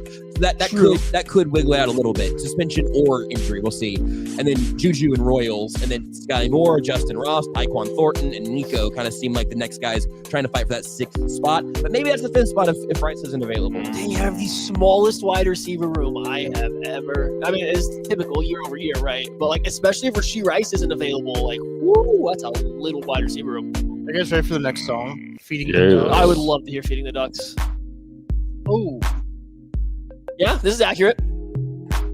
Yeah, they could throw some bread to some birds at this. Phil Collins, baby. I don't think you're actually supposed to feed bread to ducks. I feel like that's a recent revelation. Yeah. What do you feed your ducks, Maddie? Well, duck food. But then also, they get all the food scraps. We throw all the food scraps out to the chickens and the ducks. There's only a couple of things they can't have, and so we just let them eat it all. We did it when we had pigs for a while because they can eat anything. But then we've learned, hey, the chickens and ducks will eat just about anything too. So you ever feed them chicken or duck? You ever feed them poultry? Ooh, interesting. Do you feed the ducks duck? They have had leftover chicken and stuff like that before. Now, I don't know if they or the dogs eat it. Like, it's kind of a free for all. Tell you what, chickens really like to eat their own eggs. Whoa! Once they taste like the yolk one time. With this music right now, this is weird. Once they taste that yolk one time, you gotta put some fake eggs in there, some golf balls. Tell me about the first time you tasted a yolk. And how you couldn't get enough. You couldn't what? Oh wait. Marcus Gray says, bring in undrafted free agent Shiloh Sanders just for the hell of it. No. Here's the thing about Shiloh Sanders. What's really interesting about him is that he stinks. I knew where that was going the moment Doug started talking. It's still funny. Yeah. I knew right where that was going. I figured either he stinks or he's rude. In either way, that's actually true too. We learned that. Actually said he didn't want to talk to us. He looked at us all and went. He literally looked at us. We made eye contact. And he just, whoa! You made what? Eye contact. And he just said, yeah, that song is tainted. This is called Into Space. I like this one. I wasn't sure if that story was public or not, so I didn't want to come out and be the one to say it. But I feel like if you look at Tucker D. Franklin and you think, I don't want to talk to that guy, you're off my big board. I think it was even worse than that. He was kind of like, hey, are they national media? And the vibe was like, hey, are they national media? And we were like, not really. And he's like, hell, peace. Yeah, no, we just cover the team that typically wins the Super Bowl now, but I'm sure you'll be fine. It's like, I'll be drafted. It's okay. I don't need to have any more coverage and pause. I was going to do the interview with him. Do you remember that? We settled that I was going to talk to Shiloh Sanders. Because if he would have sat down and had a cool 5 minutes with you, I would have been banging the drum for him for no reason other than that. Yeah. Oh, he could have just talked about boxing for 5 minutes. Yeah, I already decided football. I already decided I wasn't asking him about his dad because that's what really pissed him off. Was he kept getting asked about his dad and his brother. Sure. Which I understand. Like, you're a technically an NFL prospect too. Technically. By the letter of the law. You did declare for the NFL draft. Hey, Patrick. Oh man. Maybe just put him right behind. Ooh, how like about inside Nick right behind. Nash is an undrafted free agent? Not my favorite player, but yeah, undrafted free agent, sure. I had him in my one and only mock drafts. Yeah, shoot him out there. You can't, he can catch the football. And we said earlier, like Maynard kind of struggles with the catching thing. I'll tell you what, Nick Nash does not struggle with the catching thing. So, see what happens. A little tall for Andy Reid, but I think we could work it out. Connor Colby, the offensive guard. Oh, you're okay with this bit, but to not the the other. San Francisco 49ers. I'm going to try this name Are you out. guys aware of the NFL or the Browns Iran account? Kent, I think it's pronounced John Williams. Tommy. No, Tucker, I'm unaware. I want you to go look at the. I cannot read their tweets on air. Tommy King but I want you to look Basot. at them. Tommy King Basot, the Maryland What's the defensive handle? tackle. You might need a VPN to go there. Browns_Iran. Thinking that the Browns have an Iranian fan club is very funny. Unfortunately, Maliki Matavayo, the tight end out of UCLA, has fallen to You the said New Orleans Browns Saints. _I. Yeah, the one I just looked was from 5 hours ago. Mhm. The Shadura one is pretty funny. Shadura too. one's very funny. If you hit you have to hit translate. Yeah, because yeah, yeah. it's Hit translate. I'm going to, Kent. the one I just saw was of Dylan Sampson. That's hilarious. That's a very very funny one. That's hilarious. So, never mind. You guys can play along at home too if you'd like. What? How? So, I'm gonna. I don't. It's not the actual Browns. Okay. Well, It's a sure. fake account, I'm but- just kind of wondering, are they even in the Iranian account, or are they just trying to hide stuff? Oh, that's true. That could be. I mean, I guess it depends on how the translation here, I guess. Connor Colby, Iowa. Niners. Wow. Are we ready? Do we want to John go? Williams, Cincinnati offensive tackle to the Green Bay See, Packers at 200. We've been playing lo-fi and night driving. The Kansas City Chiefs were on the clock at 251. Let me play rock. Nope, not my jam. Yeah, It's it's gonna be not hard to my favorite. freestyle over. Look at this photograph. All right, that's enough of that. Let me upload some of our Can you play music that we use. Can you play Freebird? We will get smited off of YouTube so fast if I just play Freebird. If I just Bluetooth my phone and just start playing my Spotify. But you could sing it. I was singing the NFL films. Bum bum. Bum, bum. Wait, we need highlights so I can go. I think I can do some of that. Should you?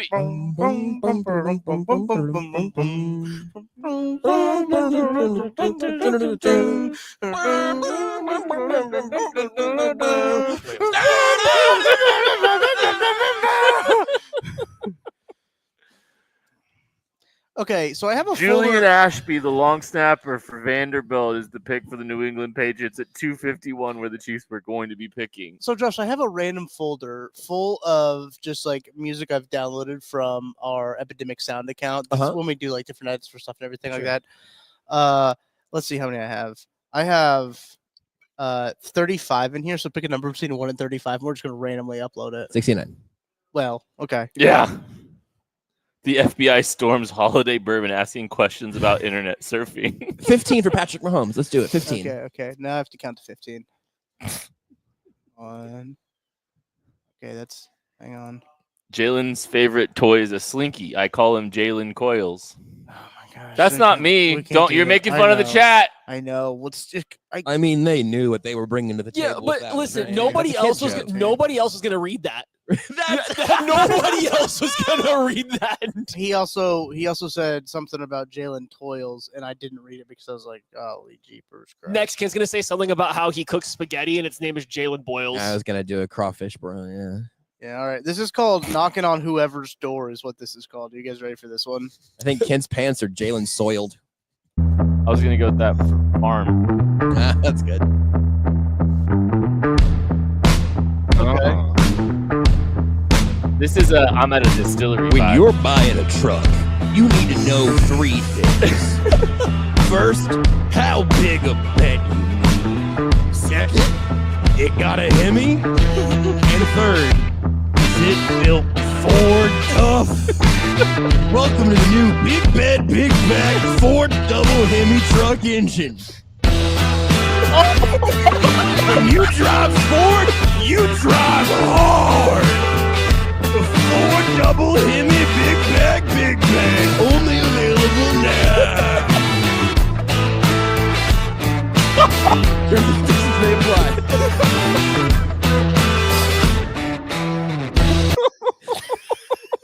Oh my god, that was perfect. I was not ready, dude. I couldn't do that before I had the mustache. You should have said you had to incorporate a mustache more, but I think the voice kind of covered it. I had really. no idea. I need a best Holy of day cow. 3 so I bad. just blacked out. What happened?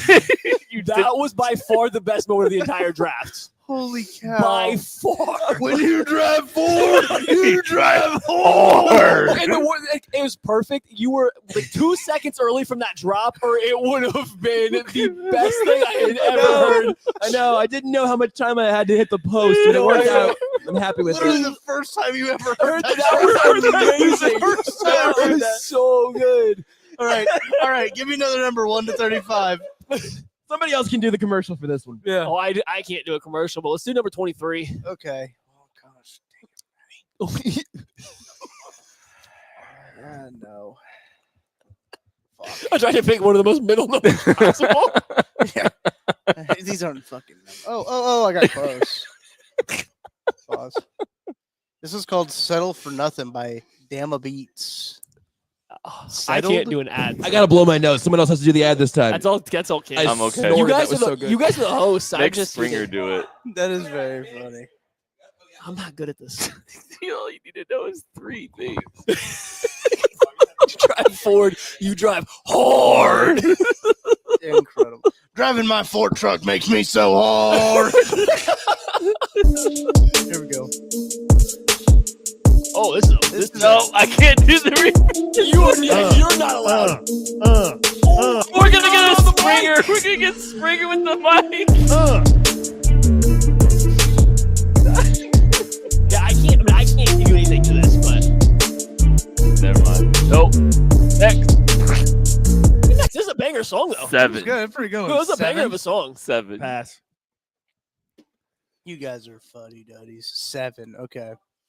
Here we go. Oh, if I was talented enough to do it, I would. 2, I just can't. 3, 4, 5, 6. I think I used this one before. What? Thank you, Danny.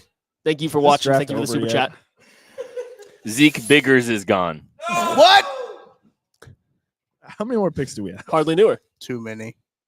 I just want to go home. Biggers, hardly knowers. Julian Ashby, long snapper, Vanderbilt to the Patriots with the Chiefs' initial pick. Junior Bergen to Montana, the wide receiver to San Francisco. Zeke Biggers, Georgia Tech defensive tackle to the Miami Dolphins. There are 4 picks left in the 2020. Oh, thank goodness. We're here still. We here.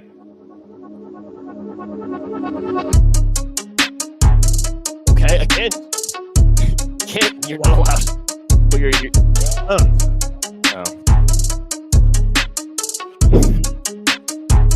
This isn't commercial.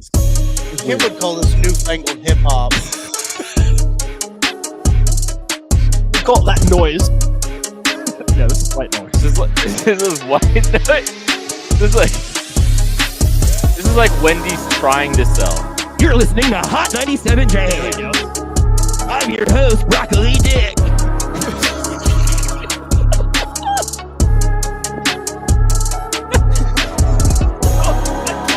This one doesn't bring out quite the same energy. No, this one, the last one, you can't get a commercial out of it. A radio hit is really good for this, though. Yeah, I mean, this one is like, are you sucking your car during traffic? You hate the Mondays. I like how small I am on the screen now that I sat down. I just like such a little guy. Hi, Kit and Matt. Hi. And now to Becky for the weather. Hot 103. Are you just doing different music beds now? This one is still funny. Oh, what a change up. What a change up.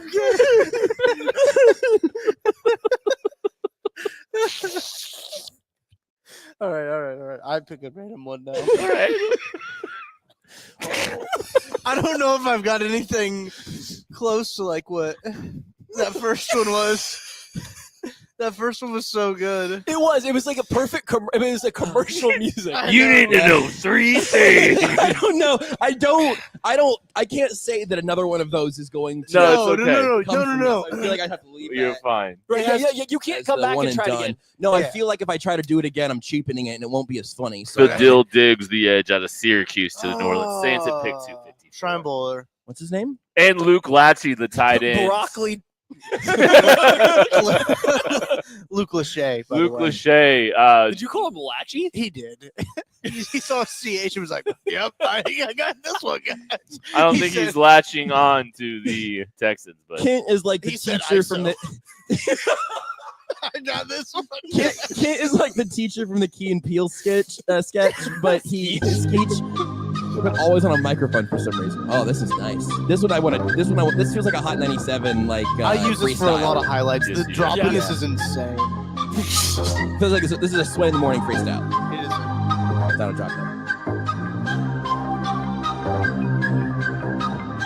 Kent, if you do a verse, I'll give you a verse too. Or at least give you a hook.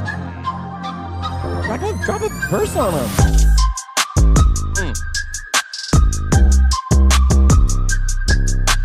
Thank you to Stockyard Sports on Blue Sky. He gave me the Dexter McCusker Rashad Smith comparison. Raskin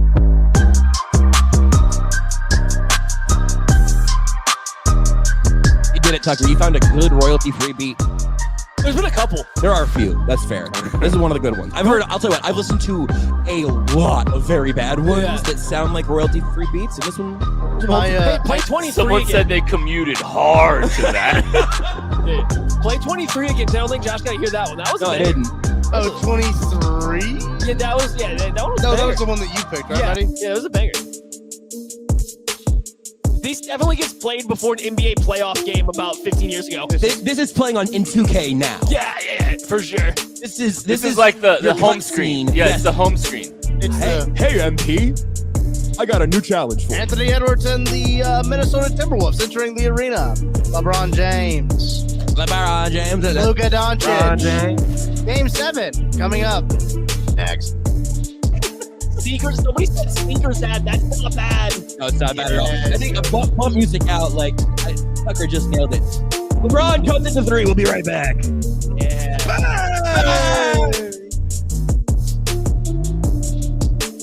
Shout out Chris Pace for your donation as well. You guys, we're still taking donations. Yeah. Good question from Jake in the chat. We got to go through UTFAs today too.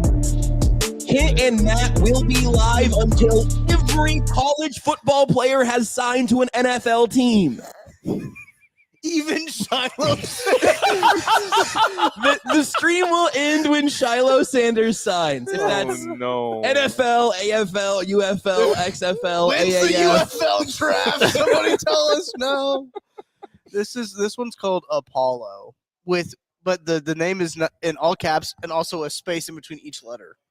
Ooh. Ooh. Ken doesn't like that. He just wants it straight. What? You want to see what? You heard me.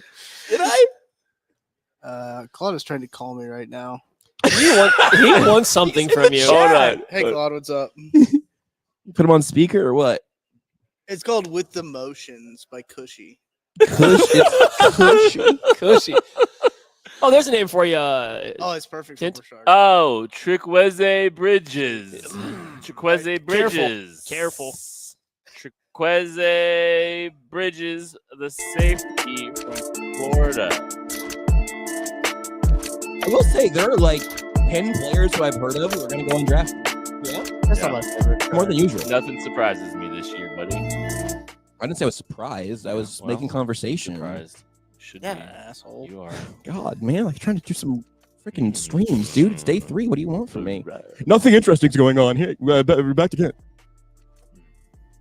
That's a mistake.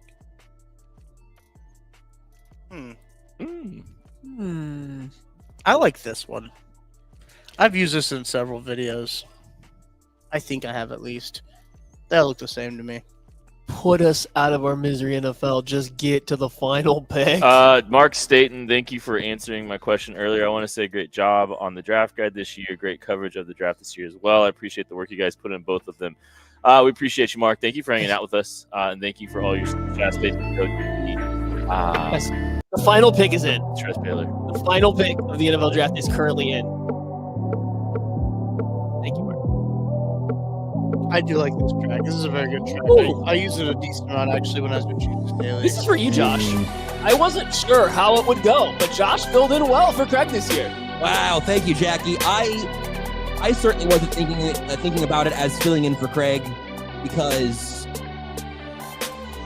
I don't think you can replace greatness. I think ultimately all you can do is acknowledge. All you can acknowledge is that the greatness isn't here right now. What can I do to make the team better, to make the day better, to make the show better? My answer was I'm bringing costumes and we're shaving our faces down to mustaches. Well, and you succeeded. And trying bugs. That was fun. Oh, eating bugs. I brought a lot of bugs. That was fun except for that, yeah. Thank you all for playing along, both at home. You guys for being mostly good sports. It's been a wonderful day. Can you share the thing that we didn't get to do yet? Yeah. I have some purple semi-permanent hair dye over there that I knew was not going to be a hit for probably not for Maddie. I wouldn't put it against you. Tucker was a little dark though for purple. Mine would have been too. It would have been a little less satisfying, I think, than even the mustaches. So that's one that I still got in my back pocket, I guess, for the future. But I think if we're going to do that big, like maybe Tucker and I Tucker's going to be wedding planning this time next year, I'd imagine. I don't know. Probably true. So bleaching and purpling, probably not the way to go. But I'll say without the mustache, I'd be down. I think I can live with one or the other. I don't think I got to go back into my house with both. Yeah, I told Renee there was a chance for both. And as far as I know, she hasn't changed our door code. So yeah, I'm hopeful. I can do one or the other.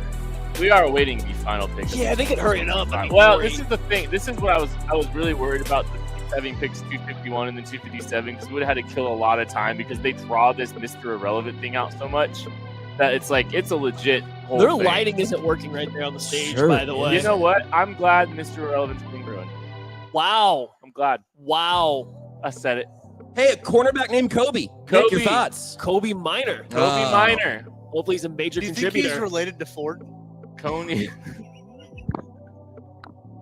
I think he's related to A. I'll say A is his middle. Yeah.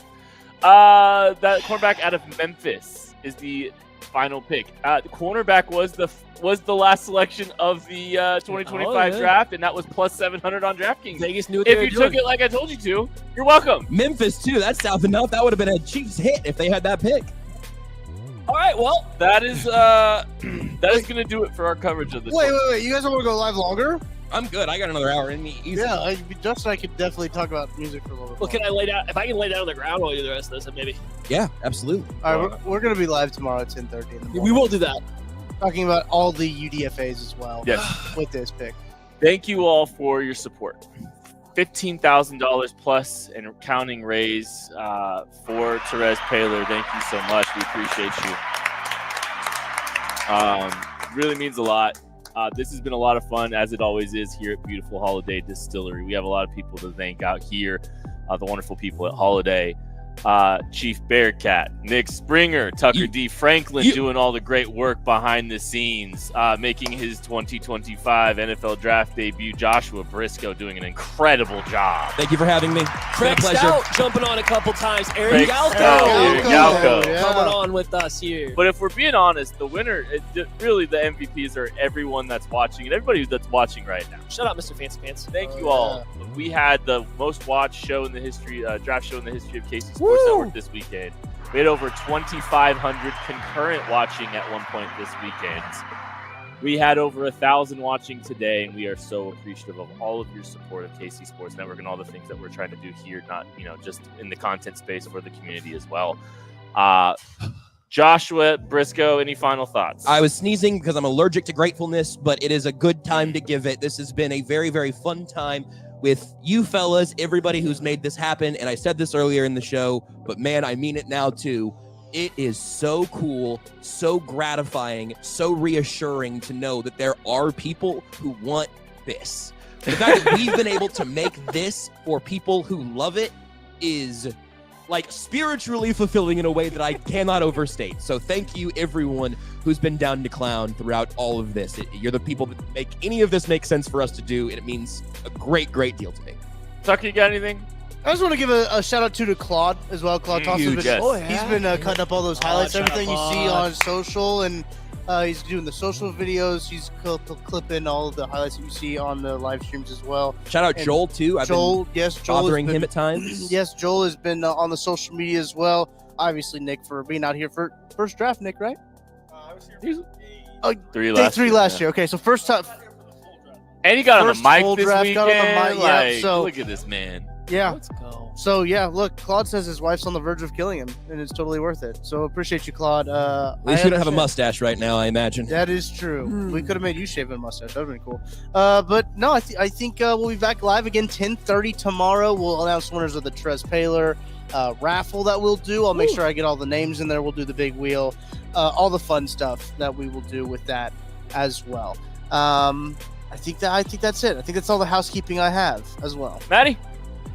Let's go. My ears hurt from these headphones. We've talked a lot. I appreciate everybody, hanging out with us. This is a lot of fun. Honestly, I love the draft show. I know we talk a lot. It gets tiresome. And at the end of it, we're always tired. But I really do. This is one of my favorite things to do all the time. I was really sad last year when I did, have to dip out for a little bit and only participate remotely. And obviously for health concerns of the wife, that obviously was first and foremost. But I did miss the show. So I like being back here for this. Josh, I love the energy that you brought for this. I love the silliness, and now you have 363 days to figure out how to top it next year. Yeah, I can't wait. Can I show you guys a work in progress? I'll do a full reveal. I'll show the stream here briefly. Tucker knows what it is. Renee has been working on something today that I think you're both going to be really tickled with. We need a Twister next year. I'll have the HD scan when it's fully finished. But this is what Renee's been painting as we've been live today. That's amazing. I think it's safe to say we have never been captured in quite this way. This is amazing.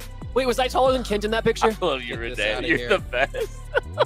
That is awesome. We are going to scan these. She's also got pet commissions open that I'll tweet about when we get there, and all those things as our support systems that allow us to do this, the spouses who allow for mustaches, long disappearances, and everything else that we get to do here.